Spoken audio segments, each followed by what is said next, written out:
Star Wars, Reven, Reborn, Prologue. Prologue.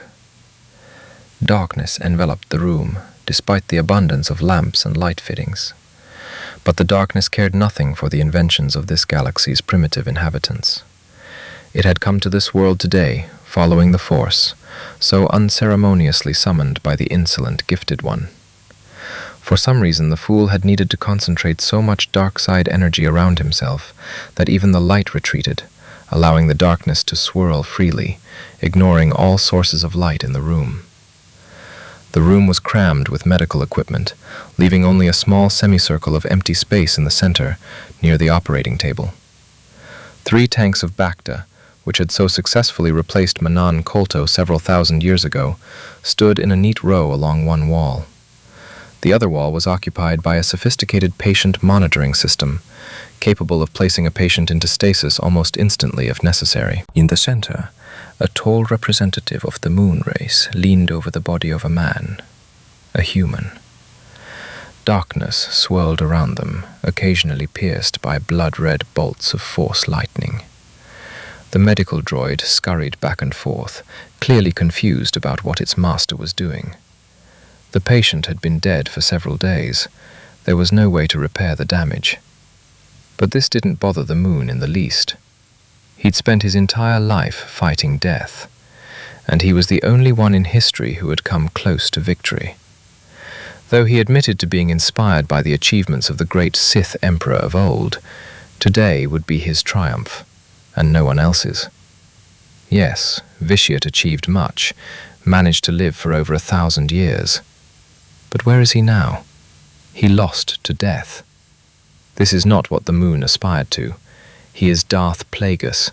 He will defeat death. A wave of darkness following the flow of the great force struck the dead man's chest. Hundreds of scarlet lightning erupted from Plagueis' fingers and literally covered the body lying on the operating table. The human remains couldn't survive such an onslaught for long. The tissue should have been reduced to ash. But the moon had other intentions. "I command you, live," the Sith Lord screamed, falling to one knee, no longer able to stand. The tension was colossal. Plagueis' strength was draining. The Force, the great Force itself, wouldn't let him stop the ritual. It was as if it had grabbed the Sith by the hands and was now forcing him to use all his reserves, as if it itself wanted the dead man to come back to life. The darkness fed its adept, as if silently chuckling at his suffering. The fool had decided to tinker with the foundations of the universe. Well, he wasn't the first. Many had tried before him, and some had even succeeded. Gifted, force-sensitive individuals had long since merged with it after death, sometimes even retaining their sanity and gaining true power and freedom. It was a natural process. Development. This fool, blinded by the fear of death, fled from his future, like all mortals. The darkness was joined by a dim stream of light that swirled around the dead man with a silvery glow. The force pressure around him intensified so much that the walls and ceiling began to crack, and the medical equipment suddenly began to float like wax candles. The medical droid, its programming unable to process what was happening, began making panicked noises in an attempt to attract its master's attention. The Force, meanwhile, seemed to rejoice, making sense of what was happening clear to those who could perceive its influence. This amazing feeling of interaction with the Force by a living being cannot be described in words. Even all the feelings and sensations of all the millions of races in the galaxy would not be enough to even begin to describe it. The silvery mist, along with another stream of lightning, entered the dead man's body. Plagueis had never before experienced the sensations that now coursed through his body.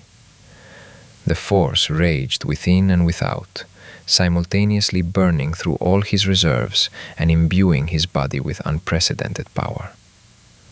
But more than that, the Sith seemed to sense for the first time certain feelings and emotions that belonged neither to him nor to any sentient being around him. He wasn't even sure his mind could fully comprehend what the moon's mind was desperately trying to recognize as emotions. What was it? A sense of duty fulfilled? Success? The joy of deliverance? A sense of the rightness of what was happening? Were these his emotions now? Or a force haze still unknown even to the old Sith? At that moment, a shock wave erupted from the body, throwing Plagueis to the far end of the room. The stream of lightning from his hands ceased, and the darkness around him dissipated, giving way to the light from the ceiling lamps. It took the Sith several minutes to recover. He was exhausted and unable to even move.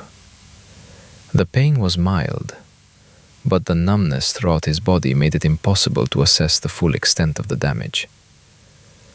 Finally, he managed to stand up and look around. Chaos and utter destruction reigned all around. The shockwave had destroyed medical equipment and an unfortunate droid. Focusing on the pain from his broken arm and burned palms, the Mune transformed it into anger, which he then transformed into strength. This fundamental dark side technique, one of the first learned by all Sith, helped him quickly regain his strength, if only enough to rise and inspect the results of the ritual. Darth Plagueis, slightly unsteady, approached the operating table. He took a long moment to examine the body lying on it.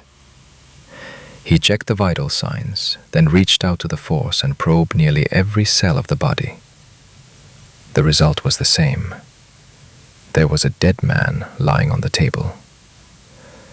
Anger and resentment flared in the Moon's mind, and he forced through the table into the rubble of the Bacta tanks. It was all in vain. The ritual failed, even though it drained almost all of his strength. Hell, it nearly killed Plagueis himself, and the result was the same. Years of research and planning, all for nothing. Ever since he and his apprentice failed to create life using direct control over midichlorians several years ago, the Sith Lord had been hatching a different plan. He needed a test subject gifted with Force sensitivity, one capable of surpassing even a Jedi Master, and he was found. Rumor had it that nearly 2 decades ago, the young knight Sifo Dyas fell in love with a woman, Tia Mar. Service to the Order forced him to leave his beloved. However, by then, she was already pregnant. Tia was from the nearly forgotten Miraluka race. Their natural ability to see through the Force instead of normal sight indicated that many powerful individuals were born among their members. Sifo Dyas himself told Plagueis about this, whom he considered his friend, without even suspecting his true nature as a Sith Lord. The child of a Jedi Master and a Miraluka was truly powerful, potentially stronger than many on the Jedi Council. Perhaps only Yoda and 2 or 3 other Masters could match him at most. If he had received the proper training, he would have posed a serious threat. Therefore, Plagueis, under the pretext of protecting the child, the son of his friend, ordered that he and his mother be hidden from the Order's hounds, who were always on the lookout for potential apprentices. It was this very little boy who had grown into a strong, precocious teenager who was now lying under the rubble of the operating table. And yet it had all been so well planned. The boy's blood had enough midichlorians to withstand the enormous amount of Force energy required to bring him back to life. The moment had been chosen perfectly. Years of research allowed him to speak of this with certainty. But still, it wasn't enough. Maybe it would have been worth training the guy? Would that have helped? It doesn't matter, the Sith said out loud tiredly. There were many more test subjects. Not as strong, but also suitable for the conditions. Droids, restore everything here and get rid of the trash, he pointed at the dead man. Several service droids quickly rolled into the destroyed laboratory and got to work. Plagueis, leaving the hall and concentrating on treating his wounds, didn't even notice how the subject's chest moved, taking its first breath in a long time. Chapter 1. Alive Again. Chapter 1. Alive Again. The cleaning droids were completely indifferent to the fact that the garbage their master had ordered discarded had suddenly begun to show signs of life. The body was quickly packed into a black bag, along with the remains of the Bacta tank, and dragged to the incinerator bay. The man slowly regained consciousness. His entire body ached unbearably, as if he'd been waltzing with a dozen Terentatecs. And those were some fanged beasts. Nearly immune to the Force, not every Jedi Master could handle them alone. He remembered how one of them had once badly mauled him on Kashyyyk. Only thanks to the heavy firepower of his Mandalorian friend and the assassin droid had the man managed to prevail. My eyes refused to open, my body barely obeyed, and I couldn't move. Something wet was chilling my right side, and at the same time, something was clearly stabbing me. A splinter of some kind. My thoughts were jumbled, my consciousness refused to clear. Who was he exactly? Even this simple question remained unanswered, as my memory was clouded by a white fog. It became stuffy. It looked like he was being dragged somewhere, in some kind of airtight container or bag. A sense of danger loomed on the periphery of my consciousness. All my instincts suddenly began screaming at me with increasing intensity. He still couldn't move. So, having returned to life, he decided to turn to his faithful companion, the Force. Somehow, it felt so natural. He himself didn't understand why he'd suddenly thought of the Force. Or rather, no, he understood. He remembered. He'd been trained for years to use his gift, his sensitivity to the great Force. He'd come to know both the light and the darkness hidden within this universal energy that surrounded everything. Then, he lost everything, and the years of training began again. Years of suffering and training had led to him being very good at using the Force for reconnaissance. The man concentrated and reached out to the streams of energy floating around him, calling them to be his eyes. The Force responded quickly and eagerly, as if it had been waiting for this for a long time. Before, he had to concentrate a little harder. A colorless world burst into his consciousness. Perception through the Force was different from normal vision. Streams of energy wove around objects and glowed dimly in the void. Organic matter was slightly brighter, inanimate objects were darker, and power conductors had a faint glow. It was unusual. He couldn't remember ever being able to see his surroundings so clearly without opening his eyes. This is how the Miraluka saw it. The world is woven from particles of the great power. The thought flashed. His delight quickly gave way to alarm. He was indeed being dragged in a sack by two droids. A strange design. Unfamiliar. Not like the three-wheeled astromech droids or the clumsy service vehicles. Some kind of bucket shaped on tracks. Why is he in a trash bag? And naked, too. Are they planning on throwing him out? No, that's nonsense. This can't be. Probably. But on the other hand, where is he anyway? And who is he? My memory gradually cleared. Images, like that battle with the Terran Tarek, flashed before my eyes more and more often. Places, people, ships, planets. Knowledge was returning. A name wasn't among them yet, but there was an awareness of my own capabilities, or at least part of them. The first thing he needed to do was restore his mobility. The man focused on this, channeling streams of force within himself, repairing the damage. All the while, he continued to examine his immediate surroundings. They dragged him down a corridor. It was quite wide. He could feel the stone behind the paneling. So this wasn't a ship. He was on a planet or some asteroid.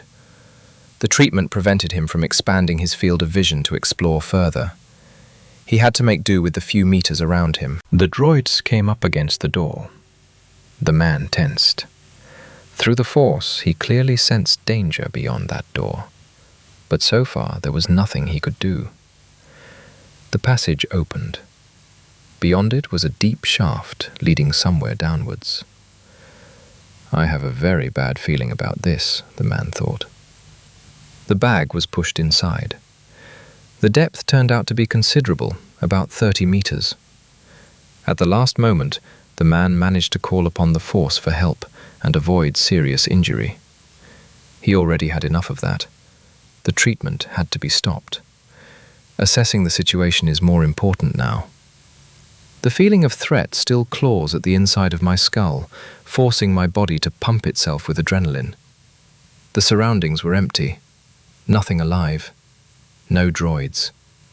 A wide room, a conveyor belt in the center, a pile of something soft beneath and around it. Judging by the color, organic. He reached out with the Force and immediately severed the connection. There were bodies all around. Dozens of sentient beings who had been dead for some time. But before they died, someone had thoroughly tortured them. Wounds, severed limbs, evidence of experiments. He widened the viewing angle. Your Selkath mother flashed through my mind. Recognizing the mechanisms in the room and guessing its purpose wasn't difficult. The reinforced walls and ceiling with powerful hydraulic drives left no doubt. This was a preparation chamber, before the incinerator. The movable walls and ceiling were designed to compress the waste into a manageable, compact size, preventing it from getting stuck in the furnace, and the conveyor belt on the floor led directly into the incinerator. Through the streams of force, the man felt the energy levels around him increase. The mechanisms were coming to life. He had to run. Calling upon the Force, he managed to rip the bag open. The stench of half-decomposed corpses immediately assaulted his sense of smell, nearly knocking him unconscious. He had to recall his Jedi breathing techniques to avoid suffocation. Jedi. This word evoked some kind of response in the wounded consciousness. His eyes opened with difficulty. However, it was of no use. There was no light in this dumpster. The walls had already begun to slowly close.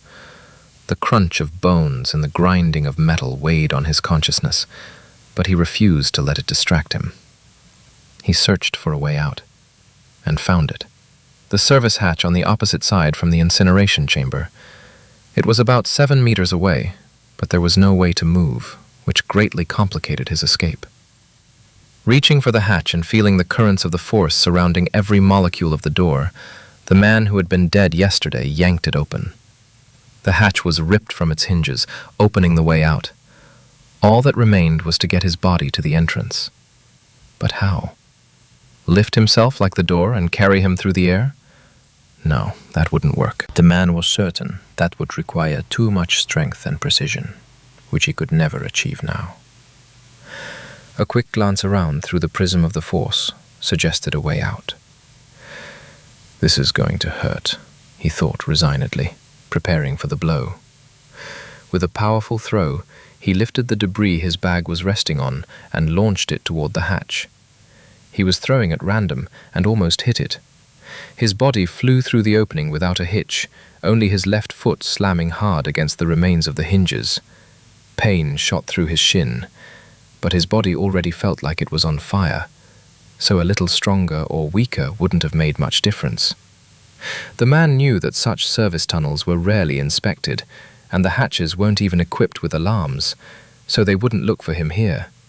And who would they look for him anyway? The one who decided to throw him in the incinerator? And who could that be anyway? The questions multiplied, but the memory still worked in fragments. It was decided to focus on healing and recovery. I'm lucky now, but I need to get back on my feet as soon as possible. Dark presence. The man's eyes snapped open and he tried to scramble to his feet, but he only twitched slightly and collapsed onto his side again. Entering a meditative trance, he distinctly sensed the presence of a dark side adept, a very powerful one at that. This was definitely a Sith Lord, and one worthy of the title Darth. Could he really be held captive by the Empire again? The headache began to pound again. Memory faltered. Flashes of events flashed through my mind again. Mandalore's mask, Canderous assuming the authority of leader of all Mandalorian clans, flight on the Ebon Hawk, the pain and emptiness of Nathema. The man groaned. The memory was too vivid. A devastated world, devoid of even the smallest shreds of life.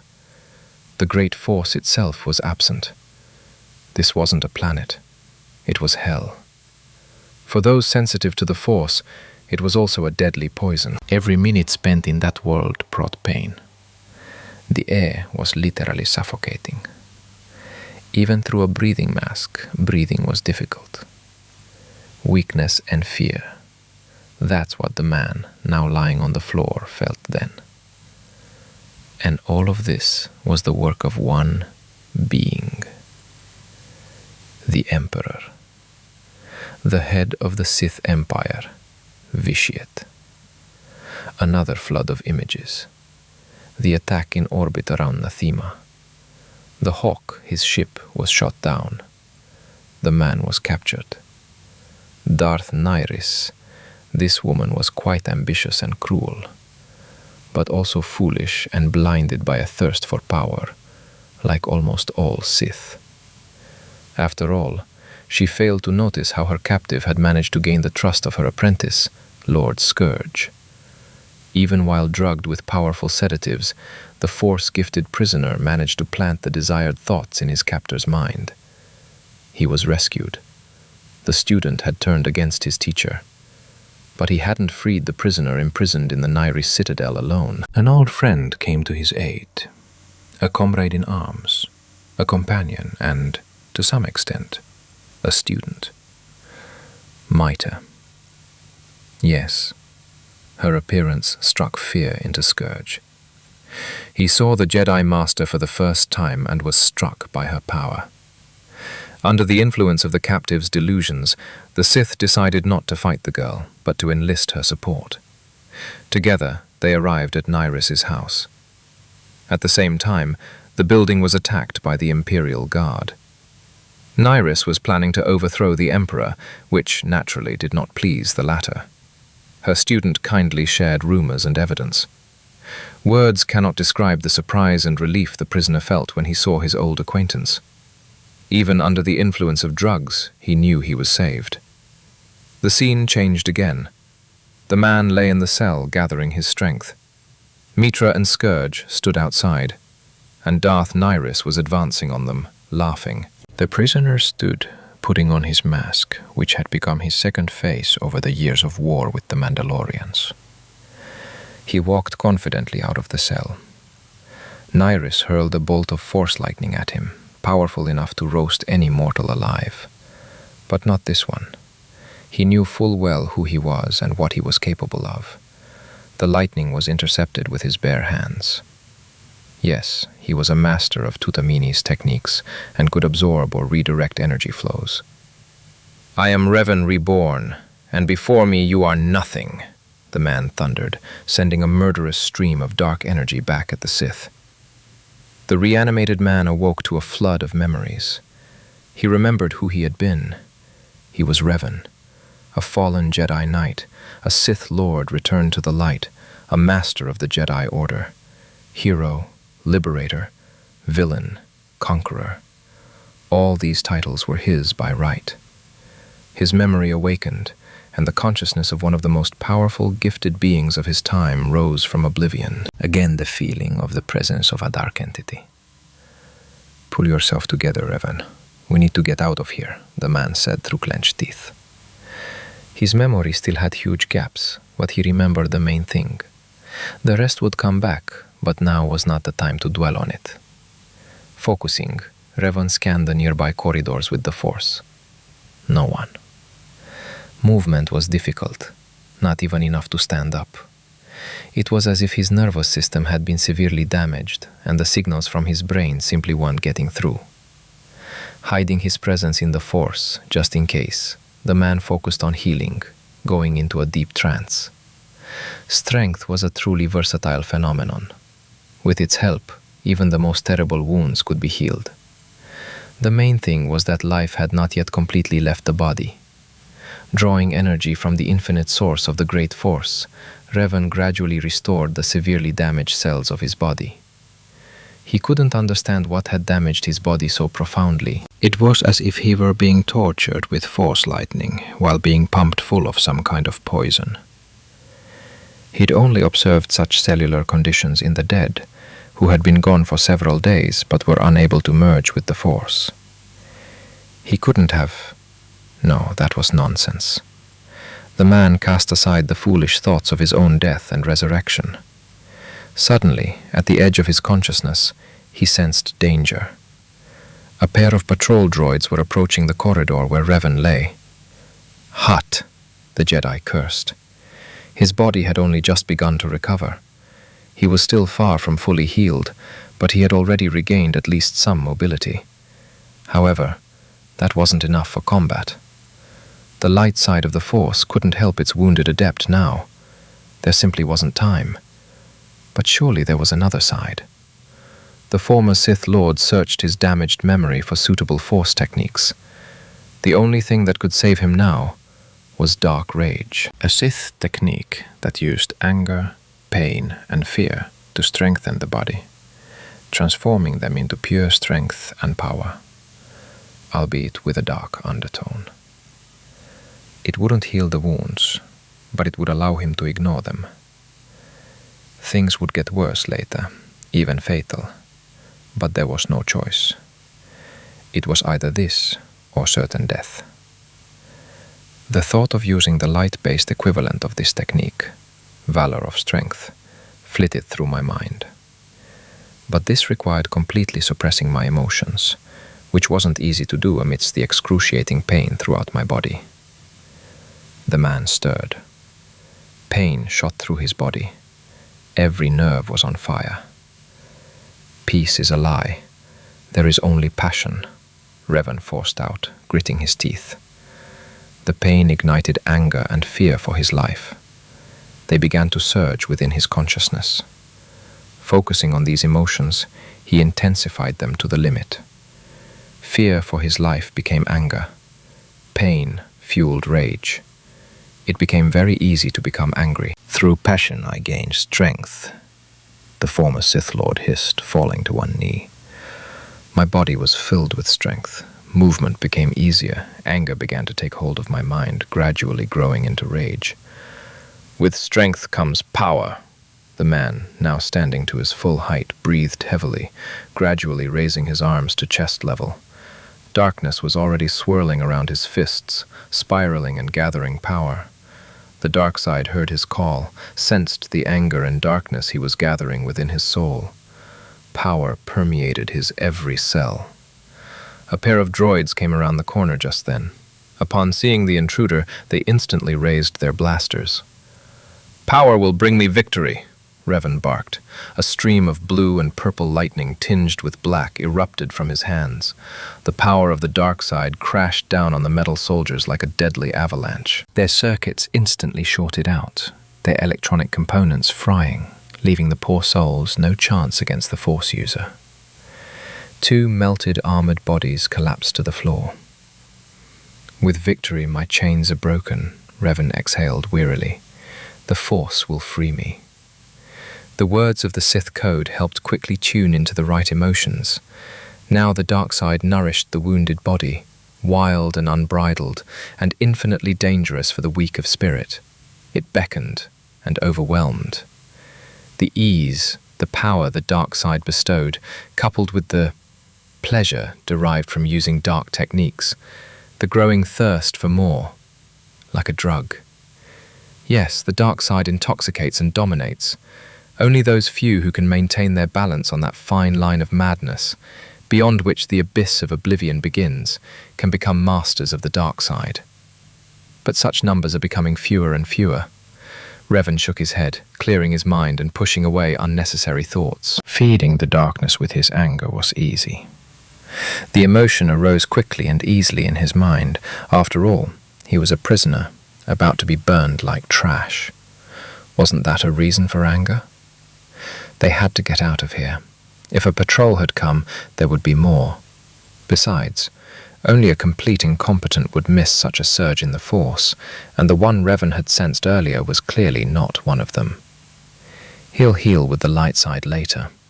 Right now, he needs to escape, and quickly, while the dark fury still feeds him. And he ran. The layout of this place remained unknown, so Reven decided to rely on the force. With it, he could sense the right direction if he formulated his intentions clearly. Now, his desire was clearer than ever, to escape to safety. Winding through corridors and climbing service shafts, the former Sith Lord encountered several more droids, but they were no match for him. He destroyed 2 with a force push, literally slamming them into the wall. He blasted another with a short pulse of force lightning.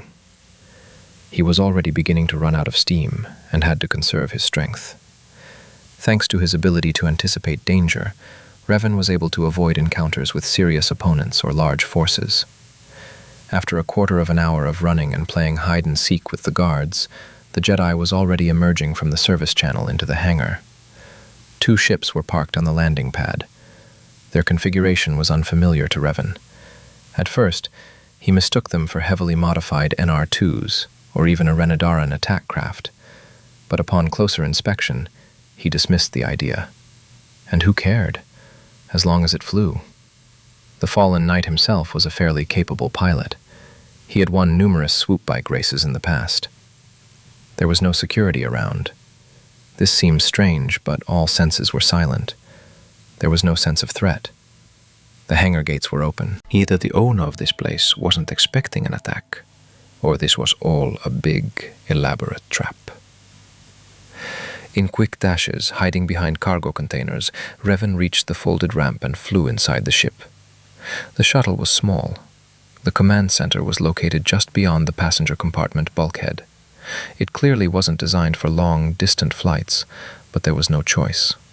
The cockpit was designed for a crew of 2 and likely a droid, judging by the connection port between the seats.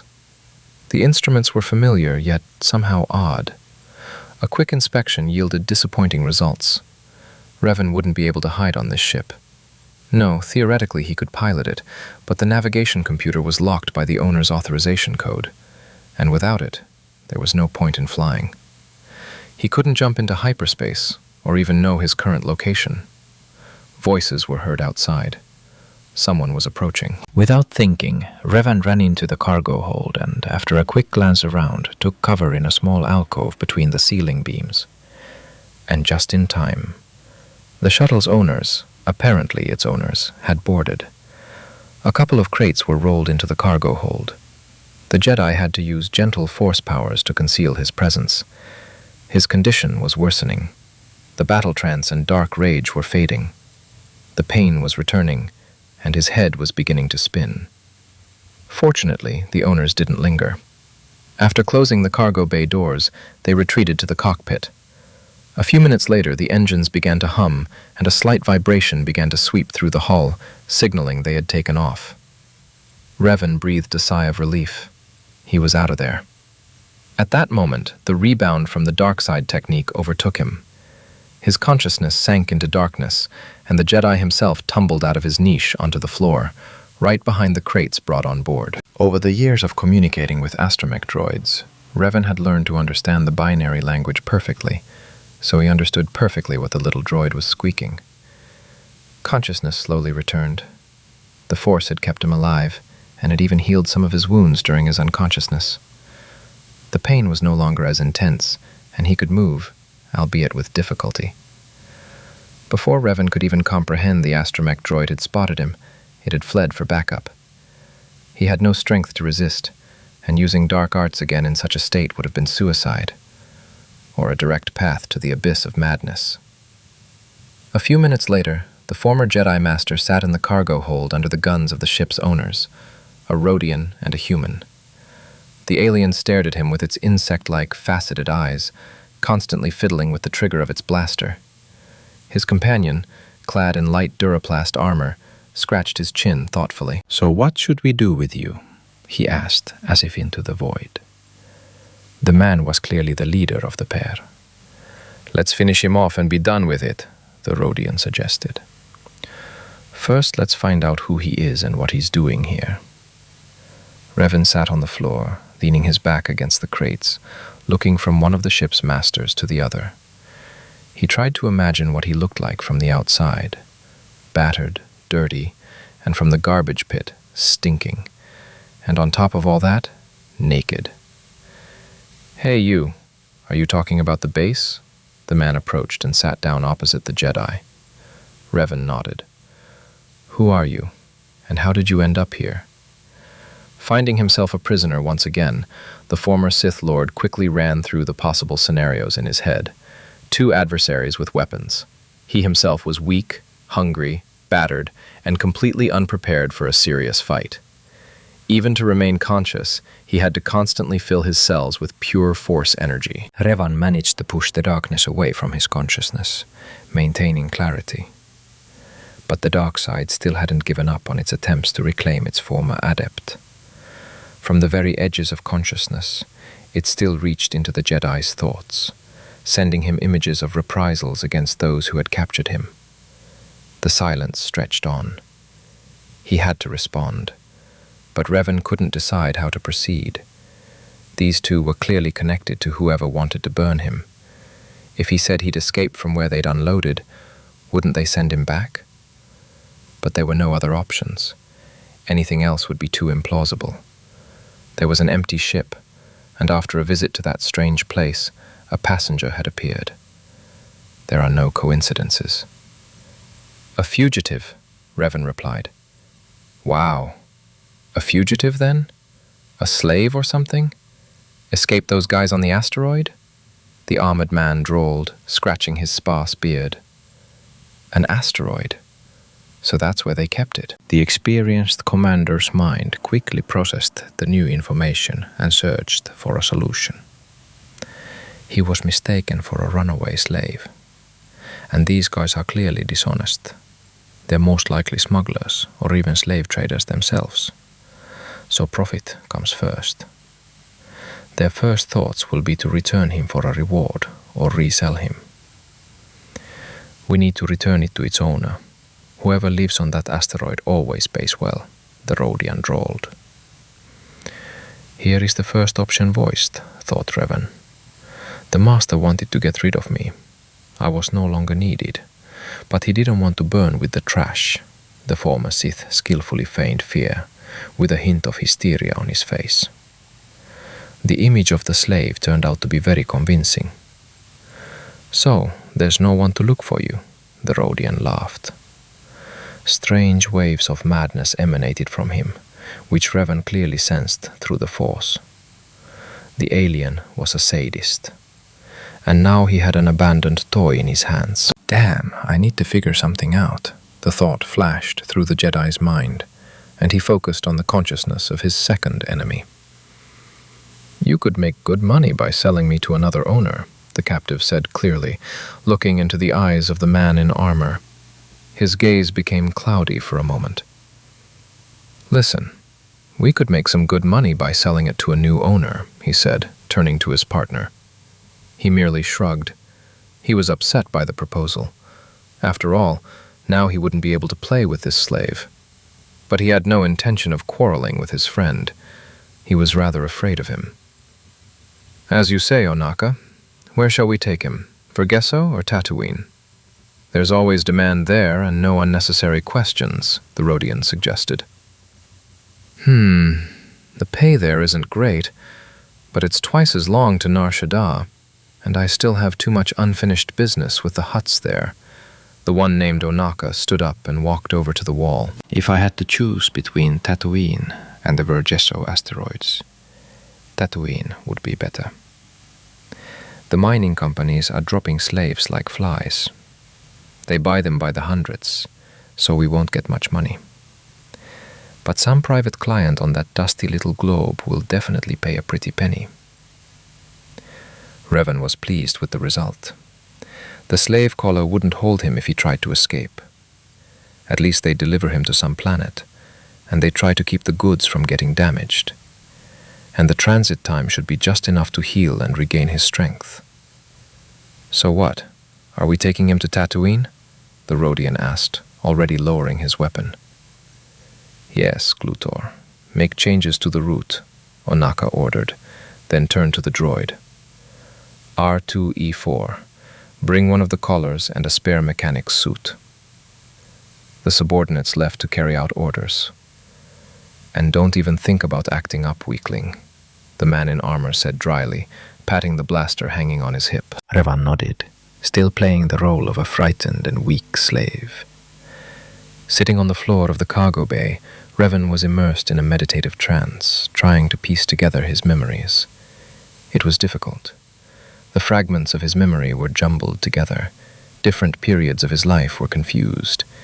It took a tremendous amount of effort to accurately reconstruct the events, and the fact that he remembered at least 3 episodes in which Reven was certain to die didn't make the task any easier.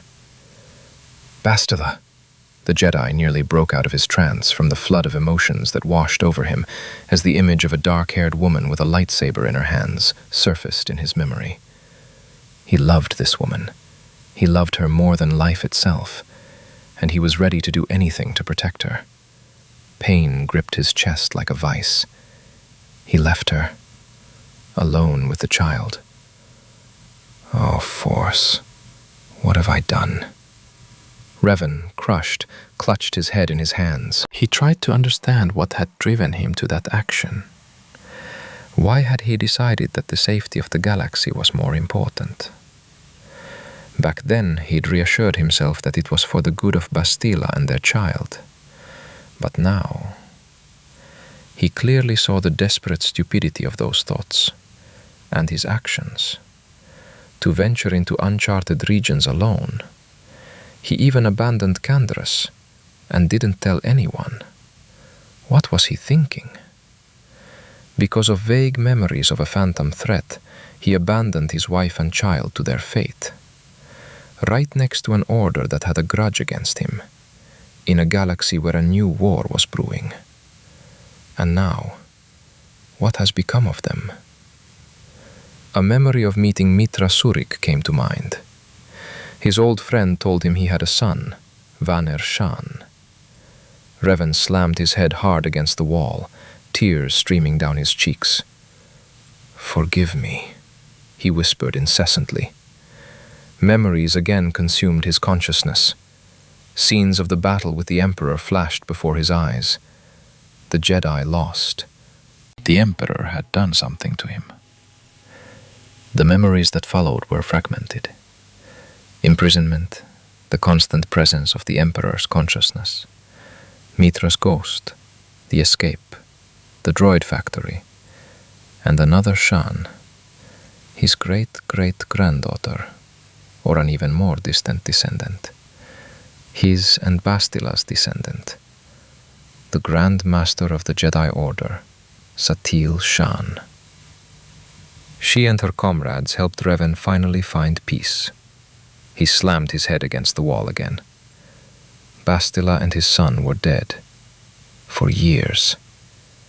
And yet the Emperor had attacked the Republic. It seemed Reven had lost on all fronts, and his departure had done no good to anyone. But what prompted him to undertake this expedition? After all, as an experienced commander, he understood perfectly well that he couldn't venture into the thick of things without reconnaissance and support. Or didn't he? The moment when Mitra and Scourge freed him in the Nyris dungeons flashed through his mind. Surik returned his mask, given to him by Bastila. Contact with an artifact imbued with Revan's very essence, his pain, his memories, all the horrors and losses of the Mandalorian Wars. And this helped restore Revan's personality and memory, restore who he was before his fall into darkness and Malak's betrayal. Damn Order Council. Reven discovered the reason for his behavior. It was the remnants of the indoctrination the Order's masters had administered when creating a new identity for the captive Dark Lord. By warping the mind of the barely living Sith, the Jedi Council had created the perfect soldier of light, true to the ideals of the Order and unquestioningly subservient to them. And although Reven's own personality was able to make its own adjustments to the behavior of his new ego, the influence of Jedi philosophy had taken its toll, and at the worst possible moment. Of course, he chose the fate of the galaxy over his family, and he set out alone, looking like a hero, and he knew it was a mistake. But he did nothing. Now all he could do was regret.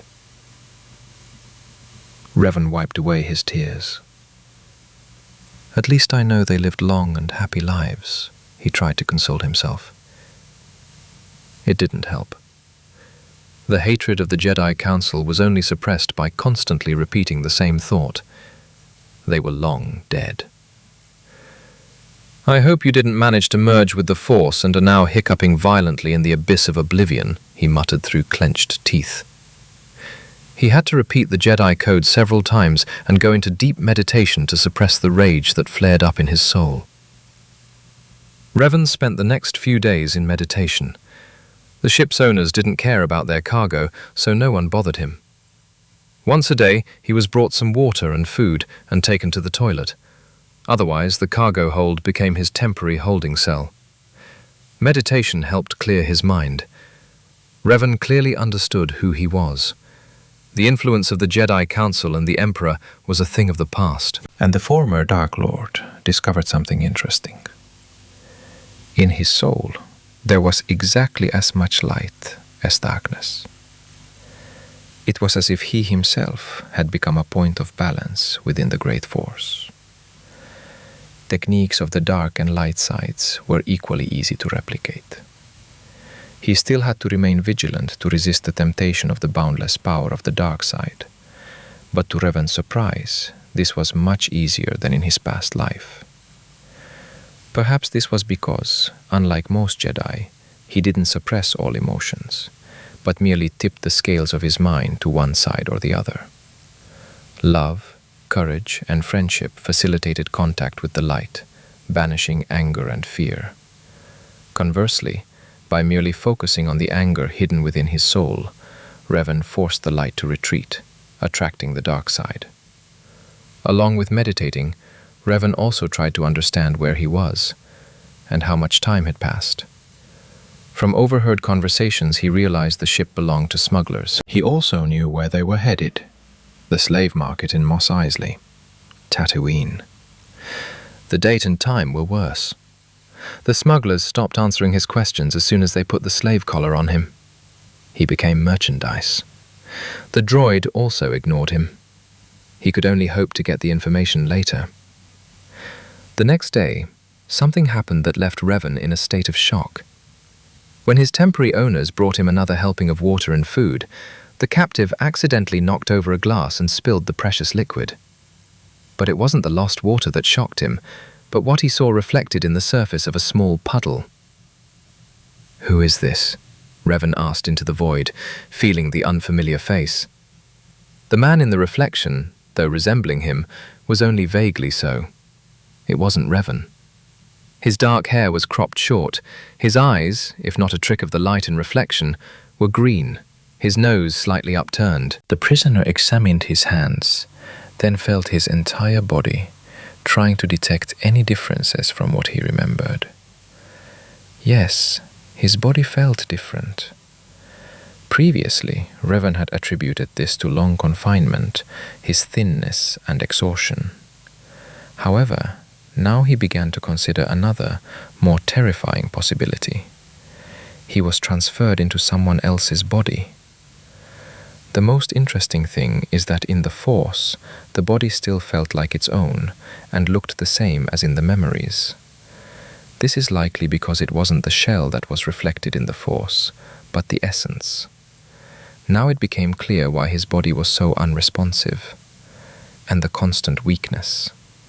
He hadn't even noticed right away that his body wasn't looking smaller because of exhaustion. He was simply younger. His body was just going through the age-related changes of adolescence. About 15 to 16 years old, no more. Reven estimated his age. The Jedi leaned his forehead against the wall. Then he leaned back slightly and lightly hit his head. A child again. The former Sith sighed resignedly, anticipating the teenage problems that had haunted him in his past life. Another forehead slam against the wall. Hormones, a riot of emotions, difficulties controlling the Force, a growing body, a shift in balance and center of gravity. There will be problems with fencing. Another blow. We need to stop, otherwise my memory will fade again, Reven said through gritted teeth, chuckling nervously and rubbing his forehead. The journey to Tatooine took another day. Unsure of the type and class of hyperdrive on this ship, Reven couldn't even guess what sector he'd been taken from. However, he planned to resolve this issue before landing. Playing the slave game was pointless. His body had recovered sufficiently to fend off 2 armed sentients without even resorting to the dark side. By the time they emerged from hyperspace, the former Jedi had already removed the slave collar. It turned out to be quite simple. A brief pulse of the Force directly into the lock was all it took.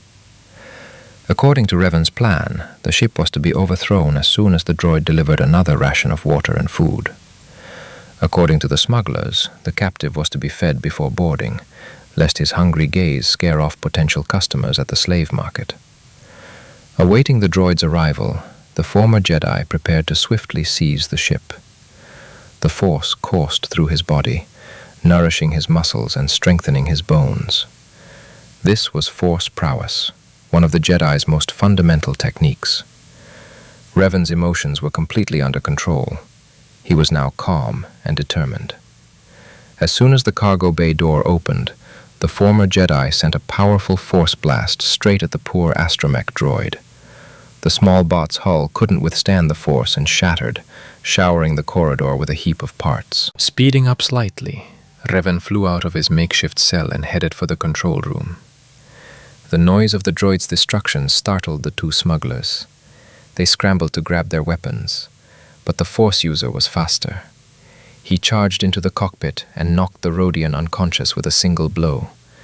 Then he moved out of the man's line of fire, grabbed his blaster arm, and yanked him under the knee. "You're a piece of shit," Onaka snapped.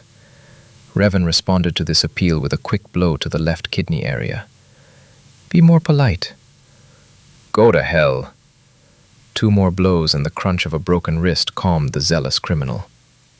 Reven picked up the blaster he'd just snatched from Onaka's hands, turned his captive over, and began the interrogation. "Who's in charge of that base where you picked me up?" he asked, pointing his blaster at the smuggler's head.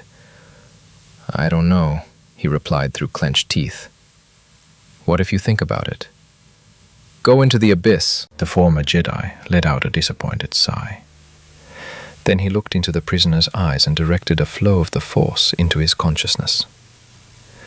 "You will answer my questions," he accompanied his words with a slight gesture of his hand. "I will," Onaka began hesitantly, but then came to his senses. "No! What the hell?" Reven cursed. His interlocutor had far more willpower than he'd expected. Last time he'd only nudged him slightly toward a decision, but now even the Force couldn't break the smuggler's mental barriers. The Rodian stirred behind him. Without turning around, the former Sith Lord commanded, "Sleep," and accompanied the order with a mental blast of pure energy that instantly disabled the alien's consciousness. "I wouldn't advise angering me. Who owns that place?" Reven repeated the question. Onaka spat at his feet. The former Dark Lord calmly pointed the blaster at the prisoner's knee and pulled the trigger. A cry of pain echoed throughout the ship. The interrogation continued. Chapter 2. The Runaway Slave. Chapter 2. The Runaway Slave. An hour later, Reven sat in the pilot's seat, while the ship's former masters lay bound in the cargo hold. Though he disliked torture, the former Republic Army general acknowledged its benefits. Of course, the same results could have been achieved by employing a wide range of dark side powers, but the Jedi was reluctant to overuse the dark side. He remembered how easy it was to lose control and plunge headlong into the abyss.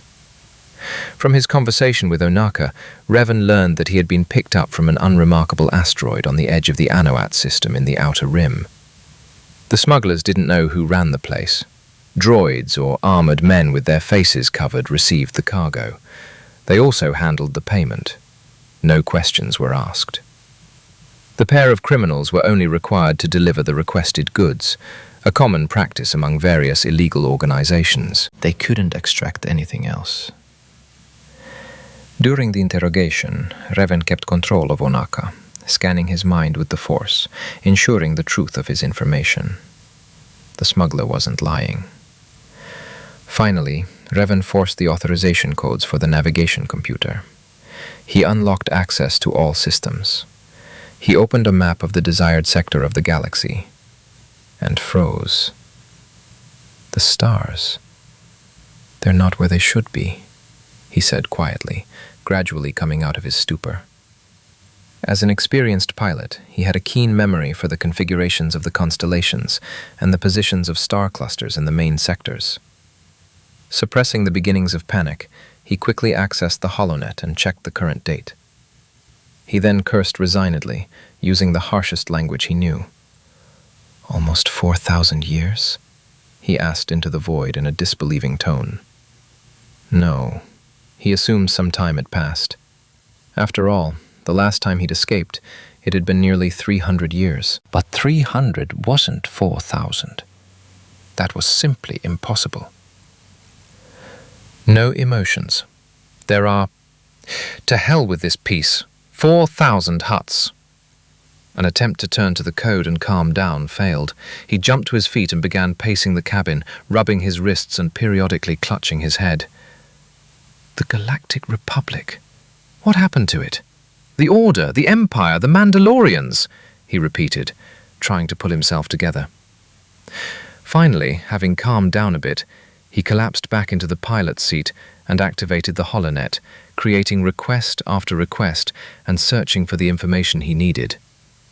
What he saw and read calmed him somewhat. The Sith Empire had ceased to exist.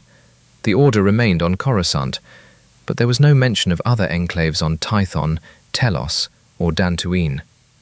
Moreover, some planets seemed to have disappeared from galactic maps altogether. There was no mention of Dromund-Kaas, Tython, or dozens of other planets that had once been densely populated or of strategic value. In the past, Reven chuckled. It was hard to comprehend that what had happened to him just yesterday had now dissolved into the endless vortex of time. However, the current situation in the galaxy was reassuring. There were no wars, no serious conflicts. Crime and hut clans were rampant on the far fringes. Well, that was how it had been thousands of years ago. The slow pace of technological progress was surprising. However, perhaps this was only an impression from a cursory glance at the galactic news. The beeping of the comm panel distracted me from studying the holonet. Reven received the signal. Transport TT-24057. Are you planning to land? You've been in orbit for an hour already, someone on the other end began rudely. We're solving technical difficulties, Reven responded. There was a moment of silence. Who are you? Where is Onaka? He temporarily retired from business and gave me a ship. What? What about the cargo? Jabba is waiting for what he promised, the interlocutor persisted. I don't know anything about the cargo. Deal with Onaka. He'll be on the planet soon, the Jedi replied calmly. What do you mean I don't know anything? Have you completely lost your nerve? Jabba will wipe everyone out, the stranger yelled, his voice breaking. Jabba? Jabba the Hutt, you fucking moron. The Jedi frowned. He didn't want to mess with the Hutts, especially on a planet they controlled. Don't get worked up, my dear. We'll land in Mos Eisley soon, and we'll sort this out there. Hurry up, and no nonsense, the other man barked, cutting off the connection. Reven leaned back in his chair. Well, it's all so serious, he said sarcastically. He had no intention of handing over the ship to anyone. Transport is always important. The problem, of course, is its identification. And on a planet ruled by a certain Jabba the Hutt, it's unlikely anyone would agree to re-register the ship without informing that slimy creature. Especially if he's looking for his cargo. Speaking of the cargo, I need to find out what it is. It might come in handy, Reven thought. Be that as it may, he decided to deal with the problems as they arose. Right now, he needed a quiet refuge, and he had no desire to interfere with the current Jedi Order. How had the Order changed over the millennia, especially after it had been nearly destroyed by the triumvirate of lords before Mitra intervened? He needed to hide and think, and Tatooine was perfect for this purpose. And getting lost in the sands was no problem. With these thoughts in mind, Reven began his descent toward the planet. He kept a clear course for Mos Eisley, so as not to arouse the suspicions of the controller, who was clearly working for Jabba. However, hundreds of kilometers short, he abruptly changed course and plunged steeply, descending toward the ground. The inertial dampers signaled a maximum load as he abruptly pulled out of the dive and landed the ship on a small plateau. Then he disconnected the comm console and regretfully smashed the nav computer panel. These two systems transmitted the ship's ID, communicating with navigation beacons and control towers. To be sure, he shorted the circuits with a brief force pause. Now, the ship would be unable to calculate its course or navigate at all. He would have to fly blind, but at least no one would be able to track him. However, installing a new nav computer was on his to-do list for the near future. He solved the prisoner problem quite quickly and simply. He dragged them both outside, tossed them each a bag containing their daily rations and 2 canteens of water. Then, after observing the aftermath of Onaka's interrogation, he tossed them a first aid kit as well. The spaceport is over there. He pointed towards one of the suns as the hatch door closed. Wait! The smugglers shouted in unison. But Reven was no longer listening. He didn't feel sorry for them. Not at all. Judging by the computer data, they more than deserved such treatment. Besides, he'd given them a chance at salvation. It was only 100 kilometers to civilization, albeit under the scorching sun. And Jabba had probably already sent his men to the last coordinates of the transport he was interested in. Returning to the control room, Reven lifted the ship to a low altitude and flew in a wide arc away from the spaceport. He flew low enough to evade detection even by the planetary network, if such were still in use. The only city he knew on the surface of Tatooine was Anchorhead. Actually, it wasn't really a city, more like a hunter's settlement. Judging by the map he'd studied beforehand, it still existed, though it was barely used as a port anymore. That's where the former Sith headed. Wow, Reven said, opening one of the crates in the cargo hold.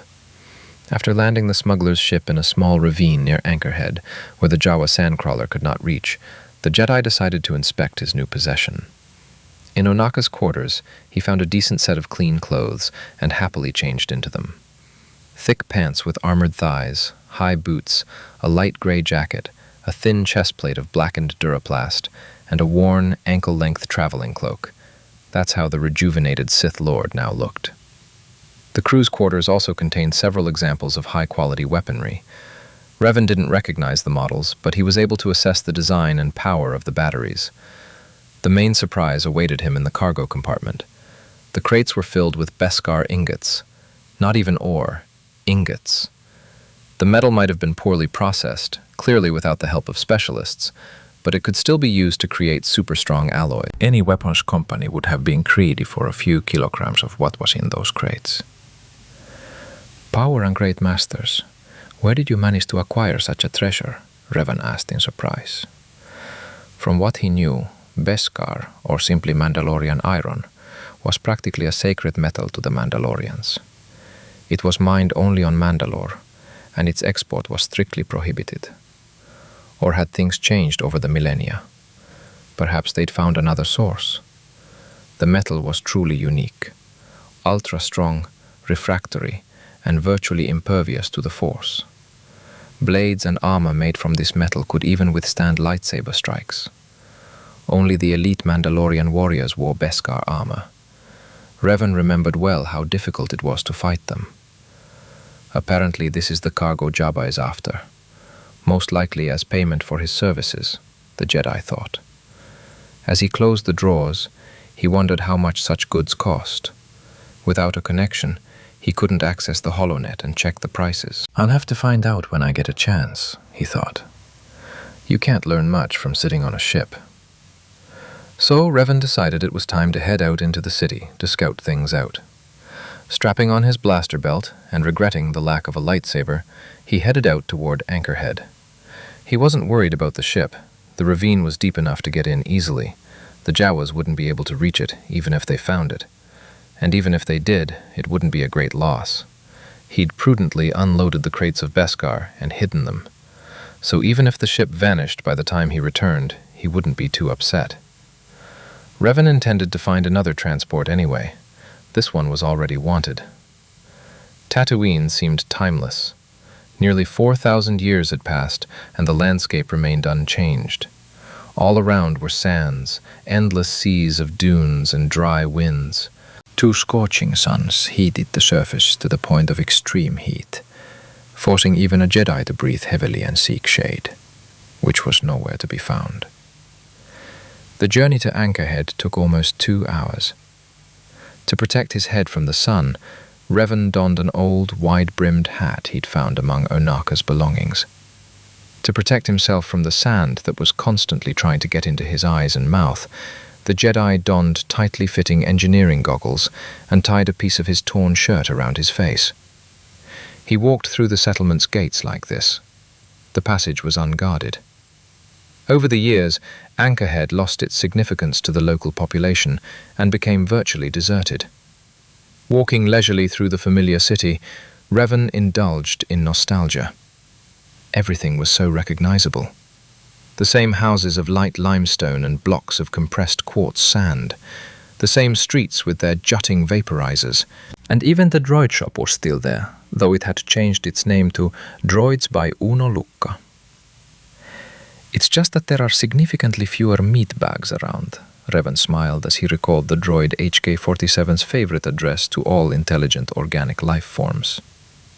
He found it strange, but he missed the droid. Even though he was an unbalanced maniac with an all-consuming desire to kill, the former Sith always appreciated his sense of humor. And after all, NK was his creation, crafted with his own hands. And right now, his help would be very useful. In fact, he missed more than just the assassin droid. He missed his entire old crew.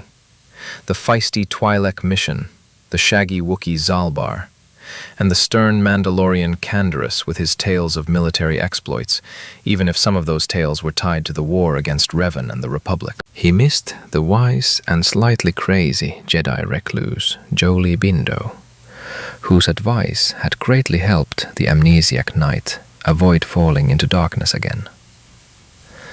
He missed the nimble T3M4, the astromech droid, who had single-handedly repaired the downed Ebon Hawk on Nathema, and brought Mithra to the captive Reven. He even missed the insecure Juhani, whose fear of the dark side was precisely what was pushing the poor Cathar to her downfall. Hell, he would have welcomed even the tedious Karth Onasi with his perpetual trust complex. But most of all, he missed Bastila, his beloved wife. What a pity they spent so little time together. Anger and resentment toward the Jedi Council began to well up in my soul again. If they hadn't been so zealous, creating an obedient puppet from the ruins of the barely living Reven's consciousness, everything would have been different. Wandering the wide streets of Anchorhead, The former Jedi reflected on how often he'd been influenced by others, how often he'd allowed others to decide for him. He'd allowed the Jedi to instill in him ideals of the order he didn't fully believe in, and the Jedi themselves no longer adhered to those ideals. After all, even to go to the aid of the Republic's civilians and protect them from the Mandalorians, Reven had been forced to disobey the Council. Violence is not the answer. He recalled the words of one of the masters. Idiots. Thoughts continued to swirl in my head. The Jedi claimed to be the defenders of peace. But when that peace was shattered and war raged across the galaxy, they hid in enclaves and studiously ignored it. Fear prevented them from fighting back. Their irrational fear of the dark side, heightened to the level of an animal's primal terror of a forest fire. And even if that fear was justified, yes, almost all the knights who followed Reven succumbed to the darkness after the war. It was impossible to remain calm while looking at dozens of devastated planets and billions killed. So all of them who went to defend the Republic became tainted. But they didn't become mad monsters, greedy for power and authority, as the Jedi described the Fallen. They simply became different. And the ideals of the Order began to seem false, and the rules mere foolish restrictions. Or isn't it because of the darkness?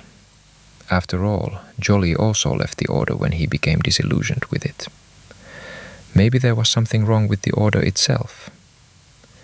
And after the war, Reven succumbed to the Emperor's power and fell completely to the darkness. More accurately, he was brainwashed and forced to serve through the Force.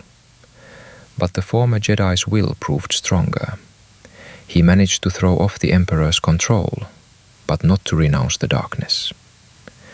It was then that the idea of his own empire, one that could repel Vitiate, was born. By then, he and his best friend Alec, who had already changed his name to Malak, had discovered the Starforge. Its power allowed them to quickly build a fleet. The knights and fighters who followed them into battle against the Mandalorians eagerly joined the new order. The Empire grew rapidly, enjoying the support of those worlds recently liberated by Reven's forces. And then came the war, this time against the Republic and the Jedi. The Empire won victory after victory. Reven's experience was decisive in battles against inexperienced Jedi generals, who often only hindered the Republic naval officers. His empire grew. When capturing systems, the former Sith did so carefully, preserving infrastructure and supply lines. Conquered planets returned to normal life in a matter of weeks, avoiding the lengthy period of recovery from the destruction. And then came Malak's betrayal. He attempted to kill Reven, although it wasn't his first attempt. They first fought on the day they adopted the names Darth Reven and Darth Malak. It was a matter of master and servant. Malak lost his lower jaw in that battle, and this convinced him that trying to best Reven in close combat was pointless. So his next attempt involved destroying the entire ship his master was riding on. And on that same day, he met Bastila. Reven turned down an alley and headed toward an old cantina where hunters liked to hang out. Maybe they did love thousands of years ago, the Jedi drawled, examining the building destroyed by time. The plan was actually quite simple. Go to a bar and gather information about the current situation in the surrounding lands and the galaxy at large. Log into the HoloNet through a public terminal and sit there until they kick you out. Maybe the local hunters would have some interesting things to say. It wouldn't be a bad idea to also get some money and supplies. The ship had enough for another week, but that wasn't enough. Hunters often went to bars like these to find hunting partners. And that was a profitable business. Yeah, it was, the former Jedi said again, upset. Lost in his thoughts again, Reven walked further to the other end of the city, where the spaceport had once been located. He recalled the day he first met Bastila, or rather, his first face-to-face encounter. Before that, He'd only sensed the effects of her battle meditation, that same special ability that had made the young Padawan a prime target for the Imperial forces. And she was still so young and inexperienced, impulsive and proud, not exactly the epitome of the Order's ideal. Her task was to help the knights breach Reven's flagship so they could attempt to capture or kill the Sith Lord. It was only later, after everything, that the Council made it appear as if Bastila had led the capture team.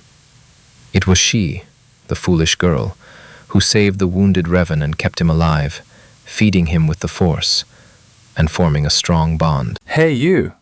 You look rich. Just passing through? The pensive knight's path was blocked by 4 aliens, a Rodian, 2 Gamorreans, and a Trandoshan. Well, here it begins, thought Reven. Why are you silent? The Trandoshan persisted. Behind the Jedi, 2 more emerged from the alley. Duros, it seemed. The trapped Jedi couldn't tell for sure, as he didn't turn his head to get a better look. However, their presence was clearly felt in the Force. Greetings, sirs. I'm just passing through. Could you tell me where the bar is?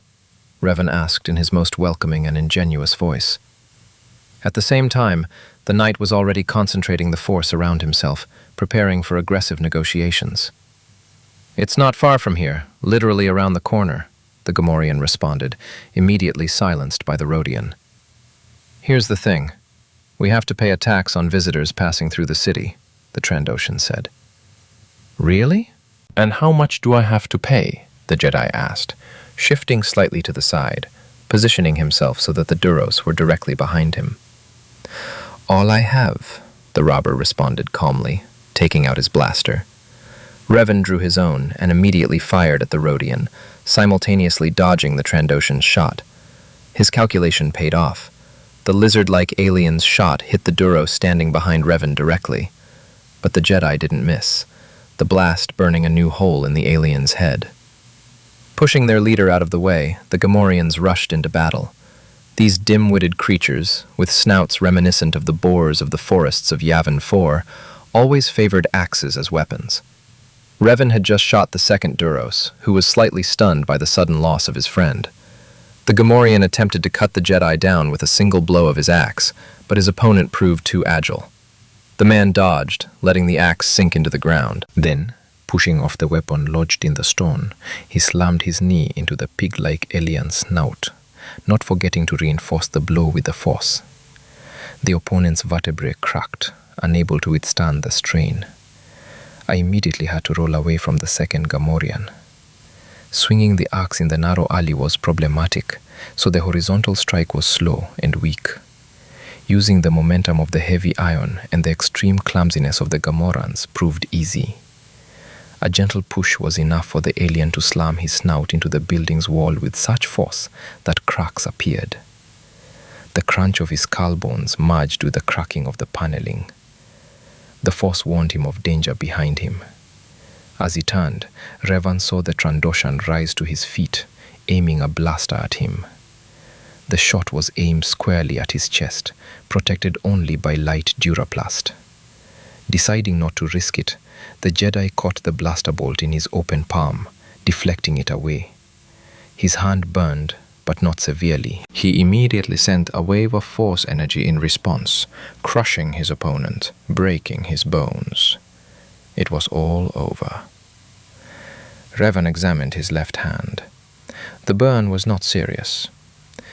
It seems the new body isn't coping well with Tutaminis yet. I need to train more, he thought, wrapping his hand in a scrap of cloth he'd thoughtfully taken from the ship. No one came running to the noise of the struggle and gunshots. At least something doesn't change. Crime in the dark alleys and the indifference of those around us, the Jedi sighed. A quick search of the fallen enemy's bodies netted him several credit cards, totaling 450 units. Even by the standards of the past, that was mere peanuts, enough for a week at most, and only enough for food and water. And water on Tatooine is expensive. Quickly weighing his options, Reven decided to check the information about the bar that the Gamorrean had so awkwardly given out, May he rest in peace. The cantina was indeed around the corner, and it was against its wall that the unfortunate informant smashed his head. Did the former Sith feel sorry for those criminals? No. A Jedi might now be tormented by remorse, but Reven no longer considered himself one. Yes, he still intended to serve the light, but he had no intention of upholding the Order's code, and what happened in the alleyway jibed perfectly with his personal principles.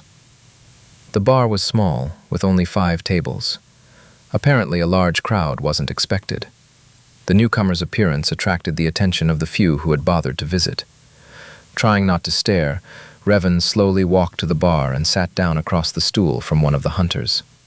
There was no doubt he was a hunter. His clothing was coated with a heat-reflective coating, and his helmet had a visor and 20 times magnification. A pouch of bait, stained red with blood, hung on his belt. Nearby, leaning against the bar, was a long-barreled hunting rifle with a scope. "What do you want?" the Twi'lek bartender asked rudely. "Something to wet my throat with," Reven responded. The Twi'lek silently took out a bottle of some yellowish drink and poured a full glass. 20 credits, he said, pushing the glass towards the Jedi. After paying, the man tasted the liquid. It wasn't so bad. The sharp, spicy flavor suggested it was likely locally produced. At the same time, it quenched his thirst well, and even provided a bit of an invigorating boost. "Is there much game in the area these days?" he asked, turning to the hunter. The Force told me the other person was open to conversation, which meant it would be easy to find out some details from them. "No way," spat the hunter, also human. "You'd have to hunt the skinniest lizard for 2 days across the desert. The dewbacks and vorts have retreated deep into the Dune Sea. There are only womps around, and you won't get anything from them except meat." The hunter had clearly been wanting to complain about his life for a long time, and judging by the bartender's disdainful expression, the regulars weren't bothered by such whining. "What about the crate dragons?" Reven asked, taking another sip. "Pfft, there are hardly any left. They killed almost all of them 100 years ago.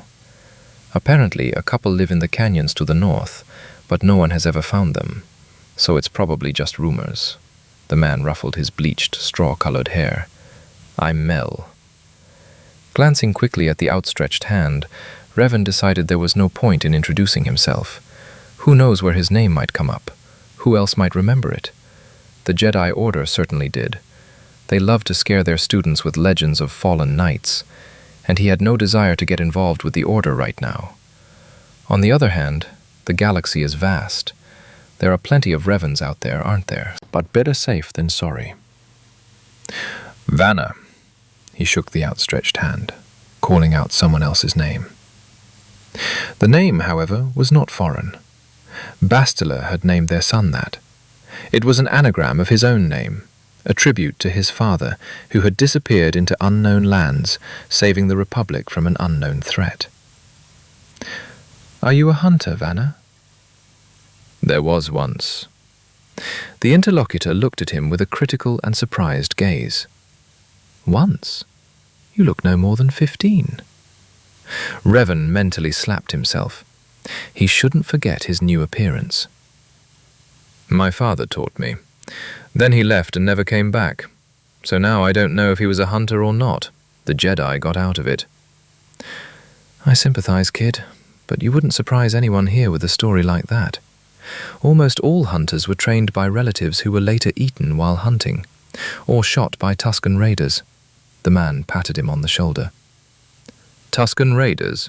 Reven asked. "Oh, so you're not one of the locals?" Mel shook his head. "The raiders are the Sand People. They sacked Fort Tusken about 100 years ago. That's how they got their name." "It's clear. And where are you from?" "Duralia," Reven said, recalling the details of his fictional biography after being brainwashed by the Council. "Where is that?" the hunter asked again. "The house is under the tail. In short, very far away, beyond the distant border." "Wow. And what the hell brought you here?" "Along the way, The ship's nav comp is broken, and I don't have the money for a new one. So I'm looking for a way to earn some extra money to keep from starving." They drank in silence. Mel looked no older than 30. Brown eyes, dark skin, a hooked nose. However, he didn't seem threatening. He was an honest man. "It's bad, brother. You definitely won't scrape together that kind of money here, and you won't find any spare parts." "What about the spaceport?" Reven asked in surprise. "There's none in Anchorhead." "There used to be, but it was abandoned hundreds of years ago, before the recolonization. Now they grow sand pumpkin there. The hangars and landing pads are perfect for it." "Well, that's something," the Jedi said. The news was unexpected. It complicated matters considerably. No, the ship was operational, but it was planet-side. There was definitely a spaceport in Mos Eisley, but Jabba didn't want to poke his nose in it. "Is it really possible to get supplies or a speeder here?" Reven asked. Mel thought about it. "You can try, but that's a problem here too. We have plenty of water and food. A regular caravan from Bestine comes here. But technology is a problem. Lots of people have personal speeders, but they're one of a kind, and they'll never sell them. I heard Una Lucky had one in his shop, but it was in terrible condition, and the price was ridiculous." "In what sense strange?" "Yeah, it looks like he tacked a couple of extra zeros on the price tag and forgot about it, but he haggles like he's selling a Coruscant nugget," the tipsy hunter chuckled. The news was so-so. Still, information is always useful. After ordering another drink, Mel and Vayner began a heart-to-heart conversation. The hunter told me about his life, how he ended up in Anchorhead with his father and brother. The family was eventually devoured by sand lizards in the middle of the night. It turned out the security perimeter around their camp had failed, and his brother had fallen asleep on duty. Mel was stuck in this part of the desert, alone, without money or a speeder. He'd been living like that for 8 years. Reven told a fictitious story about a teenager from Duralia who went with his father on a hunting trip across the galaxy. The trip, however, was cut short at the first planet they came to. But the brave son decided to finish the job in his father's memory. And so he found himself on Tatooine, penniless and on a broken ship. They talked like that until nightfall. Mel, quite drunk and moved, offered Vanner a place to stay the night, so he wouldn't have to trudge back to the ship through the night sands. With the local predators, that would be certain death. The beams from Tattoo 1 and Tattoo 2, like a walker's searchlight, pierced his eyes. Reven winced, rolled over, and collapsed on the floor. Startled, he sat up abruptly and looked around. He'd woken up in someone's house on Tatooine. Memory quickly came to his aid. After all, he'd barely had any drinks the night before. The house belonged to his acquaintance from yesterday, Mal. The hunter lived rather modestly. Just one room, which served as a hallway, bedroom, living room, and kitchen. A table, a couple of chairs, some kitchen appliances, a narrow bed, and, of course, the armchair from which the Jedi had fallen. The owner of the house was asleep, sprawled out on the bed, fully clothed. Judging by the lingering smell of alcohol, he was sure to have a hangover. Deciding to let his master get some sleep, Reven connected to the HoloNet terminal. Access was free, as long as he avoided restricted sites or paid search engines. True, the free version of the HoloNet processed queries slowly, and the information was incomplete, but the Knight, millennia behind, didn't need the details right now. I searched for information about myself. Only one mention, with a link to the Jedi Temple archives. Nothing at all about the Sith Empire or his connection to it. I tried a couple more searches. Same result. Everything he knew was now distant and ancient history. Deciding to leave the past behind, Reven began studying the modern world. Technology, weapons. By midday, he reached the raw materials market. Beskar interested him most. As expected, Mandalore had a virtual monopoly here. The metal was used only for the planet's internal needs. The main consumers were Mandal motors and M-arms. 2 or 3 other planets supplied meager amounts of the material, barely enough to coat infantry armor, or at best a light fighter. All this fueled sky-high demand for Beskar, and consequently, prices soared. Reven had nearly 3 tons of metal in ingots on his ship. In other words, ready to be processed. By rough estimates, that's worth nearly 15 billion credits. No wonder Jabba was upset. But he won't just leave it at that. You can't joke around with that kind of money, Reven thought, tensing up inwardly. The commander's mind quickly began calculating the options. The planet was under Hutt control. Crime was rampant. Certain gangs were likely either directly subordinate to Jabba or paying tribute. Tracking his flight path to Anchorhead was difficult, but still possible, especially if he'd been spotted by a landing transport. He'd left his tracks in the alley yesterday. Any losses in the gang would be immediately noticed, and there was a bar nearby. Questioning the bartender and getting him to crack wouldn't be difficult. Putting all the facts together didn't require much intelligence. A newcomer to town, penniless, on a broken ship. How many hours after the brawl did Jabba learn of his arrival in the city? And how many hours was the flight from Mos Eisley to Anchorhead? The noise of approaching speeders outside the window threatened to give a quick answer. Reven looked out the window and cursed. 3 speeders, filled to the brim with elite, well-armed thugs, were approaching the house. No fewer than 15 of them. And on the roof of one of the speeders was a gun mount with a heavy blaster. There was no time to escape. The house's exit faced the speeders. The house was on the outskirts, with a city wall 20 meters high behind it, electrified and protected from predators. Even the Force wouldn't help her leap across it in a single bound. "Oh, shit," Reven growled, looking over his meager equipment. So the odds weren't in his favor. 1 against 15. His weapon was a lightweight 50-shot hand blaster. He'd learned that from the HoloNet. He needed to brush up on his knowledge of modern weapons.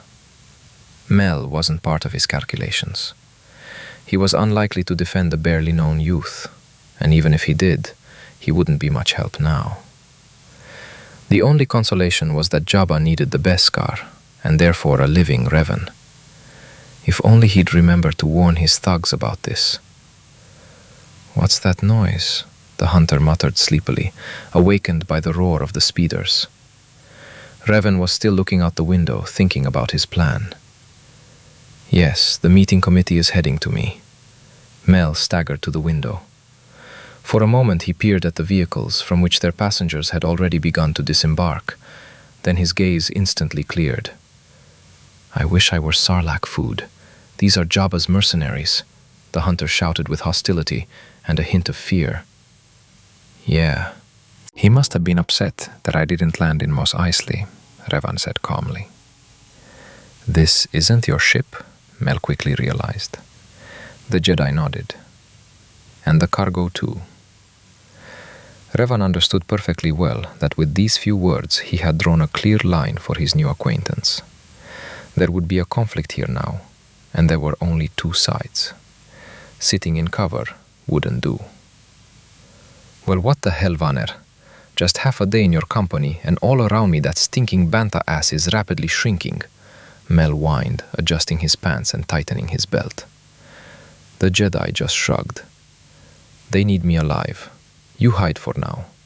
Or is there another way out of the house?" Revan asked. "A wampa always has several entrances to its nest, and so do I," the hunter said, picking up his rifle on the go and walking toward the kitchen stove. Grunting slightly with the effort, he pushed the slab aside and turned around. "He goes into the alley, but that won't do much good. He won't be able to get out unnoticed. I'll distract them, and you go away." "And how are you?" "I'll get out. It's not the first time," Reven snapped. "But go," the Jedi barked. Mel wanted to say something, but suppressed the desire and slipped into the passage. Well, at least he didn't shoot me in the back, thought Reven, running through the various possible developments of the situation. Giving up was out of the question. If Onaka and his friend had told Jabba the story of how a slave had beaten them, then he wouldn't get away with a simple slave collar the second time. They'd tie him up so tight he couldn't move a finger. But even a fight with 15 opponents wouldn't be easy. There was a chance, but it was extremely unreliable. A Jedi without a lightsaber loses almost 40% of his combat effectiveness. In this regard, Reven differed from the average knight, and for the better. Thanks to the training of a common soldier, which he had to endure for over a year after his identity change, he had mastered firearms and hand-to-hand combat skills to perfection. Plus the Force. But Reven couldn't yet rely on it for one simple reason. His body was alien, and the reborn Jedi hadn't yet discovered his full potential. There was no time for meditation. There was a connection, but it was strange, like a voice heard through cotton wool rather than a clear answer. He felt like this shell was potentially even stronger than his own body, but it hadn't been trained. That's why light techniques are so difficult. Dark ones are easier, emotions are quicker and easier to use. But it's not far from madness. "Hey there, in the house, come out. We have a couple of questions about the property of the esteemed Jabba," someone shouted from the street. Reven peered out the window cautiously. The enemy hadn't taken cover, but simply surrounded the house. Apparently they weren't expecting any serious resistance, which was odd. Either they hadn't yet been informed about the dead in the alley, or they hadn't connected them to Reven. This played into their hands. The mercenaries stood close together, and a couple of them had thermal detonators slung from their belts. The Jedi recognized them from images on the HoloNet. They were some kind of evolution of the ancient plasma grenade, but with a thermite casing and a beradium charge, a sort of pocket nuke. The plan has taken shape. The rest is in progress. Reven opened the door and stepped outside, hands raised. 15 blasters were trained on him. "So you were the one who stole Onaka's ship?" asked the mercenary in the dark helmet. The Jedi shrugged, putting on the mask of a frightened teenager. As in, "I don't know, take it as you will. I'm just a runaway slave." The mercenaries laughed. "Okay, pack it up. Jabba will sort it out himself on the spot." 4 of them moved toward Reven. The others visibly relaxed, finally believing in their advantage. It has begun. The mercenaries hadn't taken 5 steps when the 3 remaining mercenaries behind them began to beep, triggering their detonators. The thugs panicked, scrambling to unhook the deadly pellets from their belts. The smarter ones ran from their booby-trapped companions. Reven quickly wrapped himself in a protective force cocoon. A synchronized triple explosion occurred just 3 seconds later. The shockwave hurled the 4 mercenaries straight at the Jedi. Shards of burning thermite flew in all directions, burning through armor like butter. A wave of fire engulfed everyone afterward. Even protected by the Force, Reven could feel the heat of the flame-engulfed mercenaries who had landed awkwardly on him. Shaking them off, he quickly rolled to the side and dropped to one knee, drawing his blaster. The explosion took only 7 of them, including 2 of those approaching the Jedi. The remaining 2 were writhing from burns and thermite still burning under their armor. Another 6 mercenaries managed to take cover from the blast behind speeders and nearby buildings. As it turned out, the survivors were the most experienced of the group. Before the dust had even settled, blaster fire echoed from all sides. The order to take the survivors alive was ignored, fueled by rage and fear. Reven barely had time to move out of the line of fire and return fire. There was no cover nearby, and the path back to the house was cut off by a collapsed stone canopy that couldn't withstand the shockwave. It was impossible to concentrate. The enemy didn't give them a second. Return fire managed to take out 2. 4 more took cover behind speeders. One of them reached for a heavy blaster and began spraying the lone Jedi with streams of hot plasma. Reven had no choice but to move. His speed was barely enough. The Force kept him going. keeping him from running out of steam. But the situation was gradually worsening. Suddenly, the mercenary's head shattered behind the heavy blaster. A moment later, another blaster bolt struck down another mercenary. The fire was coming from the roof of Mel's house. The mercenaries instantly changed their attack priority. Taking advantage of their confusion, Reven charged straight at the enemy. Using the force, he leaped over the speeders and, flipping in mid-air, shot down the remaining mercenaries. Leaning against the side of the speeder, breathing heavily, Reven saluted the gunner on the roof. It turned out to be Mel. A minute later, the hunter was already walking from his house to the Jedi, shooting the still groaning, burnt wounded along the way. "Thank you. But why?" Reven asked, his breath now caught. "I still haven't told you what happened to my mother yesterday, have I?"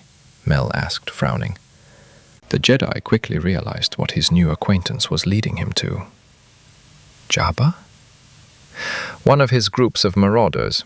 They decided to profit from a trading caravan from a hunting village. He paused for a moment, swallowing the lump in his throat. Mom was going trading. Reven placed his hand on his shoulder. "My condolences." "Leave it. It was a long time ago. So I have my own score to settle with them." The hunter sniffled and began examining the bodies.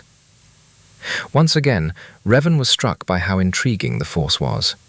It was no coincidence that he'd ended up sitting next to Mal, who ultimately helped him out of a difficult situation. There are no coincidences. There is only the great force with its strange sense of humor. Reven had learned this long ago. What were the chances of a single soldier surviving the crash of a warship with a crew of a few hundred? And what were their chances of being one of the pitiful dozen that survived, or of escaping moments before the destruction of an entire planet? Yet Revan succeeded. Against all odds, he escaped the destruction of the Endar Spire, reached Taris, rescued Bastila from captivity, and escaped the planet's surface under the orbital bombardment of the Imperial fleet. The Force was certainly on his side, as evidenced by the unspeakable luck that accompanied him in everything. And again, after the brawl, no one dared to check what had caused the noise. Either the surrounding buildings were empty, or the locals followed the maxim, "The less you know, the longer you live." The mercenaries' haul amounted to almost 250,000 credits. Apparently they were paid in advance. A couple of highly valuable firearms and a pair of speeders also survived. A third was damaged in an explosion, but was still repairable. The entire haul was divided equally. The Jedi wasn't one for greed, and his needs were limited for now. "You can't stay in Anchorhead now. Jabba will take revenge." Revan knew full well that the Hutts would not forgive such insults. "Yes, I know. Now they'll sift through the town, and they'll be looking for both of them," the hunter confirmed. Mel didn't look worried. Rather, he seemed pleased with the situation. "What are you going to do?" Revan had no intention of allying with anyone at this point. He still had to figure out what to do next. "Don't worry, I won't disappear. I have a sweetheart who's been asking me to move to Bestin for a while now, but I keep putting it off. After all, he's marrying me off." The hunter laughed. Revan smiled politely. He himself had a positive attitude toward the wedding. After all, he had only good memories of it. "Looks like it's time to settle down and stop running around the planet. And they won't find me in Bestin. To be on the safe side, I'll take her last name." Mel burst out laughing again. At this point, even Revan couldn't stand it. "And what will they call you?" Well, if it works out, Mel Oren. "Drop by sometime in a year." "Certainly, if I am in good health." The hunter looked around. "What are we going to do with the third speeder?" "Are there any options?" Revan asked. The hunter thought. "We can sell it to Luca's shop. There will be a second copy, for strange money," the Jedi continued. After laughing it off, they settled on that. The speeder was pretty good, and armed too, According to Mel, it was worth at least 15,000, but they'd probably only get 5,000. The lack of paperwork and the damage significantly lowered the price. While Mal was getting rid of the third speeder, Reven headed to the local market and bought a month's supply. A couple of fuel cells for the speeder, a box of blaster charges, some electronics and tools. Having finished their shopping, the two men met on the way out of town. "Good luck, Mal," Reven said, extending his hand. "And you too, Vayner." The hunter shook it. Chapter 3. Greetings from the Past. Chapter 3. Greetings from the Past. Returning to the ship, Reven was pleased to find it still undisturbed. After some thought, he decided to move the ship deeper into the desert, away from the cities. This would reduce the chance of encountering Jabba's mercenaries. True, the risk of attack by the Sand People increased, but they were easier to deal with.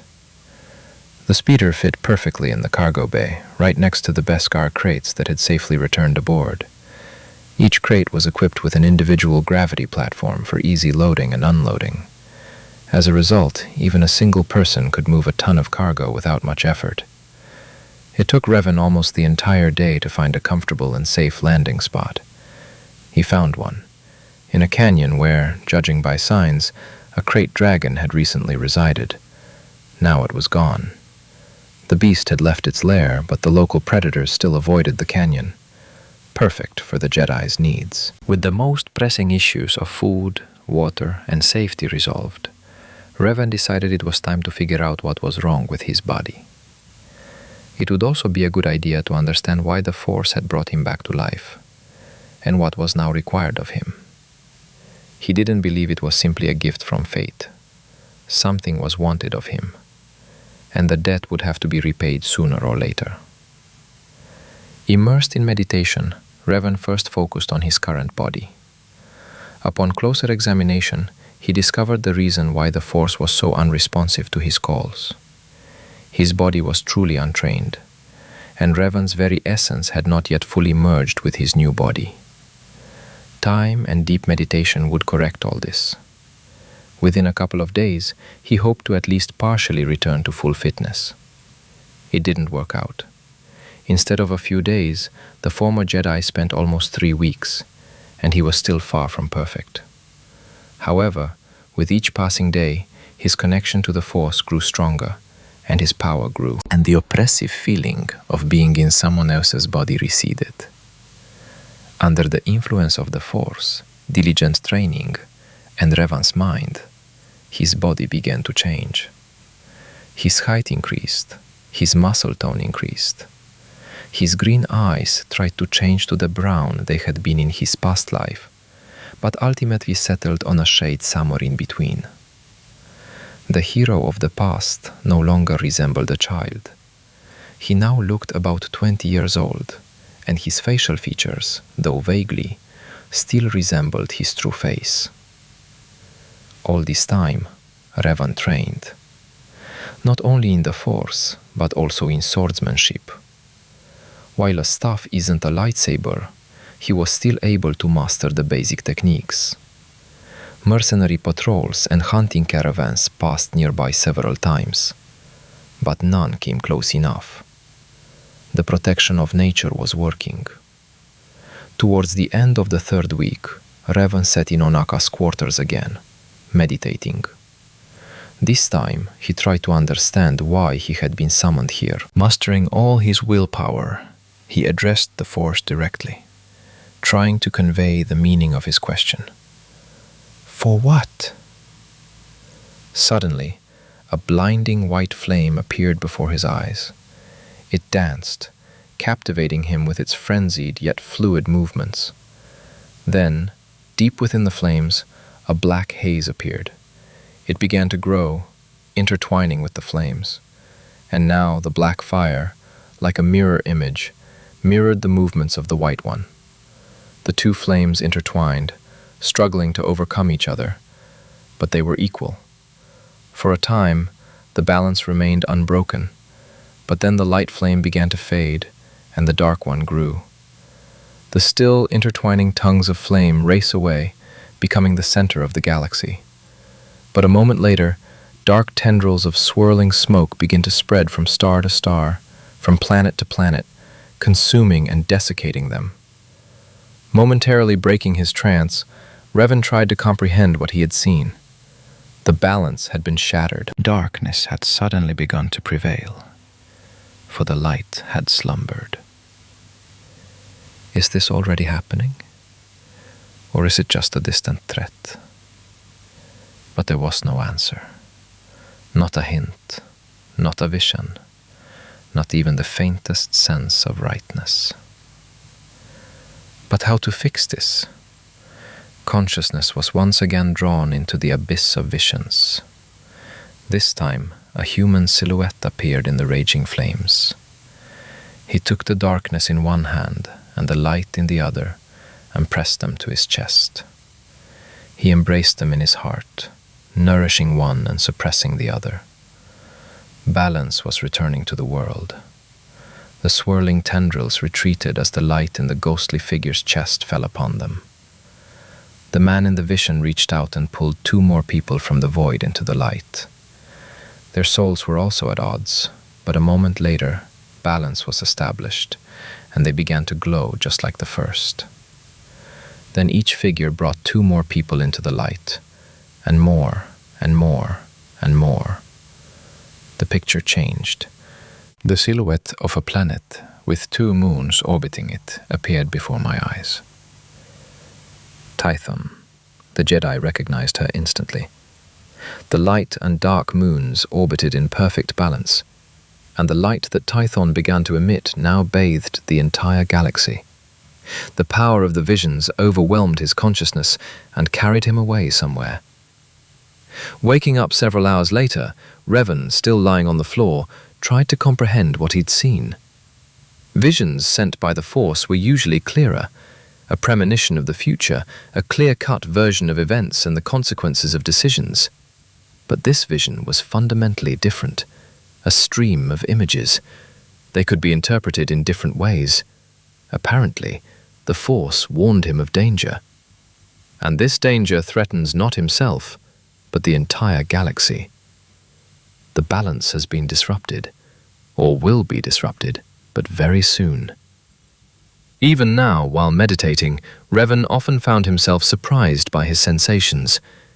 It was as if the dark side were gaining strength. Back then, he attributed it to an imbalance in his own soul, distorting his perception of the world around him. But now, perhaps he sensed the dawning of danger. Reven stood up and sat on the bed. Rubbing his face wearily, he replayed the image of the man who balanced light and darkness in his mind over and over again. Was this a reference to someone specific? Or was the meaning much broader? In the vision, he passed on his knowledge to his followers, the former Jedi said thoughtfully. A teacher who imparts knowledge to his students. Was this a reference to the Order? Or the Sith? No, there's something else going on here. The man used both light and darkness. So the orthodox structures of the Force adepts are not suitable here, the man said thoughtfully. He leaned back on the bed, putting his hands under his head. The balance must be restored by someone who has experienced both sides. Suddenly realizing the meaning of the vision, Reven jumped up in bed and sat up with a jerk. Someone who knew both light and darkness. Like a fallen Jedi who became a Sith Lord and then returned to the light? Thoughts rushed through my head again, replacing each other at the speed of light. I am neither a Sith nor a Jedi. I am one who has known both sides and retained my sanity. And the Force itself brought me back to life, even though I had already said goodbye to this world, thousands of years ago. He spoke the last words almost in a whisper. The initial shock passed, and the mind cleared. Calm down. Visions are always riddles with double, sometimes triple meanings. There's no single solution. That doesn't mean anything, he reassured himself. And indeed, going over the available information in his head, he searched for other options. And there were some. Lots of them. For example, anyone could be the chosen one. And it doesn't necessarily mean they were born yet. Reven may have only been required to train his follower. On the other hand, more than one person could have been chosen. After all, in the vision, knowledge was transmitted to dozens and hundreds of people. A new order? Or the old one reborn, he suddenly thought. Tython flashed through the vision, and that was the homeland of the ancient Jedi Order. Even in his past life, little was remembered of that order, and certainly less spoken of. And now? Do they remember it? Reven learned from the holonet that the route to Tython was closed because the hyperspace route had become unstable. There was almost no information about the modern Jedi Order on the holonet. The organization guarded its secrets. How do they view the Force and the dark side today? What do they teach younglings and Padawans? Yeah, it's clear that nothing is clear, Reven said with a heavy sigh. His future plans were once again unclear. What was he supposed to do? Suddenly another vision came, like a blow from a war hammer that shook my consciousness. The beating heart of darkness. A growing shadow, encased in a metallic shell that consumes stars, creating armies. It can't be. Reven's eyes widened in horror. He remembered the image clearly. That's exactly how he'd seen that station in the Force. A hub of the dark side. The legacy of the infinite empire of the Rakata. The Star Forge. How could she survive?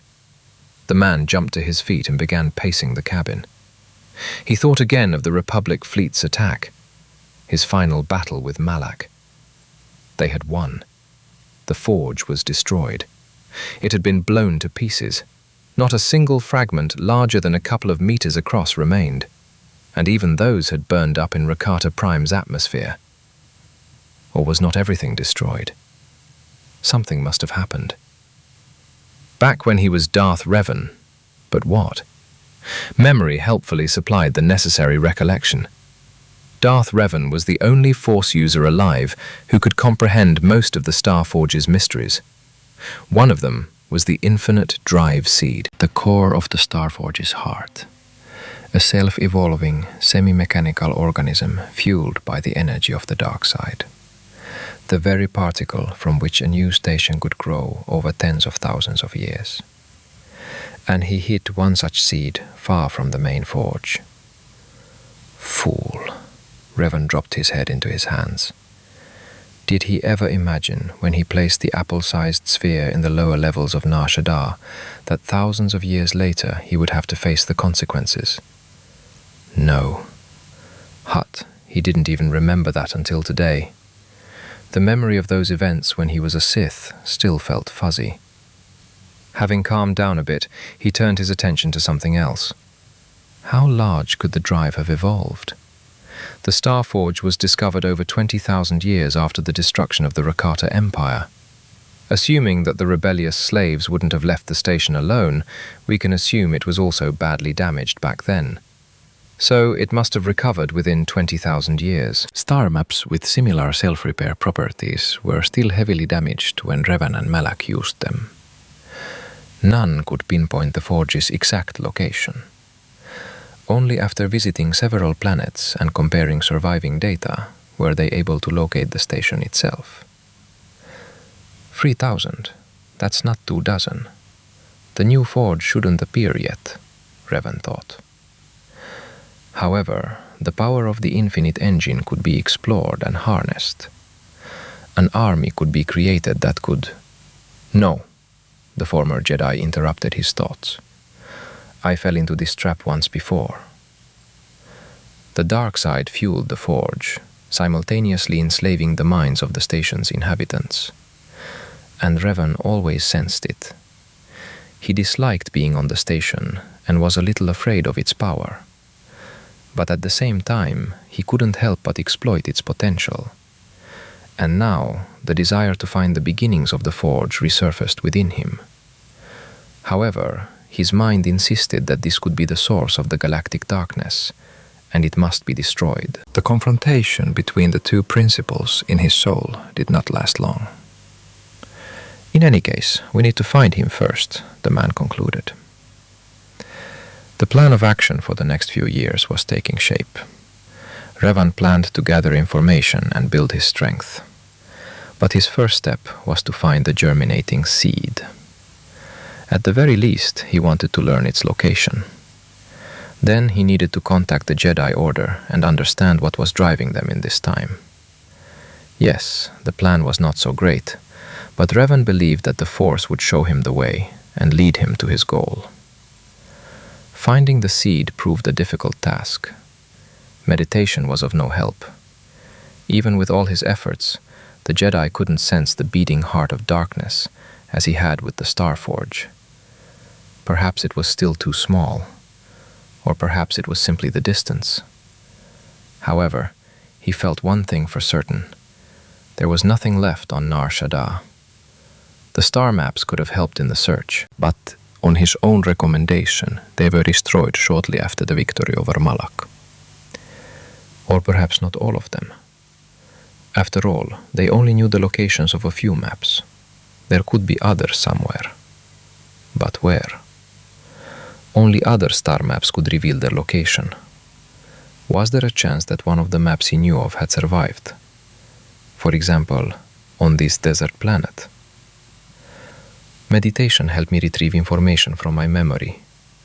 A report on the destruction of a dark artifact on Tatooine, which Reven had once read in passing, without paying much attention.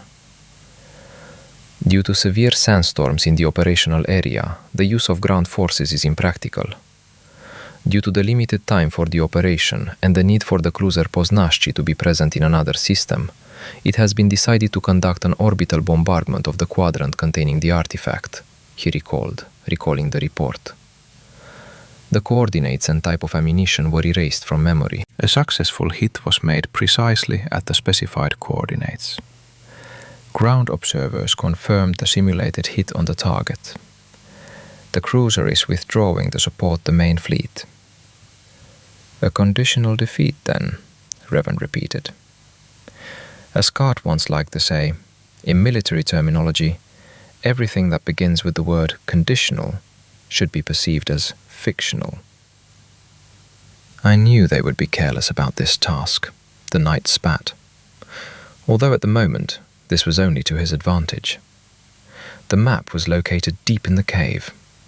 The orbital strike most likely merely collapsed the entrance, and in 3,000 years, even a severely damaged map could be restored to an acceptable level. Chuckling again at how the Force had led him to Tatooine, Reven went to gather supplies and prepare the ship. It was decided to fly instead of using the speeder. There are no coincidences. There is only the Force. 6 hours later, Reven stood on top of a sand dune, consulting a map. The coordinates were correct. This was the very spot where he, Bastila, and the crew of the Ebon Hawk had found the star map. However, now there was nothing around. "Ah, you hot burp," the Jedi cursed, finally realizing what he hadn't taken into account. The problem was time. Over millennia, the sea of dunes completely engulfed the cave. Reven knelt and placed his hand in the sand. Concentrating, he sent streams of Force energy deep into the sand, trying to sense a response from the dark artifact. Eat.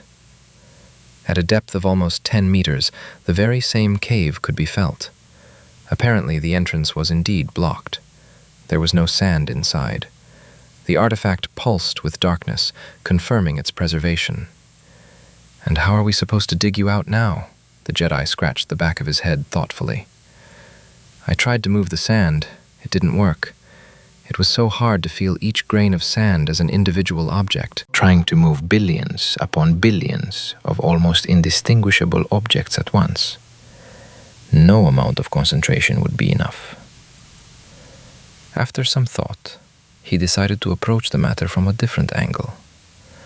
Using Force thrusts, Reven created several powerful wind currents, kicking up a veritable sandstorm. The sand layer did indeed thin, But it was impossible to survive in such conditions without a sealed suit. Something else was needed. Watching the small vines that flew from dune to dune, the man came up with something else. Once again, he called upon the wind for help, but this time he twisted it into a spiral, creating a man-made tornado. The vortex's funnel began greedily sucking in sand, expanding and compacting. The layer grew thinner and thinner. Finally, boulders appeared, blocking the passage. Realizing it was time to call it a day, Reven shifted the vortex to the side. Then, he began to gradually reduce its rotation speed. This proved far more difficult than simply creating a tornado. The mass of sand was trying to accelerate the air currents again. However, Tatooine's gravity soon came to the rescue. The vortex slowed and dumped tons of sand, creating a new sand dune. Reven descended into the resulting crater and began to clear the rubble. Even using the force, it took him several hours. The entire process left him quite exhausted, but the light side generously nourished his body, driving away the fatigue. Finally, armed with a flashlight, the former Jedi re-entered the Star Map cave. The vault withstood the bombardment. Fortunately, there was no rubble inside, only a pile of stones and the fossilized bones of the many victims of the dragon that inhabited the cave thousands of years ago. Having penetrated a couple hundred meters, Reven finally made out the faint outline of an ancient artifact ahead. Pulling an emergency flare from his backpack, he twisted the detonator and tossed the hissing cylinder forward, shielding his eyes. A flash of light illuminated the cavern's vaults. The flare flared up, bathing the surrounding space in a bright glow from the decay of some weakly radioactive isotope. And yes, staying near it for more than a day was not recommended. That's what it's called, an emergency flare. It was used in the event of a shipwreck. It provided light, heat, and a radioactive emission in a range easily detectable by rescuers. The Jedi's gaze slid over the 3 petals of the folded artifact, taller than he was. The entire cave was saturated with dark side energy. The cold penetrated to the bones, chilling not only his body, but his soul as well. Everything was exactly as he remembered. Or was it? A metallic glint in the corner caught Reven's eye. He shone his flashlight on it. "It can't be," the man exclaimed, stunned and delighted. The flashlight beam brightly illuminated the droid's body, coated in a layer of dust and oxidation. It had an anthropomorphic structure, a broad armored torso, and a head with a latticed mask and 2 red optical sensors. "HK-47, Reven ran up to the droid. A quick inspection revealed no structural damage. The entire structure was in perfect condition. A few blaster hits, but no armor penetration. And anyway, the armor appeared to be coated with cortosis. "Where did you get that?" Reven asked in surprise. However, the Jedi knew nothing of what the droid had been doing since their last encounter. If his memory served him correctly, NK had helped the crazed half of Reven's mind create a droid army until Satele stopped them. It took nearly 2 hours to carefully remove the protective casing and inspect the droid's main components. Using the Force, Reven cleaned away any dirt, dust, and corrosion. A quick diagnostic revealed no faults. The circuitry of the galaxy's finest assassin had stood the test of time. Its creator had detected no critical structural changes. Only one question remained. Had its personality survived? The only thing missing to reactivate the droid was a power cell. In fact, it was precisely because of a lack of power that the NK shut down. Its reactor had long since burned through all its fuel, and its backup batteries were dead. Luckily, the astromech droid's remains were still lying around on the ship, and its power cells were intact. The reactor, however, had failed. Oh well, a single power cell would be enough to activate the droid. Fortunately, Reven had once designed it so that the NC had a universal socket for backup power cells, and if the ancient lord remembered correctly, spare parts from a droid of that era were quite suitable for installation. Versatility was the key to the assassin droid's high effectiveness. Forgetting the star map, Revan darted back to the ship and retrieved a repair kit and a pair of fuel cells. After installing the power cell through a small service hatch, usually hidden under the armor, Revan initiated the reactivation process. The droid's red sensor eyes flared. His joints creaked as he perked up and stared at the man standing before him with a joyful smile. With a lightning-fast movement, the droid grabbed the man's throat in a steel grip. Gladly, HK-47 is back online. Thanks for your help, meatbag. Before I wring your neck, is there another equally worthless sack of meat in your worthless life whose death would make you happy? The droid asked, adopting his usual intonation at the beginning of his sentence. I promise that as a reward for saving him, he'll be the first one I eliminate. Well, after you. Choking in his grip on his handiwork, Reven hissed, I am your creator. I am Reven. The droid blinked its sensors. Condescendingly, of course. You're not the first one to say that, sack of meat. This is true, sarcastically. Of course. Master, how come I didn't recognize you right away? You've looked so much younger, changed your hair color, eye color, skull bones, and DNA. Calling upon the Force, Reven managed to break the droid's grip and push him away. But the assassin had no intention of giving up. Menacingly. Jedi? My creator programmed me, among other things, to oppose the likes of you. Reven cursed. He really had trained the droid to kill gifted ones. In the war against the Order, it was necessary. NK cracked his knuckles, testing his agility. He had no weapons, but that didn't make him any less dangerous. All the major hand-to-hand combat styles known in the galaxy were programmed into his memory.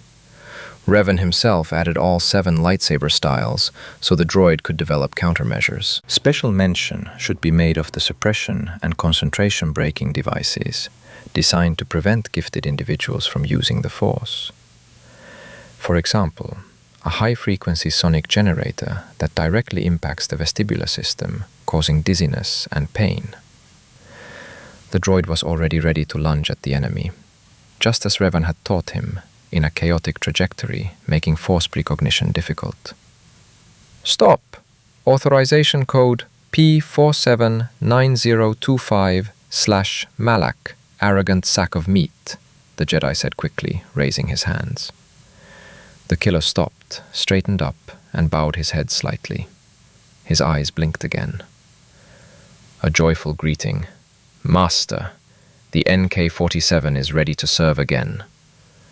Reven exhaled and sat down tiredly on the ground. I'm glad you remembered me, the knight whispered, mentally thanking himself for his foresight. If it weren't for the code, things would be tough right now. Without a lightsaber, dealing with HK-47 is possible, but not without losses. This droid won't stop until its target is dead, and his skills and experience put him on par with the galaxy's strongest warriors.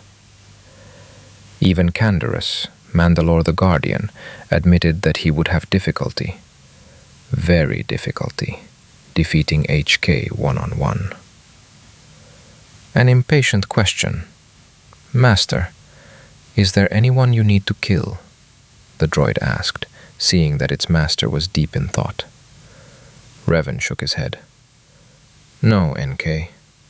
The droid made a sound like a frustrated sigh. Not yet. The droid perked up at the prospect of going into battle again. But first, you need to be patched up, and the reactor needs to be refueled.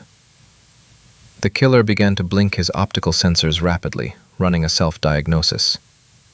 Extensive maintenance is required on all systems. Combat capability is only 47%. The reactor is inactive, the batteries are depleted, the joints lack lubrication, and the armor is coated with cortical oxidation products from... The droid paused for a moment, trying to determine the current date. Many years, Master. he managed. Almost 4,000 NK. We've entered a completely different world, figuratively speaking. By the way, where did you get the Cortosis armor? Proud explanation.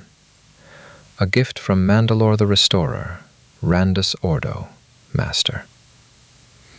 Reven raised his eyebrows in surprise. Ordo? Clanmate of Canderous? Affirmative. Yes, Master. A direct descendant. He assumed the title of Mandalore during the war with the Sith Empire.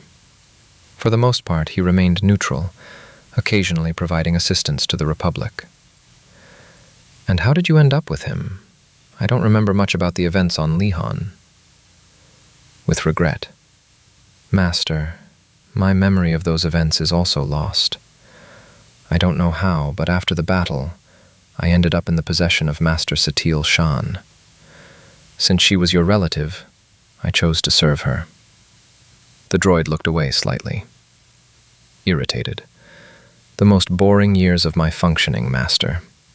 The killer lowered his head slightly. How I hate this word. Revan coughed, trying to hide his laughter.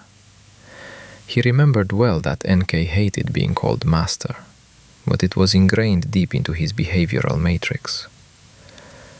And in the end, she handed you over to Mandalore? Reasonably. Not right away, Master. At first, she tried to deactivate me 3 times. The Jedi immediately remembered the whole series of unlucky droid owners who died from tragic accidents, and almost always due to the fault of the NC. It's amazing she survived, he said barely audibly. Insulted. Master, I will never harm the owner. Reven raised an eyebrow in a sarcastic gesture. Intentionally, the droid added. The Jedi laughed. So, continue the story. With pleasure. As you wish, Master. Tired of fruitless attempts to disable my assassin protocols, Master Satil gifted me to Mandalore, who could have used a bodyguard at the time. The droid straightened up. Dreamily. Oh, how many glorious deaths this brought, NK drawled. Reven shook his head. And what happened next? How did you end up here? Irritated. Yes, Master. After 5 years of serving Mandalore, Master Satil took me on an important mission. What mission? Explanation. She saw, according to her, a vision in which you, Master, returned to life. Reven swallowed. And? Bored. She sent me to find you, Master. However, it wasn't so simple. Your disappearance left no trace. The only clues I had were descriptions of Master Satil's vision, a desert planet, and 2 suns. Tatooine? Reven interrupted the droid. Irritated. Do you even have any idea how many planets with similar parameters there are in the galaxy? Master? No. Mimicking. No. I'm a sack of meat, and I only know 1 planet. Hey. Conciliatory. Forgive me, Master. A total of 62 planets with such parameters have been discovered. Of these, 12 are habitable. And you examined them all? Affirmative. Yes, Master. Starting with Tatooine. The droid lowered his head. Regrettably. But there were no traces anywhere. So I decided to check out the places you'd visited and return to Tatooine, where I ran out of energy. The story was incredible. Satil had foreseen his return and even pointed out the planet. Wait a minute, how did you get into the cave? The entrance was blocked? Surprised. Only the main passage is blocked. The other 2 exits are intact, Master. The other 2? Instructional. Krayt dragons always make a spare exit from their lair, or settle in those caves where such entrances already exist.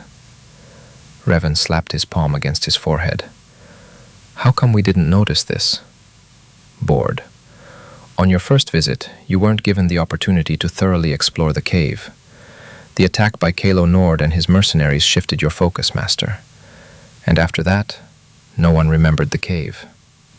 And it's true, no one examined the cave. There was no time. The race with Malak was on. The droid perked up. Gladly. Master, Master Satele asked me to give you 2 things. She said they were kept by the Shan family, awaiting your return. Reven was surprised by this turn of events. He barely knew Satele, and most of her communication was confined to the ghost of a Jedi who had passed into the Force. Why would she need to convey anything? Meanwhile, In-K, having gone off to a corner somewhere, stirred up a pile of stones and pulled out an armored case. Without a word, the assassin handed the container to Reven. Still confused as to why anyone would need to hand him anything, Reven accepted the Shan family's gift. The briefcase, and it was indeed this, was engraved with an image of 2 silhouettes, a man and a woman, in traditional Jedi Order robes.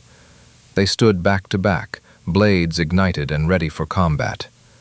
The man held 2 blades in his hands, a lightsaber in his right hand and a short shoto in his left. The woman, meanwhile, was poised to strike with a lightsaber. Bastila, said Reven, recognizing the silhouette of his beloved. A moment later, a hologram of the woman whose name had just been spoken wove itself from streams of light above the case's surface. Reven dropped the container in surprise. The hologram expanded in size, making the image absolutely identical to the original. Bastila, the man repeated in a hoarse voice. The woman's translucent figure turned her head and looked straight at him, a smile lighting up her face. Hello, my love. Reven stared at the hologram, dumbfounded. Such a familiar face, such a familiar one, eyes half closed in feigned boredom, hair braided into 2 ponytails. This was his Bastila, exactly how he remembered her. He hesitantly raised his hand and tried to touch the translucent face, but his hand only passed through the illusion woven from light. He didn't know what to say. And who was there to tell? It's just a hologram, a message recorded thousands of years ago. Surprised? Bastila asked suddenly. Reven blinked, trying to figure out if he had misheard. You see me? He finally squeezed out. The woman laughed. I see you're surprised. Don't be scared. It's just that I wanted to tell you so much that no single message could fit it all, his beloved continued with a smile. The meaning of the words didn't sink in right away, but suddenly something clicked in my memory. Holocron? He exclaimed in amazement. The image nodded. Yes, Master Dorak helped me create it, literally a couple of days before his death. The Jedi slapped himself on the forehead again. Of course. After all, he himself had once created several holocrons, storing his knowledge, experience, and even an imprint of his consciousness. True, he had created them as a Dark Lord, and he would be wary of approaching them now. And you placed the holocron in this case? Yes. I wanted to be sure my gift would reach you, and there was so much I wanted to tell you. Reven smiled. But how did you recognize me? I look completely different now. The man suddenly came to his senses. The Jedi crossed her arms over her chest. Do you think I won't recognize my love? She asked, offended. No, I don't. Reven hesitated. But Bastila only laughed. It's simple, dear. I spent a great deal of time recalling and precisely reconstructing the pattern of your aura in the Force. It doesn't matter what you look like on the outside. Your soul, your consciousness, your essence, call them what you will, they remain unchanged. As soon as the holocron detected the currents of force you directed at the briefcase, I already knew who had taken my gift. Indeed. Reven, out of habit, felt the container with force waves as he accepted it from NK's hands. This gave the holocron the energy to activate. Amazing. The idea of using a lawmaster to project an image of yourself and communicate with someone you care about, and even protecting the container from tampering. A Jedi wouldn't have thought of such a thing. It seems I've had a bad influence on you, Reven said regretfully, but with a smile. Bastila raised an eyebrow questioningly. Your unconventional ideas and resourcefulness are worthy of the title of Sith. The hologram laughed heartily and sincerely, just like Bastila did in the brief moments when she let go of her always tight control over her emotions. You could say I accepted part of your teaching. Reven looked into the illusion's face again. His chest ached, and a lump of grief began to rise in his throat. I miss you so much, he whispered. The smile disappeared from the Jedi's face. I missed you too. Forgive me, Bastila. For what? I left you alone. I left you alone. The knight's eyes filled with tears. The hologram was silent, frowning slightly. I left at the very moment when you needed me most. I embarked on a senseless and insane quest, driven by the foolish principles of an order of which I was no longer a member. Reven sank to his knees, guilt and the knowledge that nothing could be fixed choking him like a burning noose in his chest. There was silence, in which only the ragged breathing of the crushed Jedi could be heard. I can't forgive you, the hologram finally declared loudly. Reven looked up at her with a doomed expression. I cannot forgive you, for I am but a pitiful image of my Creator. You have already received your forgiveness from the one who has merged with the Force. So rise and dry your tears of sorrow. You were not to blame for that act. You... The shocked Reven wanted to ask, but the holocron keeper interrupted him. I didn't understand it right away, but eventually I got answers, including from Master Dorak. I know what the Council did to you, so don't blame yourself for leaving. Neither I nor Vaynor ever accused you of anything. Former Jedi, former Sith. The reborn Reven stood up and sighed in relief, feeling like an entire planet had been lifted from his shoulders. Thank you, was all he could squeeze out. No need to thank me. After all, this conversation is one of the reasons for creating the holocron. Speaking of which, the man seized on the thought, how did you know that I would return to the world again? I had a vision. You were fighting for galactic peace again, but many, many years later. That's when I thought you might find my gift useful. The hologram pointed to the briefcase. At first, I was going to pass it on as an heirloom from generation to generation, but there was a risk that someone else would open it. That's when I thought about creating a holocron. And left the case in the family? Yes, with a will for my descendants to preserve and pass on at the right time. But apparently it didn't work out, she said, glancing sideways at NK. The droid caught his gaze and joined the conversation. Ingratiatingly. Master, allow me to explain. Master Satil also had a similar vision. However, she didn't understand what time period it referred to. Deciding to be on the safe side, she sent me to find it. Bastila bowed her head in doubt, but Reven nodded in agreement. That makes sense, the man said. What, exactly? The Jedi asked. NK-47 is a hunter-killer. He will strive to complete his mission, knowing neither fear nor fatigue, and he will never stop. Besides, with the armor they equipped him with, he's become practically invulnerable. There couldn't have been a better guardian for your gift. The hologram coughed resentfully. Well, except, of course, the holocron with your image. Reven immediately corrected himself. Bastila snorted. In any case, I think you'll find the things I put in the case very useful. The man glanced at the container beneath his feet. He carefully knelt down, trying not to block the built-in holoprojector. The lock actuator beeped, and the case lid jumped slightly, opening a gap between the doors. Reven carefully lifted the lid and opened the container. Incredible, he breathed out in admiration mixed with disbelief. The briefcase, nestled in special recesses, held only 2 items: Bastila's lightsaber and Reven's Mandalorian mask. Both artifacts were literally imbued with the Force. The mask, which the fallen Jedi had found in the ruins of Cathar and worn almost constantly throughout the war, had become his face over the years of fighting. Even his closest comrades and subordinates couldn't see what lay beneath it.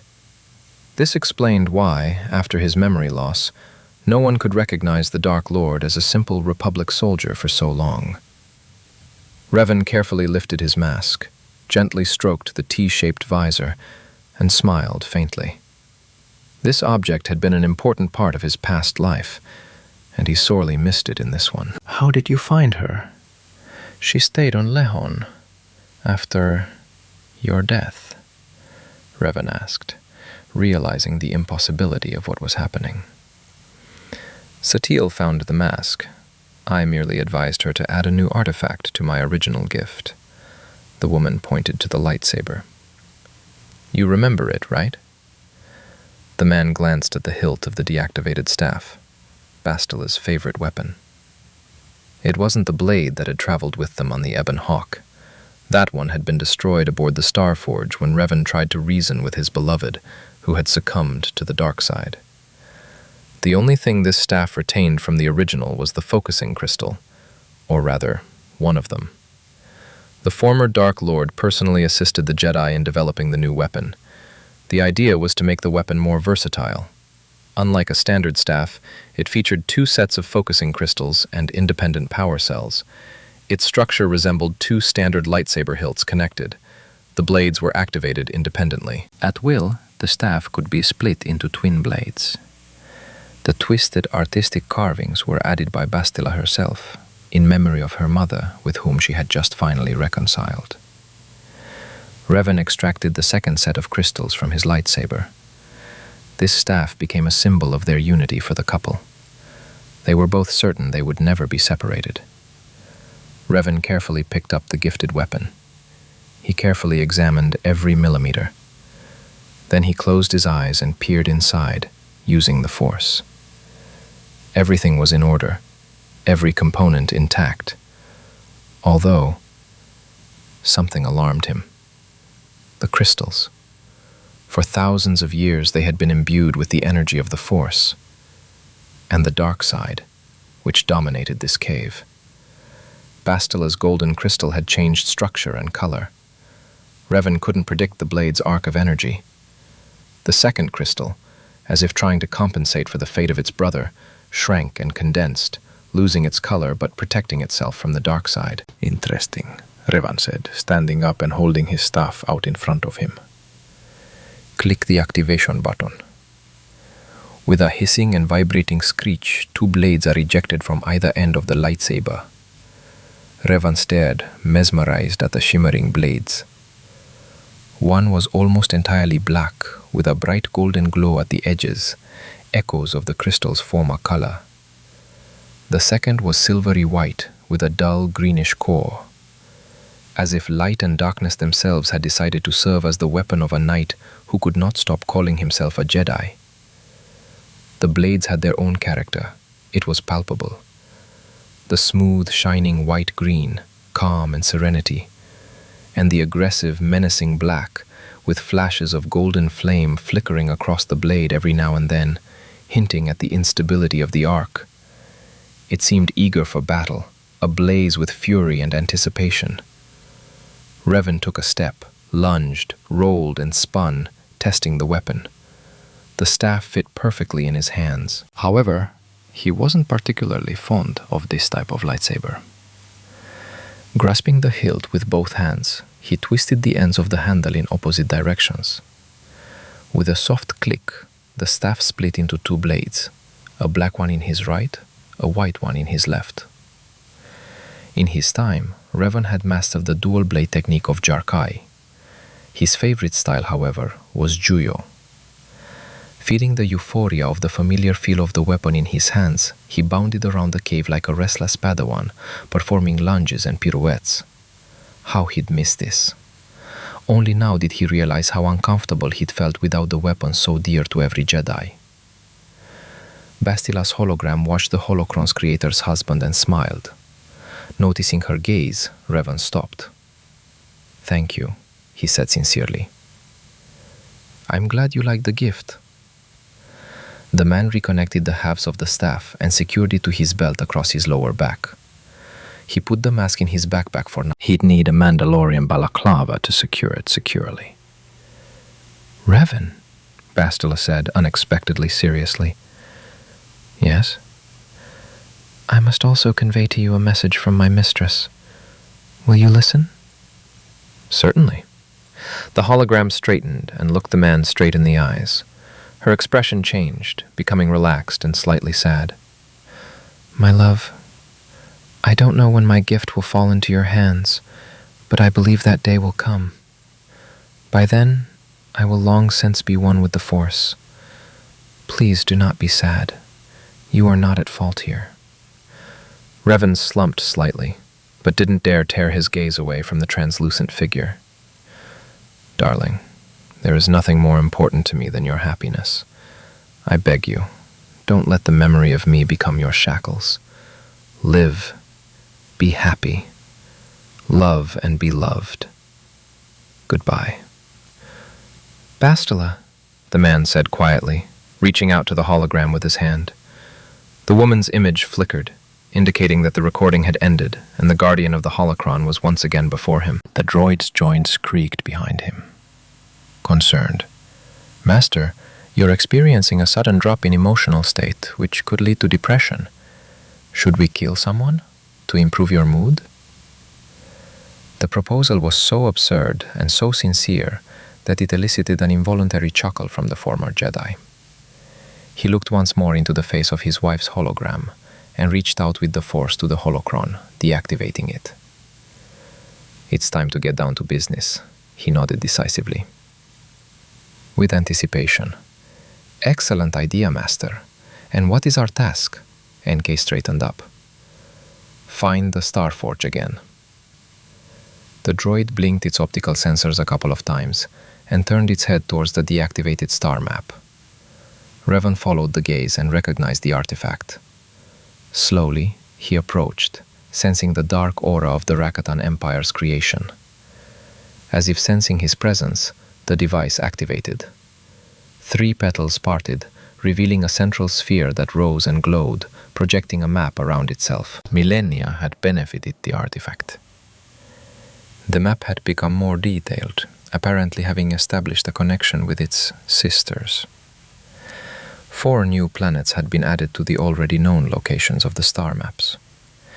Based on the current star positions, Reven was unable to pinpoint their names. His gaze was drawn to a barely noticeable pulsing point, judging by its location on the very edge of the Republic's outer ring of habitable systems. It wasn't the Star Forge, but something like it. Either way, it was something dangerous, and it needed to be found. "NK," Reven called. "Do you recognize these systems?" "Negative. No, Master, I'm sorry." I'll have to get detailed maps of the explored systems. And those, I remember, are expensive," the Jedi mused. "Unless—" "A bold guess.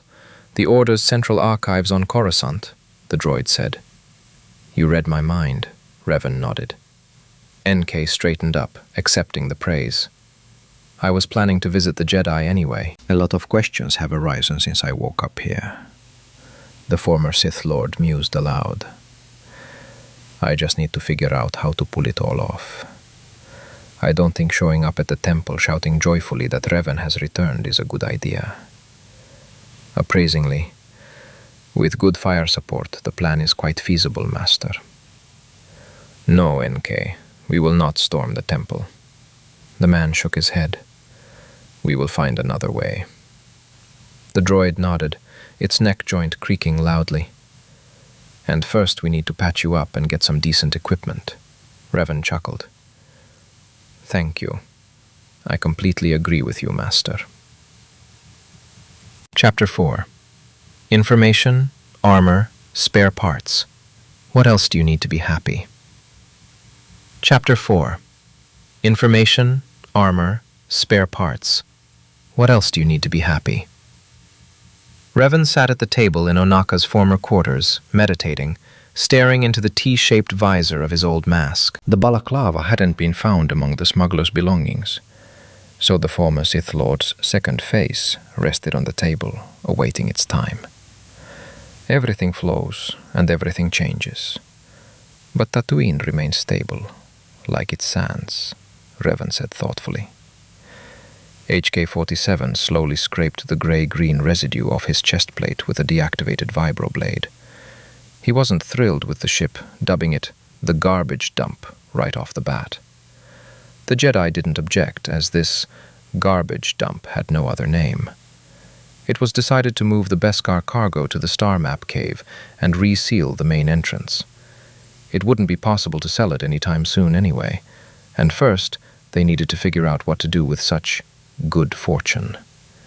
Then again, credits are always a good thing. NK, Reven called. Calculate for me the odds of running into the huts in each of Tatooine's 3 major cities. Considering they recently lost a valuable cargo and screwed up their attempt to retrieve it. Confident, above 95%, Master, the droid responded. Huts are very persistent when it comes to credits and their property, and very patient. A hunt can last for years, provided the description of the wanted person is known. Reven nodded in agreement. He had come to roughly the same conclusion himself. On the other hand, there was no one to pass on his description to. There were no witnesses left. He only communicated with the dispatcher via voicemail. But Mel. Now he showed up. The thought flashed through my mind to check how he was settling in. However, the unexpected new ally assured me he could disappear into Bestine. So heading out to check on him would be an unnecessary risk. And my soul felt calm. There was no sense of anxiety, and this was a good sign from the Force. What do we have in the end? Reven began to ponder aloud. We have a ship, and we have valuable cargo, but neither can be removed from Tatooine. The droid tilted his head slightly to the side with interest. We also have a catastrophic lack of information about the current situation in the galaxy. NK nodded in agreement. But that's just a slow-moving task. Our main problem right now is repairs and getting supplies. With hope, just don't offer Yuka Lucky's droid shop as a workshop. Reven smirked, remembering the NK's hatred for the Ithorian. Relax, my iron friend. This sack of meat has been dead for a long time. Gladly. That's where he belongs. But the question of the workshop remains open. The Jedi scratched his chin. Mos Eisley and Anchorhead are off limits to us. Those cities should be swarming with Jabba's fighters right now. Besides, our dump won't be able to get anywhere near the official spaceport, since our enemies definitely have a description of it. Reasonable. There are other settlements on Tatooine, Master, the droid reminded. Markets selling spare parts for starships and droids, as well as equipment and weapons stores, are only found in large settlements, and those are few. The former Sith activated the holo-terminal and brought up a map of the planet. That leaves Bestine and Mos Espa. The man touched the terminal several times. I don't want to go to Bestine either, even though it's closer. So that leaves Mos Espa. Willingly. I will gladly exterminate the population of any chosen city, Master. Slow down, red-eyed maniac. No need to kill anyone. Yet. Disappointed. As you command, Master. Here. Reven tossed the droid a blaster carbine found in the ship's former owner's belongings. Study this tool for now. You'll quickly understand how weapons in this millennium differ from what we're used to. NK-47 picked up the carbine and carefully examined the design, nodded at the markings, and then quickly disassembled it into its components. Surprised. Master, this weapon's design is no different from modern models. It's approximately 30% more powerful, and its balance and rate of fire have also been improved. Otherwise, it's similar to the Mandalorian M302 Macallus. I assumed something like that. The Jedi nodded. Even when he first logged onto the extranet to gather information, it seemed to him that progress hadn't gone far in 4,000 years. Hyperdrives had gotten a little faster, weapons a little more powerful. But nothing fundamentally new had emerged. Even in combat vehicles, the war between repulsor-lift armored vehicles and walkers was still raging. Although Reven personally preferred the most simplified tracked platforms. They were more reliable and more resistant to damage to the drive units. The legs of walkers, no matter how many there were always their weak point. And repulsors didn't work in all climates and weather conditions. Tracks, on the other hand, confidently cleaved mud, sand, and rocks anywhere, anytime. The main thing was to securely cover the track itself. Repairs were easier and cheaper too. But there were very few examples of such equipment, even during the Old Republic era. The HAV/T-N7 crush roller heavy transport and the LRR-T4 light reconnaissance tank. Memories of the bloody war with the Mandalorians tried to fill the former commander's mind, but he managed to push them away with a force of will. Now was not the time to indulge in those memories. After spending several hours at the terminal, Reven, with some assistance from HK-47, compiled a rough list of what they needed to obtain as soon as possible, and the first item was information, which meant a fully unlocked HoloNet connection. The second item was spare parts for the NK and equipment for the Jedi. Afterward, the plan was to legalize the ship, specifically to purchase and install new navigation equipment and change its identification. And this promised to be problematic. Finding someone willing to change the ID without notifying Jabba's people was going to be a far from trivial task. After all, the Hutt had complete control of the planet. And another problem: credits. The cash on the chips inherited from Onaka and the thugs in Anchorhead totaled around 150,000, which is a considerable sum by Tatooine standards. But the equipment and spare parts, coupled with the not-so-legal services, are incredibly expensive. With few cities to choose from, they decided to go to Mos Espa for reconnaissance. Judging by the map, there was a spaceport there, meaning it would be easy to blend in among the crowd of new faces. Besides, Reven hadn't yet forgotten how to camouflage himself with the Force. They left the garbage dump in a small gorge almost 100 kilometers from the city and transferred to a speeder. NK took on his usual role as a protocol droid, which forced him to abandon his heavy carbine in favor of compact hand blasters, which he could hide in the hidden compartments of the hull. They managed to enter the city without any problems. The checkpoint was merely for show, most likely to keep the Sand People away. However, that didn't stop Reven from extracting some information from one of the guards.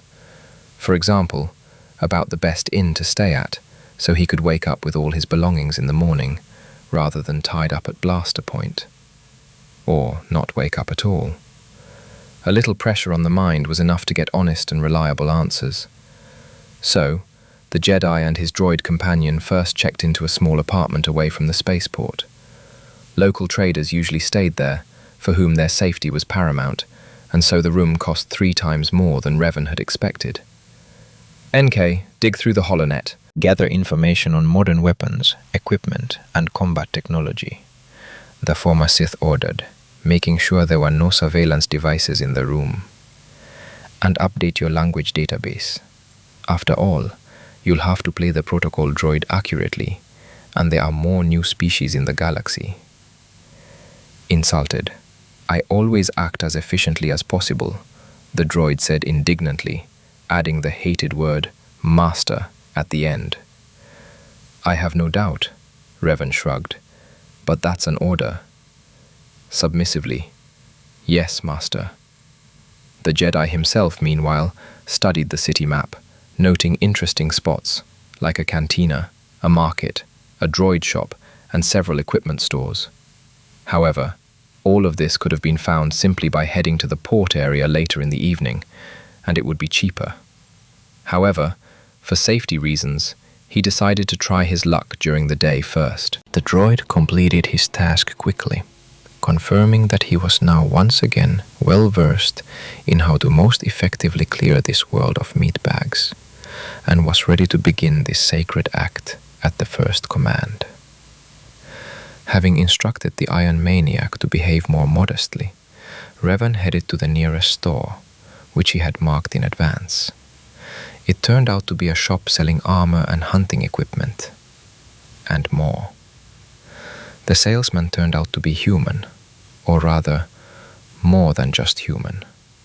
His movements and bearing betrayed a seasoned military man, which gave the former Sith hope that he wasn't just selling pretty rags with decorative inserts of shiny metal plates that would only protect one from spit.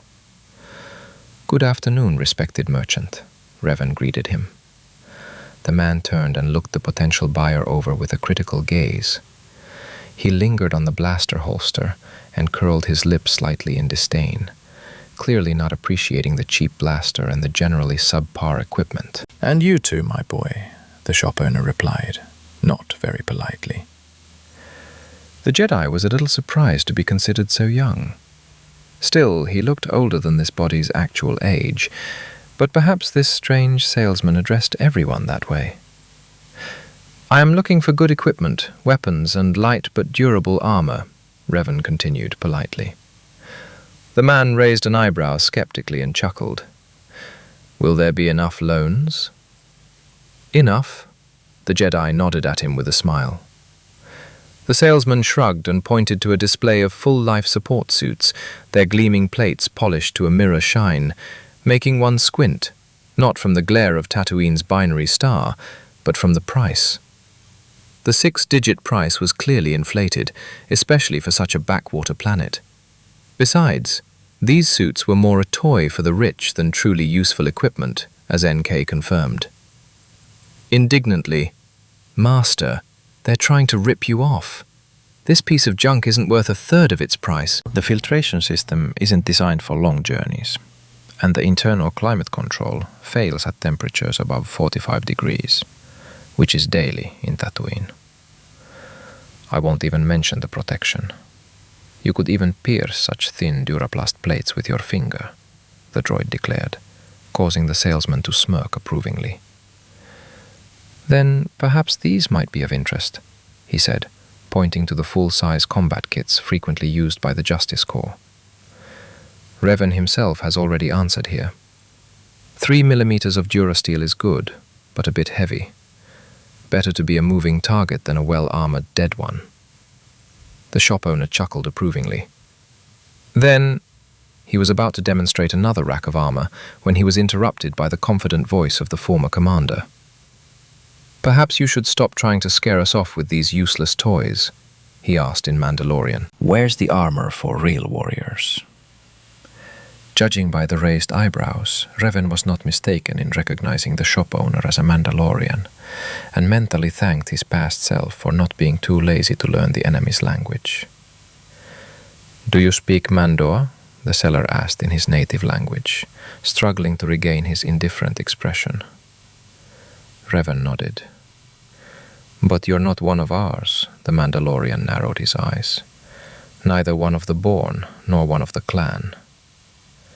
True, no one accepted me into the clan, the Jedi nodded, but I often interacted with your people and was once declared a friend of one of the clans. A friend? The merchant asked again. And what clan? The topic was a touchy one. Not only does the Mandoa word friend have multiple meanings, denoting varying degrees of closeness to the clan, but in this case, Reven was practically a brother in arms, as Canderous liked to say. However, He was never accepted into the clan, for the simple reason that rank-and-file warriors simply wouldn't have accepted it, even if it had been Mandalore's own order. Still, accepting a Jedi into the clan, especially the one who effectively exterminated the Mandalorians, depriving them of their most precious relic, that was too much. Besides, Reven didn't know whether the Ordo clan still existed or had vanished into thin air, but he decided to take the risk anyway. Ordo clan, he finally answered. For a moment, surprise was reflected on the interlocutor's face again. Ordo? A very old name and respected. The Mandalorian nodded respectfully, even though there are few of them left. Reven exhaled. Contact was established. So, do you have real armor? The Jedi asked. The seller grinned. Does the Mandalorian have armor? He grinned. Does the Wookiee have fur? Let's go. The merchant moved to the far wall and beckoned Reven closer. Behind a corner shelf was a hidden passage to the basement. My name is Ramsar. I am from the Volo clan. The salesman finally introduced himself when they reached the bottom. Vaner Shan, Reven said his new name. And this is NK, my secretary. With pleasure. I'm an excellent secretary. I specialize in accounting. I'm best at cutting and dividing. The droid flashed its sensors. And he wasn't lying. What difference does it make that he's reducing the enemy's numbers, rather than merely dividing them into their component parts? Protocol clerk? The warrior chuckled. Well, well, but he's too active. I don't like it when people can't keep up with me, Reven returned the grin. There were once legends among the Mandalorians about the HK series of droids. They were excellent accountants. The best, the former Sith nodded. Correction, unique, the droid reminded, not liking being associated with the fakes of the Goto Company, NK-50 and so on. Perhaps, the seller agreed. But let's get back to the armor. Are you interested in anything specific? Lightweight and durable armor that doesn't restrict movement, Reven began to describe. Reinforced plates on the chest and back, but not too thick to hide under a cloak or cape. Pads on the most vulnerable parts, good thermal protection, and additional insulation in case of electrical attacks. An exoskeleton or servos to strengthen muscles and joints are not necessary. Lightweight and compact are key. This is a rather unusual kit, the Mandalorian thought. Will a jetpack or other special equipment be required? No, just a standard belt and 3 pouches. Okay, then it's the standard underarmor made of reinforced woven fiber, the chest plate from the M321L, and the bracers and gloves from the MT333R assault model. And don't argue, they're lighter and better protected.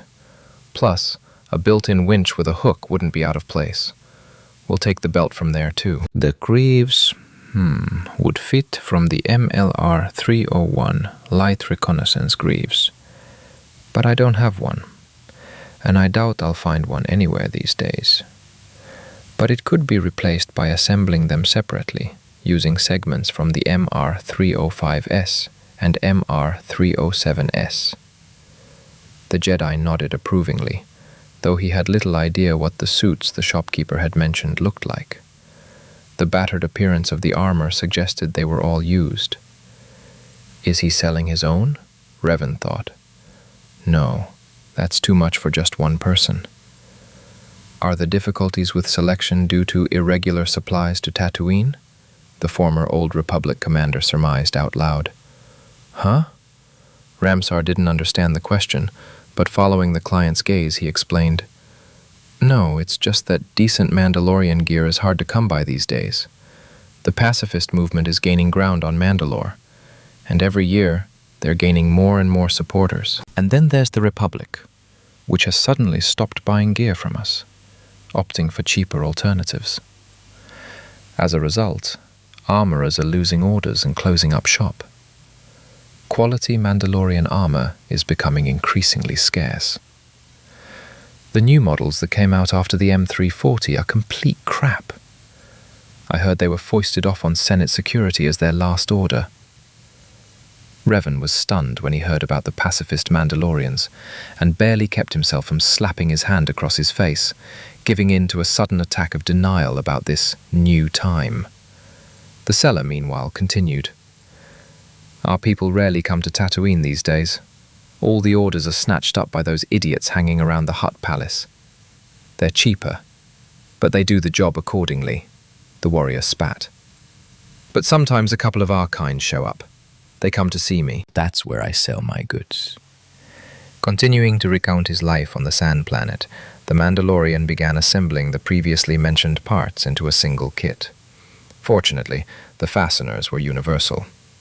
While preparing his future armor, Reven learned that the Volo clan had always been weaponsmiths, but were forced to leave Mandalore when the Republic began cutting off supplies of the materials needed to produce high-quality armor. Ramsar traveled to Tatooine to negotiate with the Hutts for alternative sources of raw materials. However, due to disagreements among the gastropods, nothing was agreed upon. The clan departed, and Ramsar was left as a liaison in case the Hutts finally reached an agreement. He has been waiting for 3 years now, slowly establishing his own business. The armor turned out worthy and fully met Reven's requirements, and the differences in the coloring of the elements taken from different suits of armor were irrelevant. It could always be repainted. Although the current chaotic black and red color scheme suited the Dark Lord just fine. Without accepting any objections, the shop owner forced the Jedi to put on the freshly assembled set. It fits perfectly, Volo nodded. The sleeves will change length automatically, so don't worry. It's quite light, Reven was surprised, tapping his chest plate to make sure. Mandalorian forging, Ramsar explained. Not Beskar, of course, but stronger than any Duraplastic. It can withstand 4 bolts from a hand blaster at almost point-blank range. It's better not to risk it with a carbine. It might protect against a tangential blow, but a direct hit, especially at close range, won't do. The fiber of the under armor will even withstand a blow from a vibroblade. But, as you understand, it's also better not to expose yourself to multiple hits. Excellent. The Sith demonstrated several hand-to-hand combat techniques and made sure that the armor did not restrict his movements. By the way, do you need a helmet? The salesman asked with a satisfied smile. No helmet itself, but I would take the underhelmet mount for the mask and visor. I would advise getting the complete set, but that's up to you, the Mandalorian shrugged. The MR305S would suit you. It has a good multifunctional visor. I already have a visor. I just don't know if I can find a balaclava for it. What model is it? Volo asked with interest. Very old. You could say ancient. Do you have a number? Marking? MLR-15, Reven recalled. Hearing the name, Ramsar almost dropped the helmet from one of the armor sets that he had already taken off the shelf. 15? Aren't you confused? No. But it's impossible. Why? The Jedi became wary. The seller's reaction was baffling. Well, no, perfectly understandable. And how could one explain owning a practically museum-quality piece? The current markings and indexing were introduced approximately 4,000 years ago, just before the Great War with the Republic. It was also known as the Mandalorian War, the shopkeeper began to explain. So the Model 15 must be from that era, and it really is very old. Where did you get it? It's something of a family heirloom, Reven answered evasively. So is there a way to pick up a balaclava for it? The Mandalorian seemed to be lost in thought and only nodded. Yeah, right, he said, gathering himself together again. Any reconnaissance helmet liner will do. True to tradition, the 15th series hasn't been significantly altered in design. The 305 should be fine. While Ramsar searched for the necessary item, Reven rummaged through the satchel he'd brought from the ship and pulled out a mask wrapped in cloth. Just holding it in his hands was pleasant. It evoked a feeling of calm and confidence, even though the dark side felt just as much like the light side within it. The Mandalorian watched, mesmerized, as Reven donned the jet-black balaclava and secured the mask to his face. The latches clicked into place without a hitch, as if they'd been designed specifically for this particular model. The visor blinked several times, connecting to the armor's miniature power source, and produced a relatively clear image, considering the artifact's age. The former Sith reflexively ran his hands over the collar of his chest plate, searching for his hood, but not finding it, he lowered his hands and straightened up, studying his reflection in the nearest mirror. He felt like Reven again, the one he once was. Along with this, he felt an incredible lightness throughout his body, as if the Force had become twice as potent, even without meditation and constant control. "There's a legend among the Mandalorians," Ramsar almost whispered, his gaze fixed on the former Sith, "about a great warrior who managed to do more than just win the war with our ancestors. He managed to break them, to deprive them of their heritage." Revan cautiously turned his head toward Volo. Behind him, the NK's servos creaked slightly, clearly preparing to protect his master if necessary. "Our ancestors lost their way back then. They forgot what it meant to be warriors and became mere thugs who danced to someone else's tune," the shopkeeper continued. "And then that warrior plunged them into the abyss of despair. He turned the Mandalorians into ruthless hunters who fought even among themselves." The Jedi turned completely to face the Mandalorian, who stared at his mask. "And when we had almost lost all our honor and pride, he appeared again and saved us, giving us Mandalore the Guardian." The former Sith Lord lowered his head slightly as memories of Canderous stirred in his mind. He recalled their arrival on that cursed ice planet. He remembered finding Mandalore's mask, which Reven had hidden during the war, and he remembered how Canderous had been forced to kill his wife, blinded by hatred. "Reven," Ramsar said, causing the imperturbable customer to flinch. "That was his name, and he wore exactly the same mask." The Jedi pulled himself together. The salesman had merely recounted an ancient legend of his people. Besides, he hadn't shown any signs of hostility. "An interesting story," Reven chuckled. "Do you think this mask is the same one?" "I don't know," Ramsar replied, gradually regaining his composure. "But no one has seen this particular model, and in this color scheme, for 300 years. "The galaxy is big, and there are a lot of coincidences in it," the buyer shrugged. The shop owner peered closely into the mask's visor, as if trying to discern the face underneath. "Yes, you're probably right," he relaxed a little and nodded. "Perhaps we should discuss payment?" the Jedi suggested. "The package suits me." The credits quickly restored the warrior merchant's apparently lost ability to think quickly. "So, the order is non-standard. We'll compensate for the disassembled sets, plus individual fitting," Volo mumbled.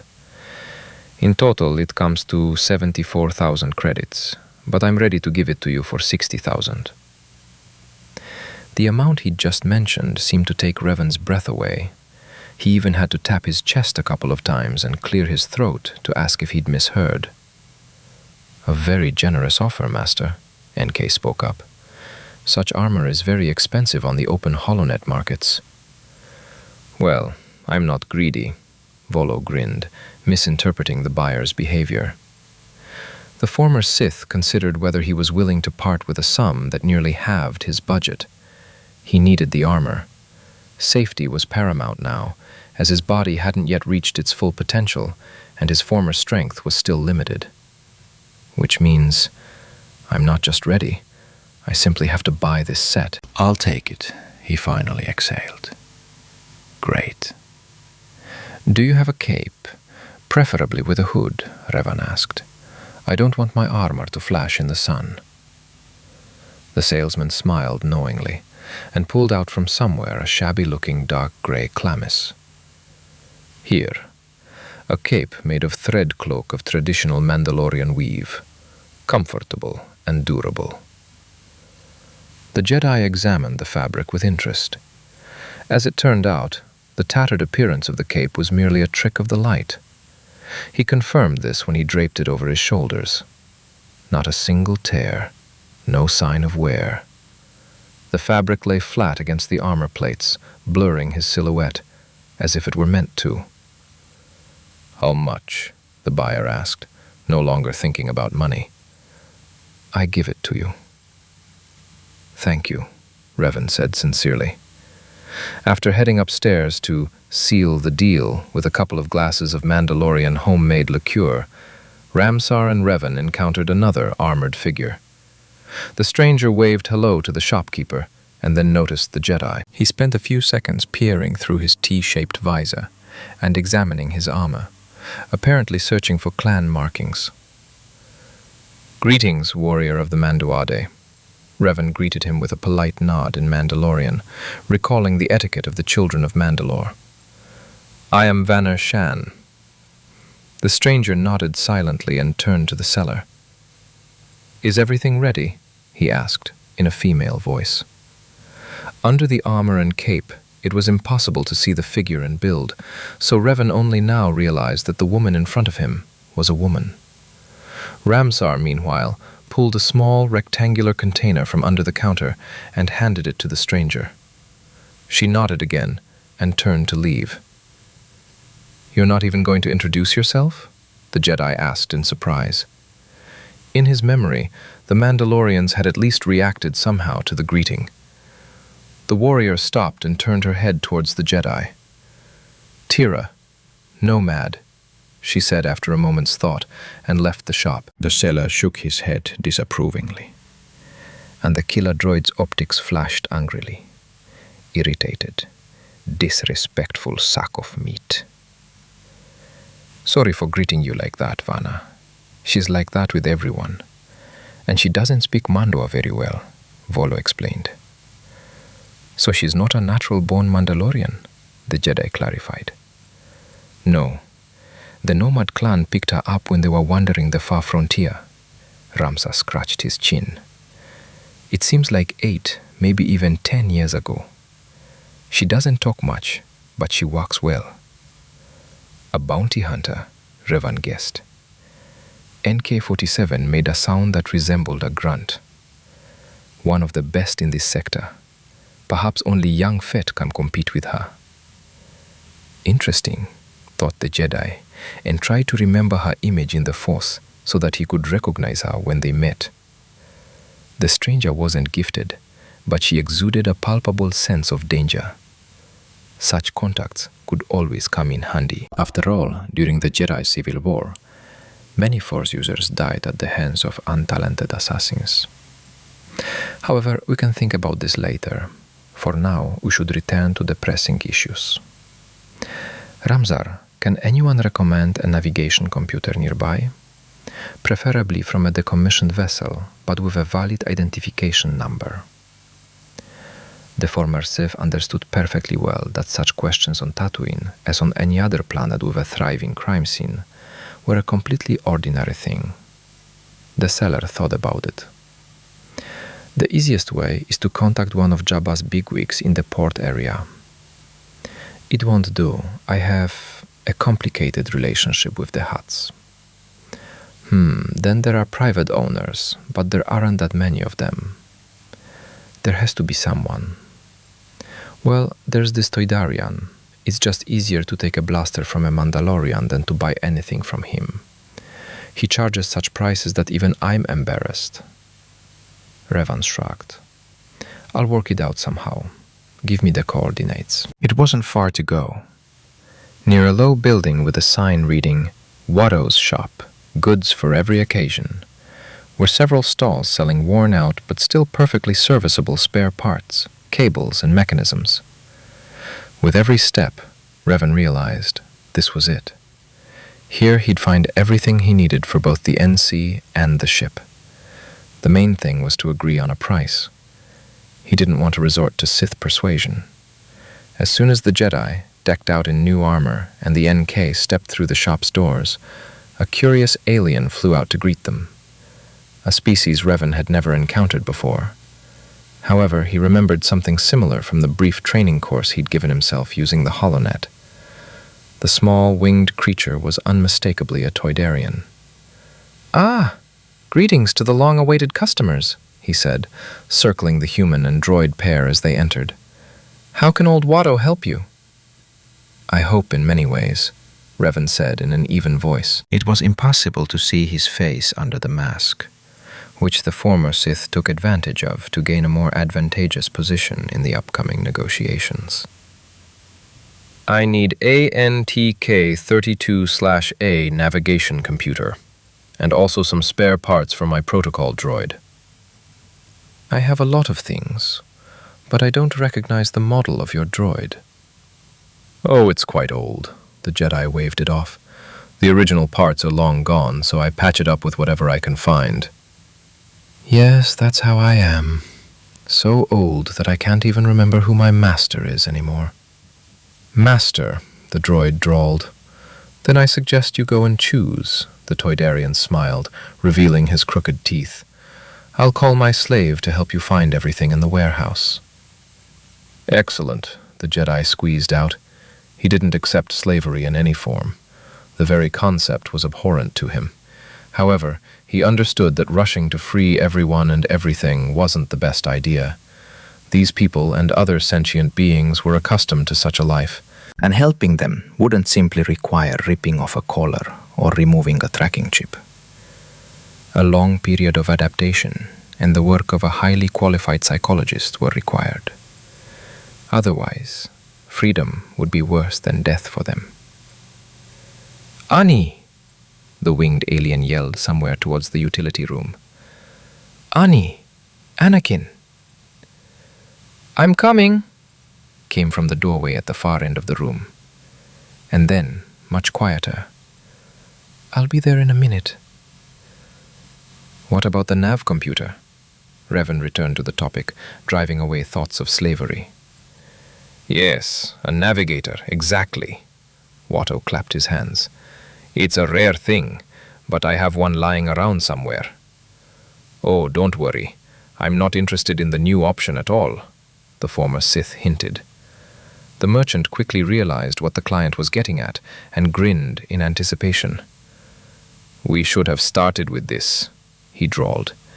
"These are completely different circumstances." Behind circumstances, Reven clearly heard credits. "But is this possible?" "Of course," the Toydarian smiled. "For old Watto, nothing is impossible." "And?" The Jedi tilted his head slightly to the side. "How much do such opportunities cost now?" 300,000, the winged one announced the price. Reven was glad his face was now hidden by a mask, for he had never encountered such impudence. According to holonet data, even a new model with all the upgrades costs an order of magnitude less. For that kind of money, you could build a new ship from scratch. "Dear Watto," he began ingratiatingly, "I'm not buying a whole Corvette from you, just a couple of spare parts." "On the contrary, you're buying not just a ship, but the ability to move freely throughout Hutt territory." The alien narrowed his eyes. "Moreover, I heard that Jabba is now checking all ships whose IDs have not passed the check or were issued very recently." Reven tensed, taking the hint perfectly. The seller wasn't so simple and had quickly guessed the decommissioned computer's purpose. Most likely, this overgrown fly was hoping to receive a share of the stolen cargo in exchange for his silence. That's why he'd set such a high price. At that moment, a thin boy with sun-bleached sandy-colored hair appeared from an opening at the far end of the room. "Watto, I've come," he called the shop owner. "What needs to be done?" Something was wrong with this child. Reven felt the air thicken in his presence, as if something were influencing the surroundings through the force. Or perhaps someone. "Ah, Annie," the Toydarian turned his gaze to him. "Show our guest the droid parts in the warehouse while he considers my offer." Watto's gaze spoke louder than his words, and the Jedi understood what they were trying to tell him. "Think faster. If you refuse and leave, I'll tell Jabba everything." What a greedy idiot, thought the former Sith Lord. He's not even considering the option of using Sith diplomacy. How naive. The slave boy ran up to Reven and took him by the hand, pulling him towards the warehouses. But the moment his palm touched the Jedi's armor, the consciousness of the commander who had died 4,000 years ago was clouded by a vision. Terrifying black armor with a cloak fluttering behind him like the wings of death itself. The ragged wheeze of a breathing apparatus, and the chilling black aura of a Sith Lord. Chapter 5. Empires often start with one man and a killer droid. Chapter 5. Empires often start with just one man and an assassin droid. Shocked by the sudden vision, Reven recoiled from the blonde-haired boy, staring at him through his mask's visor. The Jedi's keen hearing caught the barely audible hum of the NK's personal shield, bracing itself to repel the threat to its master. "Are you okay, mister?" the boy asked worriedly. There was no sense of darkness about him, and the concern in his voice was genuine. The dissonance with the image of the terrifying Dark Lord in his pitch-black armor from the vision, which for some reason was so strongly associated with this boy, stunned the Jedi. What in the name of the Force was that? He asked himself mentally. The vision was so vivid and clear, suggesting a near-complete predetermination. Or was it all because of that strange aura surrounding the child? And was it really him in the vision? Perhaps it was someone important to him, or someone who will become important in the future. The initial, almost instinctive decision to kill the boy on the spot and eliminate the potential threat was overruled.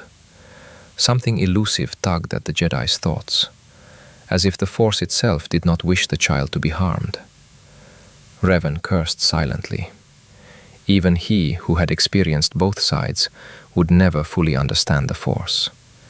And its constant hints, visions, coincidences, and other quirks were irritating beyond measure. And now he'd, accidentally, stumbled into a shop where a potentially very powerful adept was sitting in the back room. One who'd been overlooked by the Jedi Order scouts. Or did the Council not even look for younglings anymore? After all, according to some Sith, the number of enclaves in the galaxy had dwindled to a single temple on Coruscant. At least, that's what the HoloNet said. We still need to get to the temple and communicate with the Great Holocron. If at least this relic the Jedi didn't... The former Sith's thoughts were interrupted by the boy, who came up to him again and tugged at his cloak. "Mister?" "Yes, I'm fine." Reven pulled himself together. "Lead the way." The boy walked forward, showing the way through a narrow corridor filled with shelves and tables with spare parts and half-disassembled mechanisms. The Jedi gestured for his droid to follow them. The warehouse, it turned out, occupied a large basement, reminiscent of Volo's shop, and it really did have everything. "Master, I'm almost happy," NK rasped. "Wait, buddy. First we'll pick up the necessary parts and patch you up. Then you'll be happy," Reven chuckled, continuing to keep an eye on the kid out of the corner of his eye. The guy looked at the droid with interest. "I've never seen anything like it," he exclaimed enthusiastically. "What series is it from? Protocol? And who makes it? Industrial Automaton? Droid Tech? Inteltron?" The boy peppered his questions with such lively interest and genuine joy that he evoked a subconscious response in the former Jedi. After all, the great Reven himself had once dwelt like this around new technological advances, eager to learn more about them. "This is HK-47, the former Sith approached his droid. "He is, you could say, my personal assistant with advanced functions," proudly. "With numerous and very diverse functions," he corrected the subject of the conversation. Yes, as you say, Revan patted his metal chest plate. I built it myself, based on an old protocol droid. Although nothing remains of that one except the chassis. Everything else is from different droid series. "Cool," the boy said admiringly. "I also built my droid. Well, almost built it. There's still a lot to do, but it's already in working order." "Wow, you're doing great," the Jedi praised the child. "You must have talent." "Thank you, but it's nothing special." The boy looked down, embarrassed. "I just, feel what's wrong with this or that detail, and I know where it should be." A hunch flashed through Reven's mind that this child was subconsciously using the Force. It was astonishing. Without training, and at such a young age, he was worth keeping an eye on. "I'm Anakin, by the way," the boy extended his hand. "Anakin Skywalker. Just call me Annie." "Vanner Shan," the man shook his hand cautiously, fearing a new flash of images. However, there were no visions. "So, what do you need for the droid?" the young mechanic asked. "It looks pretty good. Everything's in place." "I'll need some tools to get its hull in order. It hasn't been serviced in a while, so to speak." Reven twirled his hand in the air. "It's also time to replace the optical sensors, the vocabulator, the main reactor, the fuel cell grid, and a couple of other internal components. Oh, and yeah, it would also be a good idea to replace the servos in the joints with more modern, articulated ones." Anakin stared at his interlocutor, realizing the scale of the upcoming repairs. "It even had its own reactor?" the boy asked, regaining his voice. "Yes, small, from an old military model." The boy examined the droid again, its body practically the same size as a human body. Military-grade micro-reactors were very expensive. He had never been able to obtain one for his protocol droid, which he had been building at home in secret from Watto.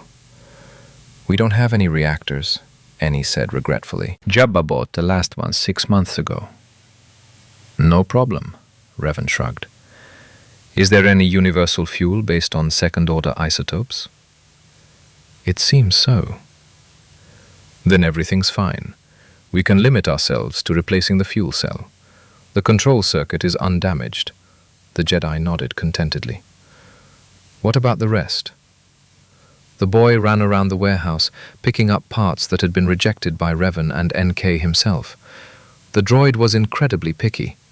Parts were rejected for lack of functionality, micro-damage, scratches, poor performance, and other reasons only the killer could understand. They managed to find a couple of excellent military-grade sensors, along with nearly new servos. The vocabulator was borrowed from a decommissioned C-1 protocol droid that had been sitting in a Sith shop for who knows how long. They even found a brand new targeting card for an automated turret, which NK clung to with a death grip, demanding to buy it. Or rather, first demanding, then asking, and finally begging.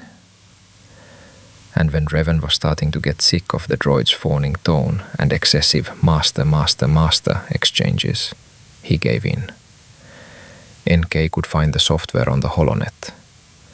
The Jedi left the shop almost 3 hours later, leaving behind almost 15,000 credits.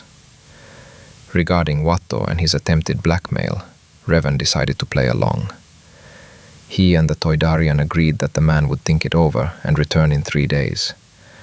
He'd be leaving the planet anyway, he said. The alien reluctantly agreed. Apparently, the sum he expected to extract from the Jedi was much greater than what Jabba had promised. Repairing the NK-47 didn't take long, as the design initially allowed for the installation of modules from various manufacturers, so all that was needed was to tinker with the contacts and connectors. It was difficult to persuade the droid to shut down long enough to replace several internal systems and install a new targeting system. Having barely returned to his robotic life, NK flatly refused to lose consciousness again, even temporarily. Only a direct order from his master had any effect. It took much more time to clean the body and main components from plaque, oxidation products, and other traces of time. The next day, the droid's reddish armor gleamed with a barely perceptible sheen of cortosis coating. The creaking sound of movement had disappeared, making the NK virtually silent once again, and the new servos made it even more dangerous and effective in combat. The flamethrower built into his left arm had to be abandoned, as it had become unusable over the millennia. But the ion discharger was perfectly functional, as NK demonstrated by short-circuiting the door control console in the hotel room where the renovations were being carried out. Reven wasn't worried about the mess caused by the droid's maintenance. He'd be able to come to an agreement with the innkeeper, one way or another. His thoughts, meanwhile, were preoccupied with the vision of the Dark Lord that had visited the reborn adept of light and darkness when Anakin first touched him. However, its meaning remained hidden. Reven understood that it was something connected to the boy, and, most likely, only to come. An attempt at deep meditation to understand what had happened ended in failure. Instead of a silhouette in black armor, Tython appeared before his eyes. Then the Jedi Temple and the dark aura of the Starforge. It was as if the Force itself had pushed him back into reality, insistently advising him not to waste time. However, the boy deserved attention, and Reven planned to keep an eye on him. There remained the matter of Watto and his blackmail. Running from the huts across the desert wasn't the most pleasant prospect. Shutting the merchant up for good would have been an option, but that would have attracted unnecessary attention. As HK-47 politely pointed out, the Toydarian's shop sign bore the symbol of one of the hut-controlled bandit clans. So, if the winged merchant were taken out, the local thugs would immediately find out, and they wouldn't be happy. No one wanted to lose their source of protection money. And then, word would reach Jabba, and that slug would quickly put two and two together. The hunt would begin again for the brazen thief who stole the transport carrying the Beskar. There was also the option of sharing the cargo with Watto, but that was put aside for the most extreme case. Almost in the same place where the idea of simply blowing off the Toydarian's head with a lightsaber was meekly awaiting its moment. Analysis of the situation. Master, I noticed that you have a problem with an insolent winged sack of meat who dared to threaten you. The droid spoke up when Reven once again sighed tiredly. That's right, NK, the Jedi agreed. He's being guarded, and it's dangerous for us to get involved with them now. Showing my knowledge, Master, I've discovered that the symbol on that merchant's stall belongs to a local bandit clan, the Bloodclaws. They number only about 100, each representing a different race of sentient beings. Their leader, a certain Tycho Dormer, is human. The former Sith considered this. The droid hadn't casually mentioned the clan's relatively small size, even by Mos Espa standards. Another acceptable solution was emerging. Are you suggesting what I was thinking? The Jedi raised an eyebrow meaningfully. Conspiratorially. Oh yes, Master, NK said. 6 hours later, shopping district, Bloodclaw's clan refuge. A man in a deep hooded cloak and a harmless-looking protocol droid walked confidently to the entrance of the cantina, which, according to rumors, was the hideout of one of the local criminal clans. The bartender's mind proved quite malleable, and the old Rhodian spilled everything he knew about the leader of the thugs and their hidden base. Excellent. Revan used the Force to make the bartender fall asleep. Warning, Master. There is a guard near the secret door, indicated by this bag of meat, NK said quietly with his vocoder. Don't kill anyone without orders. We don't need any unnecessary traces. With readiness. Accepted, Master. The Jedi's plan was quite simple. infiltrate the clan's lair, and make its leader an offer he couldn't refuse. Namely, work for him. Secretly, of course, from the huts. The catch was that as few people as possible needed to know about the leadership change. That meant leaving no traces. Reven leisurely walked behind the bar and into the back rooms, as if it were a routine matter. The guard the droid had mentioned near the secret passage was nowhere to be found. However, a moment later, the Jedi sensed two sentient beings on the other side of the door.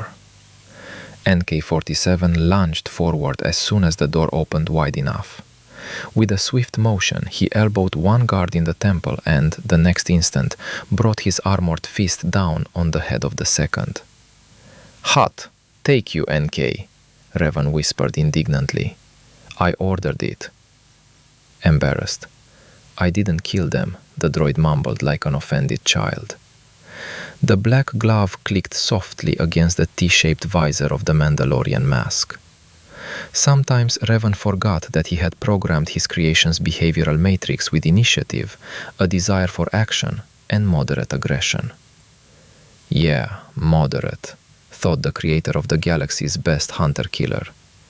The only thing he didn't take into account is that after 4,000 years, the poor guy will get bored of the action.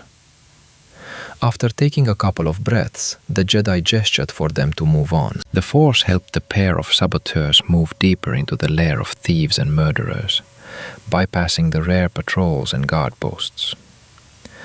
The refuge turned out to be larger than the former Sith had expected. 3 underground levels, a substantial armory, living quarters, and a dining hall. A real fortified base, Reven noted, assessing the scale. Evaluating. Not enough stationary turrets, added the droid. The layout at the Imperial bases was more efficient. Everything was more efficient back then, shook his head the one who had ruled his own empire thousands of years ago. A lone bloodclaw fighter, who decided to stroll through the empty corridors, was captured by saboteurs and used to find out exactly where in the base the clan leader was holed up. Getting to him turned out to be surprisingly easy. Reven couldn't help but think that even the criminals in this new world had become too relaxed. Good afternoon, gentlemen, thugs, murderers, thieves, and scoundrels of all stripes. The former Sith greeted the head of a criminal clan and his 6 personal guards, who had set up some sort of ambush in Tycho Dorm's private quarters. Although it was hard to call it an ambush, 7 against a Jedi and an assassin droid? That's not even serious. Dorma turned out to be quite young. Reven would have put him in his mid-20s, and considering that people on Tatooine often look older than their age, the boy could have been a teenager. But if he'd managed to lead an entire clan, one that had even received permission to exist from the Hutts, the boy must have a head on his shoulders, and not just an empty one. "And who is so bold as to show up right in my guy's lair?" came the deep voice of the criminal leader, unbecoming of his age. "Call me, Lord," Reven grinned to himself under his mask, "and I'm here with an offer I can't refuse." NK gripped the blasters he had previously pulled out of their hidden compartments tighter, hearing the owner's necessary words. "Really?" Dorma grinned. "And what kind of proposal is that?" "Work for me. Unofficially, of course." The Jedi crossed his arms over his chest. The NK guidance systems have already identified targets. The head of the claws laughed, slapping his hand on the table. "You made me laugh," he squeezed out through his laughter. "Work? For you?" "Yes," the former Sith nodded calmly. "You'll die quickly for such a joke." The leader, pleased with himself, leaned back in his chair. "Kill him." "NK, take it easy," Reven whispered, shifting behind the droid's back. The hunter-killer suddenly raised both hands, in which Mandalorian blasters were clutched, and with 6 precise shots disarmed the leader's guards. No one returned fire, as the fighters were slammed into the walls by the shockwave of the force. The clan leader, suddenly aware of his actions, held his hands so carelessly that they were impermissibly far from his holster, when an invisible hand squeezed his throat. "Listen to me carefully," Reven said loudly, pulling Tycho Dorm to him and forcing him to his knees. "From this moment on, my orders will be your sacred law, which I advise you not to even attempt to break. You will continue to pretend to serve the huts, but I will be your true master. Do you understand?" Dorma, gasping for air and helplessly scraping his fingers across his throat, nodded frantically. The former Sith stopped strangling the prisoner and threw the communicator at his feet. "Here are my contacts. That way you can contact me if necessary." The head of the claws nodded. "And most importantly," Reven came close to Dorma, "don't even try to betray me." The prisoner frowned, but nodded. "Unconvincing," Reven shook his head. "Apparently you just don't understand who you're dealing with." You don't understand," the head of the clan croaked. "Oh, I understand perfectly well," the former Jedi chuckled. "I wasn't born yesterday. But you really are mistaking me for someone else." Mockingly, "Stupid sack of meat." "See that droid?" Reven pointed at NK, who was swinging blasters from one stunned guard to another. "He alone could wipe out your entire, so to speak, organization," with a sneer, "in about 3 minutes. And I can make lots of them, a whole lot," the former Dark Lord said menacingly, letting out a little of the dark, oppressive aura of the Force. "And you won't even notice how they're coming for you. It could even be an ordinary protocol droid belonging to one of your clients." The prisoner coughed and swallowed hard. "And if that doesn't convince you that it's better not to mess with me, look here." Reven turned his head to one of the stunned guards. "Get up." The bodyguard opened his eyes and shook his head, coming to his senses. "Oh, my head," the poor guy drawled. "You want to shoot yourself in the knee." The ancient Jedi pressed the guard's consciousness with the Force. "I really want to shoot myself in the knee," the soldier said wearily, picking up a pistol lying nearby and holding it to his leg. A shot, a scream, and a groan of pain. "Did you get the message?" The former Sith bowed his head, looking into Tycho's frightened eyes.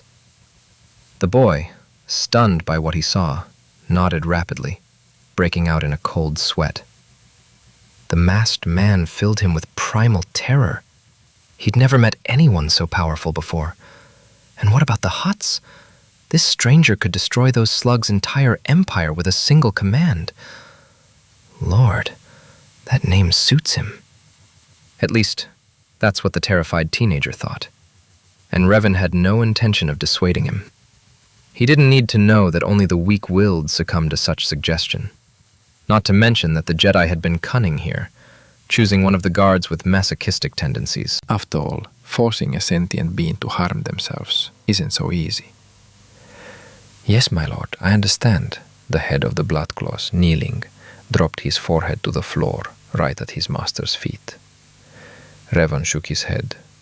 "Another fanatic," he thought. "It's always like this with me." However, the goal was achieved. The clan swore allegiance to the new secret leader.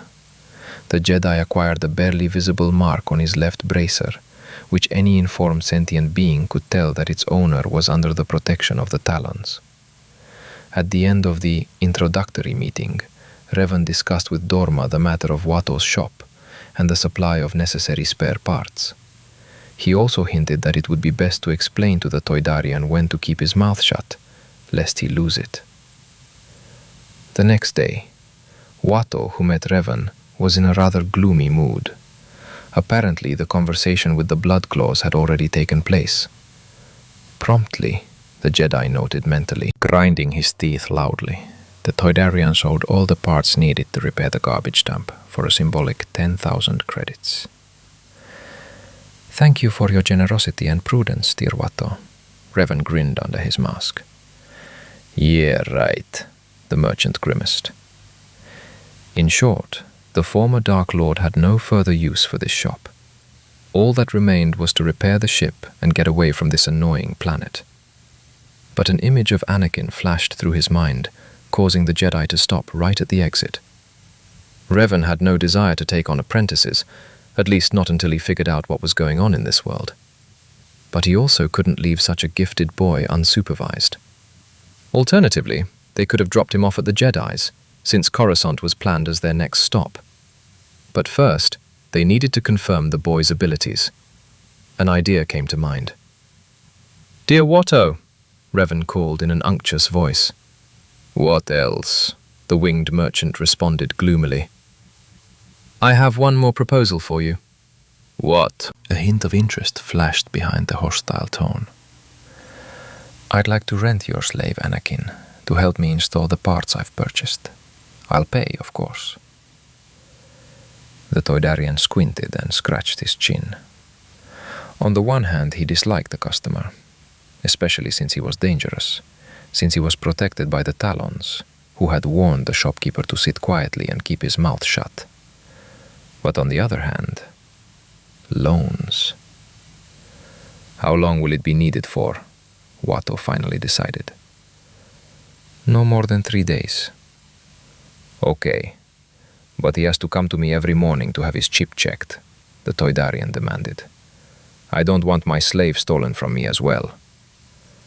"I never even thought about it," the Jedi said, feigning indignation. A cunning old merchant, thought Reven. So quietly getting the boy off the planet won't work. Well, we'll have to look for another way. "Then we have an agreement." The interlocutors shook hands. When Anakin learned he'd be helping his new acquaintance repair his ship, the boy literally jumped for joy. After all, his passion for technology was strong.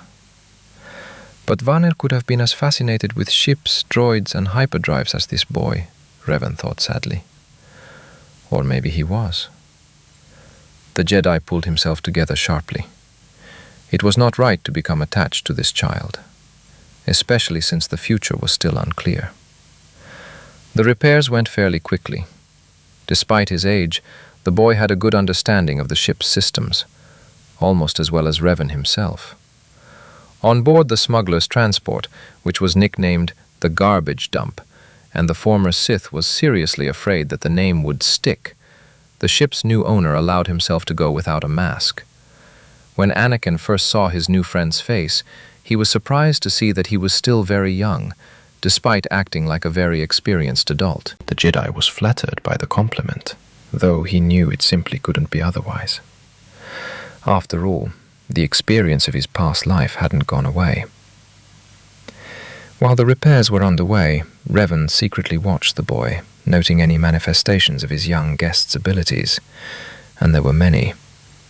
The ancient lord's vision, inherited from one of his new body's parents, allowed him to discern the subtlest currents of the force that enveloped the boy. He unconsciously channeled them, forcing them to assist him in diagnostics and repairs, and once the former Jedi even noticed one of the tools shift slightly, slipping under the small hand that was trying to find it. The boy, despite his age, had already experienced much. The life of a slave was no picnic, no matter how you looked at it.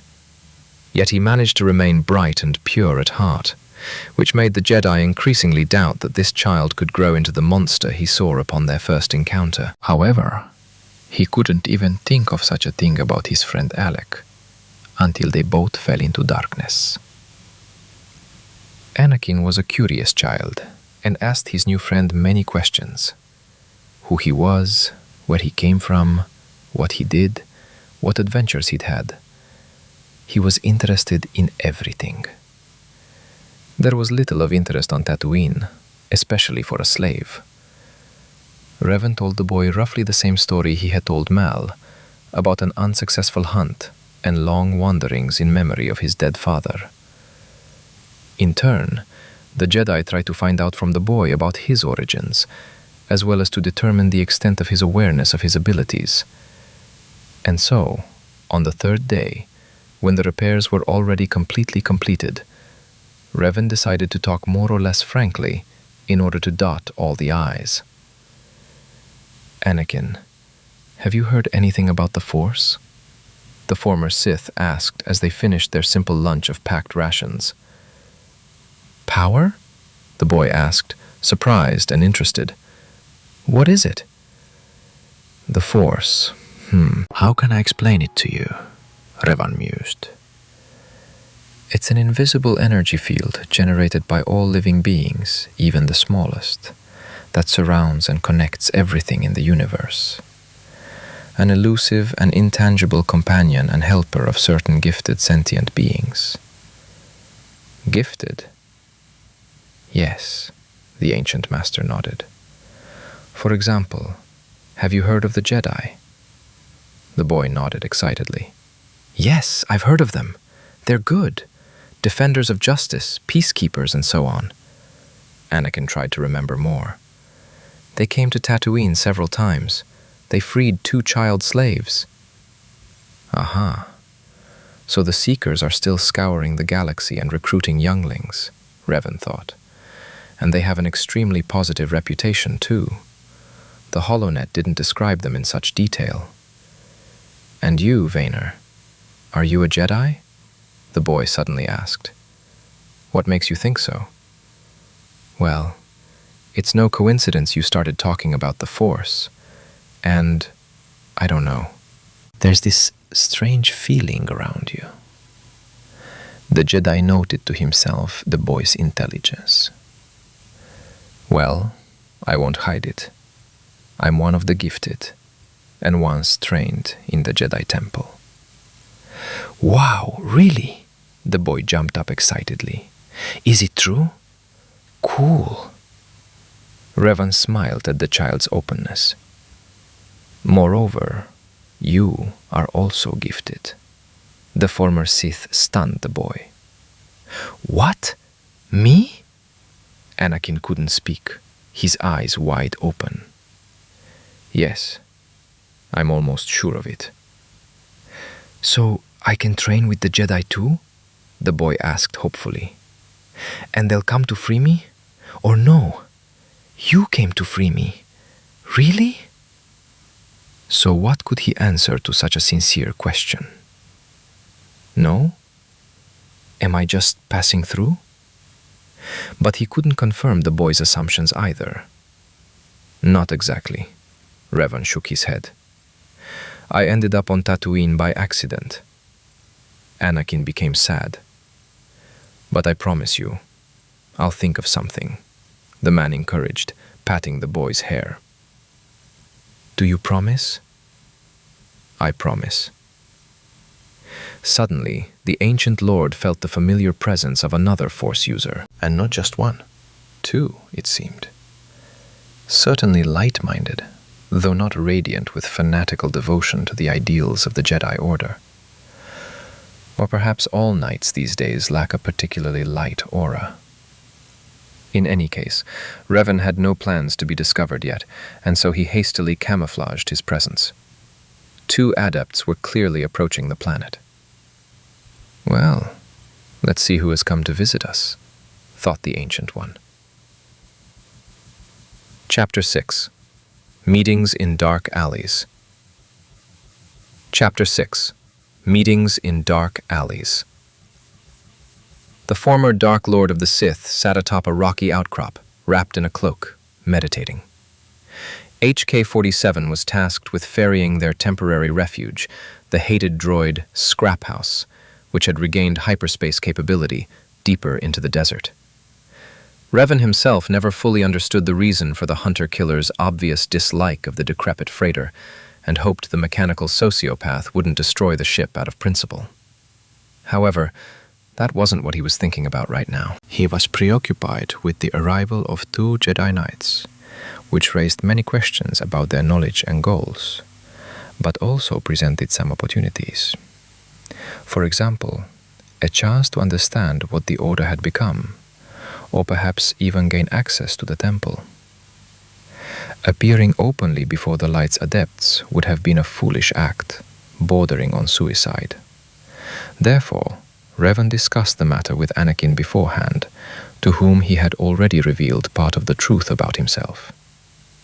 The boy who had returned to Watto's shop a few hours earlier with the news of the contract's completion had to strenuously feign ignorance of the Force, much less the abilities of his new friend, Vena.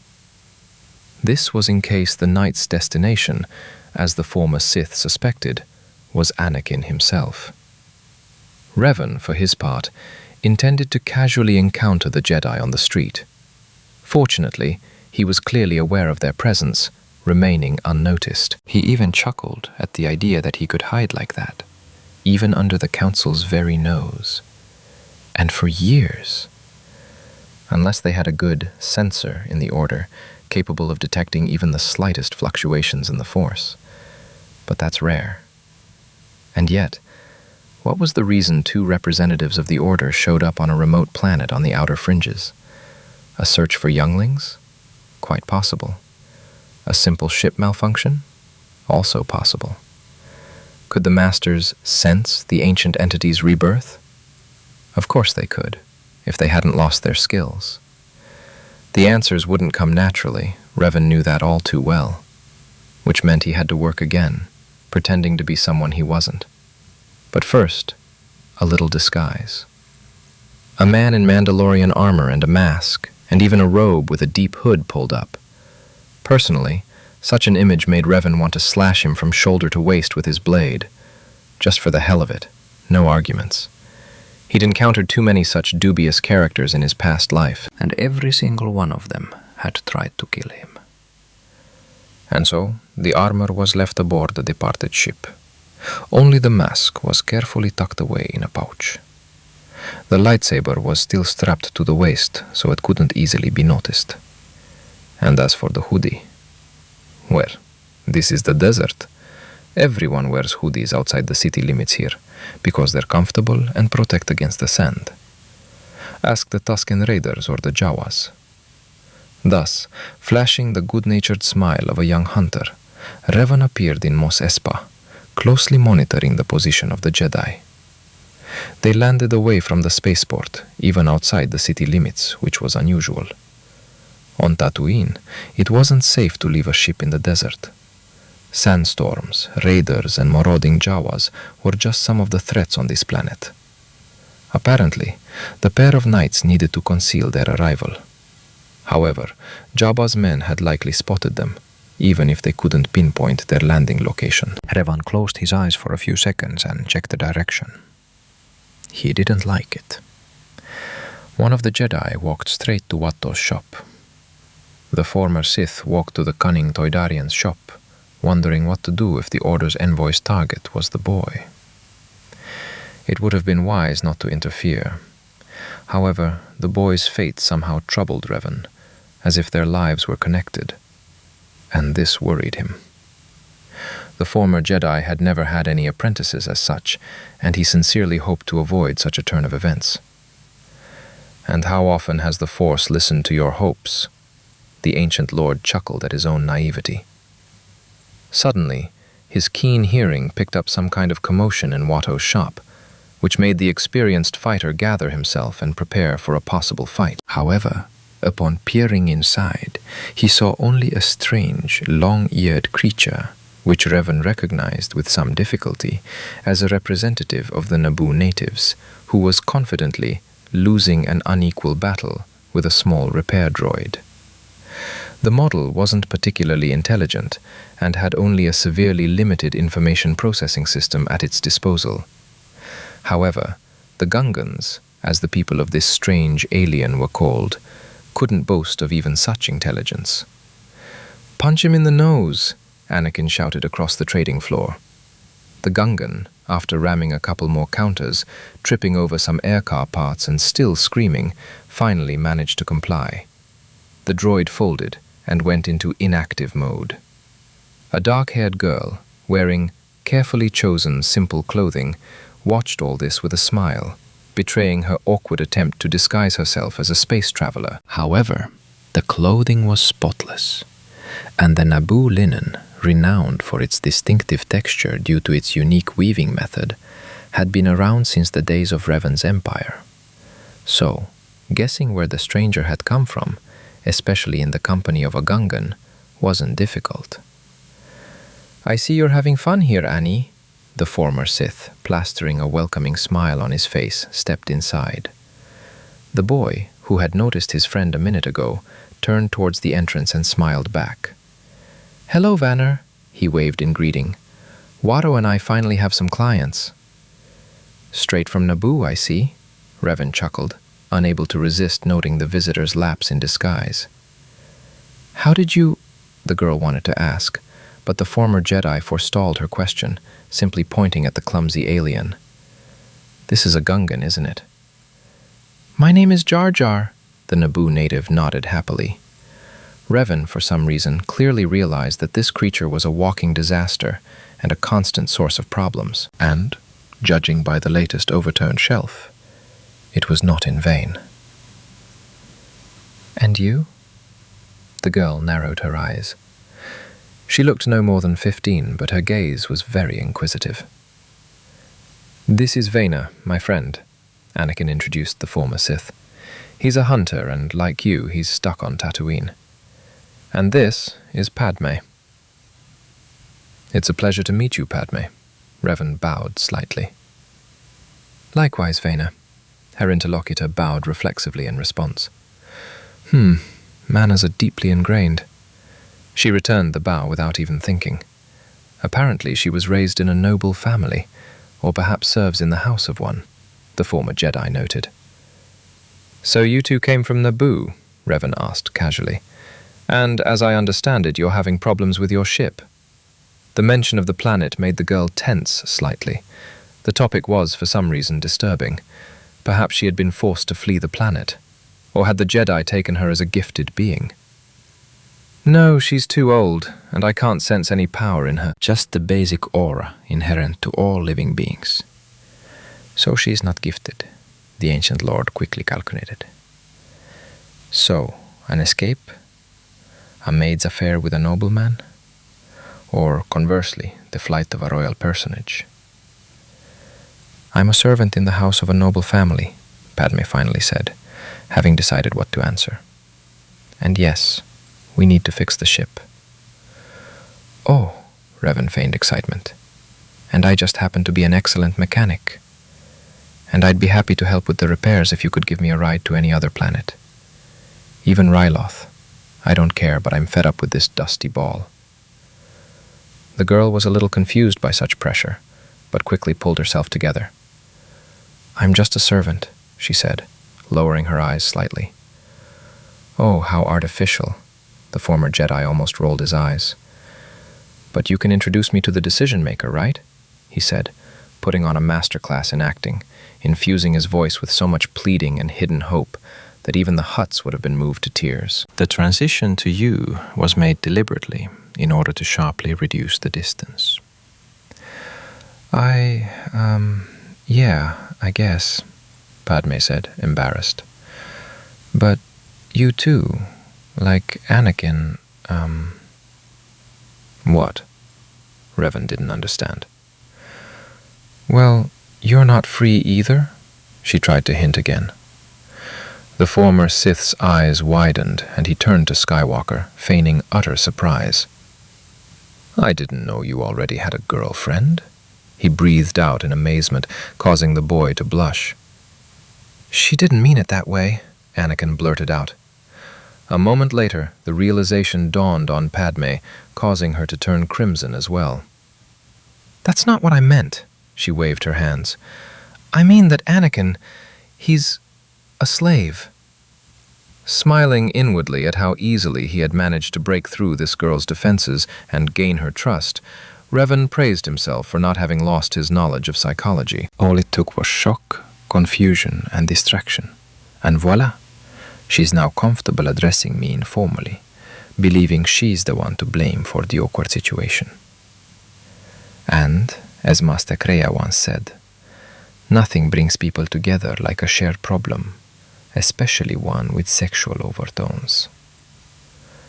"Ah, so that's what you're talking about," the ancient manipulator feigned embarrassment. "I'm absolutely free, in every sense of the word.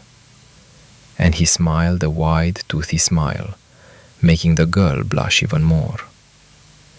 Hey, Skywalker was indignant.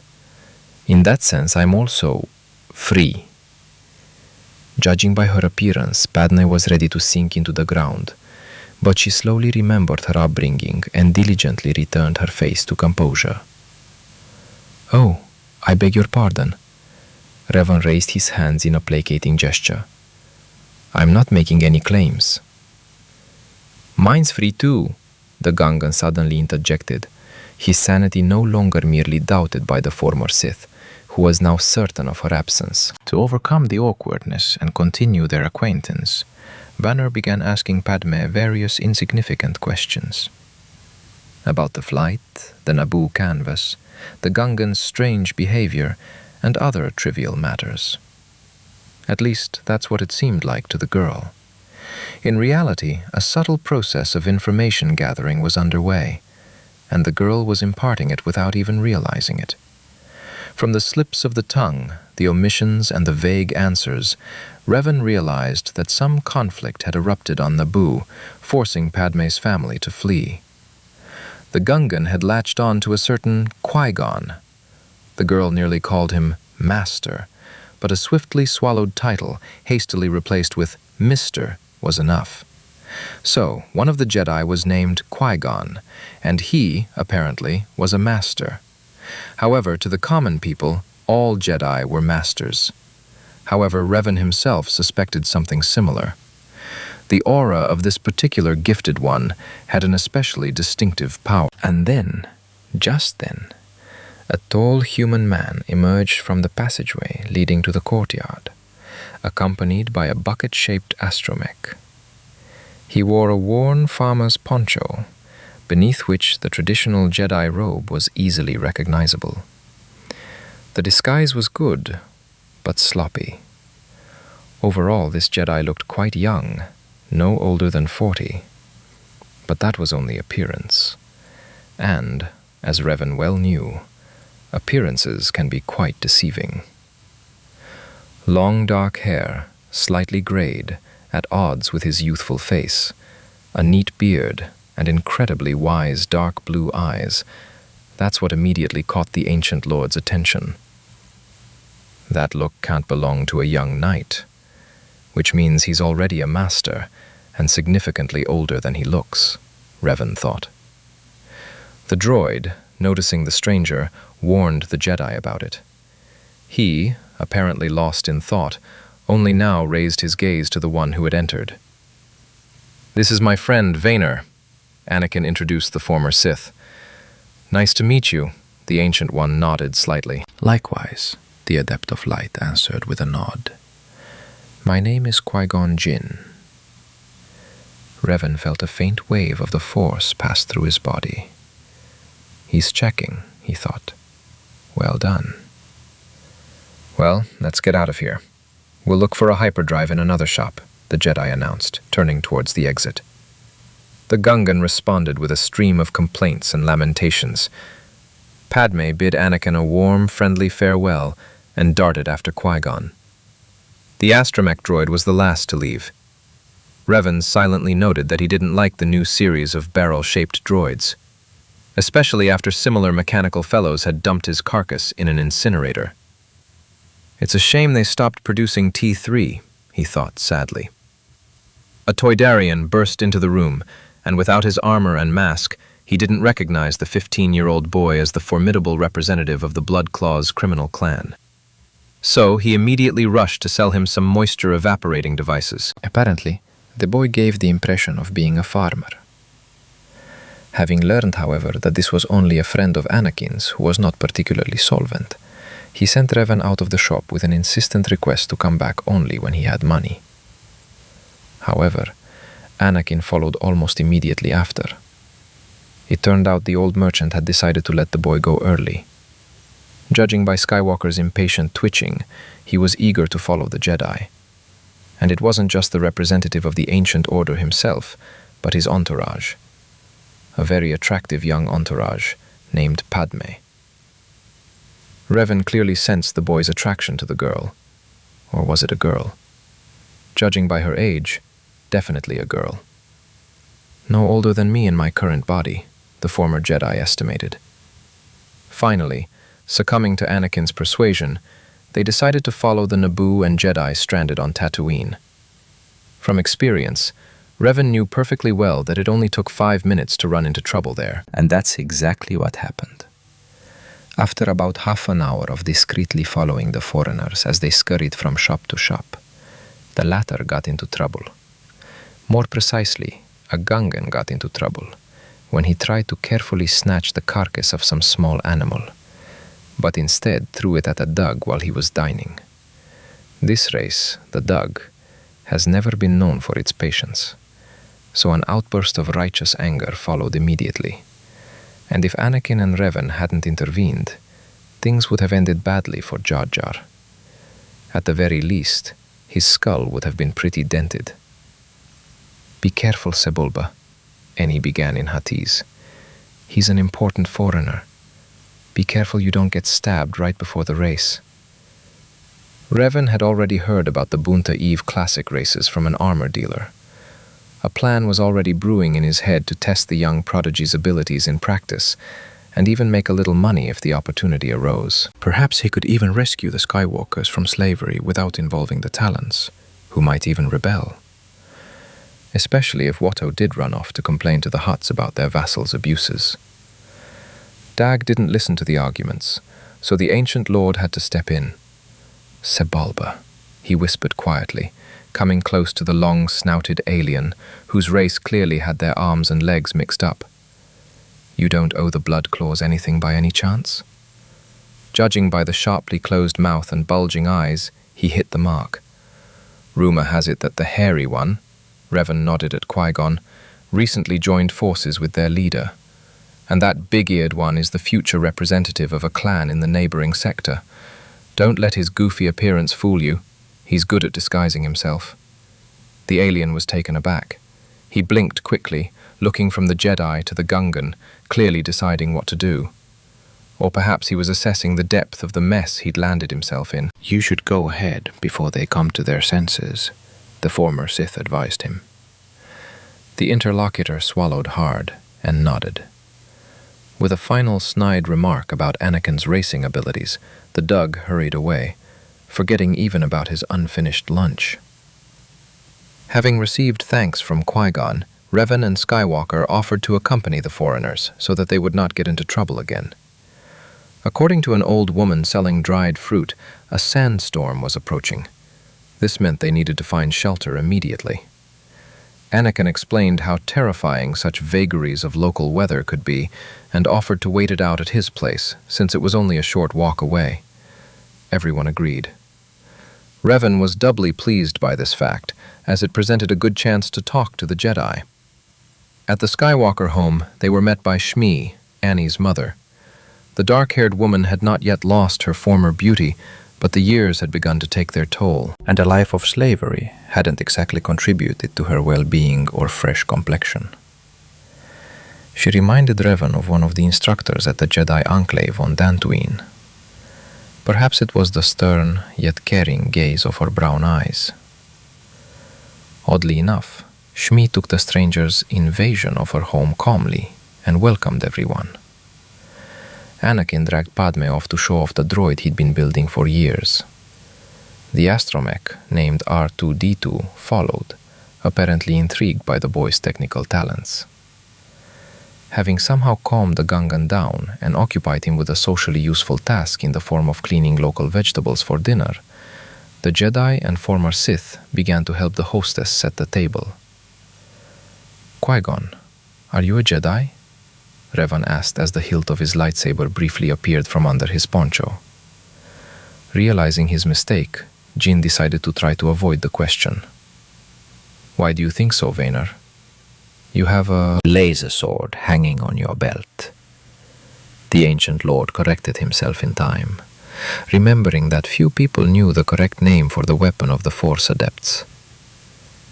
"Isn't that a Jedi weapon?" "Maybe I killed a Jedi and took his lightsaber." Qui-Gon grinned. "Yeah, just like that he went and killed her." Reven chuckled to himself. No one can kill a Jedi. Anakin joined the conversation, appearing from a distant passage. Oh, if only it were true, the Jedi and the former Sith said in unison. Jin glanced sideways at Vaynor and narrowed his eyes. The Ancient One, meanwhile, was already mentally slapping himself for his stupid blunder. It was necessary to find a way out and somehow divert suspicion. My mother told me that my real father was a Jedi who soon died. Reven changed his heart-rending legend on the fly. And who was he? The Jedi asked, probing the boy with the Force again. Didn't Mother tell you his name? No, the former Sith answered, wrapping himself more tightly in the cocoon of the Force. She spoke little about him. Have any Order Seekers come to you? Jin continued asking. No. Reven shook his head, trying to make a sad face. As my mother told me, I did not inherit my father's talents. That happens, Qui-Gon nodded, clearly calming down. Anakin took the initiative next, asking the Jedi about the Order, which made the ancient Sith ready to kiss the boy. He absorbed the answers and analyzed the information they contained. The way Jin spoke about the Force, about the gifted, and the structure of the Order. From everything he said, Reven concluded that Qui-Gon wasn't exactly an orthodox Jedi master and didn't blindly follow dogma.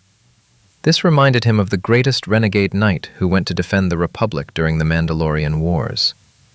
The evening proved to be an educational one, and though Reven couldn't ask questions openly, he nudged Anakin with his comments and hints. Much remained to be clarified, but some things became clear, and they weren't exactly encouraging.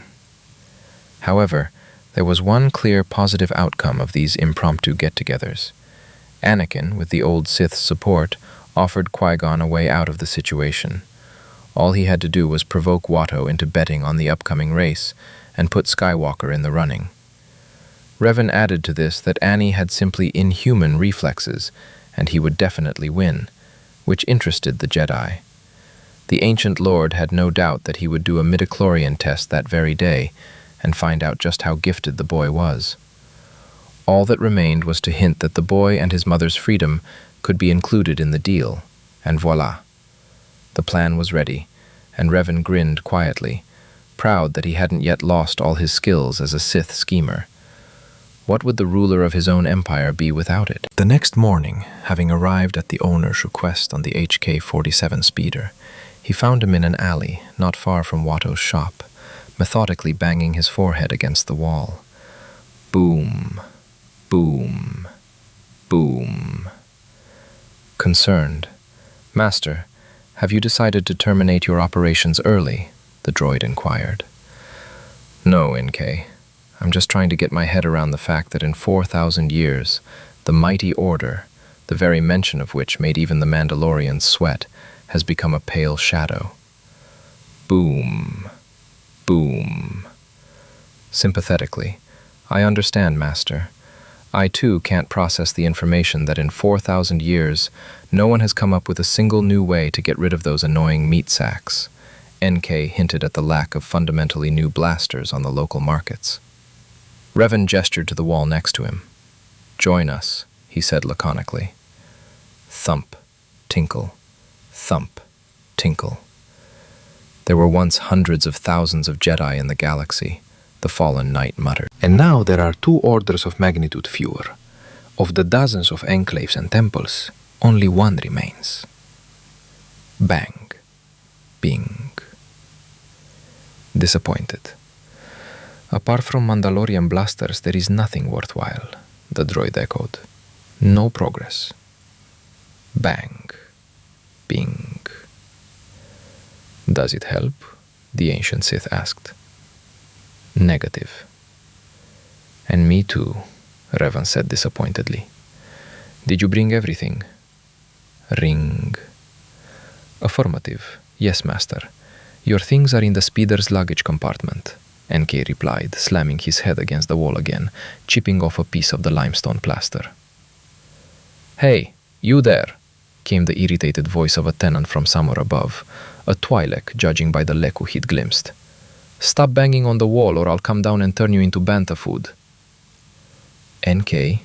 Reven asked, his eyes flashing in the direction of the troublemaker who had interrupted his peculiar meditation. Threateningly, "Shut your mouth, you gut-headed scum, or I'll spray your entrails all over the walls of this block," the droid growled. The tenant, apparently wishing to remain just a tenant, immediately fell silent. The former Jedi raised his eyebrows in surprise. "Proud explanation. I updated the database of idiomatic expressions." Reven just chuckled approvingly and walked over to the speeder. Donning his armor and mask, the ancient lord entered Watto's shop to hint at how to deal with Qui-Gon. Specifically, to not be stubborn and accept his bet, which would later be considered a favor to the Talons. And if the Toydarian wasn't greedy, they'd even tell him who to bet on in the upcoming race.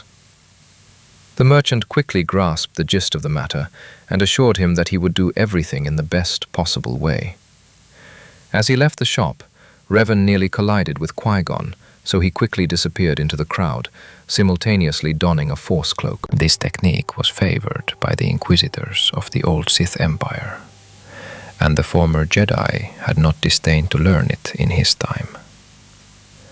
Having removed his armor once again and transformed into Vaner Shan, the ancient lord joined Anakin and company, who were busy restoring an old but rather fast racing car. Reven enjoyed tinkering with the engines and electronics of this high-speed craft. Memories of his swoop bike races across the surfaces of Tatooine, Manaan, and Taris came flooding back. Those were good times, when he forgot for a while about hunting Malak and searching for the Starforge. And if it weren't for the stupid antics of the Gungan, who was always exposing himself to either a jet stream of exhaust or an electric arc of a screed, or who knows what else, the past day could have been called peaceful and relaxing. By the evening, through joint efforts, we managed to bring the car into a satisfactory condition. Everyone had already gone to bed when Reven suddenly felt someone's dark aura approaching the city. The fact that he had not sensed the dark presence earlier, when approaching the planet, already indicated that the uninvited guest knew how to hide its presence. Quickly descending into the alley where NK was guarding the captured speeder, the ancient Sith donned his armor and tried to figure out the stranger's position. Having determined the direction, Reven jumped into the speeder and sped off. Their meeting took place right at the edge of the city. A black, robed figure examined a wrecked seeker droid, pierced by a well-aimed blaster shot. His movements were smooth and precise, betokening an experienced fighter. And judging by his aura, he was indeed a Sith. If there was a glimmer of light within him, it was somewhere very deep. However, even such a gifted being, fallen into darkness, could be used. A couple of important points remained to be clarified. "Good evening," Revan said from the darkness of the alley. The robed figure instantly somersaulted backwards and drew his lightsaber. The crimson blade illuminated a small patch of ground around the dark side adept. The ancient lord instinctively noted that the sword's hilt was too long for a simple one-handed weapon. Therefore, this was a lightsaber user. "Show yourself," the Sith demanded. Wow, he doesn't sense it at all? Reven was surprised, throwing off his disguise. "Who are you?" The scarlet blade immediately turned toward the enemy who had appeared from the darkness. "Me?" The stranger grinned under his Mandalorian mask. "Call me Lord." "Lord," the enemy spat contemptuously. "Too much honor for the Jedi scum." The blade's light fell on a face beneath the hood. It was a Zabrak with black and red markings on his skin and eyes with glowing yellow irises. "What makes you think I'm a Jedi?" Reven asked, almost laughing. "I feel the Force in you and the light." The Sith grew heated. "You are a Jedi." The Ancient One resisted the urge to slam his armored glove into the mask's visor. Could it be that even the Sith have completely degenerated in this time? He thought. Judging by the enemy's bestial grin, He is not very inclined to negotiate and has not yet attacked, as he is still assessing his potential victim. Reven exhaled tiredly and lowered his hand to his belt. "I suppose we won't be able to have a constructive dialogue for now?" he clarified, just in case. "I have nothing to talk about with the Jedi." "Well, yes, exactly. We've heard that before," the Ancient interrupted, his voice clearly sarcastic. At the same second, the Zabrak jumped on him, delivering a sweeping blow from above. Reven sidestepped him, simultaneously activating his lightsaber. The silver blade added light to the wide alleyway, simultaneously absorbing the series of blows that followed the first. The experienced swordsman, a former Sith, habitually went on the defensive, combining Makashi and Soresu techniques, studying his opponent and formulating a battle plan. Aggressive attacks, cunning combinations, and unexpected thrusts clearly indicated that the Zabrak used the seventh form, Juyo, as the foundation of his style. Combined with the young Zabrak's strong athleticism, this forced Reven to actively move to block or avoid attacks. Catching another lunge with a sliding block, the Knight of the Old Republic made a wide swing with his blade, grazing his opponent's right shoulder and immediately rolling away from a counterattack. The opponents dispersed. The Zabrak hissed in pain, clutching the scorched wound. Reven, however, didn't even catch his breath, using his powers efficiently. "So where are you from, boy? Iridonia?" The Ancient One took advantage of the pause to speak. "It's none of your business," the Sith snapped. "I'm simply curious where such a gifted swordsman comes from." The experienced schemer offered a bit of flattery. "Don't you want your opponent to know the name of his executioner before he dies? So that the terror in his eyes has a name?" The Zabrak's eyes flashed yellow. He clearly craved this. Dark side adepts, especially the young ones, were so easily provoked. "My name is Darth Maul." The enemy lifted his chin proudly. Meanwhile, Reven noted that at that very moment, he could easily cut off the horned head with one precise throw of his sword. "Darth?" the former Sith asked. The enemy only bared his teeth in response. Under his mask, Reven frowned. This was sheer insolence. To claim the title of Darth, despite being a mere snot-nosed acolyte in terms of strength and training. Even if he was quite capable, even gifted in swordsmanship and able to conceal his aura better than, say, Qui-Gon, but still. By the standards of the old Sith Empire, he was an acolyte. He didn't even reach the level of Lord.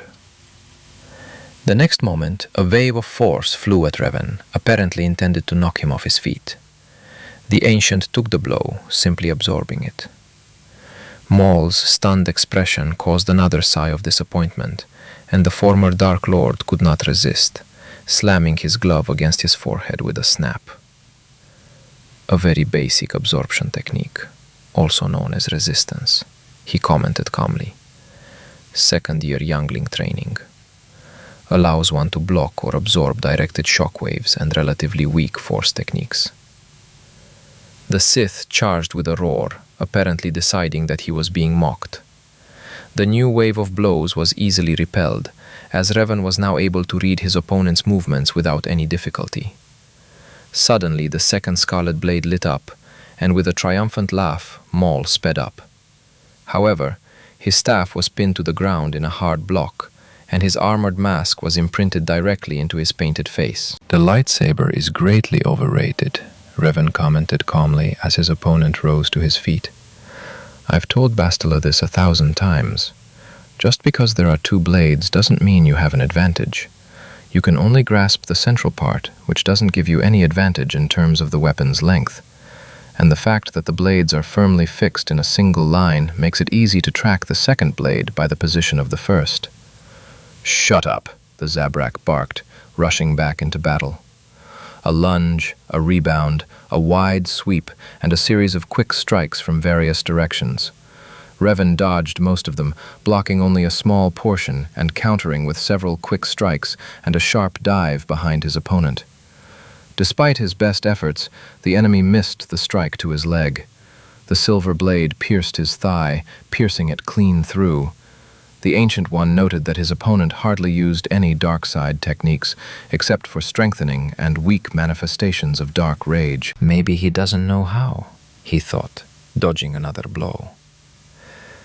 Deciding to test his theory, Reven channeled force lightning through his lightsaber and with a wide swing struck his opponent with an electrical discharge. The Sith, dodging to the side, didn't expect the purple lightning erupting from the end of the plasma loop to reach him. However, to the former Jedi's surprise, the Zabrak endured the pain steadfastly and even managed to quickly overcome the spasms. This suggested that his master often used lightning as a form of punishment. How typical, he chuckled. The assassin was gradually losing his breath. It was palpable. As a master of Form 7, Reven knew all too well how quickly Juyo could wear him down if he didn't nourish his body with the Force. The Sith, however, had apparently lost his concentration and was increasingly overcome by fear. He clearly hadn't expected to encounter such an opponent. "Well, maybe we should talk now," Reven suggested. "As you understand, I'm not exactly a Jedi." Lightning burst from the Ancient's fingers and struck the sand beneath the Zabrak's feet, as if demonstrating to him that he too had the dark side as an ally. "Who are you?" the enemy asked, a hint of interest breaking through the hatred in his voice. "Someone who wouldn't mind talking to your master." Reven demonstratively turned off his lightsaber. "What? Do you have hearing problems too?" The Ancient pressed lightly with the Force, causing the Zabrak to catch his breath. "I don't think I hit you in the ears." "You are a Sith Lord?" Maul croaked. "Your mother. Don't they listen here at all?" the former Jedi roared mentally. "I am something more," he replied, taking control of his anger. The Zabrak turned off his sword. "I see you realize that it's too early for you to compete with me." Reven tilted his head slightly to the side. "Yes," Maul nodded. "I'm not stupid enough to go against such a master." "Especially without an order from the teacher." "Listen to me very carefully," the Ancient Force pressured him again. "You will leave Tatooine and deliver a message from me to your master. If the Sith haven't gone completely stupid yet, he's somewhere closer to the center of power. That means he can meet on Coruscant. I'm setting up a meeting with him there. We'll set the date and time through your communicator, the contact information for which you'll give me now. But forget about the Jedi. They're protected, for now." "Okay," Maul croaked, unable to withstand such a surge of force power from such a powerful, gifted being. Pressing a few buttons on his bracer, the Sith pulled out a plastic ID card and tossed it to Reven. He caught it with the Force and pulled it into his open palm. "Can I go?" "Yes," nodded the winner. "And think about it. Isn't it time to change the teacher who can't prepare his student properly?" The Zabrak paused for a moment, then bowed respectfully and hobbled toward his speeder. As Reven watched the silhouette of the craft recede into the horizon, he wondered if he had done the right thing in letting this Dark One go. On the one hand, this was a mistake. Any enemy not killed today will return tomorrow stronger and seek revenge. Such is the way of the Sith. But on the other hand, the boy had potential, and he could still be forged into an ally. Oddly enough, it's almost always possible to turn a dark side into a balanced light side. He knows the dark side and is able to resist its temptations. But Jedi raised in hothouse conditions, when confronted with the darkness, they don't even understand what to expect. And as a result, they simply lose their minds, becoming the very same mad monsters that Padawans are frightened of. Lost in thought, Revan nearly missed the rapidly approaching aura of another gifted being.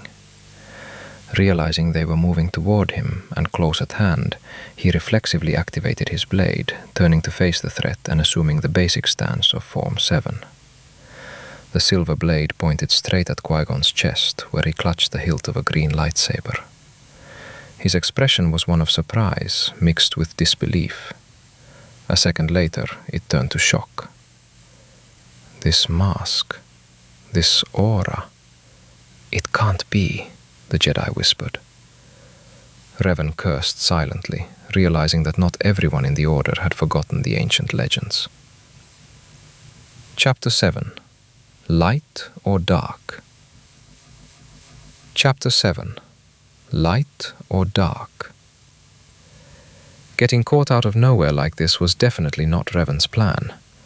However, there was no turning back, so he'd have to make the best of the situation. Surprise, even profound shock, was clearly visible on Qui-Gon's face. However, after just a few seconds of tense silence, he regained his composure. The Order's adept stared at the worn black and red mask that covered the former Sith's face. The Force raged around him, sensing the conflict. However, neither opponent was in any hurry to engage. "I'm not here to fight," Reven said calmly, noticing that the Jedi was ready for dialogue. The lightsabers were still pointed at each other. "As do I," answered the genie. "Then we don't need weapons." The ancient lord demonstratively stepped out of his fighting stance and put the blade on his belt. The calculation was precise. Jedi remain Jedi at all times. They won't attack an unarmed person, even a Sith. They'll most likely try to bring you back to the light with lectures, or, at worst, force you to sleep from boredom with tedious speeches. Qui-Gon, though he didn't always adhere to the tenets of the code, acted in precisely this manner. The green blade went out, but its hilt still remained in the Jedi's hands. "And what brought a Jedi to this cozy alley on such a beautiful, quiet night?" Reven asked, waving his arms around himself. "Who are you?" the genie asked instead of answering. The interlocutor chuckled to himself and noted the Jedi's persistence and concentration. "Judging by your look, you have your own assumptions on this matter?" The ancient chuckled under his mask. Qui-Gon swallowed hard. "Reven?" he asked evenly. "What made you think that?" The other man tilted his head to the side. "Your aura. I've never seen such balance in my life, nor have I heard of anyone else, save for the fallen knight, Reven. The Mandalorian mask, which became his second face during the Mandalorian Wars, and that fighting stance. I've never seen anything like it on any Master of the Order. I've only stumbled across a few old holographs in the archives. It's Juyo, right?" the Jedi explained. Revan mentally applauded Jin's observation, and, in the meantime, considered whether it was worth confirming the fact of his return to the world of the living. "An aura," the ancient chuckled. "Any fallen one who finds a way back to the light will have such an aura. Do you really think that in 4,000 years no one has managed to replicate this undoubtedly accomplished feat? And how many masks like these have the Mandalorians used? Yes, the coloring is rare, but still. After all, it could just be a copy." Qui-Gon frowned with every word, and apparently began to understand how weak these arguments were. "As for the seventh form of the lightsaber, the Jedi don't use it anymore?" Reven asked in surprise, fully aware that with this question he practically confessed. "After the Ruusan reforms, not a single Jedi was trained in this form," Jin confirmed. "What the hell is this?" the Ancient One exclaimed mentally. Meanwhile, the Sith remember her very well. He shook his head. The Jedi perked up. "Sith?" he asked again, tightly gripping the hilt of his sword. "So that's who you are?" "Me?" Reven almost laughed out loud. "I'm not a Sith." "Then why do you think so?" Qui-Gon asked suspiciously. "Because right before you arrived, I had a date with one of them here. Or didn't you notice the melted marks on the stones under your feet? You could have left them too. For what purpose? Tell me the fairy tale about the Sith and convince me of their return." "Return?" Reven thought. "So the Order doesn't even suspect the existence of dark side adepts. Have they completely lost their sensitivity to the Force?" "When was the last time the Order encountered the Sith?" the Ancient Lord asked calmly. hundreds of years ago. Then they were destroyed, every single one of them. Oh, how many times throughout history have the Jedi said these words? Reven thought, shaking his head. And do you think, over these hundreds of years, could a gifted being have emerged who didn't join the Order, but began to explore the Force on their own, as the first adepts did, and fallen into darkness? Or perhaps they simply discovered a Sith holocron. The Order finds and trains the gifted, Genie tried to object. Your Order hasn't even been able to find a single gifted individual on this planet in 9 years. You understand who I'm talking about, right? Anakin? Reven nodded. You feel his power too, don't you? Yes, Qui-Gon agreed. Is that why you're on this planet? You need the boy? Let's leave the boy alone for now. Tell me instead, do you believe the Sith have returned? The other man paused for thought. His frown made it clear he found it hard to believe Reven's words. He remembered well how the Masters had painstakingly instilled in their Padawans an unshakable faith in the Order's infallibility. He himself had once believed this, before the Mandalorian Wars. The Ancient One was curious about the Jedi's reaction. From previous conversations, he knew Qui-Gon was a rather headstrong knight, accustomed to trusting his intuition. Otherwise, he wouldn't have agreed to this gamble, involving betting and ransoming a boy from slavery.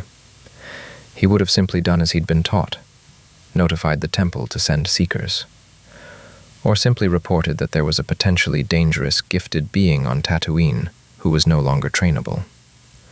After all, there were exceptions to the age limit, but they were extremely rare. And even in those cases, the gifted were already able to intuitively access the Force. However, Jin volunteered to help, knowing he would receive a reprimand from the Council. Just as Reven himself had once rushed to the aid of the civilian populations of planets under attack by the Mandalorian army. It's hard to believe, Qui-Gon finally said.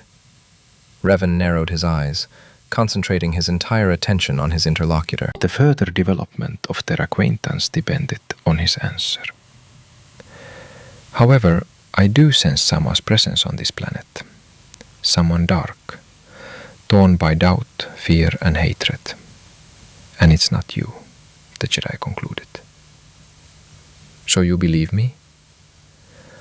I believe, but I don't trust. That's enough for starters, the Ancient One chuckled. So, who are you really? Jin asked, still trying to scan his interlocutor with the Force. His opponent, swathed in a black robe that now fluttered in the wind, revealing the polished plates of his Mandalorian armor, thoughtfully scratched the chin of his mask. Or rather, he carefully ran his fingers along the fastenings, as if considering whether to reveal his face. And what will my answer give you? He finally said. After all, you won't be able to verify its veracity. I can sense a lie, the Jedi stated confidently. Really? Reven chuckled. Tatooine is the heart of an ancient dragon, Crate, whose bones became endless sands, and whose eyes turned into sparkling stars. What? Qui-Gon asked, clearly not understanding the meaning of what was said. It's a legend of the local hunters, which they used to entertain visiting adventurers in the cantinas of Anchorhead, the former Sith explained. So, tell me, did I lie? The genie was silent. Reven understood perfectly well that the Force was no help here. He was adept at blocking his consciousness from being read by other gifted beings. Not even a small fraction of his emotions reached their minds. But the Jedi surprised him. It's a lie, he said, and you don't believe it. Even though you like the legend, the Force insists it's true. Apparently many on this planet believe it, at least a little. The Jawas, perhaps, or even the Sand People. The Ancient One raised an eyebrow in surprise. He hadn't expected such a turn of events. Qui-Gon had been able to read him, not just guess, but understand. You have a well-developed intuition, The former Sith clapped his hands several times. That's rare. Only by understanding yourself and trusting your intuition can you try to understand the living force. Not the most popular philosophy in my time, Reven shrugged. But I like this approach. The Jedi nodded to his thoughts. So it is you after all, he stated, correctly interpreting the ancient's hints. The interlocutor shook his head in response. And yes, he tilted his head to one shoulder, then smoothly to the other. And no. What do you mean? Qui-Gon, interested in the conversation with what he was now certain was a legendary knight of the Order, leaned forward slightly. Reven died almost 4,000 years ago, on a planet whose name I can't even remember. I became one with the Force, departed this world. The ancient Sith looked at his gloved hand. And yet, here I am, living again, breathing and trying to understand what the Order and the Sith managed to do to the galaxy. Qui-Gon looked down for a moment. We made a lot of mistakes, he said. Oh, there's no doubt about it, Reven grinned. Just look at your order, Jedi. My name is Qui-Gon Jinn, Jedi Master of the Order. The interlocutor decided to introduce himself. Reven, the ancient nodded briefly in response. Just Reven? Jinn asked. The masked interlocutor nodded. In his answer, he emphasized that he did not consider himself a Sith or a member of the Order. Both factions in this ancient conflict between the light and dark sides of the Force, in Reven's view, were equally mistaken in their worldviews. Do you consider the Order your enemy? Qui-Gon asked, becoming serious. I don't consider it home like I once did, the former Jedi said thoughtfully. And I still have a lot of grudges against the Council. But the Order I knew, and the masters who betrayed me, are long gone. And yet, what do you intend to do next? This isn't a conversation worth having on the street, Reven shook his head. Besides, I don't have time for it right now. In truth, the ancient Sith himself had little idea what he would do next. He needed to get to Coruscant. He felt it. Something was calling him to this overcrowded planet. And not just the need to infiltrate the temple. Something, or even someone, was waiting for him there. Well, I have to go, Reven began. Wait, I have so many questions for you, Qui-Gon interrupted. They will have to wait. Please, at least one. The usually calm genie was unlike himself. A manic fire blazed in his eyes, and his voice was breaking into a scream. The wise master suddenly lost control, seeing the opportunity to get an answer to the question that had been plaguing him for so long. This interested the former Sith. Just one, he nodded, folding his arms across his chest. Ask. Qui-Gon pulled himself together and exhaled several times. How did you manage to return from the dark side? Is it possible for every fallen? Or are most doomed? The Jedi blurted out. Even though it was 3 questions, Reven decided to answer instead of the promised one. He saw how important it was for Jinn to hear the answer. First, tell me what happened. After all, I see that there's more to this question than mere curiosity. The other man didn't answer right away. It was clear he was hurt by the memory of something from his past, and was completely reluctant to share it with a stranger. However, he finally found the strength. My student, Xanatos. He fell into darkness many years ago, and there was nothing I could do, he said. First of all, I want you to understand that not everyone can be saved. For that to happen, every intelligent person must be willing to accept the light. But if even you, who have come to know the dark side so well, manage to return to the Order, then my story is far more complex, convoluted, and incomparably longer than those 3 lines Atris once wrote about me in the Temple Chronicles. Reven said discontentedly. But he still decided to find out something. Who was this Padawan? At what age was he accepted into the order? He was 3 when I found him on Telos. He was the son of the planet's ruler. 3. A bit too much for a youngling, and the children of rulers are quite peculiar. He was an ordinary child, Qui-Gon insisted. There's no such thing, the Ancient One shook his head. Not among the gifted. What happened next? He was very talented and completed his training with flying colors. However, many masters, including myself, sensed something in his soul. Pride, envy, and vanity. A typical bouquet for a monarch or his offspring, the former Sith shrugged. Grandmaster Yoda decided to give him another test and sent him with me to his home planet, where his father was preparing to unleash a civil war, Jin continued. Xanatos decided to support his father, but I had to solve the problem radically, the Ancient One finished for him. Right before his eyes? The Jedi nodded silently. For several minutes there was silence, broken only by the howling of the wind, which drove small tornadoes of sand and dust along the road, and the rustle of Reven's cloak. Well, I won't say that it wasn't your fault, the former Sith said calmly. However, this boy made his choice even before you killed his father. Reven exhaled. Could he have been saved? I don't know. For that, he himself had to recognize the error of his own path, reach out to the light. You knew him better than anyone. Think about it. Was there a chance?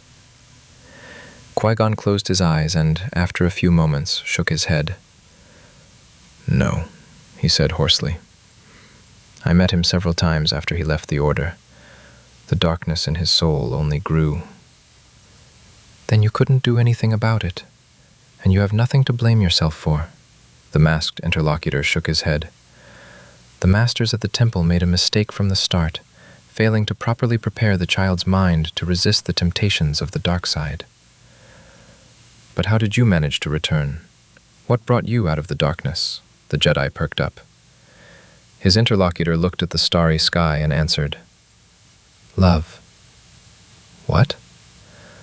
Love, Qui-Gon, Reven repeated. The very thing that leads to jealousy, hatred, and so on. For this reason, I rejected the darkness. So, love is the answer? The ancient laughed.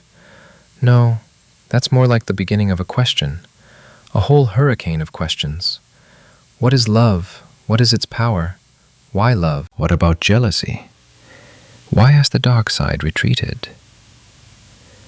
Reven spread his arms wide, demonstrating the immensity of this topic. You can't even imagine how much I've struggled with these questions. And I'll say even more. It's not only love that leads to the light. There are many emotions in the world, and each one can help tip the scales of our souls. But if you need an example, I can tell you about the Sith Lord who decided to betray his master and then the Emperor himself because he wanted to save his race from a war of extermination. Yes, one could argue that he simply feared death, afraid of being destroyed along with the mad Emperor. But would someone who feared losing their life really risk it so? And this Sith, did he accept the light? Rather, he rejected the darkness. He refused to serve its embodiment. Out of a sense of duty to his people, Qui-Gon suggested. That's my opinion, Reven nodded. The Jedi thought. So, emotions are the key? No. The key is emotional control. Not suppression, but control. As you put it so well, you need to know yourself. And any rational being, in one way or another, is subject to emotions. Then how?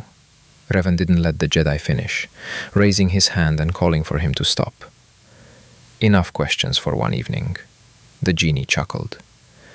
There are only more questions, he said with a smile.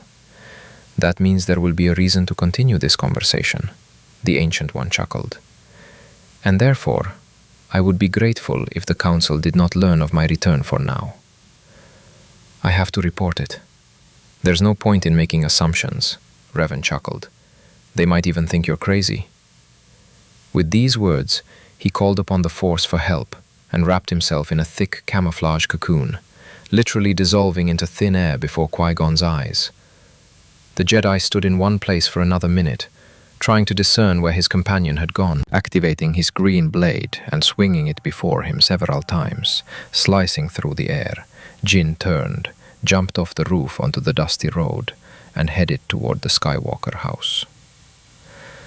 Interesting guy, thought Reven, confident that the Council would not find out anything for now.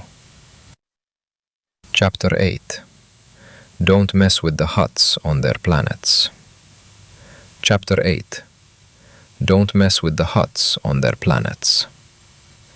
The Skywalker house was silent, as always before dawn. The residents, both hosts and guests, were asleep, or so it seemed. Young Anakin and his mother tossed and turned in their beds, worried about the upcoming race.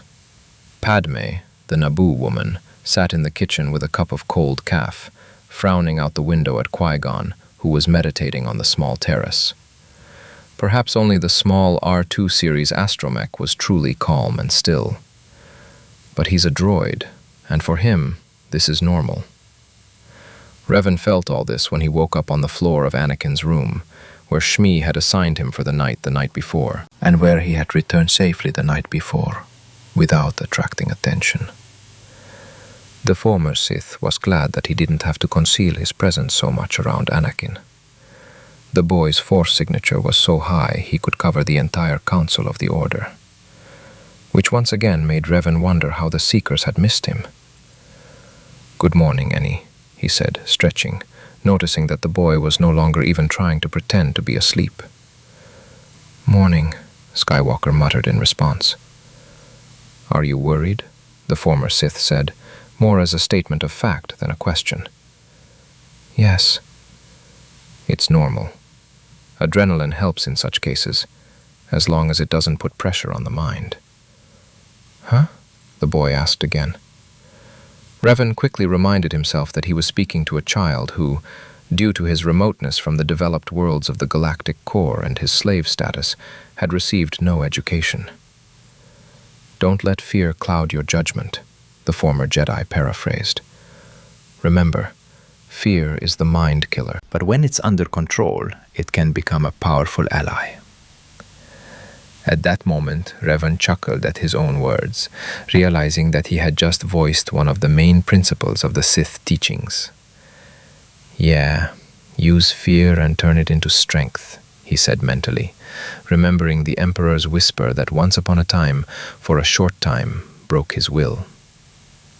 Reven did not receive traditional training in the ways of the Sith, as was customary in the Vitiate Empire, and later in his own. All his knowledge of the teachings and philosophy of the dark side adepts was gleaned during his travels from holocrons, encounters with Force ghosts, and directly from the Emperor, who imposed his will on him and Alec. A chilling voice echoed in his head, as if the blade of a lightsaber were tracing the Sith code directly onto the bones of his skull. His consciousness became confused, his motives shifted, the teachings of the Order faded away. In its place appeared a vision of the Emperor's own dark side path, and he came to know it very, very deeply. Vitiate wanted to create obedient puppets who would fully share his ideas. He wanted Reven and Malak to sow chaos in the Republic and prepare it for the arrival of the Sith. But instead, he received a formidable adversary whom he himself armed with some of his secrets. After all, how could he have known that Reven would be able to throw off the leash and begin creating his own empire? "Vanner?" Anakin called out to him. The former Sith shook his head, driving away unpleasant memories.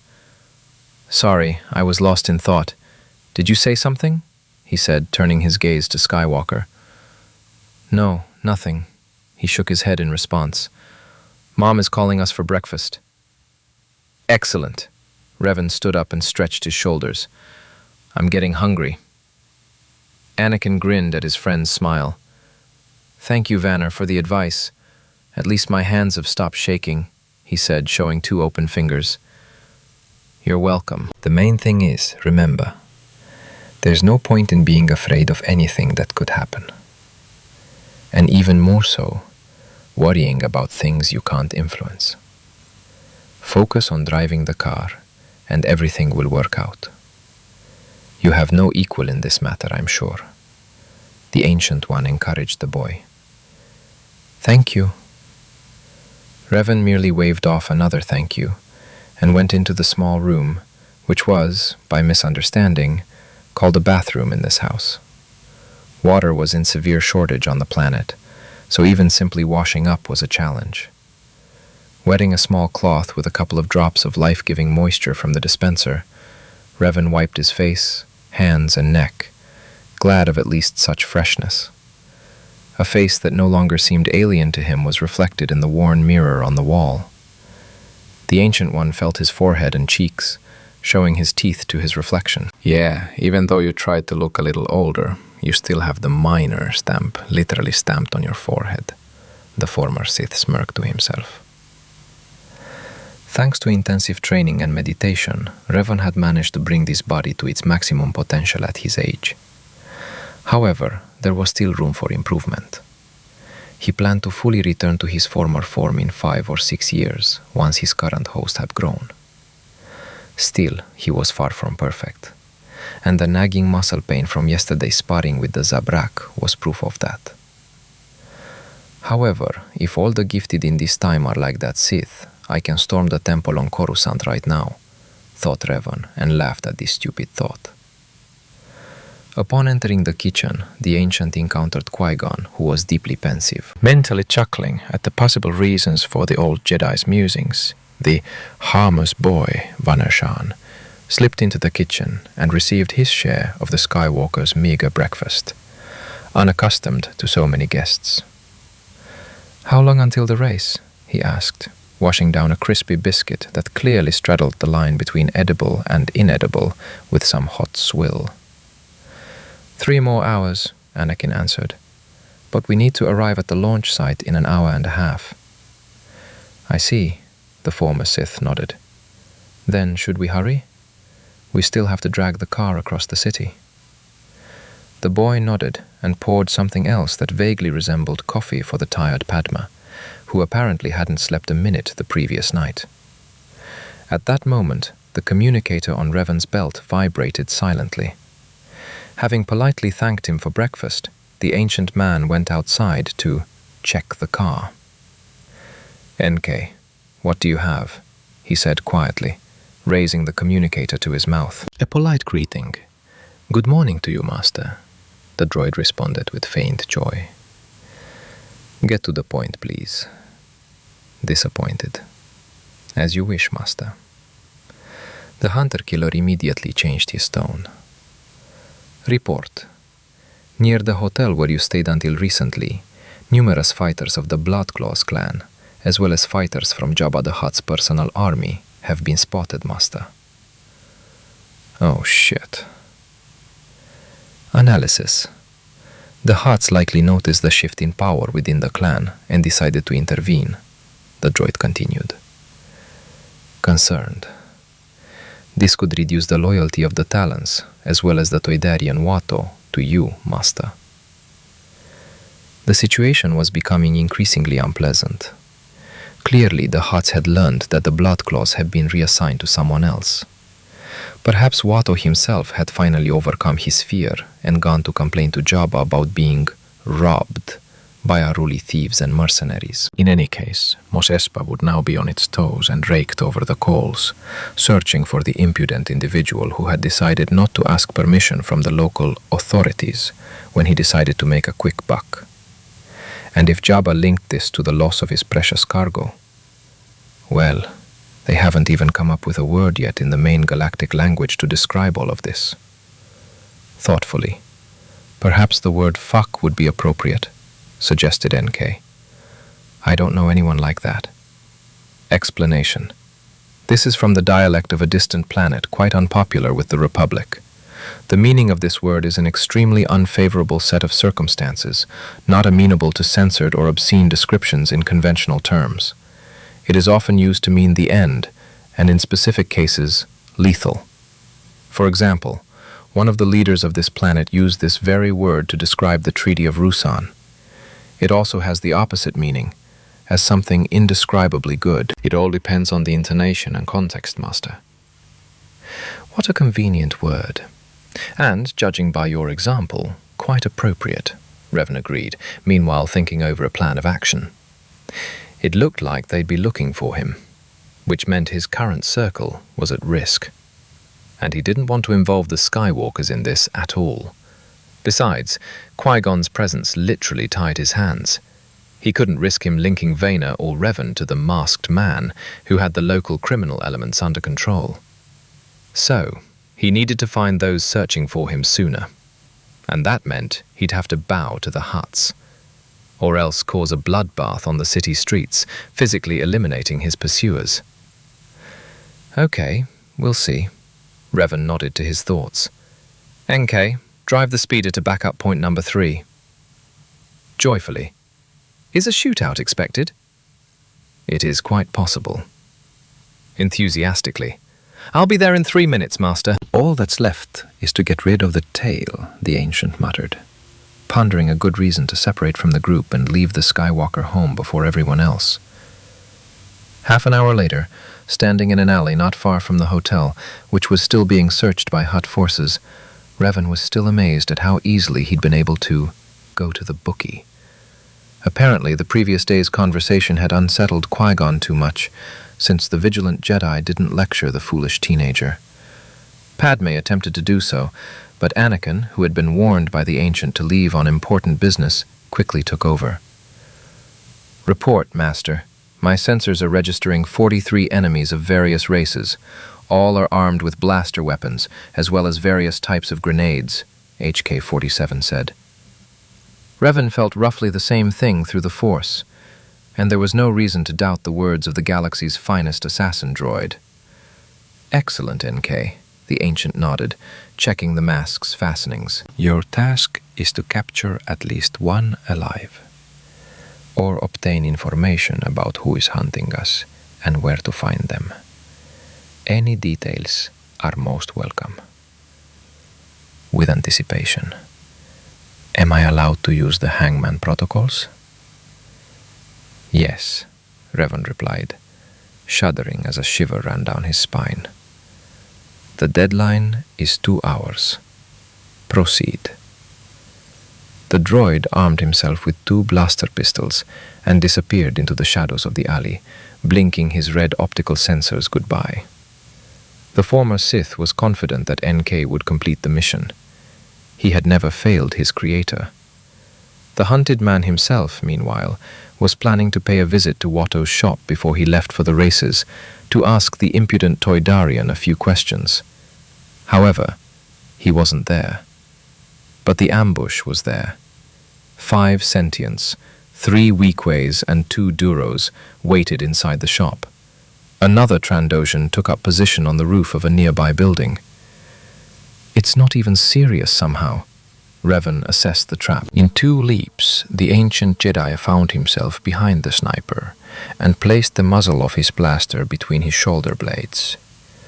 Quiet, if you want to live longer, he ordered. And don't even think about calling for help. Slowly remove the communicator and throw it aside.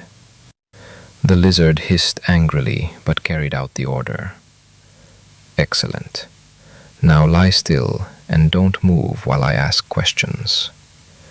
Again, a hissing sound was heard in response. So, who sent you? Jabba? The prisoner did not answer.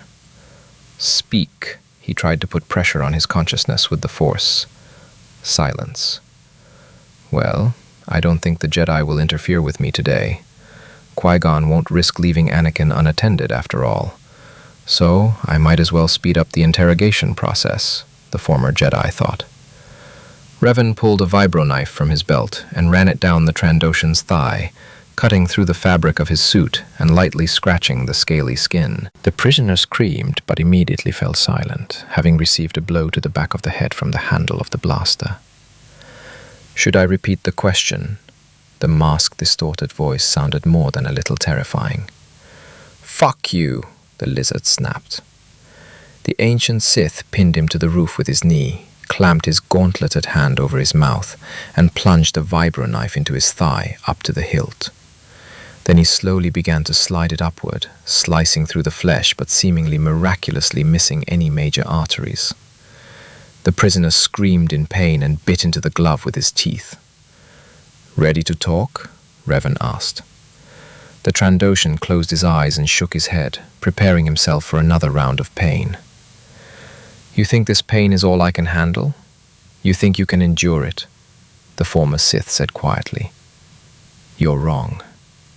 Purple sparks ran down the hand gripping the vibro knife's hilt, still embedded in the captive's thigh. A bolt of force lightning passed through the metal and directly into the severed muscles, causing them to contract and inflict excruciating pain.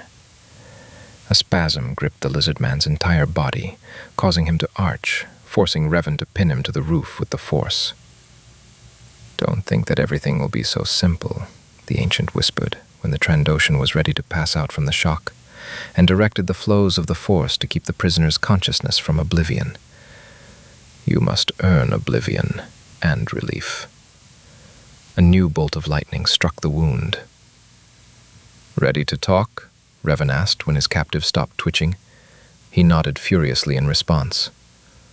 "So?" the former Sith asked, slowly removing the glove that covered the lizard's mouth. "Jabba," the Trandoshan answered hoarsely, spitting out blood and fragments of teeth broken on his armored glove. "Who tipped it off?" "Watto, a Toydarian. Came with a complaint." "Are the claws cooperating?" The executioner continued his interrogation. "Yes, voluntarily." Reven was about to ask another question when his sense of danger screamed. The next moment, a blaster bolt pierced the Trandoshan's head. Only his quick reaction saved the ancient Sith from a second shot, aimed at his back. "The shooter is good," he thought. "I almost missed him." Reven rolled away from another series of shots that came from somewhere above, but one of the charges still caught his shoulder plate. With a hiss of a jetpack, a figure in Mandalorian armor landed behind the Jedi and opened fire again. As much as Reven didn't want to do without it, he had to activate his lightsaber. A silver flash deflected 3 greenish bolts and sent a 4th back at the gunner. He easily dodged and jumped back, closing the distance on his dangerous opponent. "Damn Jabba," hissed a female voice coming from a Mandalorian mercenary, or rather, a mercenary. Nobody said anything about the Jedi.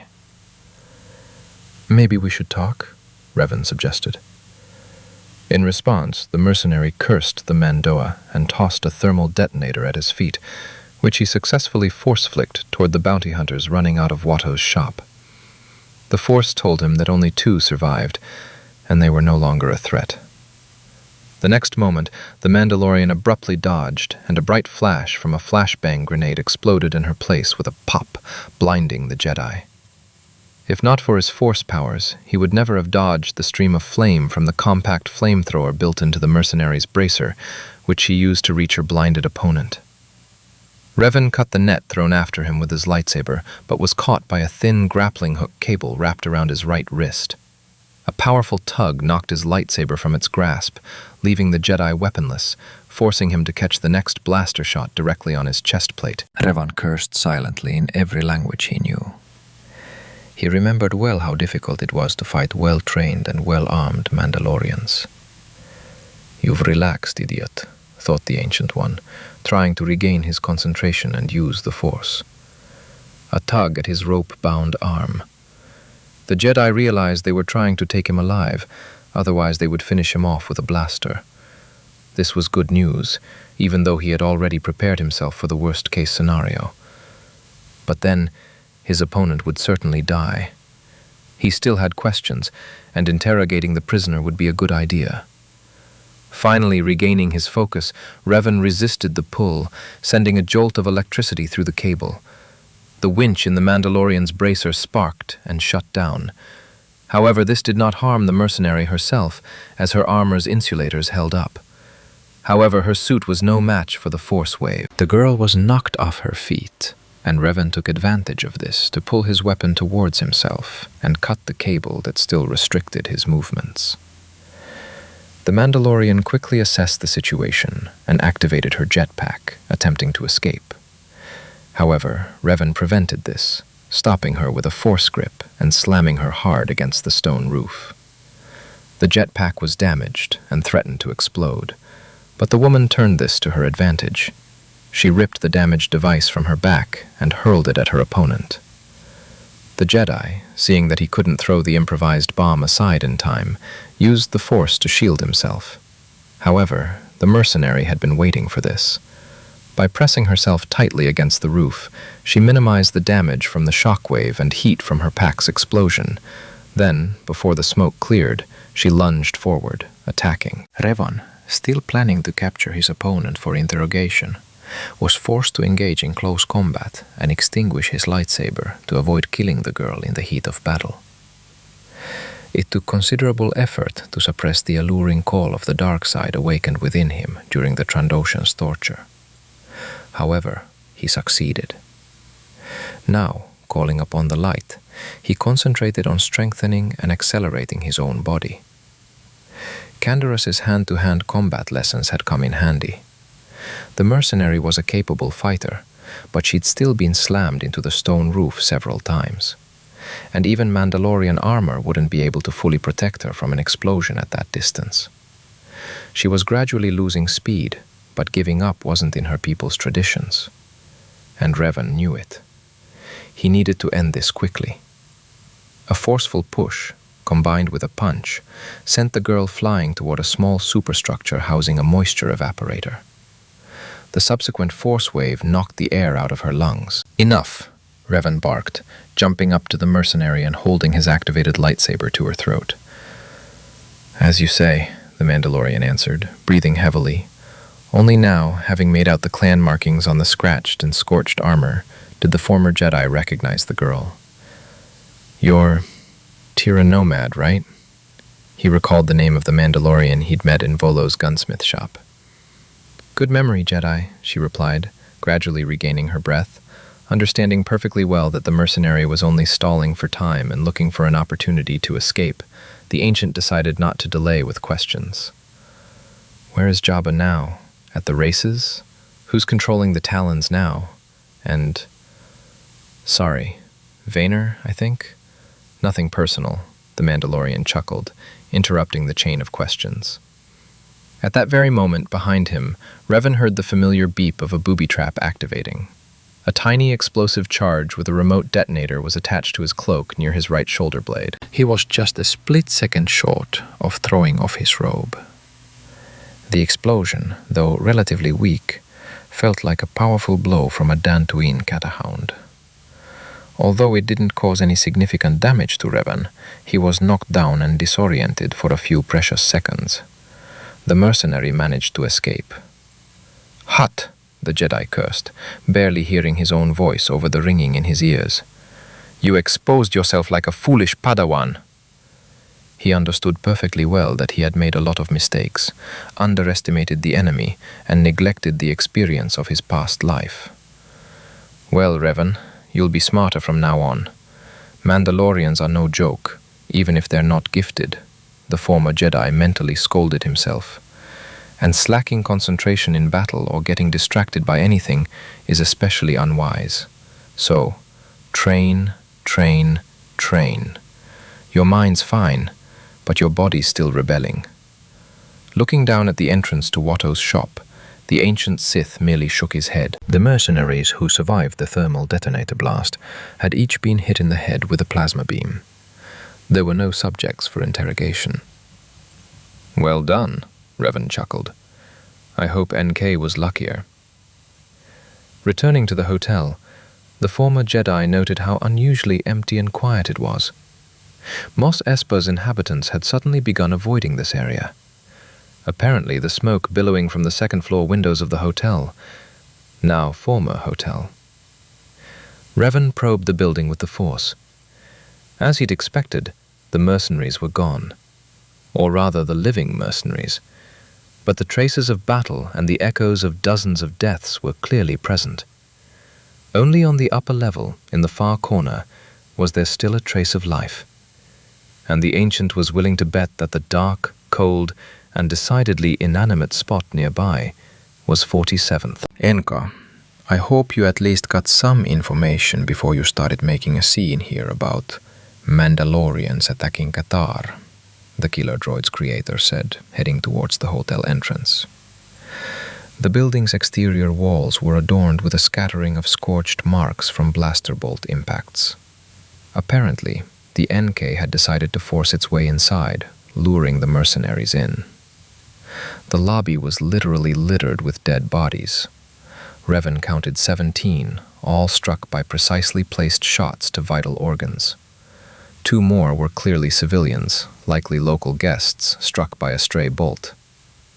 I sincerely hope that this wasn't the NK using the meat bags as a cover, but a truly fatal set of circumstances, Reven said quietly, closing the eyes of the nameless woman in a formal suit with a badge bearing the logo of one of the sector's trading companies. The hotel administrator was also unlucky. The former Jedi found his body, his throat slit, right behind the counter. It certainly wasn't the work of his droid. HK-47 didn't like using knives, lest the dirty grease from the meat bags get on the servos. Moving cautiously down the corridor, the walls melted from the explosions of several grenades. The former Sith kept his lightsaber and blaster at the ready. He had no intention of letting his guard down a second time that day. A fire was raging on the second floor, so Reven went straight to the upper level. Judging by the battle scars, the mercenaries had attempted to fortify themselves here and repel the advancing death machine. And they had failed. A dozen fragmented bodies indicated a nearby grenade explosion.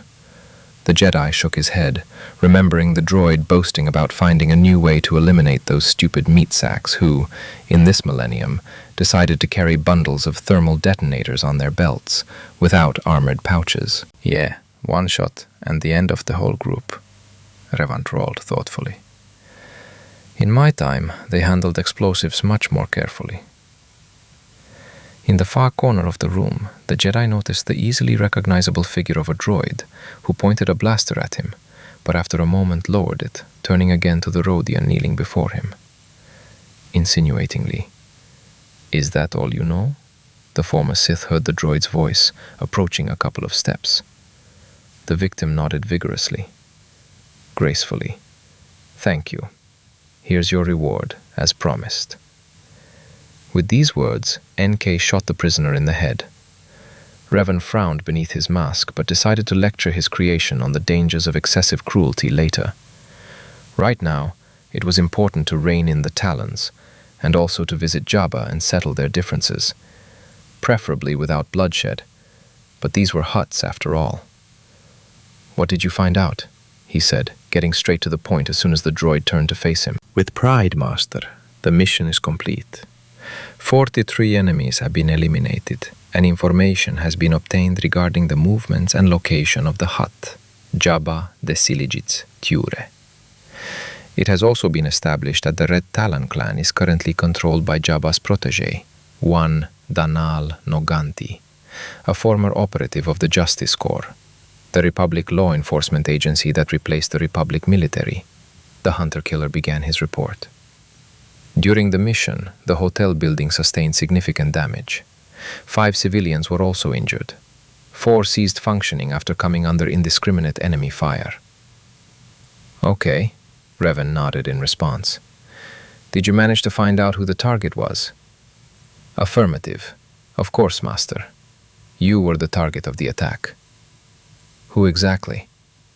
"Vanar Shan, who stole the Beskar from Jabba.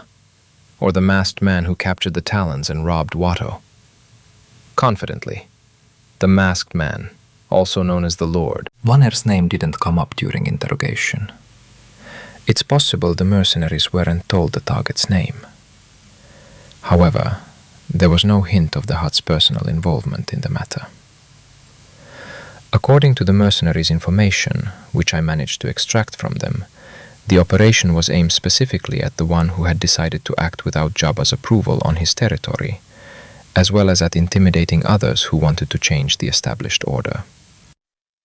This information calmed Reven somewhat. The fact that they weren't looking for him by name meant that the Hutt's information from Anchorhead had been incomplete, and that his fellow bounty hunter had safely escaped. Plus, it was difficult to connect the masked man with Anakin or the Jedi. Hutt! Reven slapped his forehead. It wasn't possible to connect the dots before. After Watto complained about the Talons, he probably mentioned being forced to wager slaves, and that Mandalorian woman will probably report that the target is actually a Jedi and wields a lightsaber. It was necessary to act quickly. Where are Jabba and this Danal now? Ready. The Hutt is currently heading to the local race site for the ceremonial start. Danal should be at the Talon hideout. Excellent. We'll first visit the one who dared to remove me from my position. And then we'll go negotiate with the big boss, Reven began, but then caught himself, realizing the enemy had the advantage of time. Okay, NK. You're heading to the stadium. You'll be guarding Anakin and his mother. The Jedi will take care of themselves. Yes, sir, Master, the droid responded immediately. I'm going to visit the claws. Question. Master, what if you stop functioning? NK asked cautiously. I authorize a bloodbath among the criminals on this planet, Reven said, raising his eyes to the ceiling. I'm already fed up with this world and its criminal core, so you'll organize a purge of them. Hopefully. And then? The droid asked, confident that he could exterminate all representatives of the local criminal structures. Reven, fully aware of the scale of the problem, merely smiled at the naivety of his creation. And then you can expand the plan to the entire galaxy. Yes, sir. Okay, just make sure I'm no longer functional first, the droid's creator reminded him. The only thing missing to make me completely happy is a killer droid who brings light and justice to the galaxy. He was being sarcastic. Accepted, Master. Following the original plan, protecting Anakin Skywalker and his mother. Do it. The droid turned and ran down the stairs. Yes, and I think I'll go too. The appearance of a man in a robed robe and a black and red Mandalorian mask in the Red Sand Cantina sparked a wave of whispers and quick movements away from the entrance. Rumors of a certain lord being hunted by Jabba himself were already spreading. The bartender, although he didn't recognize the guest, clearly felt the desire to crawl under the counter and sit there. Reven, ignoring the whispers and movements among the cantina patrons, confidently walked to the entrance of the Talon hideout. He felt no threat here. But further down the tunnels, an ambush could very well await him. Last time, he was forced to move stealthily to avoid leaving traces of his intervention.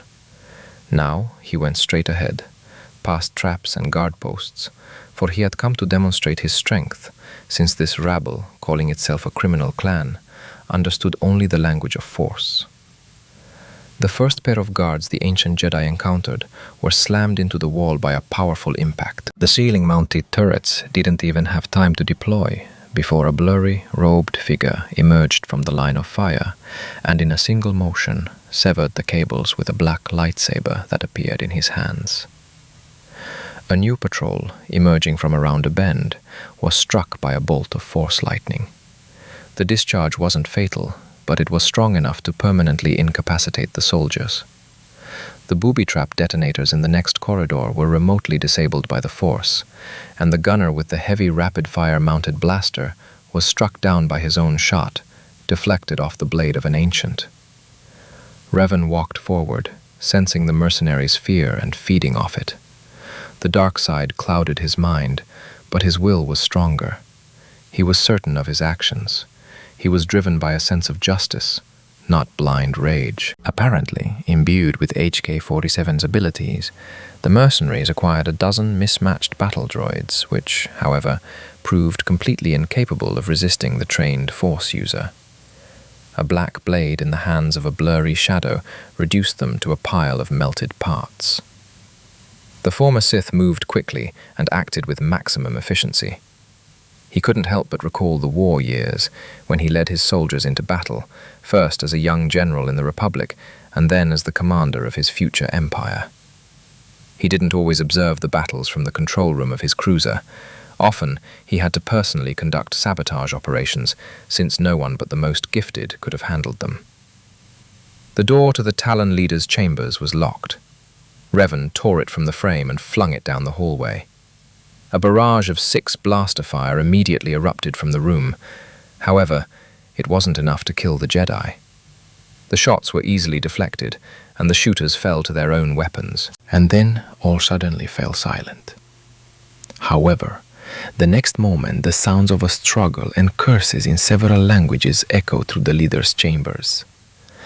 The Ancient One watched what was happening through the Force and grinned under his mask. As he deactivated his sword and strode into the room, deliberately slow and relaxed, a curious sight met his eyes. 4 Talon soldiers were pinning down the man who had apparently been leading them just minutes before. The man struggled, cursing his former subordinates with all his rich vocabulary. He received a sharp blow to the ribs in return. "Master," the mercenaries who had captured Danal Noganti pleaded, "have mercy, they forced us, it was all Jabba's doing." After listening to the panicked cries and pleas of the terrified mercenaries, who, judging by the active surveillance monitors, had already managed to shit their pants more than once while watching the advance of the Demon Lord, Reven silenced them with the Force. "Where is Tico Dorma?" he asked, adding more irony to his voice. "Jabba has him," one of the mercenaries responded. "He's awaiting trial," added the second, "along with most of the clan's fighters." "Courts?" The Ancient One was surprised. "Jabba likes to stage show trials to intimidate his opponents," the first mercenary explained. "Who is this?" Reven asked, having already guessed the prisoner's identity. "That bastard Danal Noganti. Jabba sent him. It was his men who took over our refuge and deposed Dorma." The former Sith had already grasped the situation. The Talons, in Jabba's opinion, had shown weakness by allowing some outsider to command them. The Hutt's current leader was unsatisfactory, so they decided to replace him. At the same time, they decided to thin out the clan's fighters to reduce resentment. Considering there were only about 100 Talons to begin with, this was a fairly simple matter. But Jabba didn't take into account that the outsider would turn out to be gifted and even paired with an assassin droid. This could be played on. "Get the shelter in order," Reven ordered. "Help the wounded, and I'll settle things with Jabba." "What about him?" The most talkative of the mercenaries pointed at the captive. "He's coming with me. Tie him up." The order was carried out promptly. The former Jedi refused the Justice Corps' shackles and handcuffs, suspecting the former operative knew how to escape. So they bound him with ordinary rope, but in a way that left no chance of escape. Half an hour later, the convoy of 4 Talons, Reven, and the captive Danal was already at the stadium, confidently approaching the VIP box guard, where the unofficial ruler of Tatooine himself, Jabba the Siligich Ture, was seated. "Halt!" barked the Trandoshan commanding the platoon of guards. "Who are you?" "Jabba wants to talk to me." Reven stepped forward. "That's the one Jabba ordered the Talons to capture." The head of the guard recognized him instantly. The guards raised their blasters. The Jedi grinned, probing the Trandoshan's mind with the Force, and, tilting his head slightly to the side, said ingratiatingly, "I'm not the one Jabba is looking for. I'm his most trusted mercenary." The lizard shook its head and looked intently at the Ancient. "Oh no, guys, I'm mistaken. This isn't the one Jabba's looking for. This is his best mercenary. Let him through." Reven nodded politely as he walked past the guards, followed by his retinue. In case the mind trick had failed, he had already contacted NK, who immediately reported the destruction of another group of militants tracking the Skywalkers. The droid also mentioned that he had barely escaped the Jedi, who had decided to check out the scene of the shootout, but that all was clear now. The lift ride to the box did not take long. "Wow, what people," said the Mandalorian, aiming both a blaster and a flamethrower at Reven. "And hello to you too, Tira Nomad," the former Jedi bowed. The circular platform, with the slug-like body of a hut sprawled on it, slowly turned toward the new arrivals. The rotund figure of another hut loomed behind them, and Reven was at a loss to tell which of them he was looking for. "Oh, so you're the bastard who caused such a commotion on my dear planet," Jabba said in his native tongue. "So we've decided," thought the Ancient One. "Dear Jabba, I have come to you of my own free will to settle this undoubtedly misunderstanding that has arisen between us." Reven began in the same language as his interlocutor. "Really?" the crime lord drawled with a slight chuckle in his voice. "Undoubtedly." "And how do you intend to resolve this misunderstanding?" the hut asked, yawning. "Your interference has caused me losses, both financial and moral." "I don't even want to mention the attempt to undermine my authority on the planet." The Jedi sensed that several hidden turrets were targeting him, and that the combat squad was waiting in the next room. He had to act cautiously, but confidently. The Hutts did not tolerate weakness in negotiations. "I think I have something to offer you to make amends for my guilt." "How?" Jabba asked questioningly. "Firstly, it is the loyalty of the Bloodclaws, among whom no one doubts your authority, great Jabba," Revan said flatteringly, and the mercenaries behind him nodded vigorously. "And I am returning your subordinate Noganti to you." "Not interested for now," the Hutt said with a grin on his toad-like face. "This is just the beginning," the former Jedi bowed his head slightly. "Also, I recently came across the wreckage of a transport ship in the desert with a cargo of an interesting metal." At these words, the Hutt straightened up and began to carefully examine his interlocutor. "Well, you've got me interested," he said. "I suppose we can come to an agreement? Are you going to bargain with me for my own goods?" Jabba laughed. "What an impudent fellow." "Technically, I have the goods now, which means they're mine, for now," Reven said in the same polite tone. The Hutt narrowed his eyes and smacked his lips at this. "What's stopping me from grabbing you and shaking out the cargo coordinates?" "Interest, I suppose." Jabba burst into thunderous laughter again. "Did you hear, Gardula?" He addressed the second Hutt. "Interest. What are you talking to him for? It's high time you shut that insolent fellow up," the aforementioned Gardula responded. "Mind your own business," Jabba sternly rebuked his fellow Jedi. "There are too few intelligent beings on this planet who could interest me. So, I'll hear him out, and you better watch the race. Our bet is still on." Gardula said something the former Jedi couldn't translate. However, her tone made it clear it was something obscene. "But my dear cartel colleague is right about one thing. I can, after all, neglect my interests. I've got a gift for just such an occasion." Reven tugged at Noganti's sleeve and unbuttoned his jacket. "Ho?" the Hutt drawled, impressed by the sight of several kilograms of powerful explosives attached to a sling on the prisoner's chest. "There's enough here for all of us," the Mandalorian said, estimating the approximate power of the explosion. "If the negotiations fail, I won't leave here alive in any case," Reven said, throwing up his hands.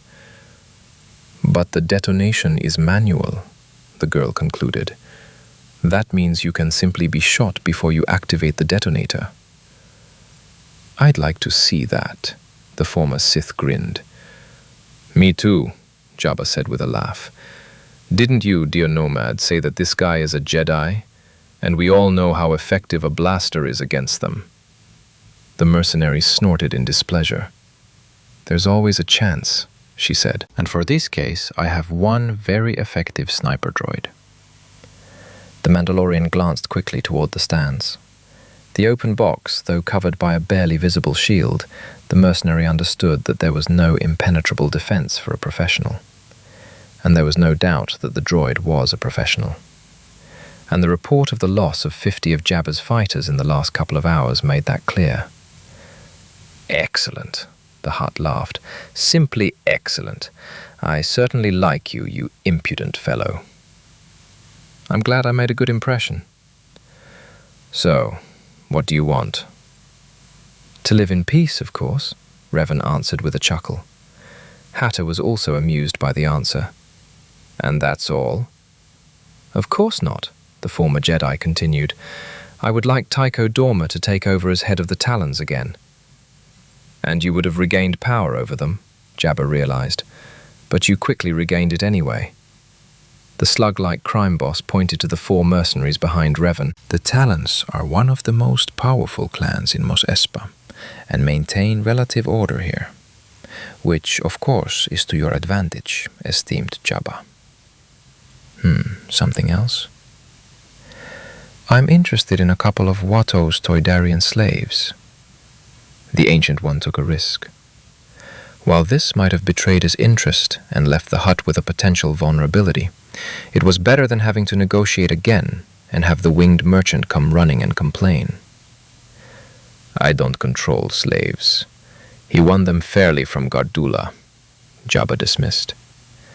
"I just ask you not to interfere if he suddenly loses them." Reven carefully chose his words. "Oh, interesting thoughts for a Jedi. Well, a former one, I suppose." "Once again, I am amazed by your powers of observation, great Jabba. The Order, according to rumors, isn't particularly fond of rebels, and all the renegades are lured to the distant frontiers," the Hutt drawled thoughtfully, hinting at the end. "The cartel often uses their services." "I'll always be happy to help," the former Sith bowed slightly, "if it doesn't go against my own interests." Jabba gave a benevolent chuckle. "Well, let's discuss your terms," he said, narrowing his eyes. As Anakin Skywalker crossed the finish line as the winner of the Bunta Eve Classic, Reven was already descending from Jabba's VIP box, officially the head of the Blood Talons clan. Tycho Dorma was expected to be freed and take over as his second-in-command shortly. The same 4-man escort that had accompanied the former Jedi to the stadium had already been dispatched. The Ancient also received unimpeded passage through Hutt space, as well as a reduced interest rate on trade on Hutt-controlled worlds. He lost, however, almost all of his stashed Beskar, and found himself in debt to Jabba. However, the benefits of an alliance with the Hutts in this region outweighed the potential loans earned from selling the metal. That is, assuming he could sell the metal to anyone other than the Hutts. However, Reven had no documentation for the cargo, nor any confirmation of its origin or quality.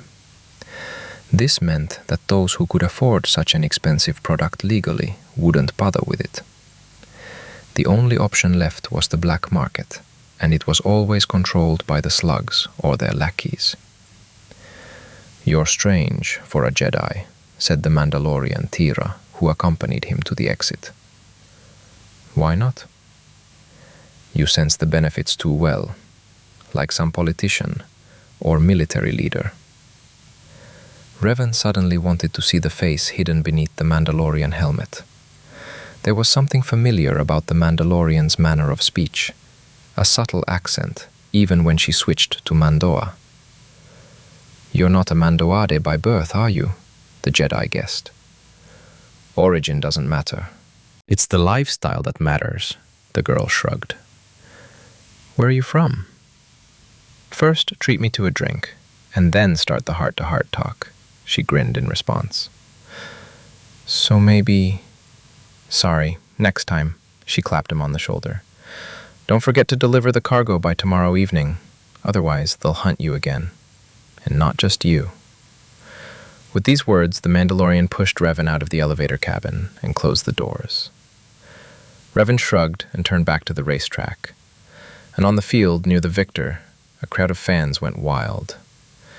Anakin was tossed into the air in celebration of his triumph. The former Jedi knew the feeling, and he couldn't help but smile, momentarily lost in the memories.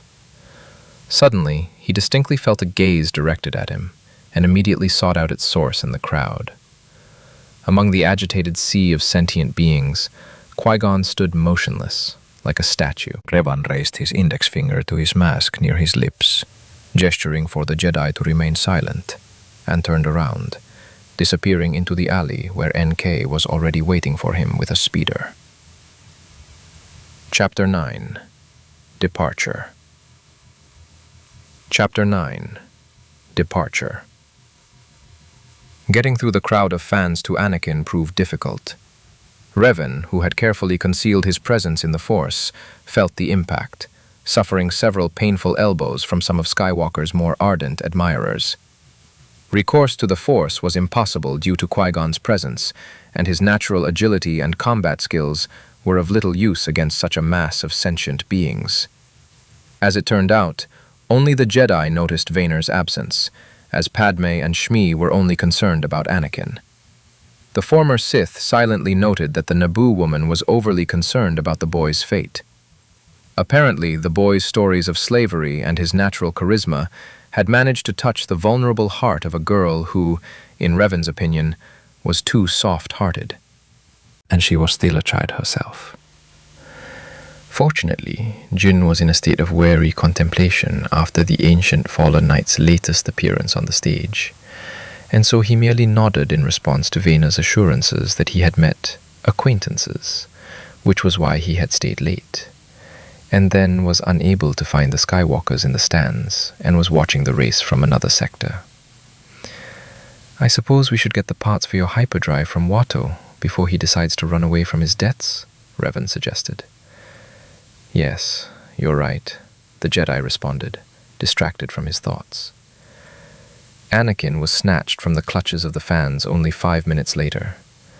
The boy was beaming with joy. He had won. He had beaten so many experienced sentient beings. He had even bested that arrogant and haughty Sebulba. Reven was also pleased with the outcome of the race.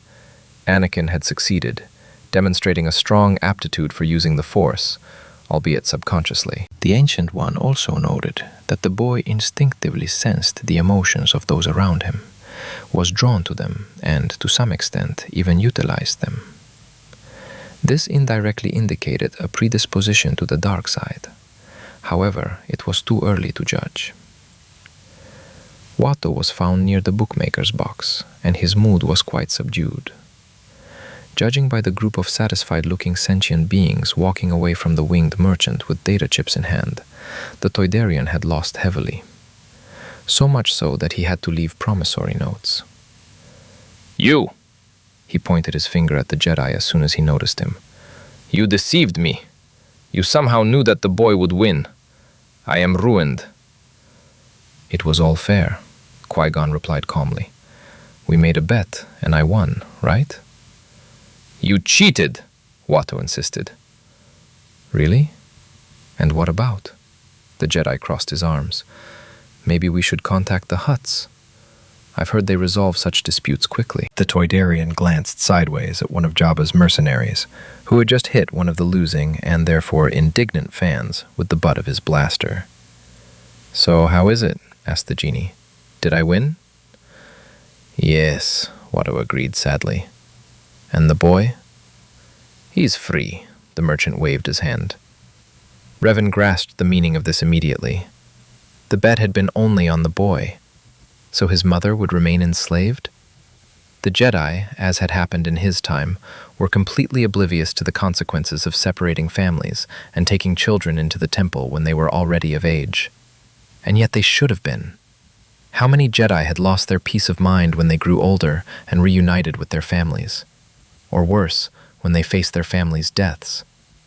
Even Bastila, upon meeting her mother, was so distraught that only their connection with Reven kept her emotions in check.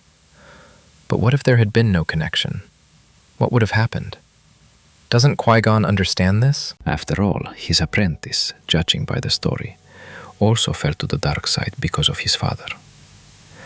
If Anakin, having experienced the full force of slavery on Tatooine, were to leave his mother here, he would never be able to focus on his training.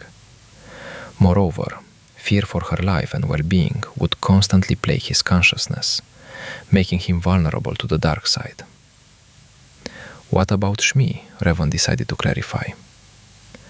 The bet was only about the boy and the spare parts, the Toydarian snapped.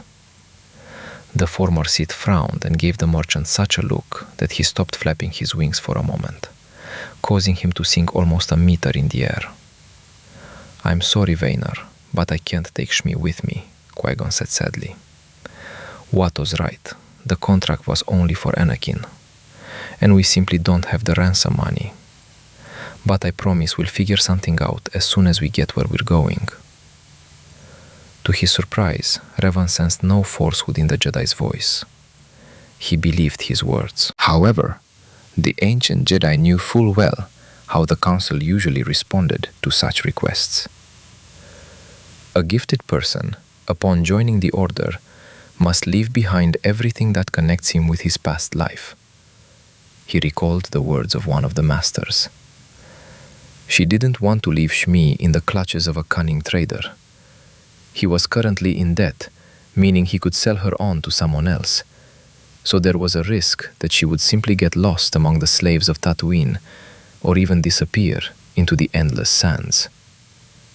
Suddenly, an idea occurred to Reven. "Master Watto, I suddenly remembered that I also bet on Anakin to win." He approached the Toydarian with a smile. "Perhaps you would agree to give me Shmi Skywalker as payment." "What does this have to do with me, boy? Go to the bookmakers." The trader waved his arms. The former Sith pushed back the sleeve of his light cape, revealing a bracer of Mandalorian armor. He hadn't had time to remove it completely, otherwise he wouldn't have made it to Anakin after the race. So, all that was left on the speeder with NK were his helmet, mask, chestplate, and black robe. Initially wary that the Jedi might notice the armor beneath his clothing, Reven was now glad he hadn't removed the bracer. "I have a receipt here." The ancient Sith showed the Toydarian the Blood Claws brand, and next to it was Jabba's personal mark, symbolizing the official patronage of the Hutt cartel. The Jedi, standing slightly to the side, didn't have time to see what exactly Vaynor was showing the merchant, but the latter's attitude changed radically. Yes, of course, I recognize my signature," Watto said, stuttering slightly. "I think we can agree on everything." "Excellent," Reven clapped his hands, adding a little joy to his voice. "Then I ask you to give us the slave chip codes, as well as the data chip confirming ownership." Look, the bookmakers just had a lawyer available. The Toydarian didn't dare object, quickly turning in the indicated direction. "What did you show him?" Qui-Gon was nonetheless intrigued by the merchant's strange behavior. The former Sith didn't have much hope that Jin, shocked by Revan's appearance, would let his guard down, so he braced himself for questions. After all, what did they know about Vanner Shan, a guy stuck on Tatooine? What if it wasn't that simple? "As I said, a promissory note," the ancient answered with a slight smile. "A receipt?" Qui-Gon raised an eyebrow. "Yes, one that cannot be ignored and must be extinguished without delay," the former Jedi hinted. An experienced diplomat who had often visited the far reaches of the Republic during his eventful life, he heard what was needed. After looking Reven up and down, Jin shook his head and frowned. "So young," he exhaled sadly. "On the distant frontier they mature early," the Ancient One spread his hands. "Cartel?" The Jedi narrowed his eyes. The former Sith nodded slightly. "And what is your interest?" the man asked more sternly. I just wanted to help a friend, Reven shrugged. To a friend? Yes. And that's all? Is this not enough? It's hard to believe. In any case, dear Qui-Gon, you should not be concerned with hidden motives that in no way concern you or your order. Reven immediately felt a gentle touch of the Force on his own mind. The Jedi decided to confirm. The shields held strong, but that could raise unnecessary questions. Especially if an experienced Jedi mind reader couldn't read even a hint of emotion in an untrained boy from a backwater planet. Stop it, the former Sith said dryly. The pressure of the Force instantly disappeared. Did you feel it? The genie asked with slight surprise. He clearly hadn't expected Vader to be Force-sensitive. Slightly. The Jedi was about to ask something, but was interrupted by the Ancient. Take care of Shmi and Anakin. He changed the subject. Qui-Gon frowned. I can't take the boy's mother with me. There's no place for her in the Order, the man said regretfully. And who said anything about the Order? Can't you take her to Coruscant? Coruscant, but after all, that's where the Order is located. Yes, but don't worry about the financial issue. Qui-Gon considered this. Vader's solution solved many problems. Most importantly, it eased the Jedi's conscience. Of course, Anakin wouldn't be able to communicate with his mother very often. He'd still have to give up his attachments. But the mere knowledge that his mother was alive, healthy, and safe should contribute to the boy's peace of mind. Thank you, he finally said. You don't owe me anything yet. Reven waved it off. The genie looked closely into the eyes of his interlocutor. I just can't figure out what kind of person you are. Something's not right about you. But what is it? The former Sith chuckled. Sooner or later, everything will become clear, he shrugged. As I understand it, your group will soon leave the planet? Yes, as soon as we repair the hyperdrive. Anakin and his mother? They will fly with us. Great. Then I should go and say goodbye to them. But I'll inform them myself about their freedom, Reven said, already walking away from the Jedi. The Skywalkers took the news that they were no longer Watto's slaves quite calmly, or rather, the shock of such news left Shmi speechless, while Anakin joyfully hung on the Ancient's neck. Thank you, thank you, thank you, he chattered sincerely. That's it, enough, you'll strangle me. The former Sith tore the boy away from him. Thank you, Vader. You're welcome. You did it all yourself.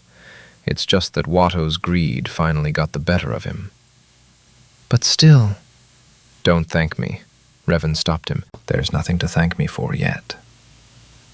You helped us. Shmi finally joined the conversation. Just like Qui-Gon and Padme.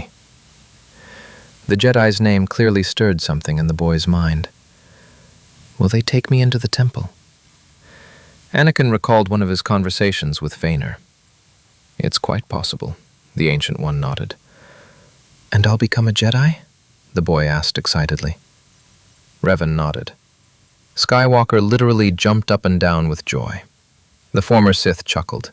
He understood the joy of the boy, who had been a slave only yesterday.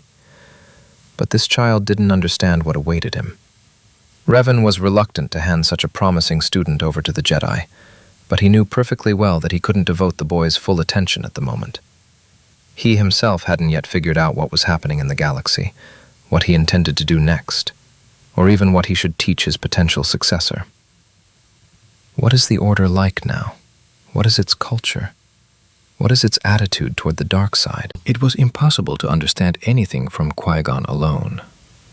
They needed to get to Coruscant, and while they were doing so, it would be perfectly possible to keep an eye on Anakin.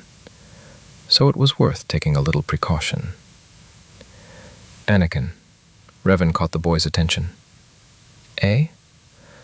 I just want you to remember that we will always remain friends, and, when the opportunity arises, I will visit you. The Ancient One placed his hand on Skywalker's shoulder, carefully touching his consciousness with the Force. Just a small adjustment to strengthen the already established bond and sense of gratitude. Nothing major, but it's enough for a child's immature mind. He knew this all too well from his own experience. More precisely, from his childhood in the Order. After all, the Jedi weren't above this tactic, especially if they couldn't leave their past lives behind the temple walls. This was true of Reven, too, but he learned this much later. His first teacher, Kreia, had once mentioned that Revan was overly attached to his parents. Yet he couldn't even remember their faces. The young Jedi was intrigued by this, and he did some investigating. It turned out that the seeker who had come to take the boy back to the Order had merely tried to calm the panicked child. But he had overdone it. And such cases, unfortunately, were not uncommon. And now Reven himself is doing something similar. The ancient ignored the slight pang of conscience, confident in his own rightness. It was necessary. "Of course, I'd be delighted," Anakin rejoiced. "Here," the former Sith handed the boy a small data chip. "This is my comlink encryption. You can always contact me if needed." "Thank you," Reven smiled welcomingly. "What will happen to me?" asked Shmi, not daring to interrupt her friend's farewell. "Here." The Ancient One approached the woman, took her hand, and placed a credit chip in her palm. "Here's a little money to get you started. Enough to rent an apartment on Coruscant. Not in the temple district, but close by. And then, I think you'll figure it out." The elder Skywalker stared in shock at the plastic strip in her hand. "I can't." "You certainly can." Reven didn't let her refuse. "There's not much here. I didn't give you an Ania starship." The woman didn't persist. She, like no one else, understood that any opportunity must be seized, and help is never turned down. The former Sith left the Skywalker household only an hour later. The farewell was drawn out because Anakin literally peppered the former Jedi with questions about the Order. He was glad to talk about it, at least with someone. However, thoughts of Coruscant and the temple literally occupied his mind. Having safely passed Qui-Gon, Reven headed to the agreed-upon rendezvous point, where the NK was supposed to ferry their small cargo ship, still unnamed. Perhaps only the nickname the assassin droid had given it. But the former Sith's pride prevented him from registering the ship under the name Scrap House. "NK, how are you doing?" The Ancient One activated the comlink. Boredly. "Everything is fine, Master. I dropped off the cargo at the specified coordinates," the droid responded. "Jabba's men sent a receipt confirmation 3 minutes ago." "And you didn't tell me?" Insulted. "You were busy." "What makes you think so?" Explanation. "I tried to contact you, but you ignored the call." "I don't remember the call." Clarification. "Exactly 32 minutes ago, I tried to contact you and inform you about the delivery of the cargo." Reven estimated that around that time he'd been struggling with Shmi's embrace, overcome by his kindness. He might well have missed the activation of his comlink. "Okay, you've convinced me." Reven nodded to his thoughts. "Where are you now?" Proudly. "Approaching the rendezvous point. ETA, 3 minutes, Master." "Excellent." "See you soon, NK." The former Jedi interrupted the communication session. Revan spent the rest of the day on business. He needed to register a new ship ID and update the navigation charts. HK insisted on purchasing an astromech, but the Ancient refused. He was unfamiliar with the new generation of astromech droids, and he didn't want to make the wrong choice. He remembered well how much a ship could depend on a single small astromech droid. He remembered little T3M4, who had rescued the entire Ebon Hawk crew so many times. Once, he had even managed to single-handedly repair a freighter downed on Nathema and return to the Republic with it to bring help to the captive Reven. The memory of the brave little droid's final, desperate attack on the Emperor himself filled me with nausea. Another comrade lost. and how many there had been. HK-47, who had gotten into a fight with a used droid dealer, distracted the former Sith from his painful memories. The assassin droid detested droid dealers and Jawas, apparently still remembering his imprisonment in Yuka Lucky's shop. They decided to worry about purchasing an astromech unit later, once Reven had more or less figured out the matter. For now, his own repairs would suffice. The navigation computer would also handle the course plotting. It would be a bit slower than paired with an astromech droid, but it would be sufficient for now. Almost a day later, a light freighter carrying one gifted and one droid lifted off from the surface of Tatooine and sped away from the planet. The Jedi on the Naboo yacht were several hours ahead of them, but that didn't matter. Reven didn't plan to cross paths with them any time soon. "How long will it take us to Coruscant?" the Ancient asked, checking the galactic map. "With readiness. Considering the second-class hyperdrive, about 2 days, Master," NK immediately responded. "And this is partly on a stable route." Reven shook his head. "It was still worth finding another ship." "Gladly. I'll be happy to find a replacement for this garbage dump, Master." "I have no doubt." "Passionate. There are several wonderful companies on Coruscant that sell beautiful models of light combat ships." "Hold your tauntauns, NK," the droid's creator reprimanded him. "We don't have the budget for Coruscant traders, and certainly not for a warship." Annoyed. "But no," Reven snapped. "A warship would attract unnecessary attention, and they wouldn't let it go to every planet. We need a freighter, light and fast, though it would be nice if it was properly armed." With nostalgia, "We will not find the second Hawk," the droid stated. "But we'll still try to look, although I doubt you'll find anything at a reasonable price on Coruscant. The HoloNet, I remember, was full of advertisements, and the prices were, quite frankly, steep." With doubt. "Accepted, Master." NK responded with skepticism in his voice. "Are we leaving?" "Yes, activate the hyperdrive," Reven commanded.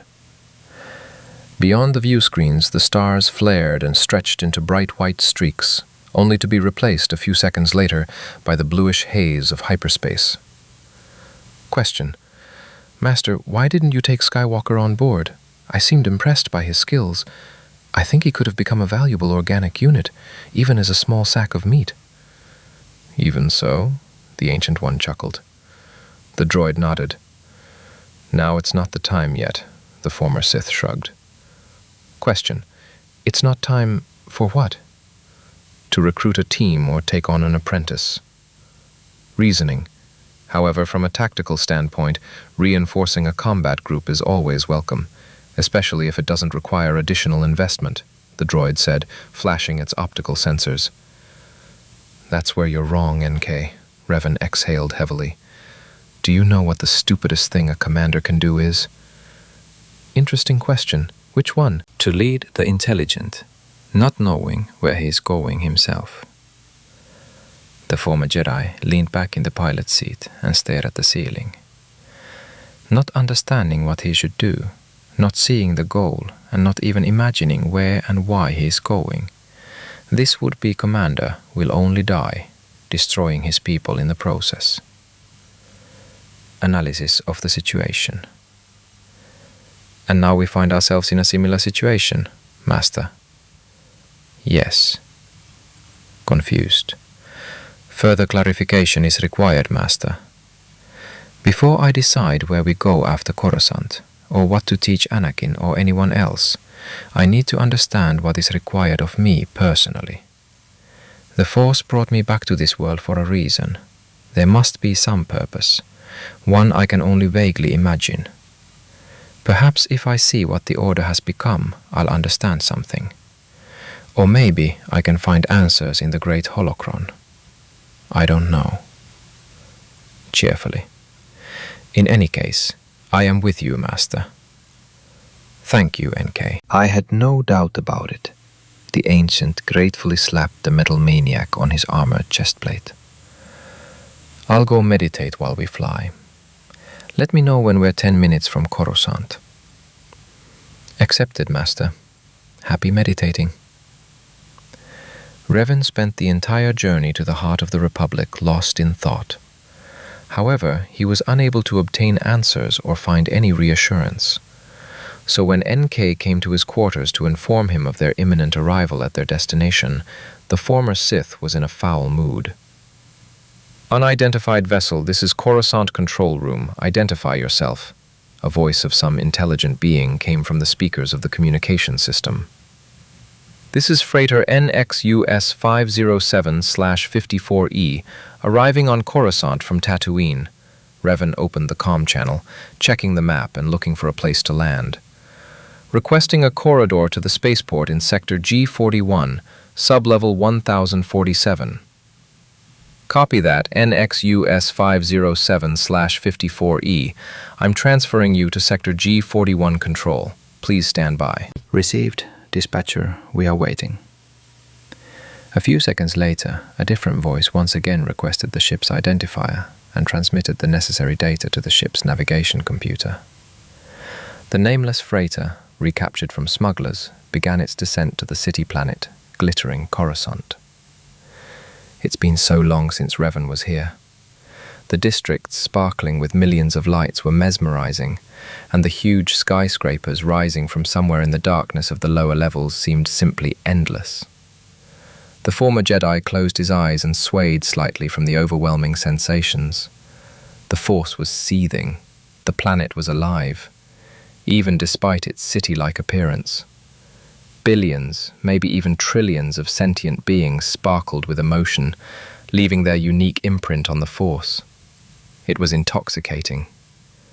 The Ancient One opened his eyes and saw outside the cabin window the only building that interested him on this planet, the Temple of the Jedi Order. A huge, truncated pyramid with 5 towers towered over the endless city like a silent god. Memories flooded Reven, making him feel like a youngling newly arrived in the Order. The temple had been his home for many years, and now, after so much time, the ancient Force adept was returning to his roots, wondering what role awaited him in this new world. Chapter 10. Returning Home. Chapter 10. Coming Home. For landing a small freighter at the spaceport, its small crew was required to pay a mandatory registration fee of 500 credits. The first officer, represented by an assassin droid, proposed a radical solution to the payment issue, using a pair of thermal detonators delivered directly to the control room and the administrator's office as currency.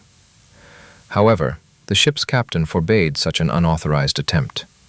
However, given the exorbitant price tag for the ancient wreck, Reven seriously considered trying his old mind trick. But on a planet home to the Jedi Order, attracting unnecessary attention was unnecessary. With interest, "Master, what do you intend to do?" HK-47 asked, checking a pair of blaster pistols. "I'm planning to visit the Jedi Temple and delve into the Order's archives. I have many questions I hope to find answers to." The former Jedi rummaged through a pile of rags, searching for suitable clothing. Showing up at the temple disguised as a mercenary was not a good idea. Neither was wearing a black robe and mask. Question: Are you planning a covert entry? Yes, NK. If the rules haven't changed, you can't just get into the temple, and only members of the Order are allowed into the archives, Reven replied, throwing on a light gray cloak. And even though I'm technically a Jedi, since no one exiled me, openly announcing my return would be foolish at this point. Approving. Do you hold back strategic information until the right moment? Including, Reven nodded, combing his hair back. The droid watched the creator's actions for a minute, but still could not find an explanation for his actions. Question: Master, what are you doing? I'm trying to find something suitable for the young knight. The former Sith looked critically at his reflection. The initial plan to infiltrate the temple disguised as a Padawan was abandoned, as such a disguise limited his freedom of action. Masters always keep an eye on their Padawans, especially those whose masters are absent. And Reven didn't want to find himself in a situation where he would have to quickly search for an answer to the question, where was his mentor? Especially considering that the only Jedi he knew by name was Qui-Gon. However, another problem arose. Too young to be a knight, the former Sith stated, frowning. Suggestion. Scars can create the desired effect, NK said enthusiastically. No, thank you. The Ancient One prudently moved away from the droid. I wear a mask for another reason. Reasonably. As you wish, Master, NK shrugged. Suggestion. Perhaps we should use archaic methods of camouflage? Are you talking about makeup? Affirmative. It's a good idea, but where can I find something similar to it? Surprised. 3 minutes walk from dock number 25, where we are. What? Explanation. The Shine and Shine salon, based on its advertising on the HoloNet, offers various options for customizing your appearance, including the use of false hair. Reven froze, staring at the droid. A stylist? He asked again. Affirmative. It's amazing he didn't think of this himself. Even 4,000 years ago, any stylist could transform a sentient being's appearance beyond recognition. Makeup, a haircut, follicle stimulators for accelerated hair growth, whatever the client desired. That's a great idea, NK, the former Jedi praised the droid. Proudly. Thank you, Master. When do we leave? Taking a killer droid into the fold of the Guardians of Peace, as the Light's followers now call themselves, wasn't the best idea. At least, that's what Reven thought. However, he didn't want to leave NK on the ship either. Force forbid he'd get bored. The droid had peculiar ideas about entertainment. It was worth giving him a responsible task to keep him occupied. Taking a look at the rusted bulkheads and the scraps of wiring hanging from the ceiling, the Ancient quickly figured out what needed to be done. NK, you're not coming with me, the former Sith began, but noticing how NK-47 lowered his head, he continued. You will have another mission. With all due respect, yes, Master? The killer immediately perked up. It's time for us to trade in our junk for something more suitable, which means you'll have to work as a salesman. Can you handle it? Question. What are the main parameters of the new vessel? The droid responded calmly. The answer to this question has long been ready. Something very close to the Ebon Hawk, but with the passage of time taken into account. A fairly fast and capacious ship, and with decent armament. Clarification. Wouldn't it be better to select a military vessel? No. Military vessels aren't accepted in all systems, and landing permission would be more difficult. Not to mention that such ships are under strict Justice Corps control, Reven dismissed. Freighters are much more convenient in that regard. Do core galaxy systems still make fast, compact freighters? One moment, Master, answered NK, approaching the HoloNet terminal installed in the wardroom. With regret, Core Galaxy Systems went bankrupt and was bought out by the Corellian Engineering Corporation just 3 years after your disappearance. Do they produce freighters? Affirmative. The most popular ships are the YT and YV series. These models allow for extensive modification of the main systems. Excellent. We need a lifting capacity of at least hundreds of tons. A hyperdrive of at least first class. And the ability to operate with a minimal crew. Preferably with just one pilot. Accepted. There are several options. Show me. YT-1210, light freighter, 100-ton lifting capacity. An image of a light cargo ship with a disc-shaped hull and a protruding central section appeared above the terminal. A diagram of the ship's interior architecture then appeared. "It won't do," Reven shook his head. "It only has one laser cannon and no additional ports for weapon systems. And the communications would have to be redone. The network wouldn't handle the extra load. There's no room in the engineering bay for a more powerful reactor." "Agreed, Master. This model doesn't meet the basic requirements," the droid said, displaying a new image, the YT-1300, a more capacious model with a redesigned weapons system. The hologram of a Corellian freighter caught my eye. A spacious cargo bay, 2 twin turrets in the upper and lower hemispheres, and a sophisticated power supply network designed for increased energy consumption and the use of a more powerful engine and reactor. Not bad. There's plenty of scope for imagination. But I don't like the cockpit placement. Revan turned the image. Placing the cockpit on the side is convenient for docking with cargo terminals, but not for maneuvering combat. I prefer the cockpit in the center of the nose, like on a fighter. It gives a better sense of balance. "Accept it, Master." The image changed again. YT-1930, a new product that just went on sale. Externally, the ship was practically a copy of the previous version, but the cabin was in the required place, and in the aft section there were 2 additional compartments resembling wings. Reven liked the freighter. Looking at the image, he couldn't help but smile. "Not a hawk, but an eagle," he whispered. "Excellent." "What's the price?" Doubtfully. "Around 130,000 credits. No used models, Master." "It's a bit expensive." The Jedi scratched his chin thoughtfully. "How much can we get for selling our ship?" With disdain, according to preliminary estimates based on information from the HoloNet, this model in its current condition may cost no more than 16,000 credits. Reven considered this.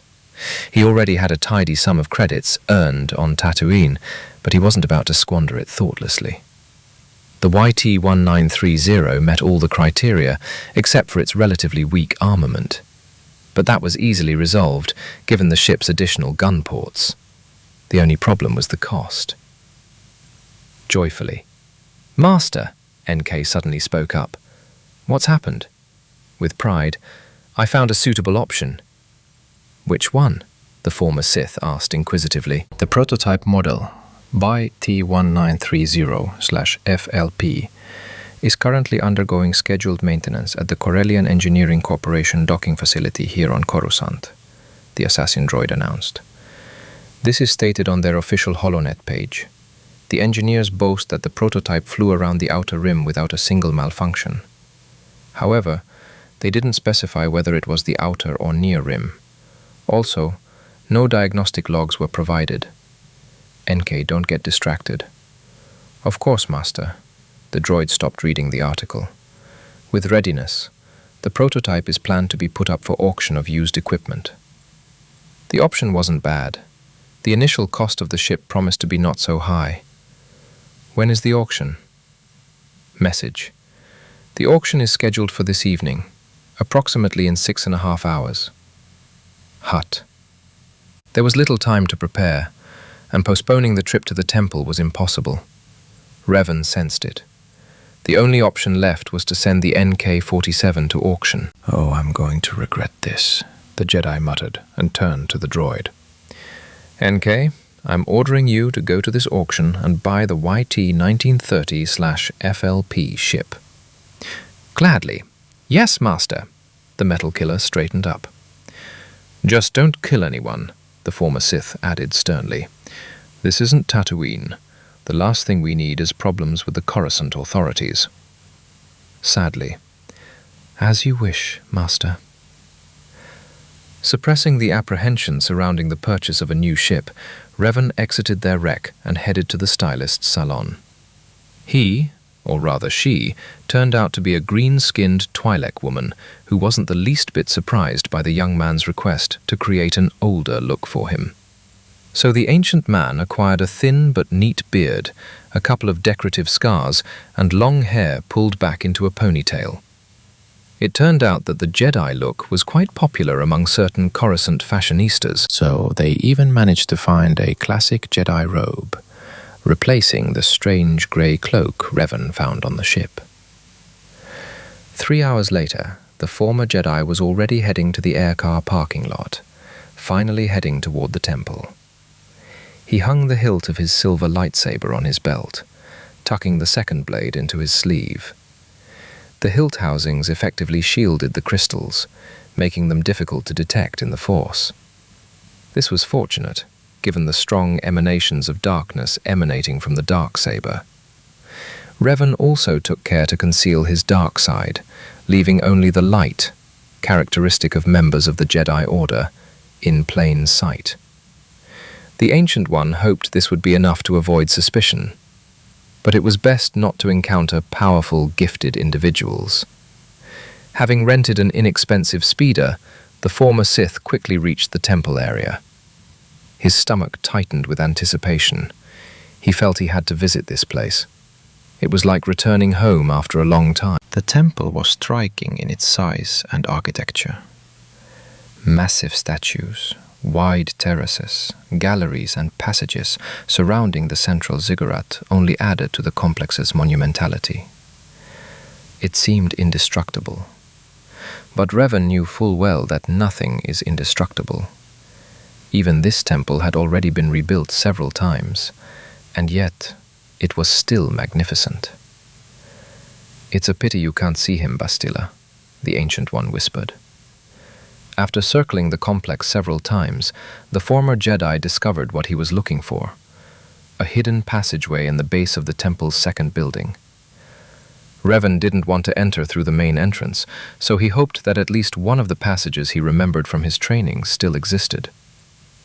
Having lowered the speeder onto the nearest suitable platform, the former Sith made sure he wasn't being watched, and, in a few leaps, reached a seemingly ordinary grate blocking access to the sewer system. However, this uninviting structure concealed the entrance to a temple complex built by the 4 founding masters.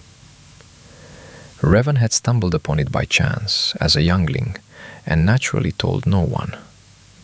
Even in his time, only a few masters knew of this place. Only a gifted one could open it, as the passage was concealed by several stone blocks. Behind them lay a short passage to a network of tunnels designed for the Order's evacuation. Unfortunately, they did not help during the attack of the Sith Empire 3,500 years ago, Reven thought sadly. With one movement of his hand, he pushed aside the stone blocks that hid the passage and slipped inside. The air was stale, indicating a lack of ventilation, and therefore a blockage somewhere ahead. Unless the Jedi had thought to seal this passage themselves, which was unlikely. The condition of the walls suggested no one had descended here for at least several centuries. And this worried Reven. There was no lighting, and the Ancient ignited his lightsaber to use it as a source of illumination. Something eerie wafted ahead. The former Sith recognized the feeling of a clammy chill running down his spine. He'd felt the same way walking through the Valley of the Dark Lords on Korriban. The same sensation haunted him on the Star Forge. The dark side. Where from? Reven was surprised by the presence of such a being within the walls of the Order of Light. The answer came quickly. In the dim light of the silver blade, a figure appeared, cloaked in a decaying robe. With a slight movement of his foot, Reven realized it was ancient Sith armor, dating back to the time of Vitiate. Its owner had long since turned to dust, but the armor was still strong, protecting its master's remains. A metal cylinder clanked under his foot. Looking closer, Reven recognized it as a lightsaber. Obeying a momentary impulse of curiosity, he ignited it. "Scarlet," the former Dark Lord stated, examining the shimmering blood-red blade. Further inspection of this section of the tunnel revealed the remains of the ancient Sith's adversary. The cloth armor, typical of the Order's masters during the Old Republic era, was still easily recognizable among the pile of rags on the opposite wall. Both the Sith's armor and the Jedi's robe clearly showed signs of a lightsaber. "So, you had a fight here," said the former Jedi, running his hand over the Sith's melted chest plate, on which the emblem of the Vitiate Empire could still be discerned. "And you both lost." The vision came upon me in a sharp wave, as if the Force had long wanted to tell me what had happened here. Reven clearly saw children, younglings, and Padawans rushing toward the exit, urged on by the Order's masters. Behind him, flashes and the distinctive sounds of a fierce lightsaber battle could be seen.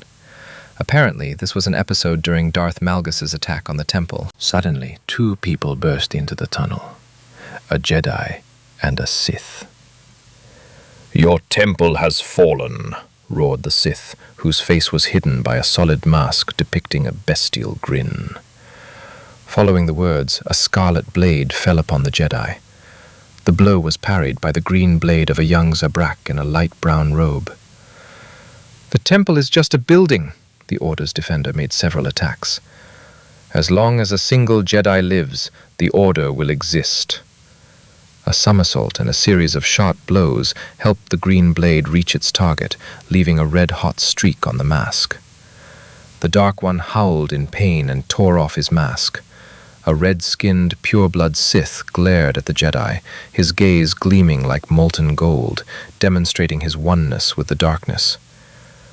"You will die here, Jedi," he hissed. "Maybe," the Zabrak waved his blade, "but others will live." The Sith charged into battle with a roar. Red and green blades clashed, reflecting the fury and determination of their masters. The strokes of their blows merged into a single flash, as both opponents accelerated to their limits. It was all over in the blink of an eye. The implacable enemies parted ways. The Dark Adept's head was severed from his body. The Jedi slowly sank against the wall, clutching a wide wound in his chest. However, there was a smile on his face. He managed to protect the children, even if it came at a price. Reven found himself back in the dark tunnel, amid the remains of ancient warriors. Both had fought for their beliefs, for their order, and both had fought valiantly. The former Jedi turned the Sith blade over in his hand and placed it on his armor's chestplate. He then found a second blade, belonging to a Jedi, and placed it over the wide slit in the fabric armor. "Rest in peace in the eternity of the great power," Reven said, bowing his head. A barely perceptible current of air swept through the tunnel. The power was calming. The emanations of darkness were growing weaker. The echoes of a long-gone battle gradually faded. The Ancient One went forward, towards his goal. It soon became clear why everything was in such disrepair. The path was blocked by a rubble. Judging by the state of the stones, no one had even attempted to clear it. Perhaps because of the aura of darkness that permeated this tunnel. Or perhaps because no one remembered its existence. After all, those who arrived to rebuild the temple after the destruction of the Sith triumvirate were mostly from distant enclaves. Few were familiar with the temple's structure and its secrets. Reven cautiously scanned the rubble and the space beyond with the Force. There was no one nearby. The abandoned reserve armory on the other side was clearly unused, and the tunnel entrance was blocked by a wall. This meant he could carefully clear the passage without fear of detection. Clearing several tons of rubble, even with the use of the Force, took almost half an hour. The wall blocking the passage had to be partially dismantled. However, the effort was worth it.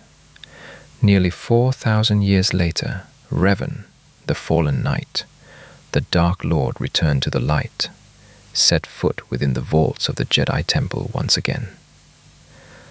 "Welcome home," the Ancient said with a smile. "It's time to find out what he's become."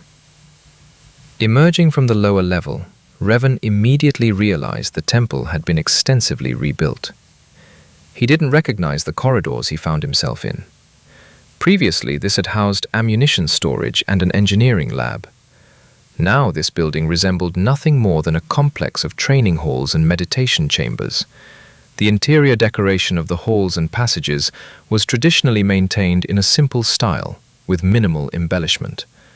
This, however, did not prevent them from being quite elegant.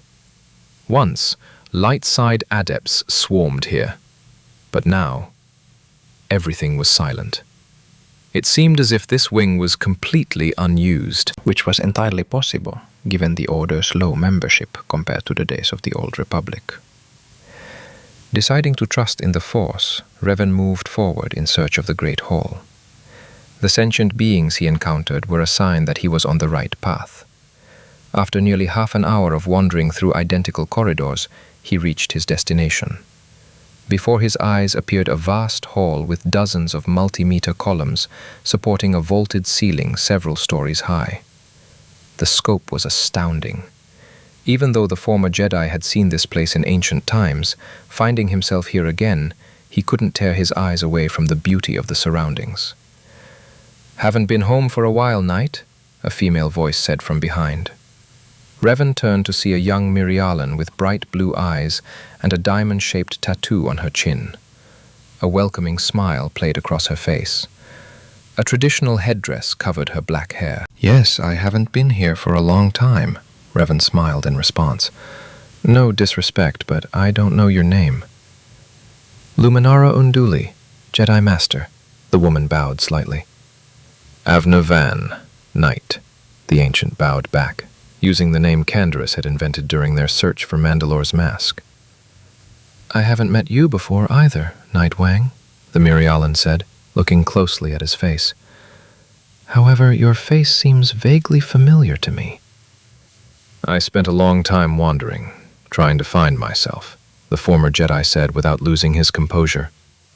Such journeys were not uncommon in ancient times, and he hoped that a similar tradition existed in this time. "Oh, I see," she said, slightly surprised. "I didn't think anyone had been away for so long in the last few years." Reven shrugged with a smile. "Please forgive me, Master Unduli, but I have urgent matters to attend to," the former Sith tried to say goodbye. "May I join you, Knight Wang? I'd like to hear about your wanderings." "It would be useful for my lessons.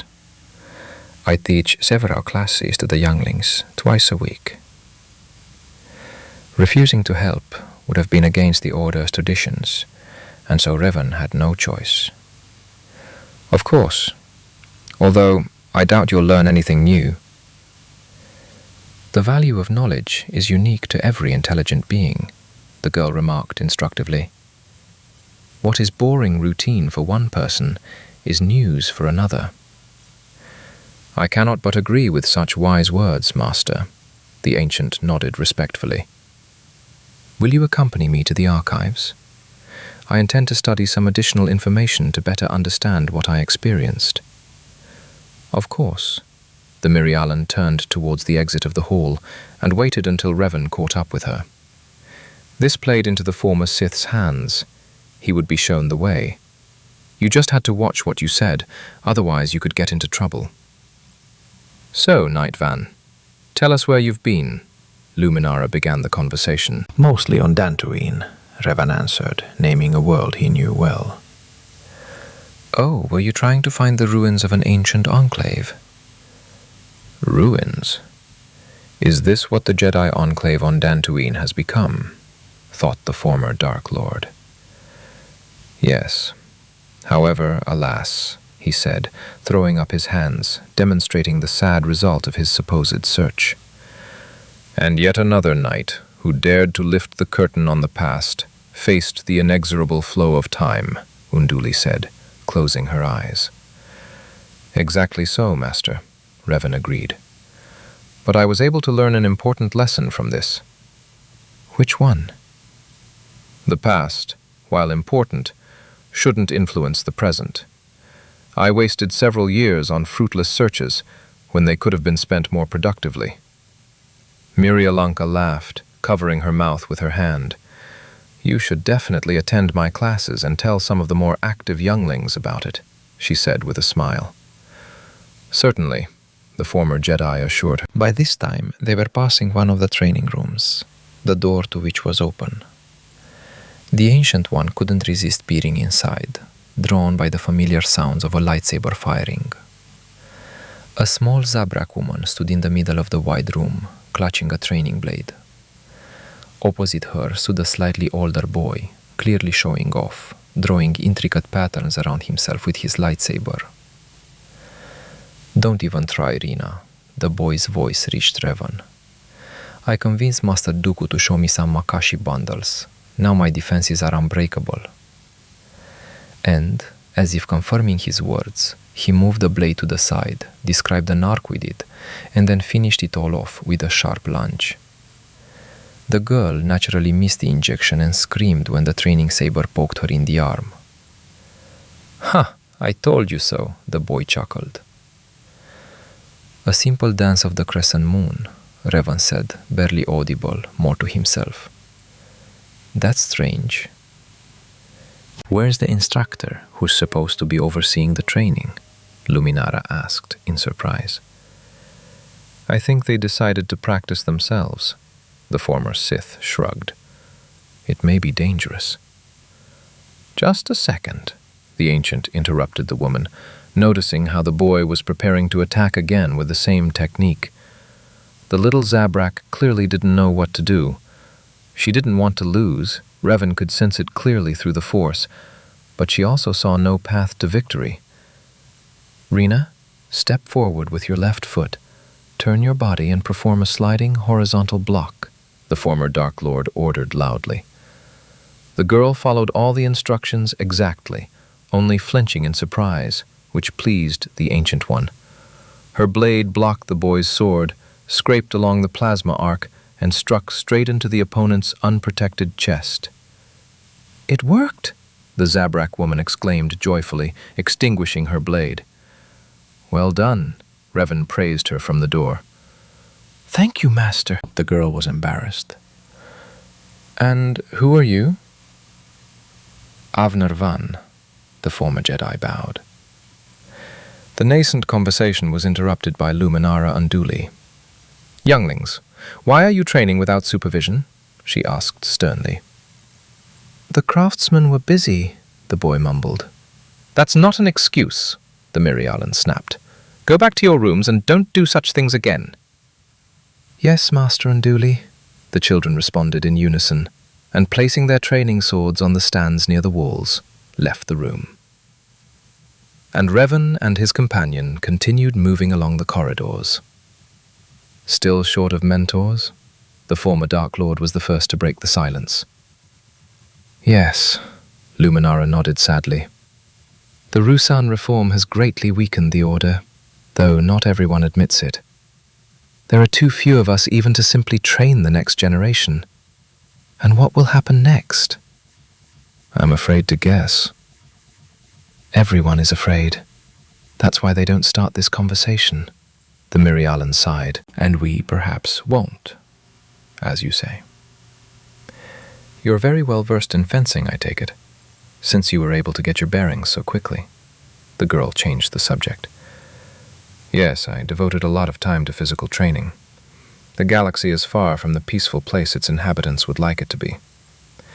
"That's true," Unduli nodded in agreement.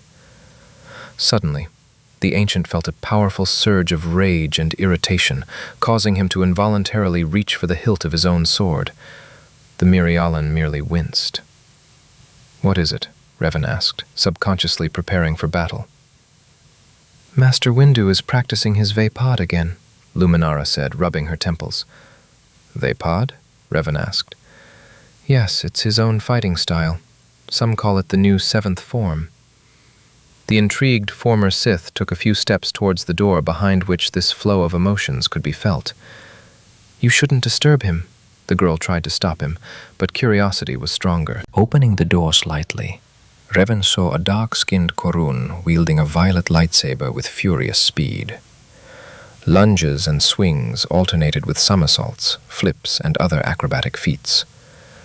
The man was clearly using his emotions to enhance his body and will, a characteristic of the seventh form of the lightsaber, Juyo. However, the chaos in the room, in Reven's opinion, had nothing to do with Juyo. How crude and clumsy, thought the Ancient One. Like a child, annoyed by a broken toy and waving a stick in the hope of punishing everyone and everything for his grief. Mesmerizing, isn't it? The Mirialan whispered. Uh-huh, Reven muttered, rather repulsed by this sight. Did he decide to reconstruct Juyo based on descriptions and eyewitness accounts? The former Sith, who was a master of the seventh form, thought to himself. To use emotions so thoughtlessly, to get so close to the dark side. And this is the master of the order. He himself remembered very well how much time it had taken him just to prepare for mastering Juyo, how he had trained himself to walk the edge, to regulate his emotions so as to always be at the peak of his form without going overboard. But what Korun was doing, it was as if he couldn't get his mind under control. Emotions surged in waves, as if the master would momentarily release them, but then completely suppress them, fearing the dark side. Such surges, while partially effective, were too disruptive to the psyche. Reven wouldn't be surprised to learn that this Korun had a fiery temper and was prone to outbursts of anger. "We should move on and not distract Master Windu," Luminara reminded. "Yes, of course," Reven agreed. As they walked along the corridors to the archives, only one thought was spinning in the Ancient's head. What has the Order become?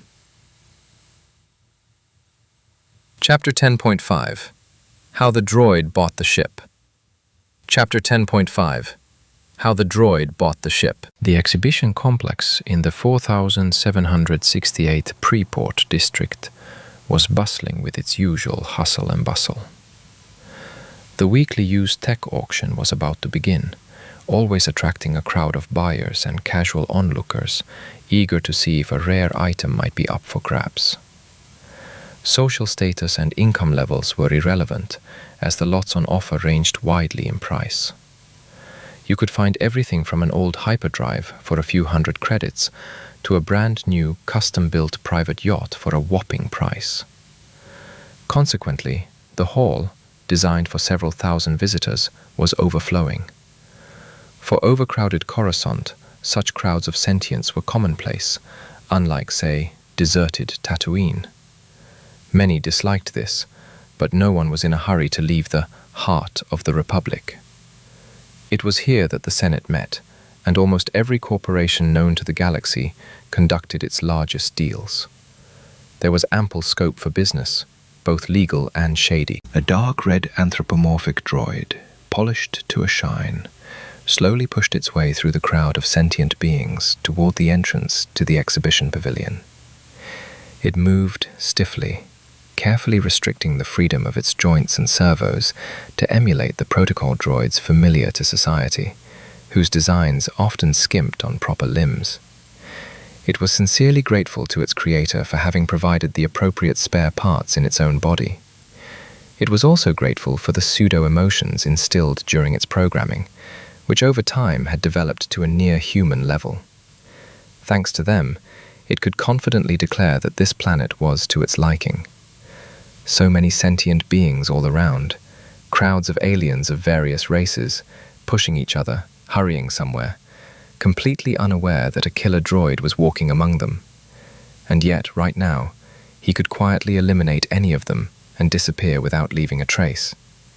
After all, he was and remains the best in his field. And judging by the records he found on the HoloNet, his high self-esteem was well-founded. Modern killer droids weren't known for their creative thinking, and their design was quite strange. How could one conduct covert operations with one like that? How could one gain the target's trust? Any broken piece of metal with the programming of an accounting clerk could simply burst into a house and fire a few blaster shots. But this red-haired droid operated differently. He was always maximally efficient and left no trace. Or rather, almost always. The legendary HK-47, whose existence was unknown even during the Old Republic, despite the number of sentient beings he eliminated on the orders of his creator, Darth Reven. Did he enjoy killing? Absolutely. That's just the way he was created. Contempt for organics, cruelty, and cynicism formed the core of his personality. But at the same time, he was absolutely loyal to his master and ready to carry out any order without question. And now he confidently walked toward the pavilion to fulfill his assigned mission: to retrieve the YT-1930/FLP prototype for its owner. And with such a strict restriction, no killing anyone at that, well, the Master's order is the law for the droid. The upgraded sensor suite installed on Tatooine functioned perfectly, transmitting a wealth of data about the surroundings to the NC, including the number of guards and defense systems. Nearly 60% of its processing power was dedicated to processing the incoming information and developing a plan. So, there were several entrances to the pavilion where the auction was to take place. The killer quickly figured out that 6 different passages were intended for ordinary onlookers, just there to gawk. These doors were unguarded. Only 2 entrances were reserved for bidders, and these were under strict control. Judging by the number of sentient beings at the security posts and checkpoints, the one on the left was for ordinary buyers, and the one on the right was for so-called important persons. The NK saw no point in such a division, since the hall where the auctions were held was a shared space anyway. But apparently, the wealthy organics valued the very fact of a separate entrance as recognition of their status. There was just under an hour left before the auction, and the NK needed to inspect the potential purchase to ensure the owner wasn't disappointed. And the long line at the entrance for mere mortals didn't make him happy. At the same time, he noted that a participant's registration card was required to enter the auction hall. The same system worked for the VIP entrance, except for the queue.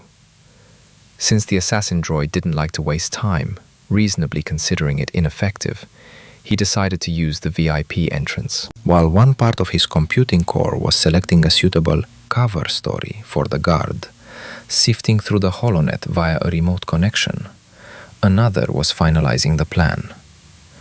Fortunately, Coruscant's wireless network covered every corner of the planet, so there were no problems obtaining information. Meanwhile, NK himself headed for one of the recorders stationed a little to the side. "Greetings. I wish good health to the esteemed representatives of the Free Trade and Auction Commission of the most beautiful Coruscant." NK began in an unctuous tone, approaching the tired Togruta man. Casting a weary glance at the droid, he sighed and dropped his head into his hands. "Another protocol officer," he muttered.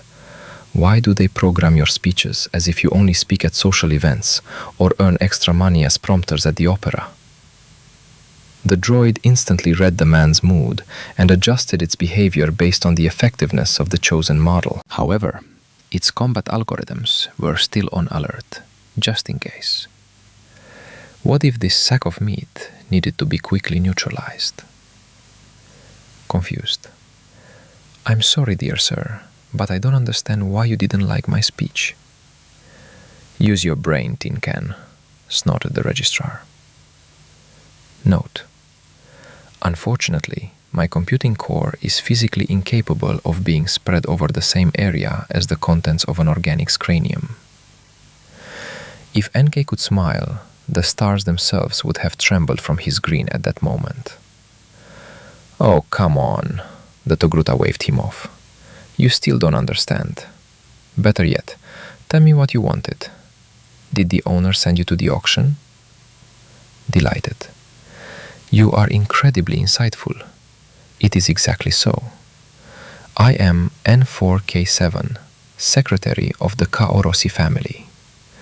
My esteemed master, the most illustrious prince of the second ruling house of Silcora IV, Oswin Trăcali Falim Nakoru Tatari Kaorosi, wishes to participate in the auction. However, due to a busy schedule and an invitation to speak to the Senate, he is unable to attend the auction in person.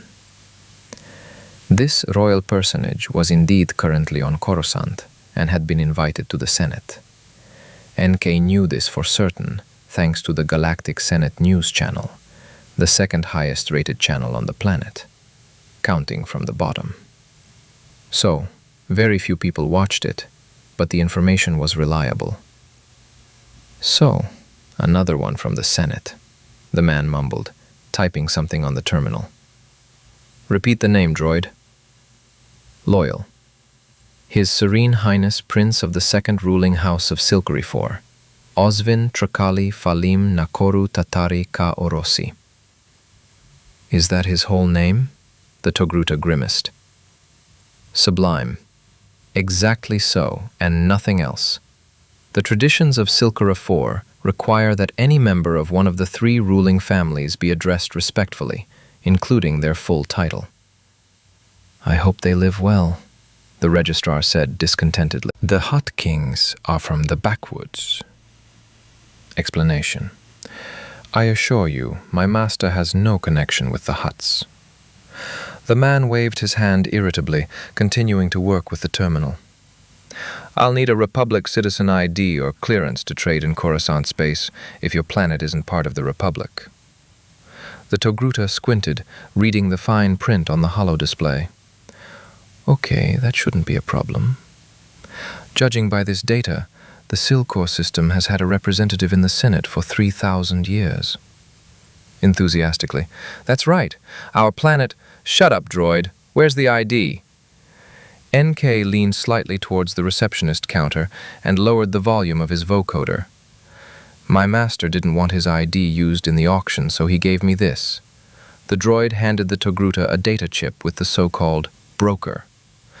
This is an identifier for a fictitious identity, often used by black market traders when making deals. Bank accounts opened under this fictitious identity are completely legitimate and genuine. However, tracing the owner becomes much more difficult. The Hutt cartel was so kind when making a deal with Reven that they even deigned to supply the former Sith with a couple of such crystals. This is illegal, the registrar frowned. My master is prepared to generously compensate for the inconvenience. NK handed over an impersonal credit chip. After quickly scanning him, the Togruta smiled slightly. Apparently your master still knows how to conduct business in the core worlds, he chuckled approvingly. Just a minute later, he handed the droid a small plastic card with a data chip imprinted on it. This is the auction guest's personal identification. It will be used for bidding, and will also be required for payment and collection of any winning lots. The registrar languidly recited the routine information.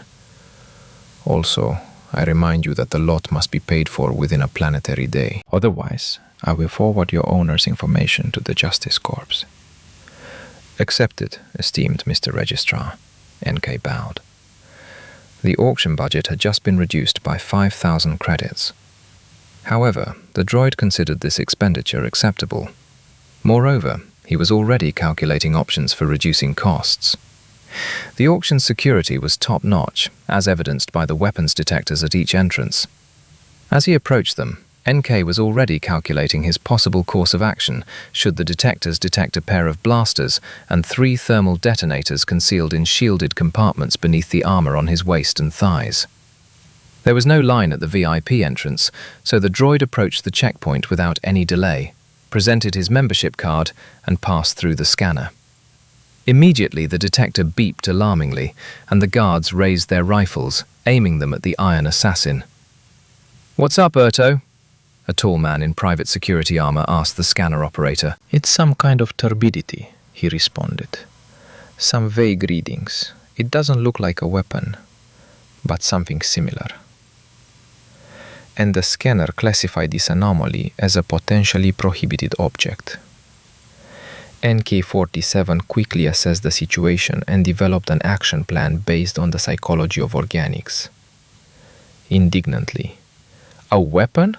the droid snapped. "How could you even think such a thing? My contours are simply melting with indignation.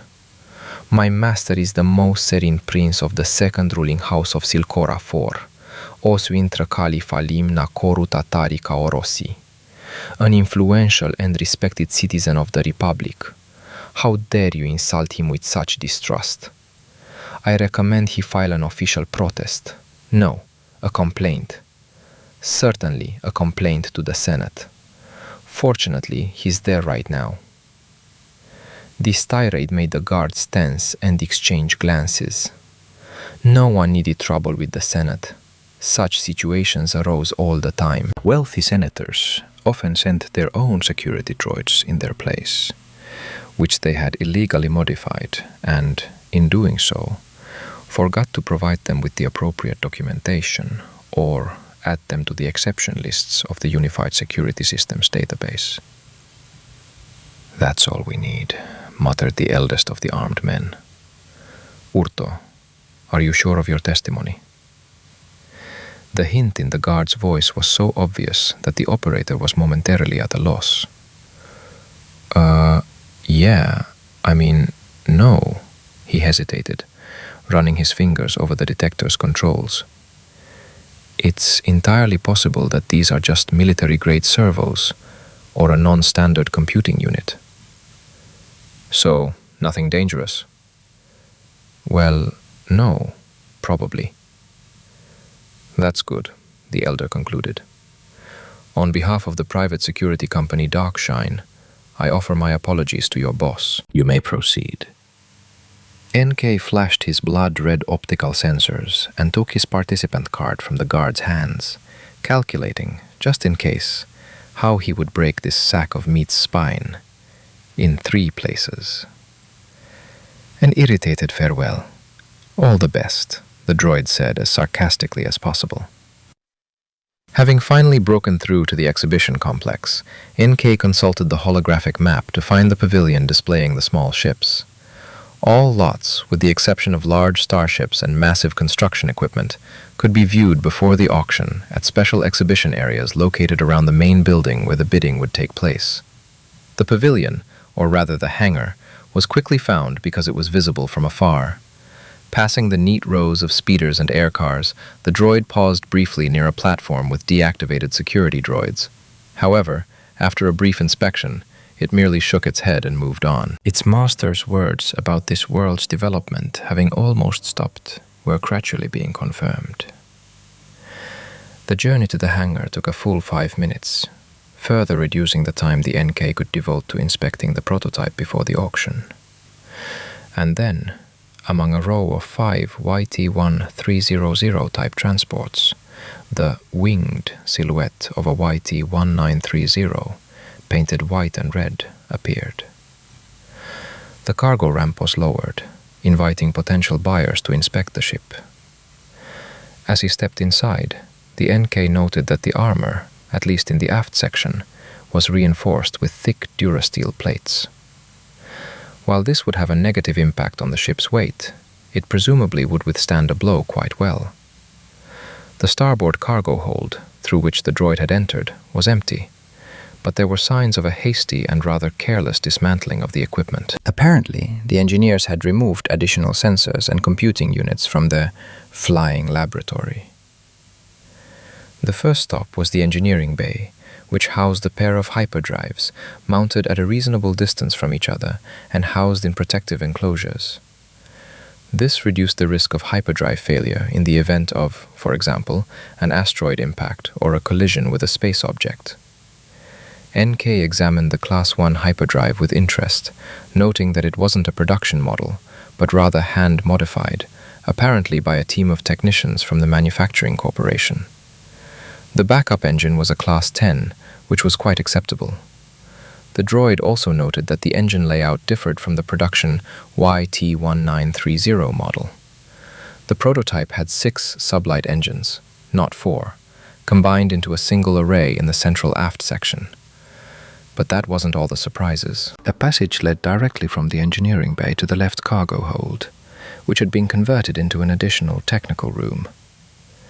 2 powerful generators were housed here, which was excessive for such a small ship, but quite normal for a prototype used to test various equipment with a wide range of power consumption. What they didn't remove was the deflector shield, albeit a low-power one. Just as NK noted that the modified power supply system was perfectly suited to mounting powerful military-grade weaponry on the ship, he stumbled upon a silo connecting the upper and lower defensive turrets. They were controlled by 2 gunners, but if necessary, they could also be fired remotely from the cockpit, albeit less effectively due to microsecond delays in data transmission and the need to take time away from piloting. The living quarters were somewhat disappointing. It was clear they'd been spruced up before being auctioned, but with limited success. The falling ceiling panels were a clear indication of this. However, if you don't quibble over the appearance, the living conditions were quite acceptable. There was even a small mess hall and a medical bay. The droid sorely needed a workshop and weapons storage area, but he figured the master would quickly remedy that. The ship's overall condition could be assessed as satisfactory. True, many systems were worn out, and the diagnostics were unresponsive, but all of this could be easily repaired or replaced. Part of the main deck needed to be rebuilt, but that was a minor issue. All that remained was to inspect the cockpit, when NK nearly encountered a group of sentient beings who apparently also had their sights set on acquiring the ship. Quarren and a pair of his security droids apparently weren't expecting to encounter competitors on board. An unpleasant-looking alien with tentacles dangling from its mouth glared at NK with irritation.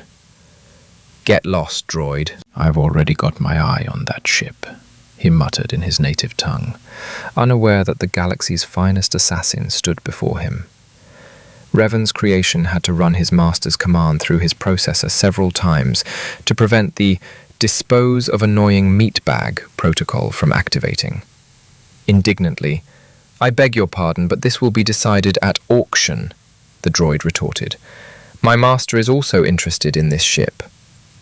"We'll see if your master has enough money," the Quarren snorted and moved towards the exit. The droids followed him, keeping their sensors trained on NK. Mockingly, "Oh yeah, you stupid sack of meat. We'll definitely see about that." The plan to purchase a freighter at minimal cost has just been finalized. 10 minutes later, NK had already taken its place among the bidding participants. "Ladies and gentlemen, and esteemed sentient beings of all genders," the auctioneer's voice rang out in the main pavilion of the exhibition complex. "Welcome to our auction." "My name is Darius Nar, and I will be the one conducting today's bidding." The assassin droid paid little attention to the routine speech of the young man on the podium, who was making every effort to attract attention. It devoted only 3% of its processor power to processing this meat sack's idle chatter, deciding to focus on finding its potential victim. The host rambled on for a full 10 minutes, irritating even the most patient guests. But he got his way and certainly captured their attention. The bidding has begun. To warm things up, they started with small-scale equipment at a low initial cost, so the NC merely registered completed transactions. What if the master decided to purchase a new power converter for sublight engines? And the helpful droid would immediately tell him that the required converter had been purchased by a Solastin named Pin Katan, who lived at such and such an address, and would readily hand over his purchase if asked nicely. After all, when a polite droid asks a sentient being to lend them something, who could refuse? Yes, they can't utter a word, but they nod so vigorously. It's hard to talk with a blaster barrel in your mouth, but that's a minor detail. Like most of those present, NK waited for the bidding for the main items, the ships, to begin. Meanwhile, his optical sensors were tracking the Quarren he'd encountered on the prototype. The behavior of his security droids so far matched the standard Sentinel-3 algorithm, already studied by the Iron Assassin. Praise be to the HoloNet with its free introductory access. The native of the planet Dak hadn't placed a single bet yet, so he was waiting for the prototype, as he had promised NK. The droid was quite happy with that. Meanwhile, the first starships appeared among the lots. The models were listed in no particular order, with no particular sorting. A pleasure yacht in pristine condition was listed immediately behind an ancient passenger transport, and right behind it, an HWK series freighter, not in the best condition. Finally, a hologram of the YT-1930 appeared above the podium, colorfully described by the presenter as practically the pinnacle of scientific and technological progress, for which NK was ready to skin him right there on the spot. The last thing they needed was for someone to outbid them and ruin the whole plan. So, dear guests, the starting price is 55,000 credits. Let me remind you that this is a unique ship, embodying the most daring design solutions, the host exclaimed. Someone from the front row took a risk and agreed to the proposed amount. Quarren reacted immediately, raising the price to 60,000. NK flashed its optical sensors and added another 3,000. An unknown Twi'lek raised the price by another 2,000. The droid did not lag behind. The sum gradually grew. The remaining participants dropped out at 90,000, leaving the droid and the Quarren to sort things out among themselves. 95,000, shouted the native of the planet Dak. Confidently, 97, the droid immediately interjected. 97,000 credits from a representative of the ruling house of Silkura IV, the host confirmed the bet. 100,000, the Quarren barked. Go to hell, you tin can. Indignantly, how dare you? 102,000. 105, a rusty, overgrown garbage incinerator. Angrily, 107, a gut-snouted sack of meat. What? What did you say, droid? Confidently. What did you hear, gut-faced one? Oh, you hot error of imbecile engineers. So, 107,001, the presenter began counting calmly. Wait, may the needlebacks eat you. 110,000, the Quarren immediately gathered himself. Well, what do you think, Ion? Do you have enough credits? Mockingly. The fruit of a squid and an amphibian's unholy love, of course. NK made a sound like laughter. Insistently. 113,000. Warning. You may need to sell your tentacles to beat the bid. If I'm not mistaken, they're considered a delicacy in restaurants on some planets. You bastard rattle, the Quarren seethed. I'll tear you apart, and I'll rip your master's guts out. 113,001. Stop. 115,000. Unperturbed. 116,000. That's it. I've had enough.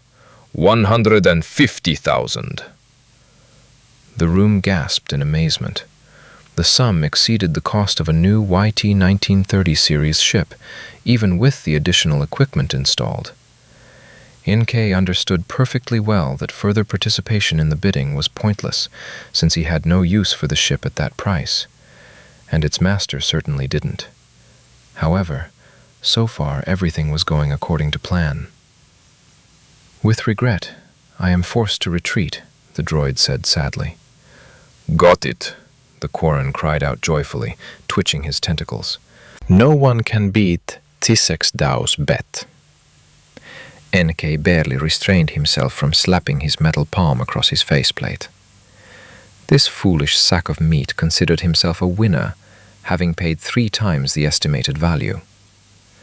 Throwing his arms up in triumph, the tentacle-faced alien headed for the exit to pay and receive the deed and the paperwork for the starship. His guards followed, completely oblivious to their master's rival's disappearance from the hall just moments earlier. The galaxy's finest assassin droid kept a close eye on the target. Accompanied by a pair of mechanical guards, Quarren quickly reached the payment counter and, with a disgruntled expression, handed over a credit chip. The attractive Twi'lek cashier accepted the payment with a smile and handed the customer a data disk to obtain all the necessary documents and confirm ownership of the ship. This was exactly what the NK expected, having studied some of the nuances of local auctions in advance. The disk was impersonal, essentially serving as a payment receipt, merely confirming that its bearer had deposited the required amount into the seller's account. This was an oversight on the part of the organizers, posing a potential danger to buyers. After all, the data disk could have been stolen. However, this was not in his spirit. The purchase could only be claimed after the auction ended, meaning Tissek's Dao would have to proceed to the waiting room, and, thanks to the rather substantial sum of credit he brought to the organizers, he would be given a private apartment. NK's calculations paid off, and the Quarren was soon sipping calamari junko, a liqueur popular in his homeland, celebrating his purchase or drowning in the bitterness of lost credits. Security droids took up position outside the doors, ready to repel any threat to their master. The Guardian 3 security algorithms were a relatively inexpensive solution for creating the appearance of security. At least, that's what NK-47 believed. Over his long career, he had encountered various security systems, as well as various bodyguards, enough to quickly assess the advantages and disadvantages of various security solutions. And Guardian 3 had many. For example, they ignored the protocol droid walking leisurely down the corridor until the very last moment. Only when it held something out to them, clutched in its left arm, did they bother to scan it. Conciliatory. "A gift for your master from mine," NK said in an unctuous voice, handing the guards an activated thermal detonator. "Threat! Threat!" a pair of droids howled, momentarily stunned as their programming searched for solutions to the situation. And this time was just enough for the killer to, with two short and very precise movements, separate the head of one droid with a vibro knife and pierce the processor of the second. Disappointed. "And that's all?" Shaking his head, NK deactivated the grenade and extended the manipulator towards the door panel. The excellent soundproofing of the VIP apartments backfired on the Quarren currently occupying them. He never heard the repeated cries of danger from his guards, and when the door opened, he merely lazily turned his head to see who had dared to disturb him. For a few moments, he considered what he saw before him. The head of one of his security droids stared back at him with its dim optical sensors, while the body beneath was an unfamiliar red color. Blinking a few times, he realized the red-haired droid was holding the severed head of his bodyguard in one hand, covering it like a mask. Mockingly, "Master, you have a guest," NK said, and threw the head of the fallen guard at his feet. "Am I disturbing you?" "What the?" The Quarren didn't have time to finish, because the assassin droid kicked the bodyguard's head towards the tentacle-faced one, forcing him to duck sharply. "Security," the native of the planet Duck yelled. "Strictly, don't overexert yourself, meat sack. Surveillance on the entire floor is currently undergoing an unscheduled diagnostic," NK-47 said, dragging the bodies of the deactivated guards into the apartment. Quarren desperately reached for the blaster that had been carelessly left on a nearby table, but HK was quicker. Snatching the blaster, the droid shot the auction winner in the arm. Threateningly, "Don't you want to live, you sack of meat?" "What do you want?" Tissex groaned in response. Mockingly, "The ship you bought is a mere trifle," the droid said, playing with a blaster. "Take it," the tentacle-faced one immediately agreed. Disappointed, No, that won't do." NK shook his head. "And when am I supposed to threaten to withhold the antidote to the deadly toxin you drank with the liquor?" "What?" The Quarren stared at the empty glass with a panicked look. Mockingly, "Bought it?" the droid chuckled. "Oh, you... seriously? Or not?" Tisek looked worriedly from the glass to the droid and back again. NK-47 shook his head again. Disappointed. You're so boring. Not like the Jedi, the assassin droid drawled. Sternly. Data disk. Now. With shaking hands, the Quarren took the disk out of his pocket and handed it to his potential killer, silently asking all the gods to spare his life. Joyfully. Excellent. My master will be very pleased. You got what you wanted, Tisek stammered. Now, are you going to leave? Sadly. I'd be happy to just leave, but you'd immediately run to the Justice Corps, and I still have to register the ship and ferry it to safety. Don't kill, please, I beg you. With irritation, I am a droid. HK-47 was indignant. I don't care about requests and humiliation. Please, the Quarren begged. Thoughtfully. On the other hand, the master ordered not to kill anyone. Please, Tisek repeated hopefully. Joyfully. I know the right solution. The droid's tone made the Quarren feel uneasy. Question. How do you feel about the coma? You don't have to answer. We don't have time for debate anyway. I still have so much to do. And a couple of sacks of meat deserve my visit. There's no point in disappointing them. Chapter 11. The Order. Chapter 11. Order. By the Force! What hut? Reven exclaimed once again, tossing the datapad onto the table, attracting the attention of two younglings intently studying something at one of the terminals. Mentally scolding himself for being overly emotional and thanking the Force that Luminara had gone about her business as soon as she had brought him here, he disgustedly picked up the tablet with the Order's history loaded onto it again. His indignation knew no bounds.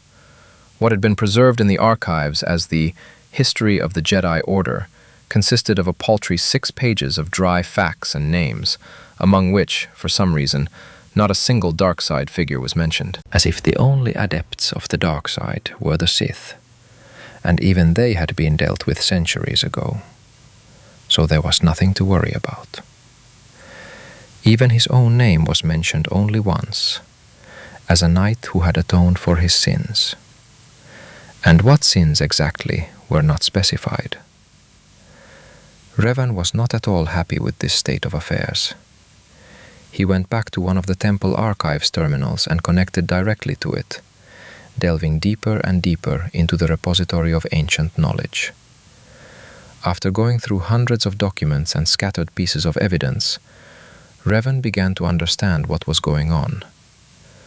As it turns out, a certain Jedi Master named Resteli Quist, after what she believed to be the final destruction of the Sith, decided to ensure all memory of the Dark Order was erased. Not only did they begin hunting for artifacts and dark side adepts, but they also tried to protect young Padawans from the darkness by simply removing most information about the Sith and their ilk from public view. At the same time, not a word was written about how to warn the younger generation about the dangers of the dark side, without clear examples from history.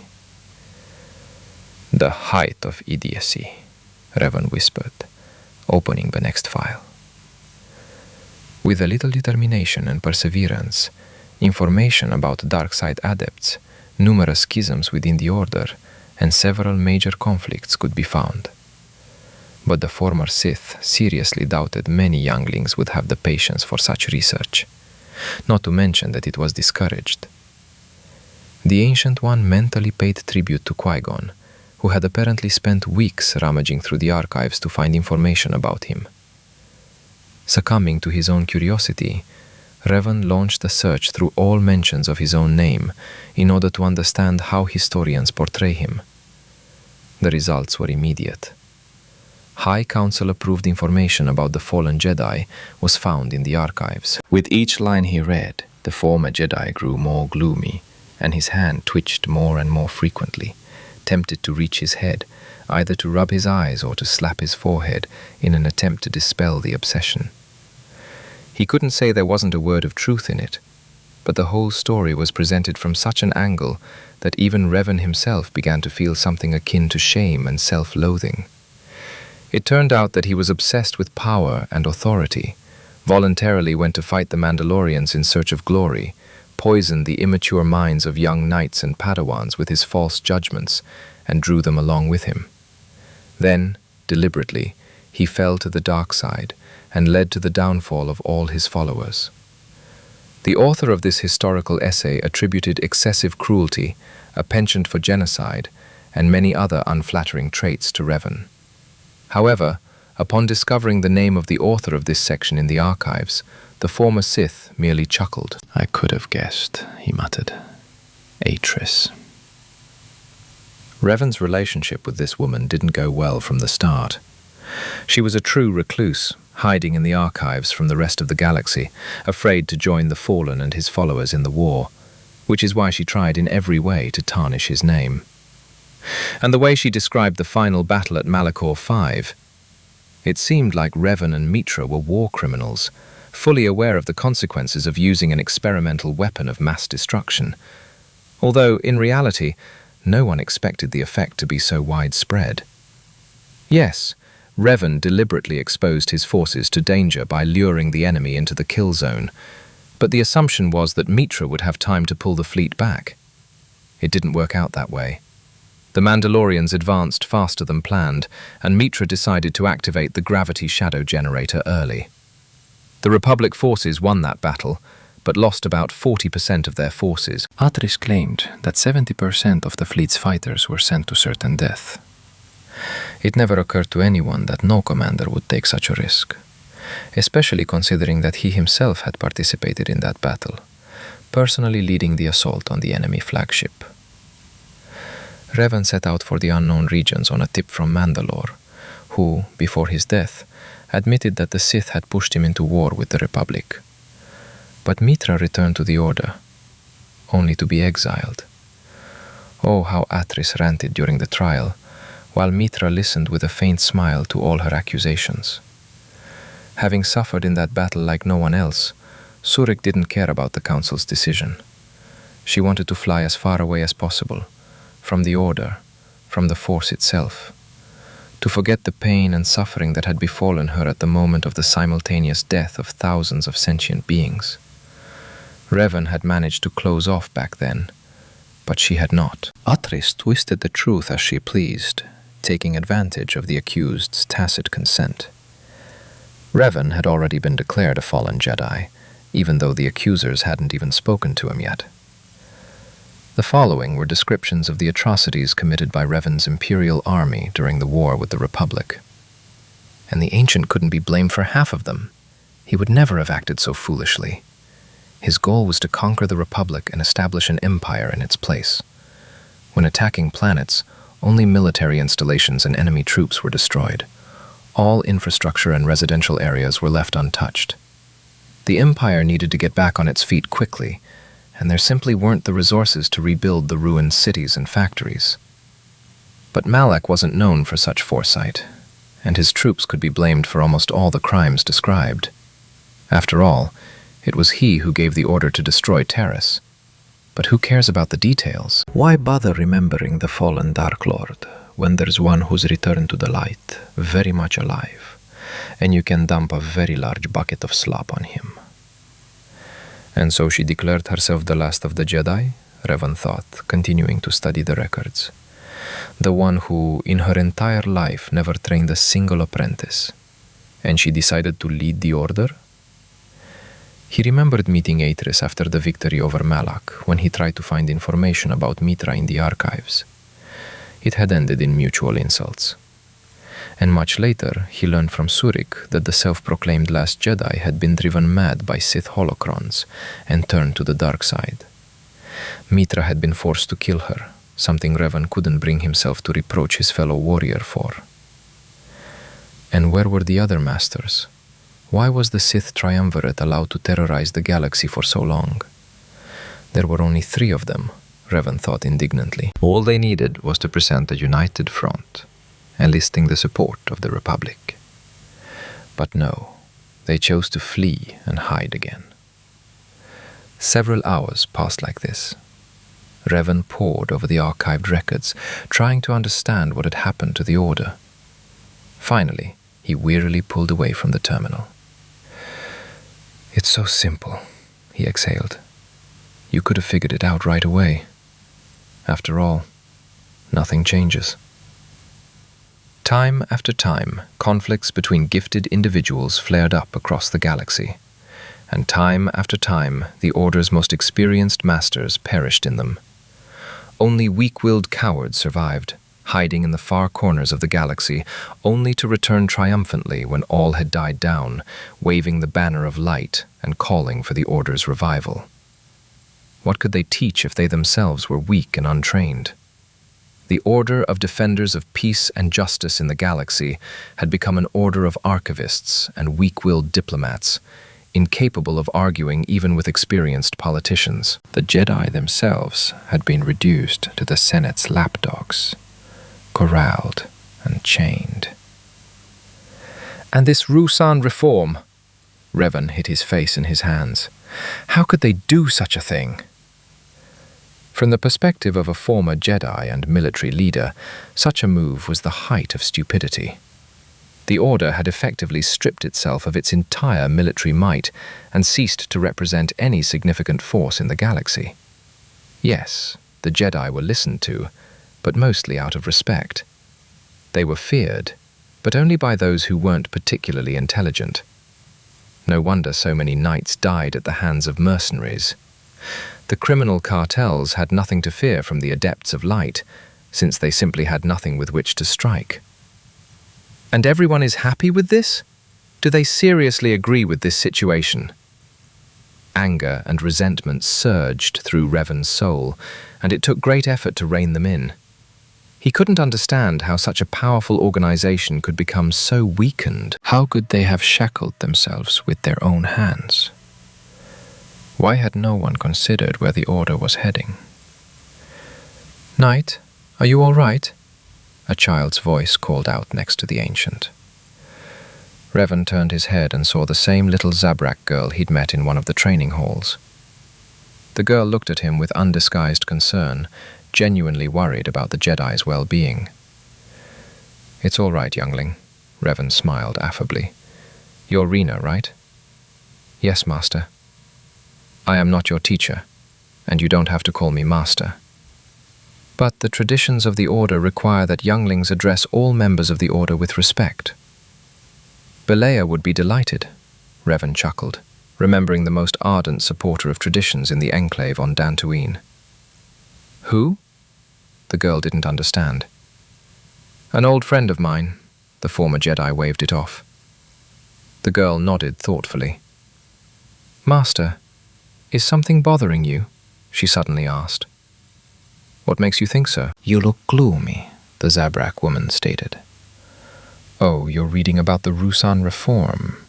We were just told about it today." "Really?" the former Jedi smiled. "Will you enlighten me?" Rena tensed up as if she had been called upon to give a report in class, and briefly recounted the events at Ruusan. "Then the Order was reorganized, and the Jedi, along with the Republic, abandoned their independent army, handing over responsibility for the safety of citizens to the Justice Corps," the girl finished, frowning disapprovingly.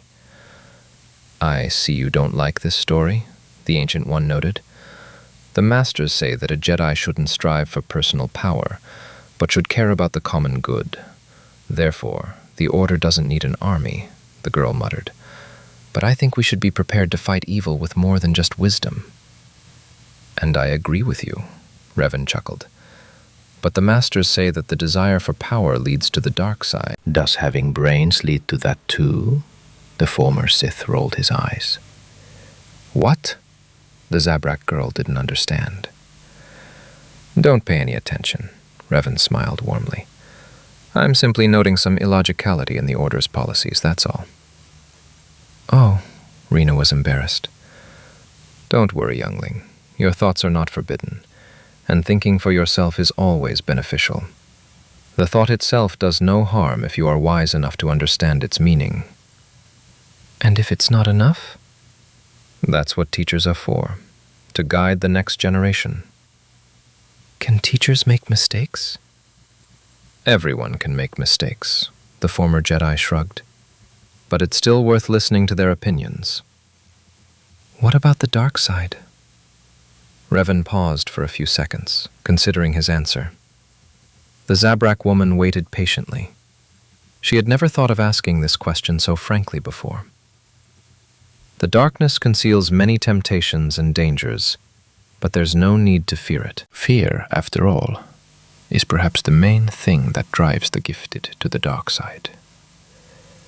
We mustn't give in to it. And the best cure for fear is knowledge. We always fear what we don't know and don't understand. Does this mean we should study the dark side? Rena asked cautiously. A dangerous question within the walls of the Jedi Temple.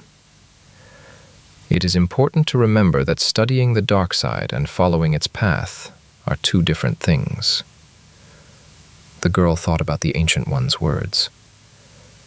Study your enemy, she finally blurted out. To some extent, Reven agreed. The Zabrachka frowned. We need to think a lot about this, the girl concluded. The former Jedi merely smiled, appreciating the child's attempts to understand such profound things. But he was certain that the sooner the youngling began to consider the balance between light and darkness, the easier it would be for him to resist temptations. It was a shame the council hadn't thought of this in the intervening millennia. Suddenly, out of the corner of his eye, he spotted two sentient beings entering the archives. Korun, whom Reven had encountered earlier, was accompanied by a male Keldor.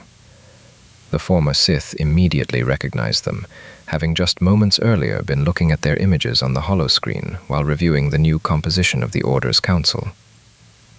Masters Windu and Plo Koon, the Ancient recalled their names.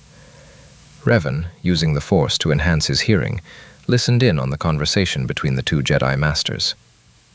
Qui-Gon, as always, is being willful, Korun protested.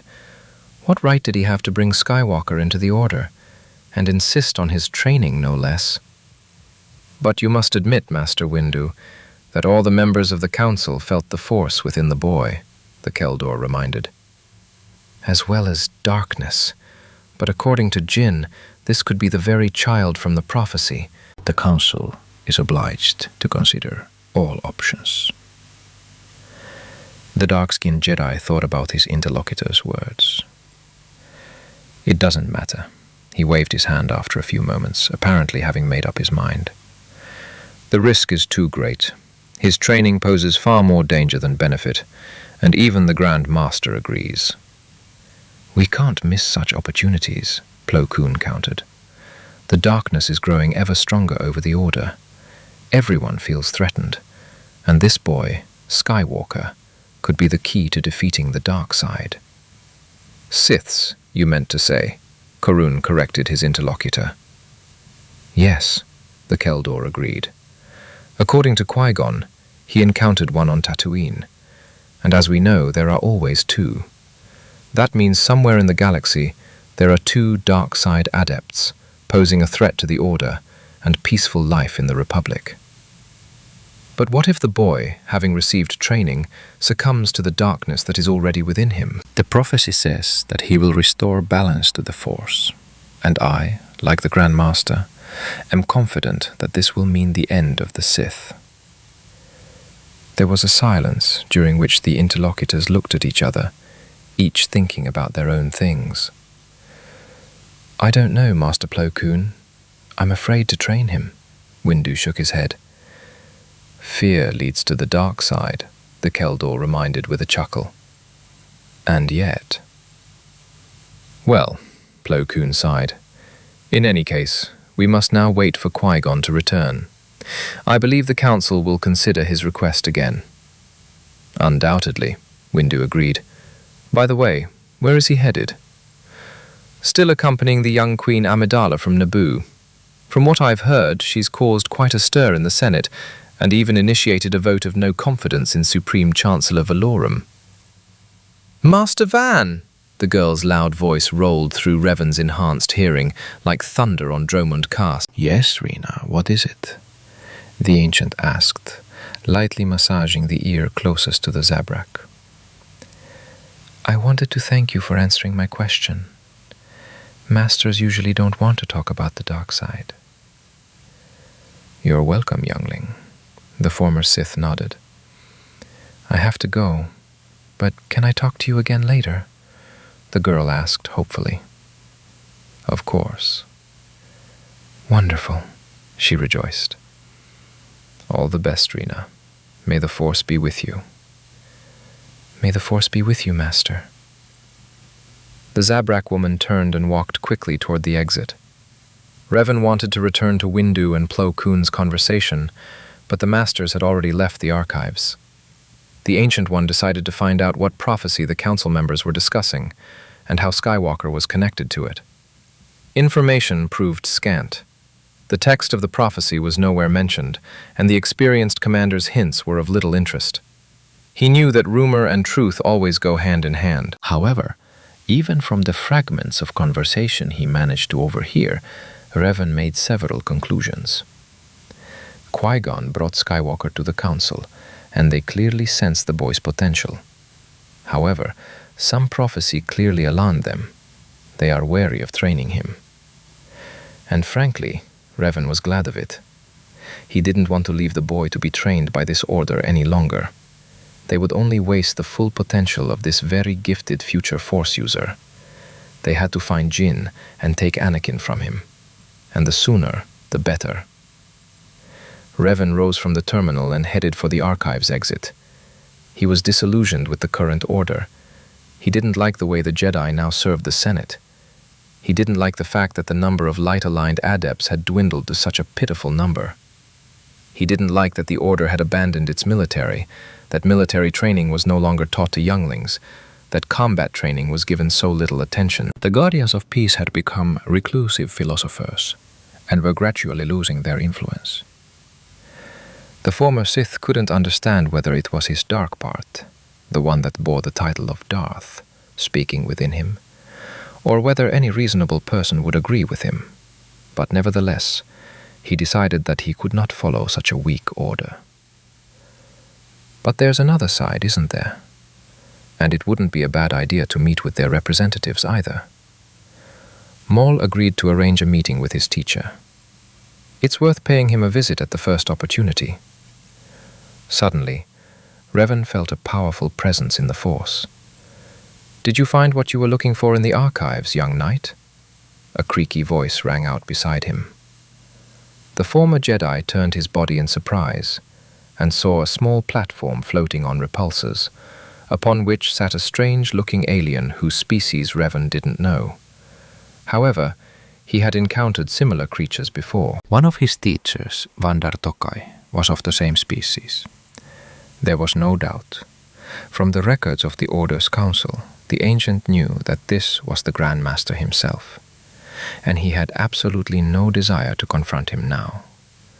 The former Sith's disguise might have been impeccable, but the Force sensitivity of such an experienced Jedi should not be underestimated. "Master Yoda," the Ancient One bowed respectfully. "You know my name, Knight. However, I cannot boast of the same," the green-skinned alien croaked. "Knight Avner Van," Reven nodded. Yoda twitched his ears slightly and tilted his head to the side. "I haven't heard your name before." "I have traveled a lot and only returned to Coruscant today." "Is that so?" The strange, green-skinned Jedi shook his head. "I must be getting old, since I've started forgetting my students' names. I used to remember every youngling's name." Reven realized he'd screwed up. For a moment, alarm flickered through his mind. "You have no reason to worry, Knight." The Grand Master smiled slightly. "The name is not as important as the essence it hides." The former Sith remained silent, trying to catch at least some hint about the intentions of the head of the council. I wanted to personally congratulate you on your return to your home. After all, you haven't been here for a long time. Yes, Reven agreed. A very long time ago. And what do you think about your home? I don't know what to think, Master. The former Jedi shook his head, sensing that there was no threat. Yoda drawled. You're right to doubt it. The Order changed after Rusan, and it continues to change to this day. Master? For hundreds of years I've served the light and taught others everything I know. But with each passing year, I sense more and more that something is wrong. I've made a mistake somewhere. Overlooked something important. I don't understand what you want to tell me, Master, Reven said, vaguely feeling that, despite what he had said, he could guess what the old Jedi was muttering. It may be that the Order will soon need help, Yoda said thoughtfully. The darkness is gathering over us, and hiding the future with its veil. And what does this have to do with me? Don't renounce your home so quickly, young knight, the green-skinned alien said, looking Reven straight in the eyes. With these words, the Grand Master turned and flew into the next corridor, heading towards the council tower. The Ancient One stood for a long time, looking after him and thinking about the old man's words. Perhaps the Order still has a chance, since it has such an intelligent being at its head. Pulling his hood over his head, Reven headed towards the secret passage to leave the temple unnoticed. Chapter 12. Naboo. Chapter 12. Naboo. Dock 38, Oryx 7, Sector B55, was sparsely populated. Only a quartet of service droids circled a small freighter with a flat, saucer-like silhouette and a pair of wings of additional cargo bays at the aft end. The scarlet and white hull appeared to be in perfect condition, save for a couple of dents and a wide scratch on the port side. All panels and hatches were intact, and a gun turret peered predatorily into the far corner, directly at the office of the chief of the nearby 4 docks. The mechanical repair crews were tasked with a fairly simple task: prepare the ship for flight and fix numerous minor malfunctions. And the droids handled this task admirably. 2 people were slowly descending the open ramp of the starboard cargo bay: a Duro Stockworks chief mechanic and a young man in strange clothing reminiscent of Jedi robes. So, sir, whatever your name, the Duros said grimly. Refilling the fuel cells and basic maintenance will cost you 1,000 credits. As for installing an additional turret and a pair of torpedo tubes, I must decline. The Justice Corps strictly monitors the installation of weapons on civilian vessels. Reven shrugged in response. He hadn't had much hope of getting help from the law-abiding dock workers anyway.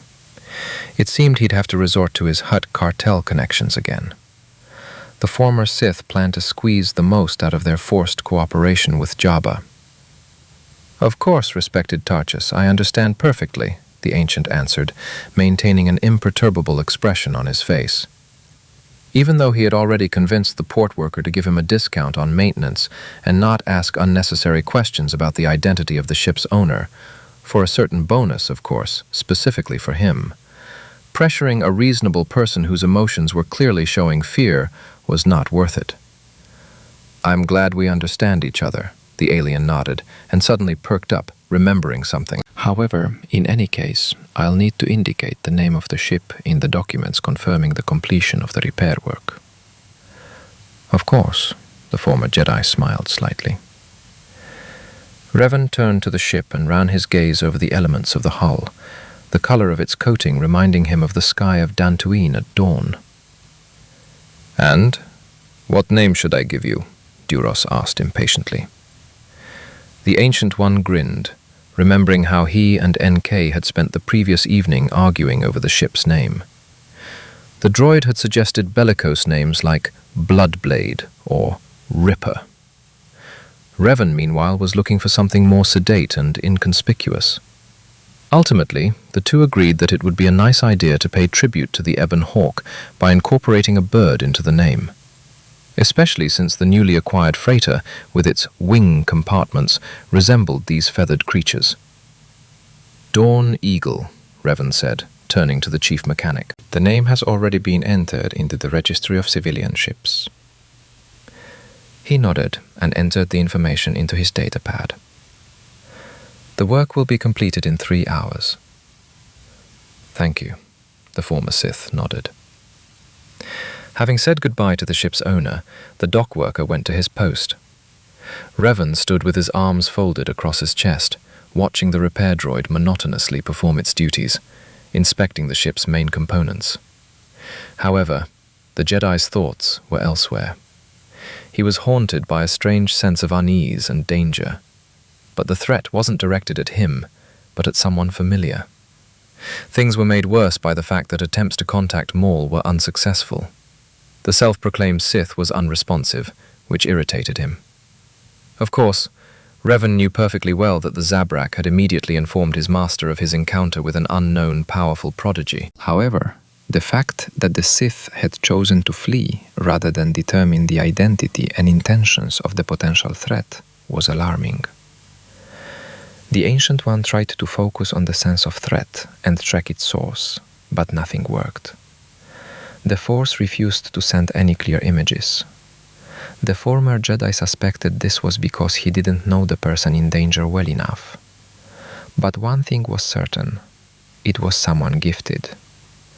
That's how he felt when those Jedi who had defied the Council's will and followed him into war went off to battle. Like a tenuous bond between master and apprentice. A sudden thought flashed through his mind, and Reven pulled out his comlink. "NK, connect to the holonet and find me where Shmi Skywalker has settled." "With readiness. Yes, master," the droid's synthesized voice responded. The image of Anakin popped into his mind completely unexpectedly. Revan, of course, had considered the possibility of training the boy, but he hadn't realized he'd already begun to develop a bond with the Force. However, it was natural for him. His first teacher had noted that the then young Jedi possessed a remarkable ability to attract sentient beings to his side and lead them. It was as if the Force itself helped him earn the trust of those around him and allowed them to embrace Revan's ideals. Boastfully, "Master, I'm done," NK announced. "Shmi Skywalker is registered in District 230, adjacent to the temple. The exact address is Enlightenment Street, Building 4, Apartment 43B. "Excellent, thank you, NK. With pride. I am always happy to help the Master." The former Sith decided it would be rash to search for the boy in the temple. He'd already exposed himself to the Grand Master just the day before. It would be better to try to contact Anakin through his mother. But first...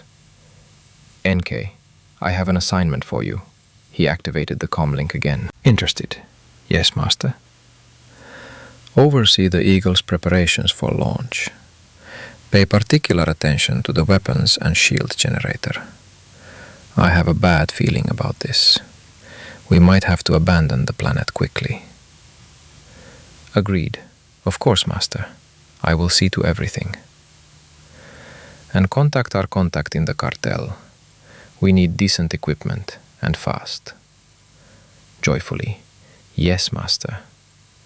"Don't get carried away," the former Jedi cut the droid off.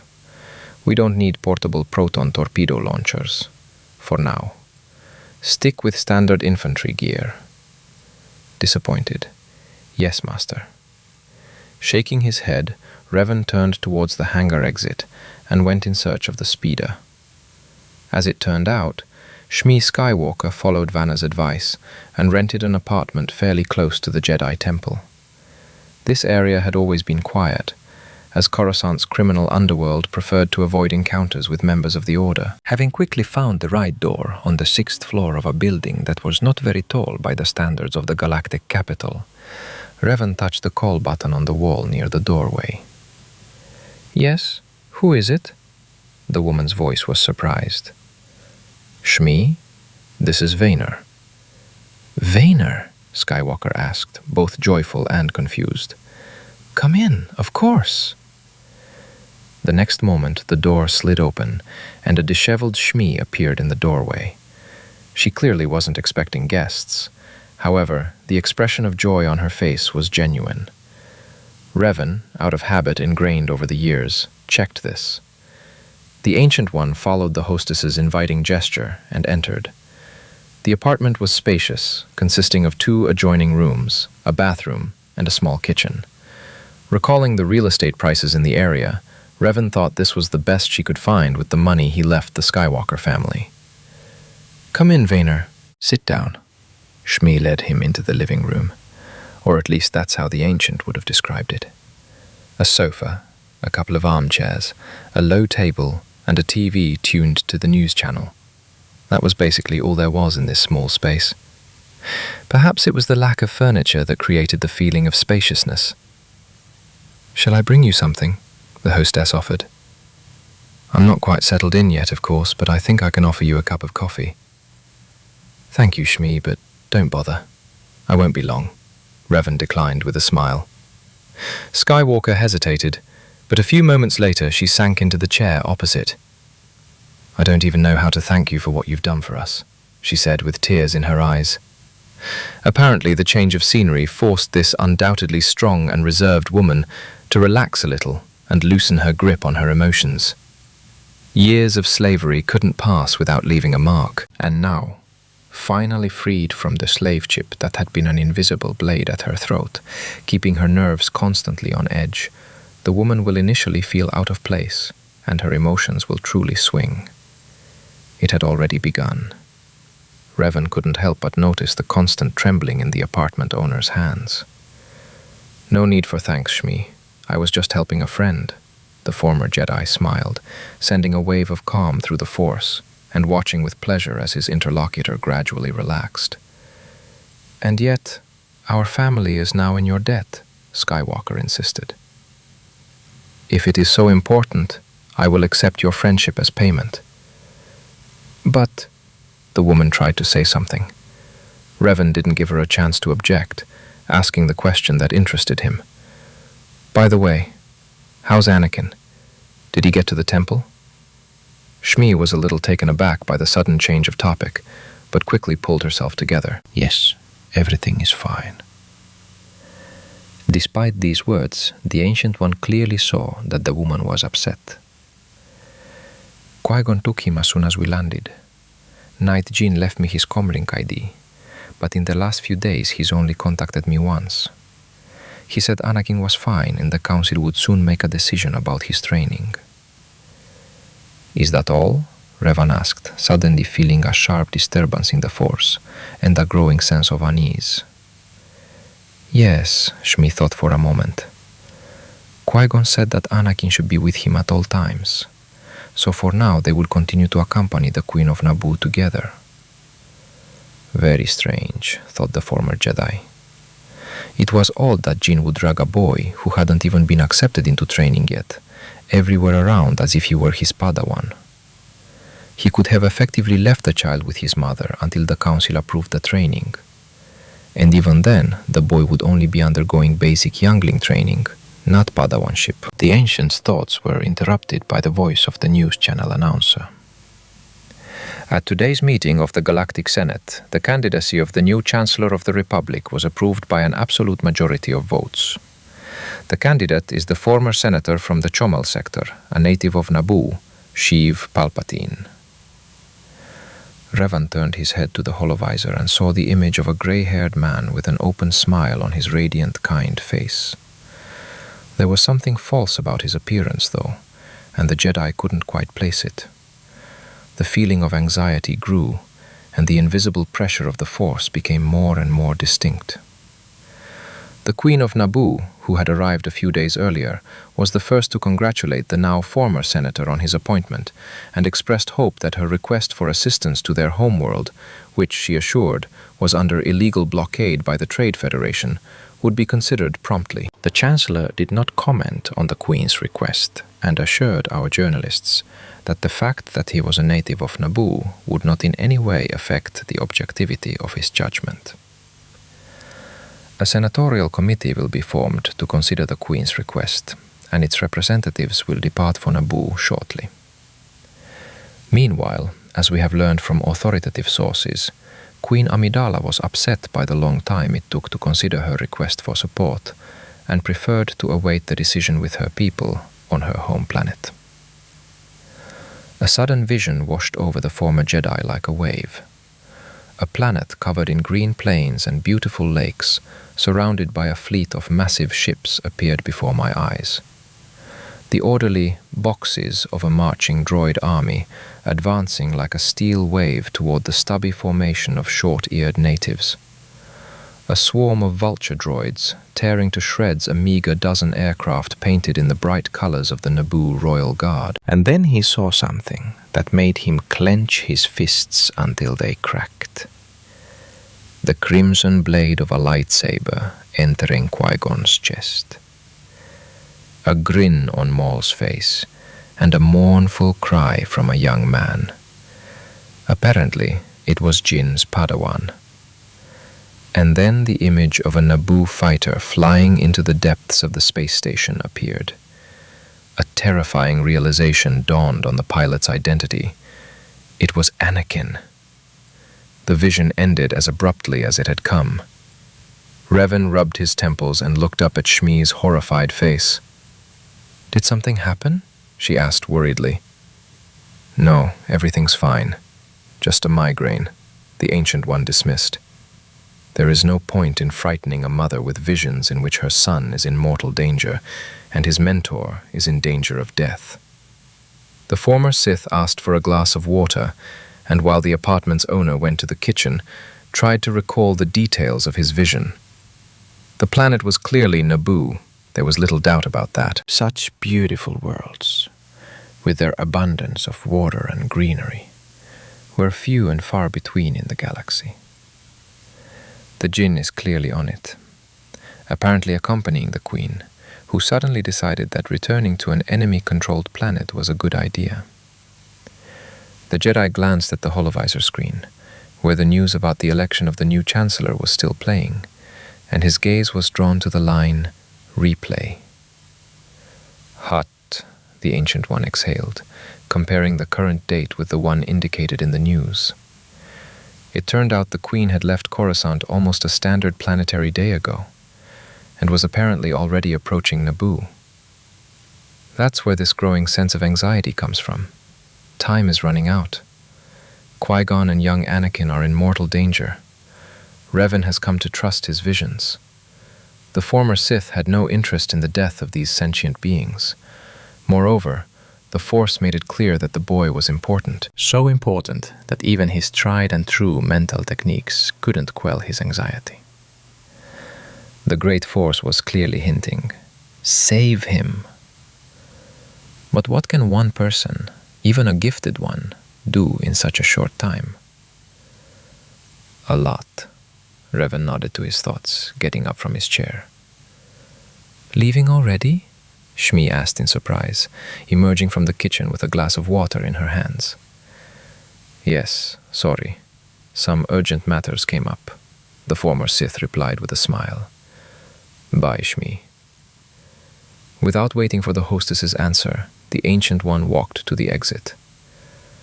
"Are you sure Anakin is okay?" the woman suddenly shouted after Reven, who had already stepped over the threshold. The Jedi froze and, turning his head slightly, answered, "Everything will be fine. I promise." As soon as the apartment door closed behind him, the man broke into a run. "NK," he barked, taking out his comlink. "Prepare the Eagle for takeoff, immediately." "With all due respect, Master," irritated. "However, we could use an astromech." This freighter's nav computer isn't exactly known for its processing speed. Even that lazy T3 was more efficient, the assassin droid replied grumpily. No time. Start calculating coordinates now. We're flying to Naboo, the Ancient One growled. Sure, the ship will be ready for departure by the time you arrive, Master. Disabling his comlink, Reven pushed a cleaning droid out of his way and raced toward the speeder parking lot. When the Ancient ran into the hangar, the Dawn Eagle was already warming up its engines. Running up the cargo bay ramp and slamming into the door's closing panel, Reven immediately felt the ship lift off its durasteel covering. Wasting no time, he raced straight to the control room. NK-47 was sitting in the pilot's seat and was already leading the Eagle out of the hangar. Do you have clearance for takeoff? The former Sith asked, taking the co-pilot's seat. Proudly. Of course, Master. Irritatedly. At least one sack of meat was in no hurry to fulfill its duties. What are you talking about? Reven asked, confused, noticing out of the corner of his eye that the weapons control system was active. What have you done? Insulted. Nothing, Master. I merely pointed out to the dispatcher his incompetence and unsuitability for the position. That's all? The Jedi asked incredulously. Thoughtfully. Perhaps I also enlightened him about the control room's meager armor, as well as its lack of shields, and about the power of the Eagle's laser cannon, and its range, and my accuracy, Master. Reven groaned and ran his hand over his face. Great, now we still have to deal with the Justice Corps, he concluded. Mockingly. I doubt it, Master. This sack of meat certainly won't tell anyone anything, the droid chuckled, skirting the stream of air cars. What are you? The former Sith started. Insulted. Of course not, Master. There was no order to liquidate. Gleefully. However, few people risk getting involved with the cartel. What? With the cartel? Reven asked. How did he know about our connection to the Hutts? Explanation. When you ordered me to prepare for launch, I was in the process of accepting the cargo ordered from our partners, Master. NK circled another highway and directed the ship away from Coruscant's atmosphere. Additional explanation. The cartel's meatbags offered their assistance in negotiating with the dispatcher. I wisely agreed, Master. Reven shook his head but didn't press for further details. It was a good thing NK hadn't gone to speak with the spaceport employee himself. If he had, he couldn't guarantee there would have been anything left of the control room that could be salvaged. Course for Naboo, NK. I'll inspect the equipment, the Ancient ordered, rising from his chair. Confirmation. Accepted, Master. Equipment in the left cargo hold. Okay, how far is it to Naboo? Estimate. With our engine, about 12 hours, Master, the droid concluded. The Jedi nodded and left the cockpit. En route to the crates containing the supplies NK deemed necessary to order from the cartel, Reven considered his options for the operation. His vision was unclear, complicating his planning. He had no idea where Qui-Gon and Anakin were, what they were planning, or when it would all happen. The smartest thing to do would be to contact the Jedi, especially since the standard frequency for communicating with members of the Order is known. The former Sith copied it in the temple, so contacting Jin would be easy, if he responded, and only a complete fool would do that. On an enemy-controlled planet, especially with enemy ships in orbit, the signal could be tracked very quickly. However, one can trust the Force. In any case, he'll have to act openly, like Reven, which could cause complications. If Jin is willing to accept the resurrection of an ancient fallen Jedi, his companions might not react so favorably, the Ancient One thought. He'd acquired another alias, Knight Avner Van. Let Qui-Gon know Vanner Shan by sight. He could negotiate with him. This light-side adept seemed perfectly reasonable to the ancient Jedi, not overly narrow-minded. There's also the Queen's handmaiden, Padme. She also saw Vanner's face, and the makeup used to infiltrate the temple may not be enough to deceive him. It doesn't matter. There are plenty of ways to hide your appearance, Reven nodded to himself. Meanwhile, several bulky containers were discovered in the cargo hold. Okay, it's time to see what the caring NK has acquired. The former Jedi sighed heavily. The first container contained several plasma carbines and 4 DC series hand blasters. The rest was filled with army-issue dehydrated rations and more expensive self-heating rations, apparently for the command staff of the expeditionary forces. Revan was surprised, as the Republic had no standing army. Where did such luxury come from then? Probably from the self-defense forces of some planet with an intelligent ruler who understood the need for a well-equipped military. Your electronic soul, NK, the Ancient One cursed, opening the second box. And in what world is a heavy ACP repeater considered standard armament? The 6-barreled rotary monstrosity, capable of vaporizing the armor of a medium tank in a couple of seconds of concentrated fire, was found to contain approximately 50 energy cells and compressed gas cylinders. The total ammunition supply was estimated at around 4,000 rounds. This is beyond all bounds, Reven said indignantly, peering deeper into the container. 4 anti-tank launchers and 2 crates of thermal detonators were enough to cause a small local apocalypse. However, the cost of this equipment was half the price for which the Eagle was wrested from its previous owner. The Ancient One reached for his comlink to scold his creation for overzealousness and budget overruns, but stopped himself. A vision of thousands of droids attacking the feeble Gungam forces flashed through his mind. It may be that the NK significantly increased the chances of the entire event being successful. Yeah, sometimes your madness is good for everyone, Reven said thoughtfully. Leaving the gearboxes alone, the Jedi went to his cabin, where he had moved his few personal belongings back in port. But most importantly, his armor was there. A full suit of Mandalorian armor and a pitch-black cloak lay neatly laid out on the bed. After examining his familiar suit, Revan concluded that it was clearly not worth unnerving the Jedi with the sight of an armored prodigy who looked suspiciously like the very image of a Sith described in the temple records. Therefore, he decided that on Naboo he would limit himself to a breastplate, which he would wear under the simple robes of the Order members. His palms settled habitually on the hilts of his separated blades, his fingers tracing the carvings on the hilts. The former Sith had no doubt that a fight was coming. The only question was how large-scale the coming conflict would be. NK, Revan addressed the droid through the ship's intercom. With readiness. Yes, Master? Did you by any chance download any information on Trade Federation weapons while searching the HoloNet? Gordo. Of course, Master. I strive to keep my tactical databases up to date and have information on all weapons systems in use, as well as combat equipment from major manufacturers. I'll transmit the information to the terminal in your cabin now, the droid reported. The terminal then beeped, confirming the receipt of the data packet. The former Sith took a seat at the table and activated the holoprojector. An image of a frail-looking droid with an elongated head appeared above a small, disc-shaped emitter.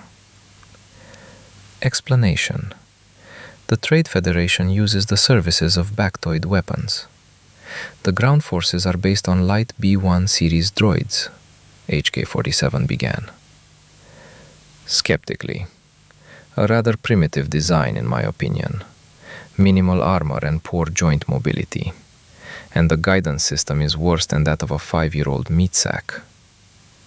Indignantly. It's basically a protocol clerk who's been given a weapon to manipulate. And they've also deprived him of the ability to conduct tactical analysis of the situation.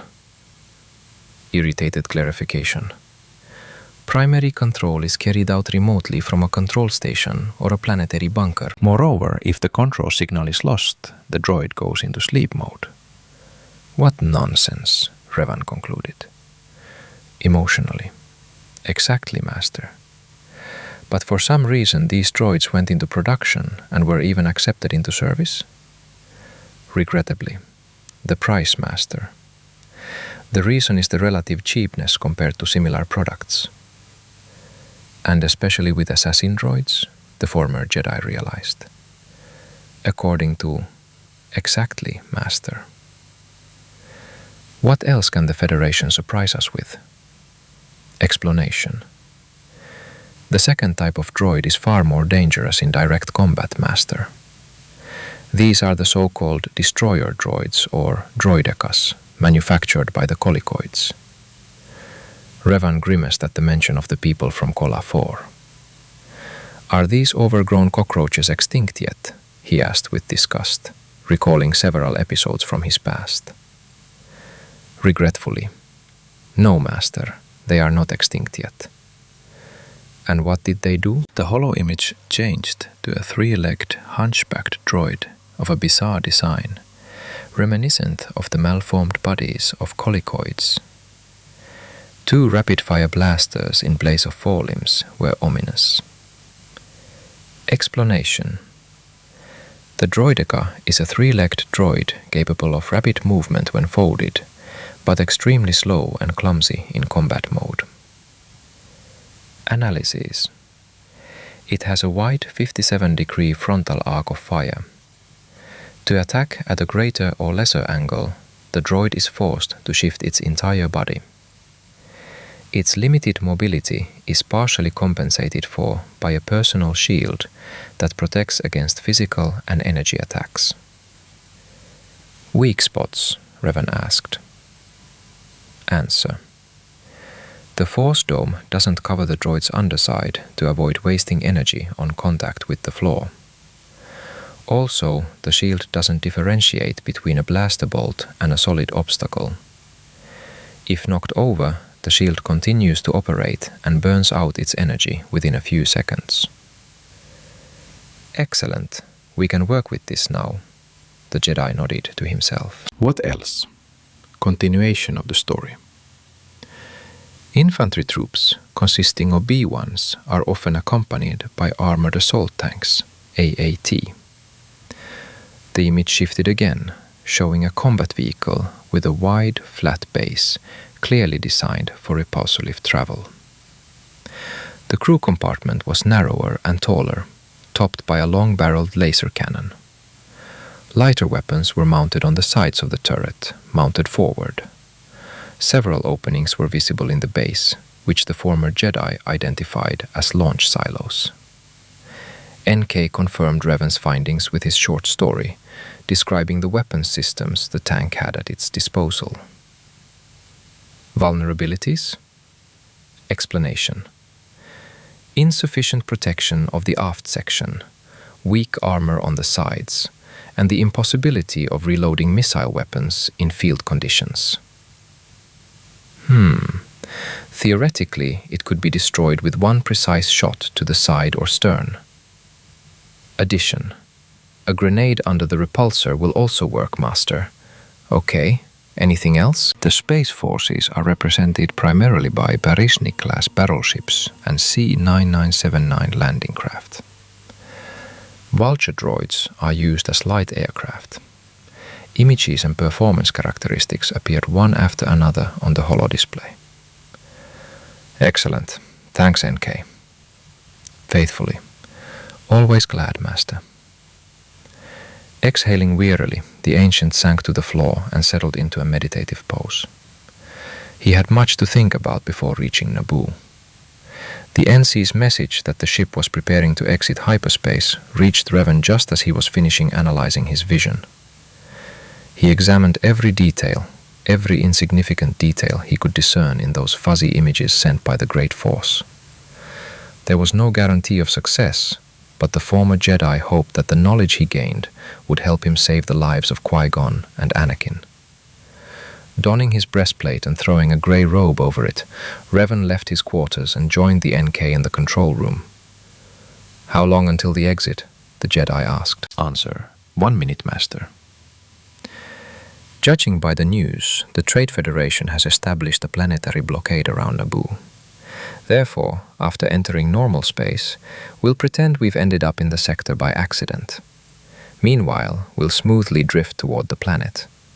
If we're lucky, we'll manage to enter the atmosphere from one of the poles, and then we won't be caught so easily. Naboo has magnetic ore deposits beneath its polar caps. No sensor array will be of any use to our enemies, Reven concluded, recalling the planet's peculiarities. "I confirm, Master." The droid nodded slightly. "This plan is optimal for the current conditions." "Then, let's get started. I'll tell you where to fly on the planet." "Accepted, Master." The Eagle shook, and the view outside changed from the formless haze of hyperspace to the blackness of space. Several ships were orbiting Naboo, including a massive station shaped like a broken ring with a sphere at its center. Or rather, Reven thought it looked like a station. In fact, as HK-47 explained, it was an LH-3210 battleship, a Lucrehulk-class vessel, one of the Trade Federation's primary starships. The 3-kilometer-long monster made it clear that it was best not to approach the planet without an invitation. The battleship was almost 6 times the size of Reven's former flagship, the Interdictor-class cruiser, and its shape and dimensions resembled the Republic tactical command ships, the Impregnable class, used during the Mandalorian Wars. "As expected, these meat sacks are calling us on an open channel, Master," the droid reported. "Connect me," the former Sith nodded. "Attention! Unidentified ship!" The squeaky voice of an officer from the flea market came over the cockpit speakers. "This is Captain Tunan Rai of the Trade Federation vessel Sakak. This planet is under blockade by order of the Trade Federation and with the approval of the Galactic Senate. State your reason for entering this sector." There was no image, only voice communication. "This is the freighter Dawn Eagle, registration number CFV662584 CRNT. We are en route from Tatooine to Chomel Minor. We apologize, but due to a miscalculation of the exit point, we slightly missed the planet we were aiming for," the former Sith muttered, convincingly feigning distraction and confusion. "Little Chomel is in a neighboring system," the interlocutor exclaimed indignantly. "Yeah," Reven drawled, diligently playing the idiot. "Leave the blockade zone immediately," the Federation representative demanded. "Of course, as soon as the navigation computer calculates the jump. Don't you have an astromech droid?" "Of course not.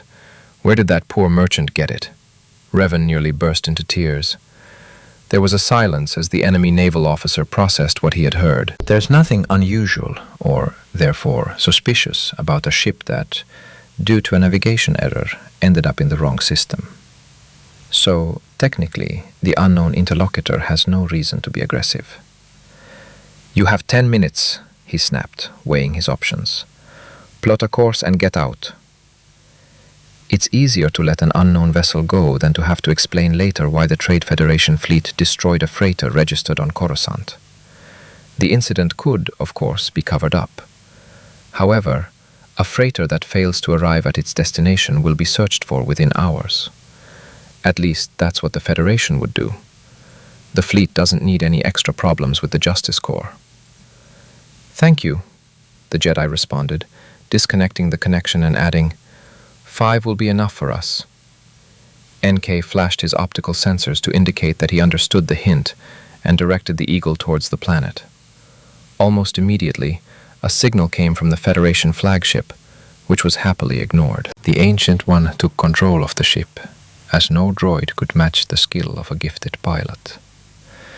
He noticed that the ships blockading the planet were prepared to repel an attack from the surface. Apparently, the main purpose of the blockade was to keep the Naboo ships on the surface of their home planet. This played into the former Jedi's hands. The Dawn Eagle smashed through the first blockade line at breakneck speed, not giving the officer who had been interrogating Reven with such undisguised superiority a moment earlier even a chance to give the order to open fire. Fortunately, the initial hyperspace exit point was practically right next to the Nemoidian ships. By the time the first turbo-laser guns began firing, the freighter was already entering Naboo's dense atmosphere, deftly evading the gunfire. A couple of minutes later, it disappeared from sensor screens entirely. In the dense haze of interference around the planet's south pole, it was impossible to discern anything. Trusting in the Force, Revan confidently steered the ship toward the point where he sensed several gifted beings. The Force's coloring at this point was distinctly light, meaning they could only be Jedi. "It seems we've broken through." The Ancient One listened to his feelings. There was no danger. "I'm certain there's no pursuit, Master. However, I could be wrong. The Eagle's sensor array is also blinded by electromagnetic interference in the polar region," the droid added. "It's okay. I already know where we're flying to." Having descended almost to the very tops of the trees, Reven steered the ship towards where he sensed the presence of the Knights of the Order. Finding the gleaming Naboo royal yacht wasn't difficult. Its chrome plating gleamed like a beacon, even in the shadow of the giant trees. The Queen's guards didn't open fire on the unknown ship, for which Reven was sincerely grateful. However, perhaps the Jedi, who must have also sensed the approach of their brother in the Order, contributed to this. The Ancient One didn't conceal his presence in the Force, merely adjusting the color of his aura, hiding the darkness deeper. The lowered cargo ramp was immediately taken aim by several of the Queen's guards, and 2 Jedi stepped forward and activated their lightsabers. A few moments later, a figure cloaked in a gray Jedi robe appeared in the doorway. Reven cautiously raised his hands, demonstrating peaceful intentions. "Master Jin, I am not your enemy," he said loudly. "Who are you?" Qui-Gon asked without lowering his sword. The former Sith bowed his head slightly, his hood pulled down over his eyes. "I am Jedi Knight Avner Van. I have come from Coruscant to help."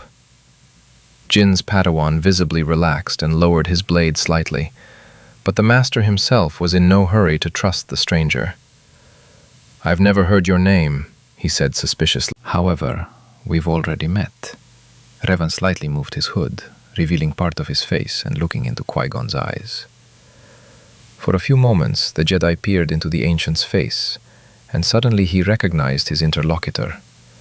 It was the boy he'd met on Tatooine, a boy named Vaynor.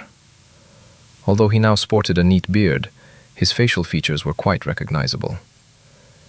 "You," the genie drawled. "You recognized me?" Revan smiled. "I'm surprised, since I was wearing armor that time." "In armor?" Qui-Gon asked thoughtfully. It took the Jedi only a second to piece together the image in his head. Vaynor, Tatooine, a man in armor. Reven. His fingers gripped the blade's hilt until it cracked. The Jedi tensed, unsure what to expect from the ancient gifted one. "Master?" The Padawan was surprised by his mentor's behavior.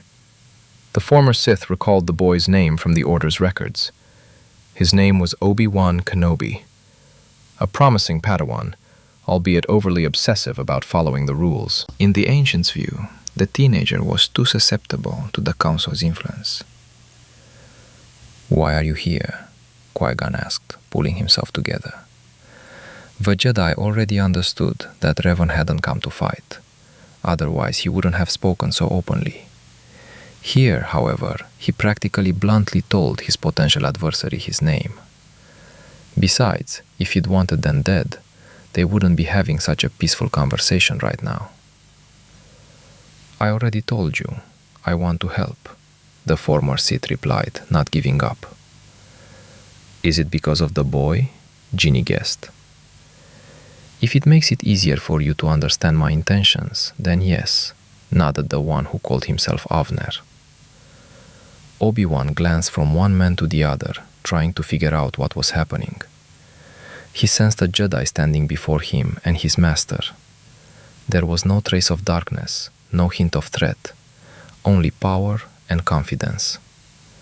However, the master was in no hurry to lower his weapon and seemed wary. Perhaps these two shared a connection. We're just going to stand there until the Nemoidians find us? Reven chuckled.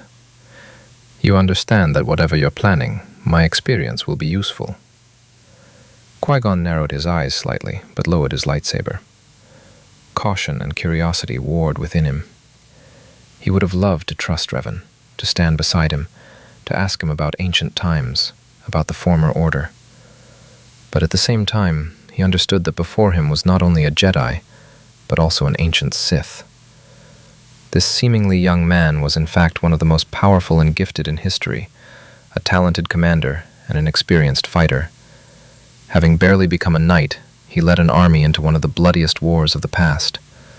Moreover, he accomplished the impossible. He managed to turn the tide of the war and lead the Republic to victory. And then, he fell, but he didn't become any less foolish. In a short time, he created an empire, a true empire, one that nearly destroyed the Republic. He was a dangerous adversary, and it was better to be on his side.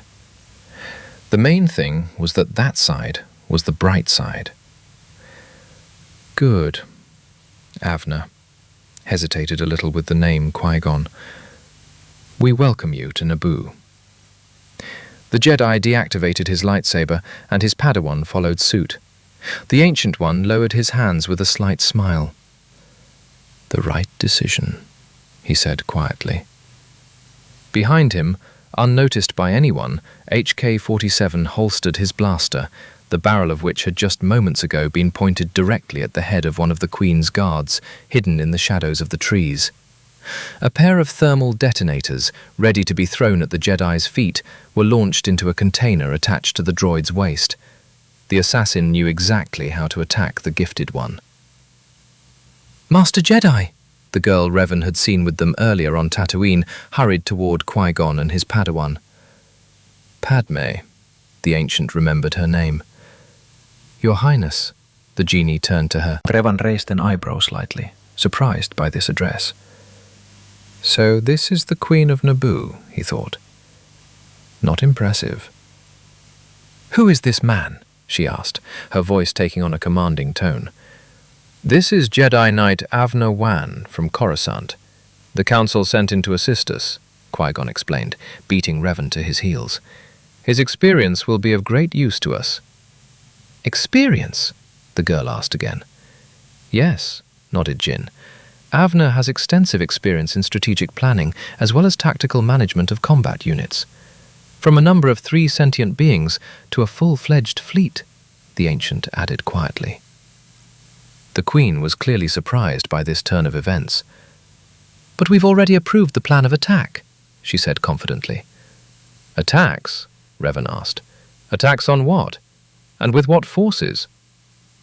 Several Gungans emerged from the shadows of the trees onto the edge of the clearing, among whom an Ankura stood out with its heavy bulk, apparently holding some high position. We've already settled everything with Naboo, the fat man declared loudly. The cause will be finished off by our mighty warriors. The former Sith took a few moments to process what he had heard. Qui-Gon came to his aid. Queen Amidala has agreed with the noble Boss Nass to launch a joint attack on Theed, with the goal of driving the Trade Federation forces from Naboo, the Jedi explained. Excuse me? Revan thought he'd misheard. You want to attack the battle droid army with Gungans and the Royal Guard?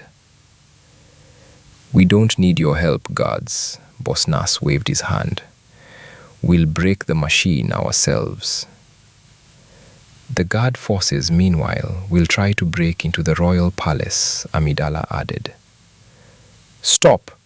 The former Jedi raised his hand, calling for a halt. Tell me in detail what you have in mind.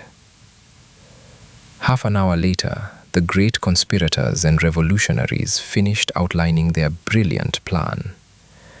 The Ancient One was clearly displeased. More than anything, he hated needlessly exposing his soldiers to risk or sacrificing them needlessly. And what these brilliant strategists were proposing shocked him. So, Reven sighed heavily, rubbing his brows. You're going to put a little less than 1,000 Gungans out in the open against... NK, how many droids does the Federation have? Answer. According to rough estimates, based on the number of transport ships that the Naboo Defense Forces managed to record, the Federation has approximately 6,360 B-1 units, 150 AAT tanks, and an unknown number of droidicas and other equipment, responded the assassin droid, which the Queen's guards were still eyeing warily. Aha, the ancient nodded. So, just over 900 Gungans with rocks and sticks against 6,000 droids with blaster carbines and 1,500 assault tanks. And all so a handful of guards could break into the hangar near the royal palace and take out what? A dozen fighters? Hoping to destroy a 3-kilometer-long droid control station. Am I right? We don't have sticks and stones, one of the Gungan generals protested. We have booms and stinging spears. Sticks and stones, that's what I said, Reven snapped. The Force Shield Dome will protect them, the Queen intervened, preventing the native general from attacking the Jedi. A stationary dome? The former Sith tilted his head slightly. It would be a good idea if it were a planetary fortress shield, capable of stopping not only blaster bolts and laser cannon shots, but also material objects. As it is, you'll only have a couple of minutes while the enemy closes in and enters the dome. Ours will build an impenetrable wall of our warriors with shields, another general exclaimed proudly. Reven barely restrained himself from slapping his forehead with his palm. Do you even realize what you're facing? He hissed, his irritation clear. 6,000 barrels, firing relentlessly from blaster carbines. Every plasma bolt strike on a shield is comparable to a blow from a warhammer. How many of those impacts can your warriors withstand? And what if it's not a carbine, but an AAT cannon? Our warriors are strong and ready to sacrifice, Boss Nass said with pathos. When soldiers are forced to sacrifice or act heroically, it means the commanders have made a catastrophic mistake. The former Jedi shook his head. Don't you understand that a catapult against a tank is... Our warriors are strong, one of the Gungans shouted. The Cathar shouted the same thing when they confronted the Mandalorian troops. Only Casus Fett proved otherwise, Reven barked. The Gungans fell silent, but their whole appearance showed resentment and irritation. But there's no other way to save Naboo, the Queen perked up. We must take our homeworld back from the Federation. My people are suffering. Your people? The former Sith raised an eyebrow. And what about the Gungans? Amidala was embarrassed. We must, for Naboo. Better keep quiet before your hypocrisy becomes even more unbearable, Reven hissed. How dare you? The dark-skinned head of the Royal Guard was indignant. The Queen is thinking about all the peoples of Naboo. Oh, yes, the former Sith drawled sarcastically. I noticed. Apparently he's fighting overcrowding in the Gungan cities. Oh, you, the man started, but was stopped by Obi-Wan, who was prompted to do so by his mentor. Everyone needs to calm down, Qui-Gon declared loudly. This argument is getting us nowhere. The head of the Royal Guard snorted but sat back down. The Queen looked confused, and Boss Nass puffed up with resentment. So, Avner, instead of criticizing, offer your own version of the plan, suggested Jin. Reven rubbed his temples and glanced at the holographic map. He studied the image in silence for several minutes before responding. First of all, going into the field in formation would be a terrible mistake. The last thing we need is a direct confrontation. We should lure the droid forces here. The Ancient designated a patch of hilly terrain.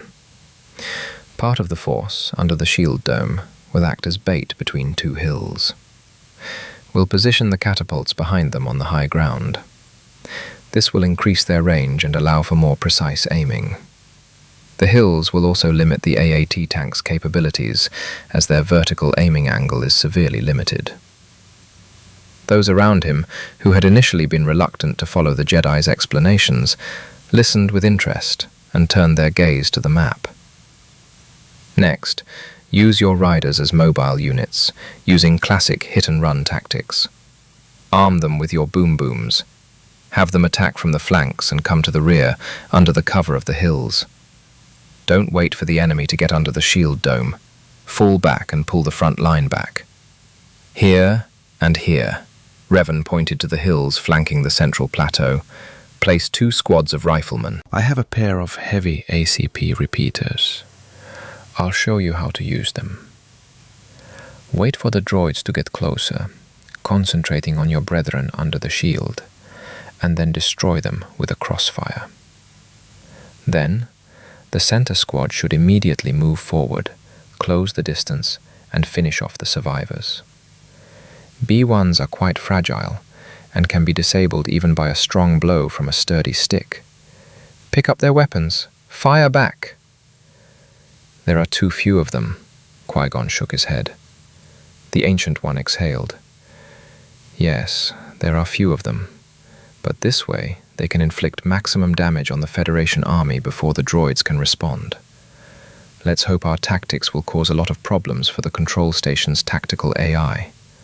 The chances are slim, but they're better than a frontal assault. And what about the second part of the plan? The Queen asked. Are you talking about the attack on the space station and the capture of the palace? Yes. Even though I think it's stupid, there's no other way. The station must be shut down.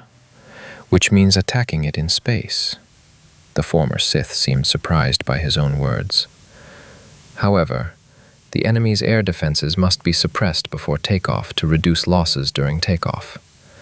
The fighter group must be split into 2 flights. The first will attack the station, and the second will provide cover from the vulture droids. Observation. Master, the N1 fighters do not have enough firepower to penetrate the shields and armor of the Barishnik-class battleship, NK-47 intervened. Suggestions.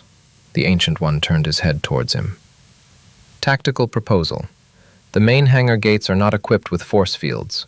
Droids don't need to maintain atmosphere on the flight deck. So there's no protection there? Someone from the Royal Guard asked. Affirmative. The hangar and flight deck were designed for the mass launch of vulture droids, the former Sith said thoughtfully. Their dimensions allow a light fighter to maneuver freely right inside. Addition. Judging by the diagrams available for viewing from the company Horsch-Kessel Drive, one of the cooling units of the main reactor is located in the room adjacent to the hangar, Master. So, a well-placed shot could destroy the entire ship? One of the pilots present at the meeting asked in surprise. Yeah, but that wouldn't take long to break your neck, the second one countered. There's only about 5 meters of space from the side to the wall. One mistake and you'll be splattered all over the deck. Ha!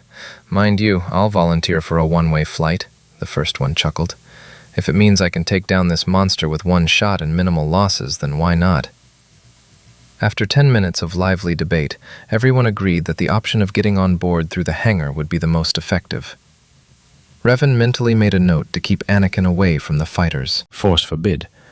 The boy might decide to act like a hero, and his training would be interrupted before it even began. It's good that they didn't let him into the meeting, thought the Ancient One. We'll have to assign an NK to him. He hadn't met Anakin on Naboo yet. Qui-Gon wouldn't let the boy leave the Naboo royal yacht, apparently fearing Reven would simply take him and fly away. What about storming the palace? Amidala interjected. Qui-Gon looked at the former Sith suggestively. I'm coming with you, nodded Jedi Knight Avner Van. But we'll attack from 2 different points. Explain? The genie unfolded a map of the palace. We'll initially break through here, through the garden behind the palace. Then we'll split up and take 2 parallel routes. That way we won't let the enemy pincer us. That makes sense. We should coordinate the attack, Qui-Gon agreed. Reven nodded and began to explain his plan. No one present doubted the young knight's abilities and hung on his every word. Developing a new plan took the rest of the day, and in the morning, there will be a fight. Chapter 13. The Apprentice.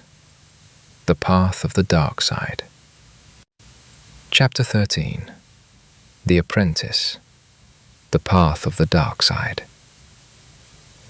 Early morning in the city of Theed, the capital of this undoubtedly beautiful planet of 1,000 lakes and eternal summer, has always been considered an indescribable spectacle.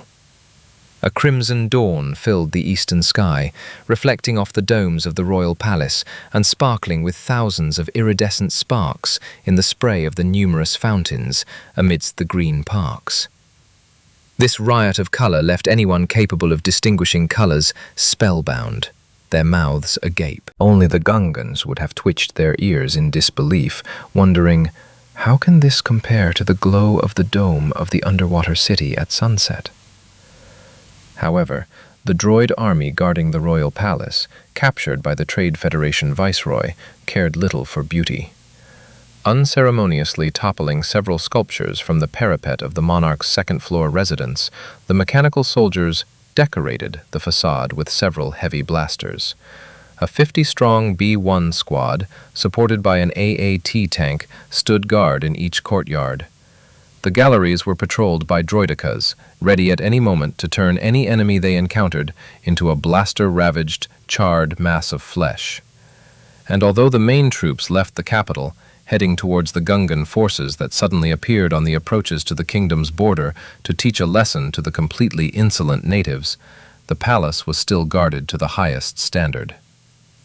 Dawn. A tall figure, swathed in a deep hooded black robe, stood on the upper observation platform of the local overlord's eastern wing, gazing at the sky.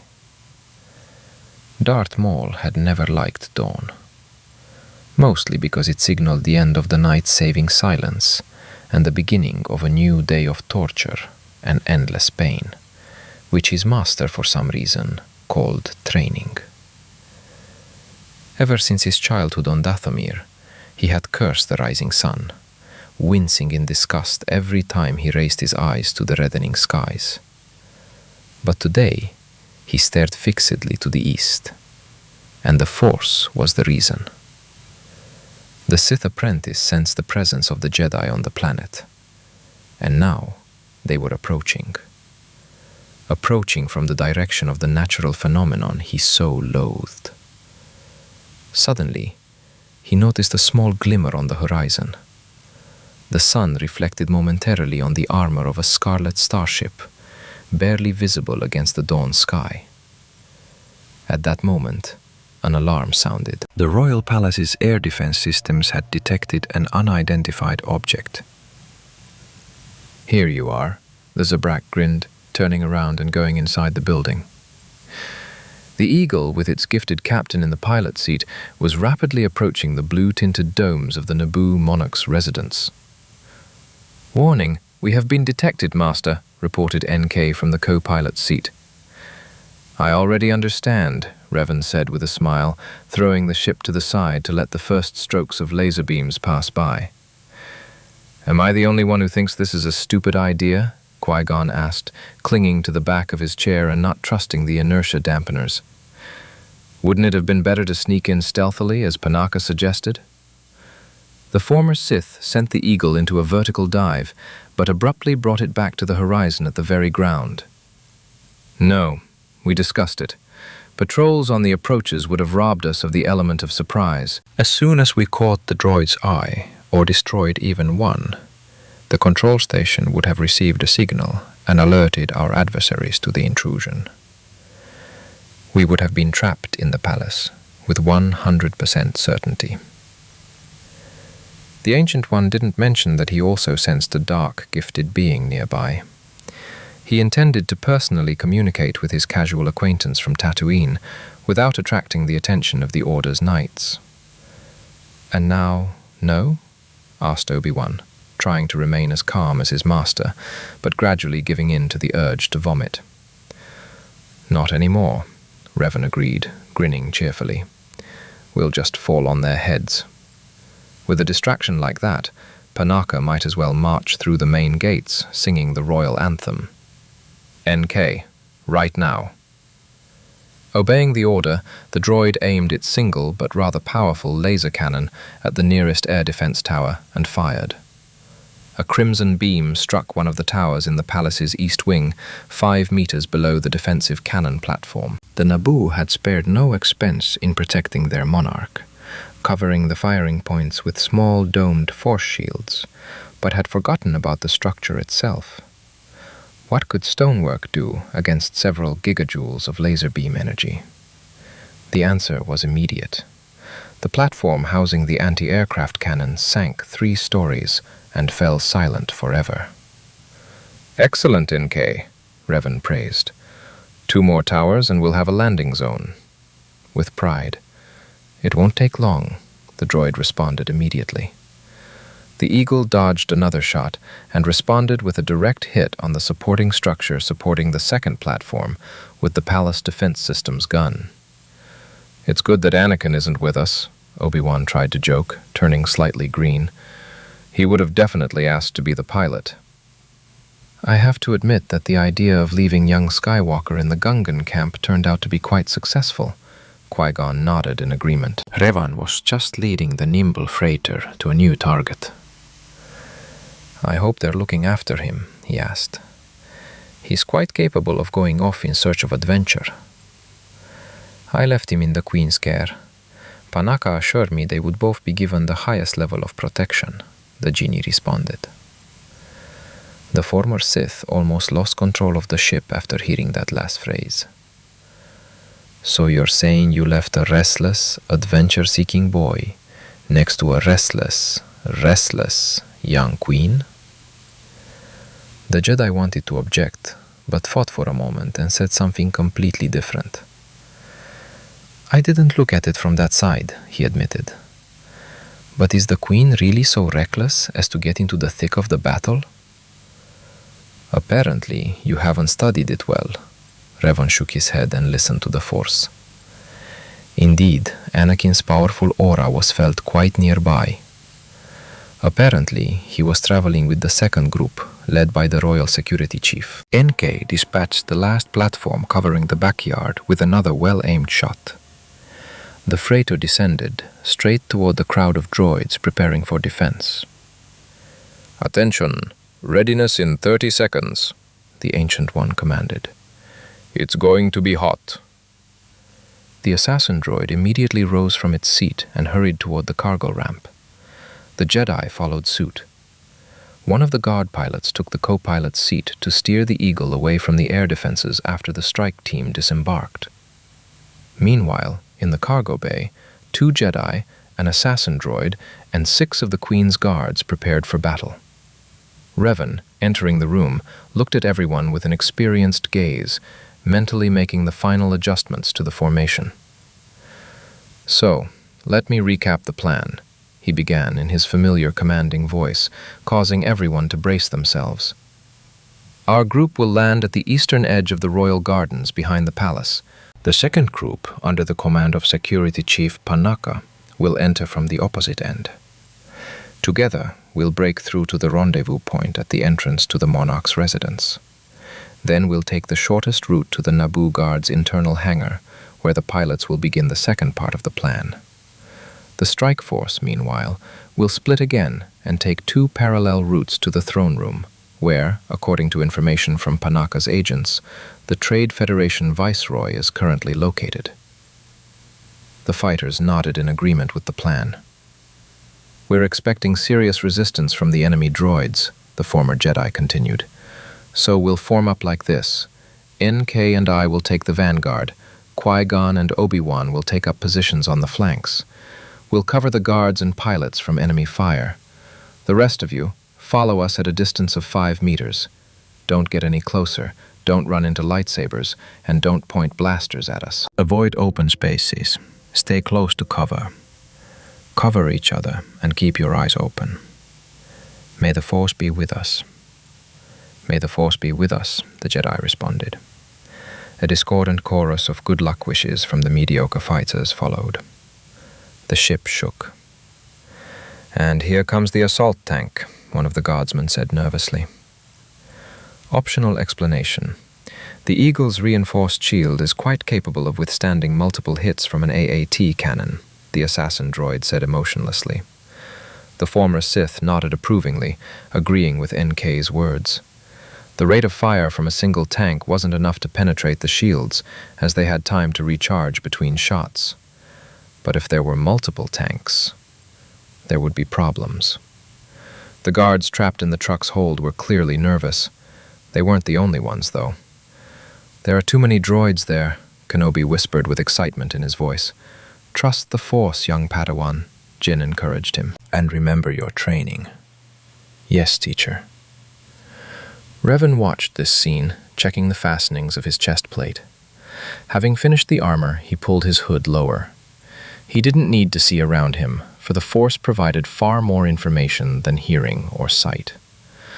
The former Jedi had long been accustomed to fighting in armor and a cloak draped over his shoulders, so he felt no discomfort in his attire. While Jin and Kenobi discarded the traditional robes of the Order in order to have greater freedom of movement. NK checked his ammo and took up position behind his master, ready to rain superheated plasma down on anyone who posed a threat. Preferably some stupid sack of meat. Reven unslung his lightsaber from his waist and separated the hilts. He took a reverse grip on his right hand and positioned himself directly in front of the cargo hatch. The droid shifted slightly behind him and raised its carbine. The Jedi and guardsmen took up positions on either side of the ramp. "Master?" Obi-Wan nodded in surprise towards the former Sith, noticing how he began to concentrate the Force around himself. It was the first time the Padawan had seen someone channel such a powerful flow of energy.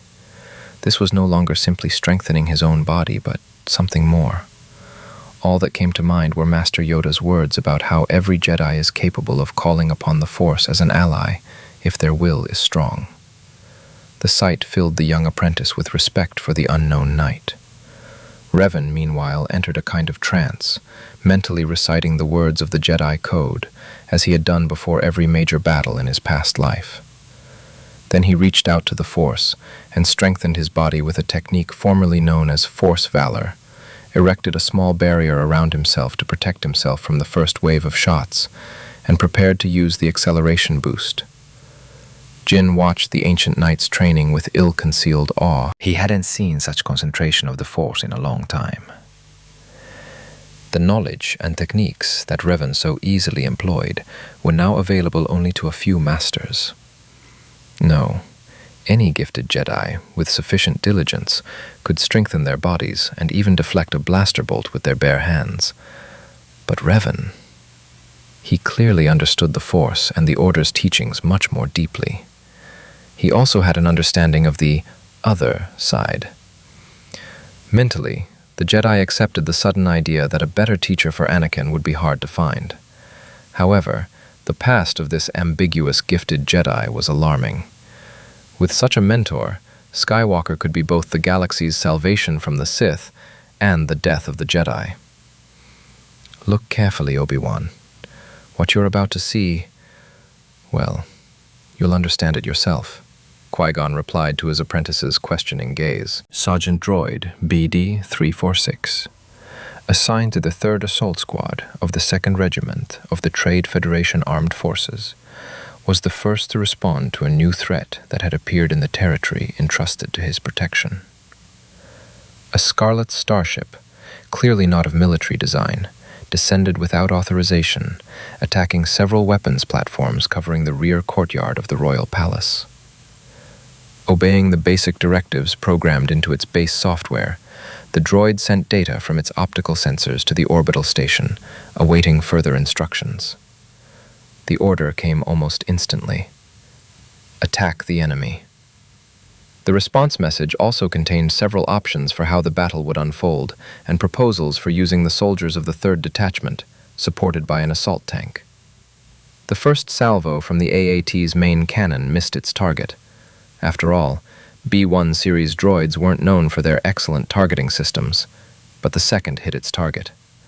However, The shell merely ricocheted off the ship's protective shield, forcing the tactical AI of the Nemoidian ship, acting as an orbital station, to alter its battle plan. The droids received new instructions. By the time the unknown freighter touched the stone slabs of the courtyard, the mechanical soldiers had already dispersed across the area and had the ship's hatches in their sights. BD-346, as a command unit, had more sophisticated software and a slightly more powerful processor, allowing him to quickly analyze the situation and choose from the tactical planner's suggested courses of action. Therefore, as soon as the unknown ship's cargo hatch began to move, he ordered the squad to open fire. The first volley of blaster carbines from 50 droids had no effect. Those that struck the slightly open cargo ramp were blocked by an unknown deflector shield. The next moment, several sources of bright light lit up in the darkness of the hold, which the AI tactician immediately identified as lightsabers, the weapon of the Jedi Knights. Before new instructions had even arrived from the orbital station, the enemy had launched an attack, and the freighter had once again taken to the skies. Obeying their previous orders, the droids continued their barrage, which proved highly ineffective. The Jedi deflected the shots, covering the group of gunners in the center of the formation, often hitting a gunner or a nearby droid with a deflected blaster bolt. However, the main problem was the strange battle droid leading the charge. Its speed and precision baffled the poor tactician. Such effectiveness from a single combat unit simply defied his logic. Furthermore, signals from the assault tank's crew suddenly disappeared. Reports from nearby droids indicated the AAT had been destroyed, but there was no information on how exactly this had happened. All the optical sensors managed to record was a blurry shadow and a flash of light. BD-346 saw roughly the same thing, right before the black blade of a lightsaber severed his head from his torso. Obi-Wan, who had been struggling to overcome his foreboding since the previous evening, now watched in fascination as the most powerful knight he'd ever seen fought. Avner Wan moved with lightning speed, darting from one droid to the next, delivering precise and economical strikes. No wasted movements or useless swings, only deadly strikes to the weakest spots. Where he couldn't reach the shooter, his droid came to the rescue. HK-47 was no less deadly than his master. Every shot found its mark, freeing Avner from yet another enemy or the threat of sniper fire. Essentially, the strike team had no choice but to stand still and stay out of trouble. The Jedi and his droid needed no assistance. The assault tank, neatly divided into two halves, was a clear indication of that. A dash to the side, a swing of the silver blade, and another mechanical soldier falls, cut in two. A malicious exclamation. "Eat plasma, you worthless pile of rust!" NK's voice accompanied the burst of rifle fire. "You don't deserve to be called battle droids." The figure with two blades in hand, meanwhile, never paused, demonstrating to everyone what a Knight of the Order was capable of. Blows that split droids in two were followed by force techniques. Shockwaves, throws, lifts, all were applied so quickly that Kenobi seriously wondered if Avner even had time to think about each technique. Both blades flew along twisting and intersecting trajectories, sowing chaos among the opponents. Meanwhile, their master, with a force of will, crushed two more droids. After tracing several wide circles, the lightsabers returned directly to the Jedi's palms, calling him back to battle. But there was no one left to fight with. But the next moment, everything changed, when one of the guards yelled, "Droideka!" About a dozen destroyer droids rolled into the courtyard, surrounding the landing party. Reven managed to throw a black blade at one, and HK shot the second before they opened up and raised their shields. The former Sith was forced to retreat to the main group to cover the guards from the barrage of rapid-fire blasters. The trio of gifted soldiers pushed the common soldiers behind the fountain and formed a makeshift shield of lightsabers. Reven was utterly displeased with this situation. Normal defensive tactics were ineffective in this situation. Shots deflected by the blades ricocheted off the droideka's shields, harmlessly damaging them, but making life considerably more difficult for the Jedi. An attempt to reach the hated cans with the Force yielded no results. Reven realized with irritation that the shields greatly limited the impact of any energies on the protected object. The Force was no exception. A quick glance at Kenobi and Jin further soured the former Jedi's mood. Those two clearly didn't know how to quickly defeat droidekas. Apparently, the modern order hadn't prepared its adepts for encounters with such opponents. However, Reven had the necessary experience. He'd lost count of the number of Starforged droids he'd destroyed, all of whom used barriers. The simplest option would be to overload the shields with lightning, or a powerful static charge very similar to it.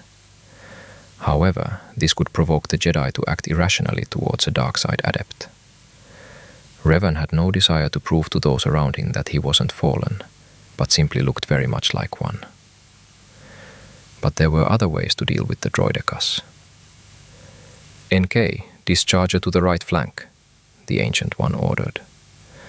The droid immediately shifted from behind him and extended its manipulator forward. An ion discharge beam shot from the forearm of its metal arm toward the nearest enemy, effectively shorting out the destroyer systems.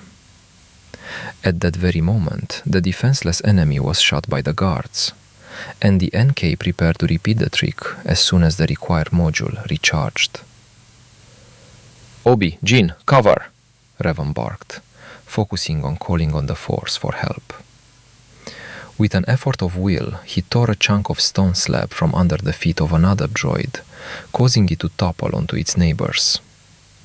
The shields were indiscriminate, seeking to block or repel any object, material or energetic. This was their undoing. The knocked-down droids lost their protection within seconds. Their shields couldn't withstand the prolonged impact of something so large, like the ground suddenly deciding it was tired of being underfoot. No one could explain to the defense matrix that it was the droid that toppled over, not the ground that rose. The droidekas, deprived of their protection, were instantly crushed into half-meter balls and launched at their fellows. Thus, in less than a minute, only debris and shelled hulls remained from the destroyers. Reven exhaled, releasing the tension and trying to suppress the thirst for battle that had awakened for the first time in thousands of years. The dark side, like a gentle whisper on the edge of hearing, tickled his consciousness, tempting him to surrender to it completely. But the former Sith knew all too well the dangers of this, and so his will was unwavering. NK lowered the overheated carbine and replaced the energy cell. Admiring comment, "You're in great shape, Master. Great fight.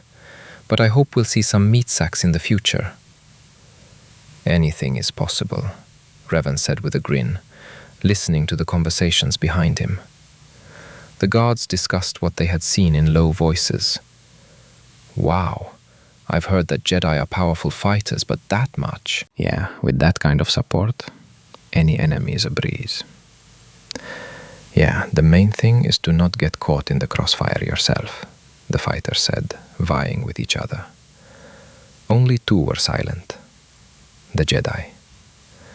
Reven knew he'd revealed too much he hadn't intended. The black blade alone was worth something. Even in the old days, such an artifact would have raised questions. However, this step was justified. The former Sith wanted to get everything sorted out quickly, and a little exercise wouldn't hurt.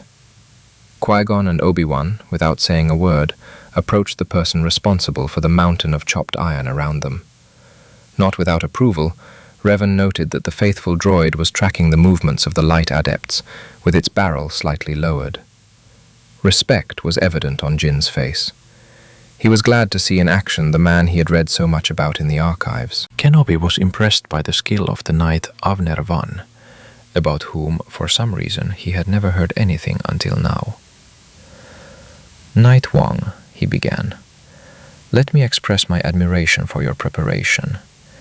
You are truly one with the Force. I hope that one day I can become as good a knight." Reven shook his head. A Padawan should, first and foremost, follow his mentor's example, draw wisdom from his words and lessons, and not be distracted by displays of raw power, he chided the teenager. Qui-Gon only smiled, nodding gratefully. Kenobi looked embarrassed but did not look away. Night Wang, may I ask? He hesitated. Are you a shadow? Reven's eyebrows shot up, and he had to restrain himself from bursting into laughter.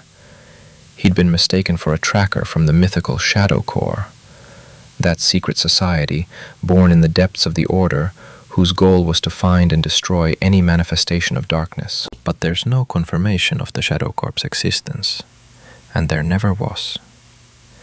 Even in the old days, there were only rumors and tales among Padawans, and Revan could have confidently declared that such a corps didn't exist, if its representatives hadn't come for him one day. One of the most difficult battles the Dark Lord Darth Revan fought during his brief reign. No, they could easily have been simple fanatics of the light, deciding to use the name of the mythical corps. But there weren't 2 of them, or even 5, and their training was at the same level. A very respectable level at that. It would have been reasonable to assume the existence of a new organization of gifted beings, which is what Revan thought then. However, much later, Bastila confirmed his doubts. It was she who told him how she was about to be recruited into the Shadow Corps, and how their detachment was heading to capture the Dark Lord aboard his flagship. He found no confirmation of his wife's words, but there was no reason to doubt her story. And now, thousands of years later, the tale is once again circulating among Padawans. Perhaps all is not yet lost for the Order. What answer do you hope to hear? Reven asked, turning to Obi-Wan. The truth, he answered, hesitating a little. And which answer would be true? Yes or no? Can you tell the difference? The Padawan was stunned by this answer. The masters at the temple had never told him he might not be able to distinguish truth from lies. In fact, they had warned him he wouldn't get an honest answer.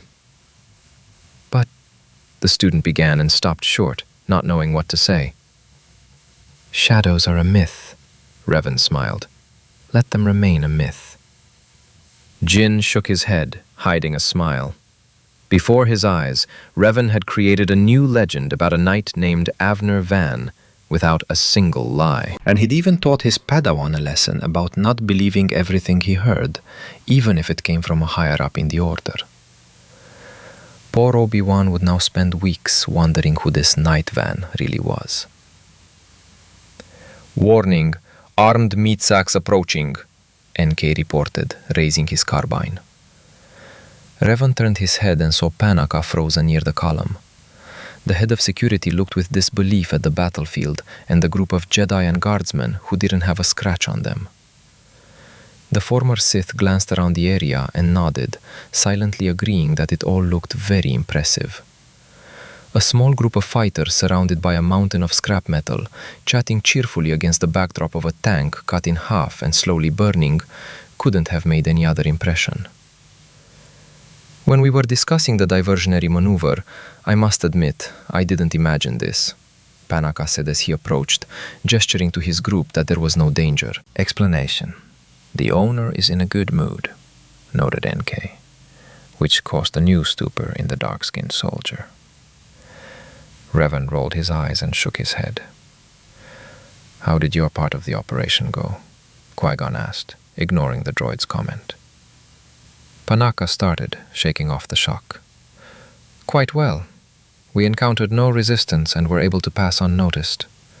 The second group approached the meeting place. Among the fighters, Reven saw the Queen and her dearest handmaiden. Or, conversely, the handmaiden accompanied by the Queen. It was difficult to tell who was where. Where is Anakin? The former Sith asked sternly. What? The Queen feigned surprise, once again pretending to be a servant. I don't understand what you're talking about. He's in the camp, of course. Reven frowned. He couldn't stand lies. Skywalker's presence was clearly felt nearby. So, it wasn't him who was hiding behind R2 now? The Ancient asked, lifting the droid into the air. The astromech began screaming hysterically in binary, demanding to be put in its place. The boy, however, approached the Queen with a guilty expression. "Anakin, where were you told to be?" Jin asked sternly. "It's my fault." Padme stood up for the boy. Reven slapped his hand across his face and slowly massaged his eyelids. Then he turned his gaze to Qui-Gon and gestured toward the pair of underage rebels as if to say, "Well, are you convinced now?" "Your Highness, that was very reckless," the Jedi began to scold the young monarch. She just waved it off. "Believe me, Panaka has already told me everything. We are here, that's a fact. Accept it, and let's move on." "So what should we do with her?" the head of security whispered barely audibly. "Rational proposal. To better control the movements of persons subject to protection, it is necessary to reduce their mobility." The assassin droid demonstratively aimed at the Queen's knee, which made the guards tense up. Anyone who had seen NK in action was reluctant to stand in his way. But the soldiers who had arrived with Panaka, unaware of the danger, surrounded the droid, eager to protect their mistress. "NK, be more polite," Reven rebuked his creation. "With readiness. Yes, master." The mechanical killer lowered his weapon and stood next to his creator. "Suggestion. We can at least tie them up." Reven shook his head.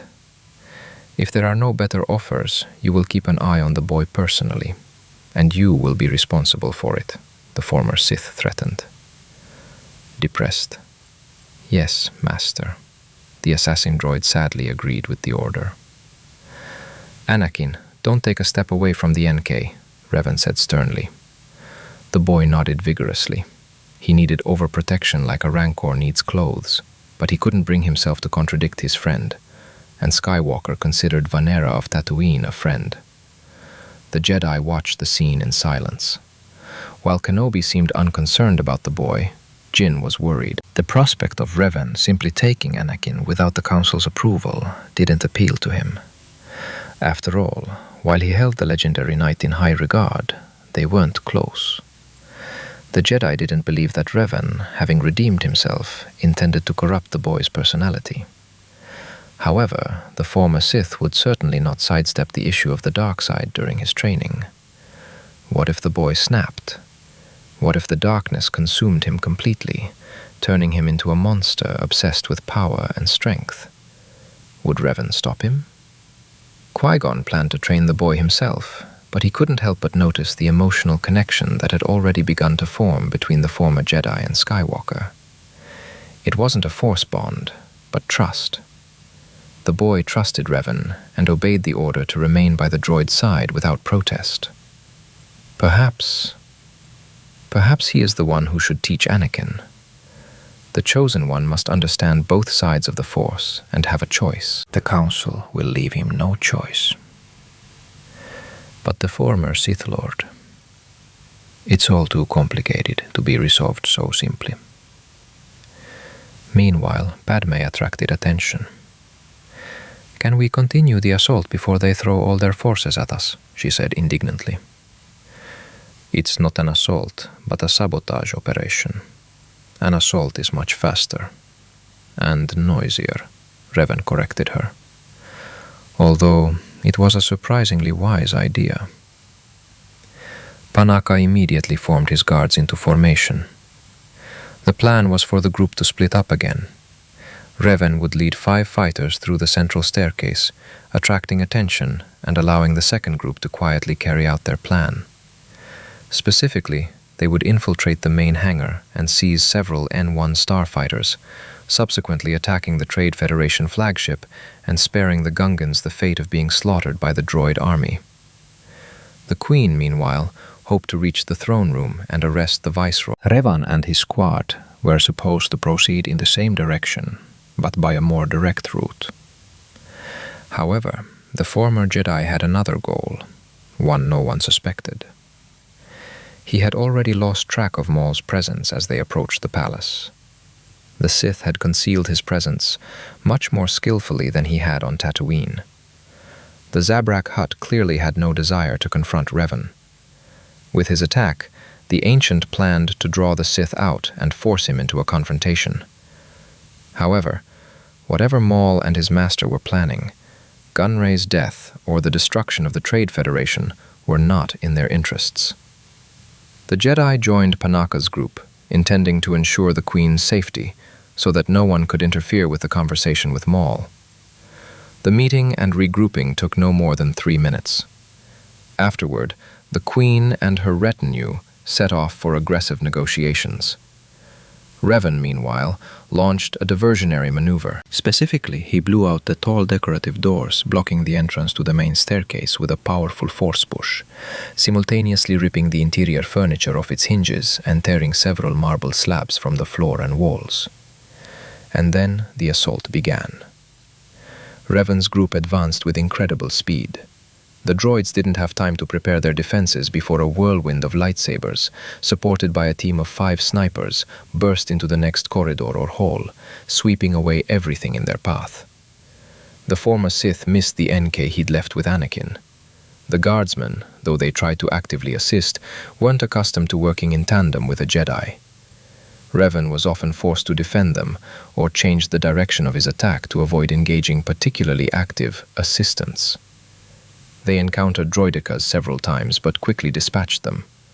The soldiers had already seen how to destroy such dangerous droids, so they acted decisively. Revan knocked over the destroyers, or overloaded their systems with a powerful static pulse, while the soldiers fired at their defenseless hulls. Some even thought of using ion grenades, earning a commendation from the group leader. Everything was going well, and they were already halfway there, but Maul had not yet shown up. Reven began to be tormented by an uneasy premonition. Something was wrong. Danger was close, but it wasn't directed at him. Complicating matters further, his comlink was jammed by the palace's defenses, cutting off contact with the second group. The former Sith could only hope that 2 Jedi and an assassin droid would be enough to keep an eye on the little boy. Suddenly, he felt a surge of the Force, with a distinctly dark undertone. The source was somewhere nearby, but not in the direction his group was moving. Uneasiness grew, and Reven quickened his pace. The Queen should reach the throne room a little faster, as there shouldn't be any enemies in her way, not to mention that they would travel part of the way along the outer wall, straight to the desired floor. Eventually, both groups rushed into the main hall of the royal palace at the same time. Reven immediately noted the absence of the Jedi and Anakin. "NK, where the hell are you, Anakin?" The former Sith growled menacingly, momentarily losing his concentration and crushing those around him with his anger. A hasty explanation. The owner, Anakin Skywalker, accompanied by the astromech droid R2-D2, left the palace grounds. The droid chattered. "What do you mean?" Reven asked, removing the hilts of his swords. Explanation. For safety reasons, during the firefight, the subject sought refuge in the cockpit of the N1 starship, as its armor provided an acceptable level of protection from small arms fire. I provided cover fire. However, for unknown reasons, the autopilot was activated, and the fighter left the hangar. Fortunately, an astromech droid was also aboard this combat unit. "Master," Reven cursed in Huttese. He hadn't expected this turn of events. There was no doubt the fighter had likely gone into orbit, and there was a battle going on there, and whether young Skywalker would survive the carnage of space combat was a big question. "The Force will do everything," the Ancient One said mentally. "If the guy is truly strong and gifted, he will cope. The Force will help him." "Where are the Jedi?" he asked out loud. "In the hangar we came across a strange red-skinned Zabrak," answered Panaka's question. "The Jedi said that this was their area of expertise and accepted the fight." "Oh, shit," Reven whispered under his breath, feeling anger boiling up inside himself. "We'll handle the rest ourselves," the Queen said, noticing the worry on the gifted man's face. "The Viceroy isn't here. He must have fled." In response to this remark, a dozen droidicas rolled into the hall, instantly surrounding both groups. A smug Newt Gunray followed suit. "It's all over, Queen," he said with a terrible accent, pointing at the droids bristling with gun barrels. However, Reven answered him. "I have neither the time nor the mood to bother with you," he growled. Golden fire flared in the ancient Sith's eyes, causing even his allies to recoil. Branching lightning bolts erupted from the fingers of his raised hands, piercing shields and causing critical damage to the droids from the extreme strain on their power circuits. The discharge swept through all the destroyers at once, leaping from one to the next in a forked flash.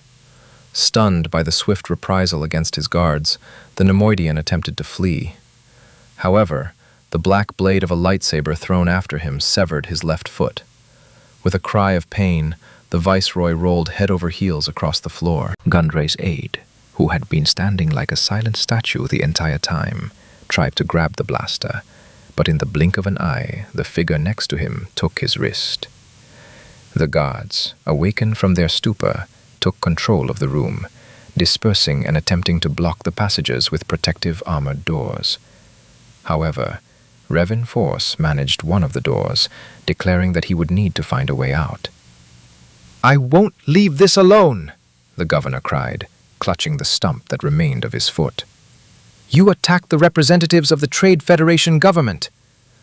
"Shut your mouth, scum," the former Sith growled, giving the Nemoidian a withering look. "Otherwise, you'll be the next to lose your tongue."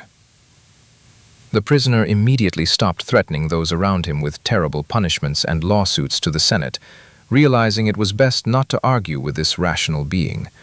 All he could do was sit and whine quietly, hugging his injured limb, just like his assistant did. "Nightvan, what are you doing?"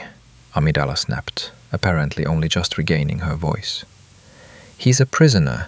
I'll complain to the Council of Masters about your excessive cruelty."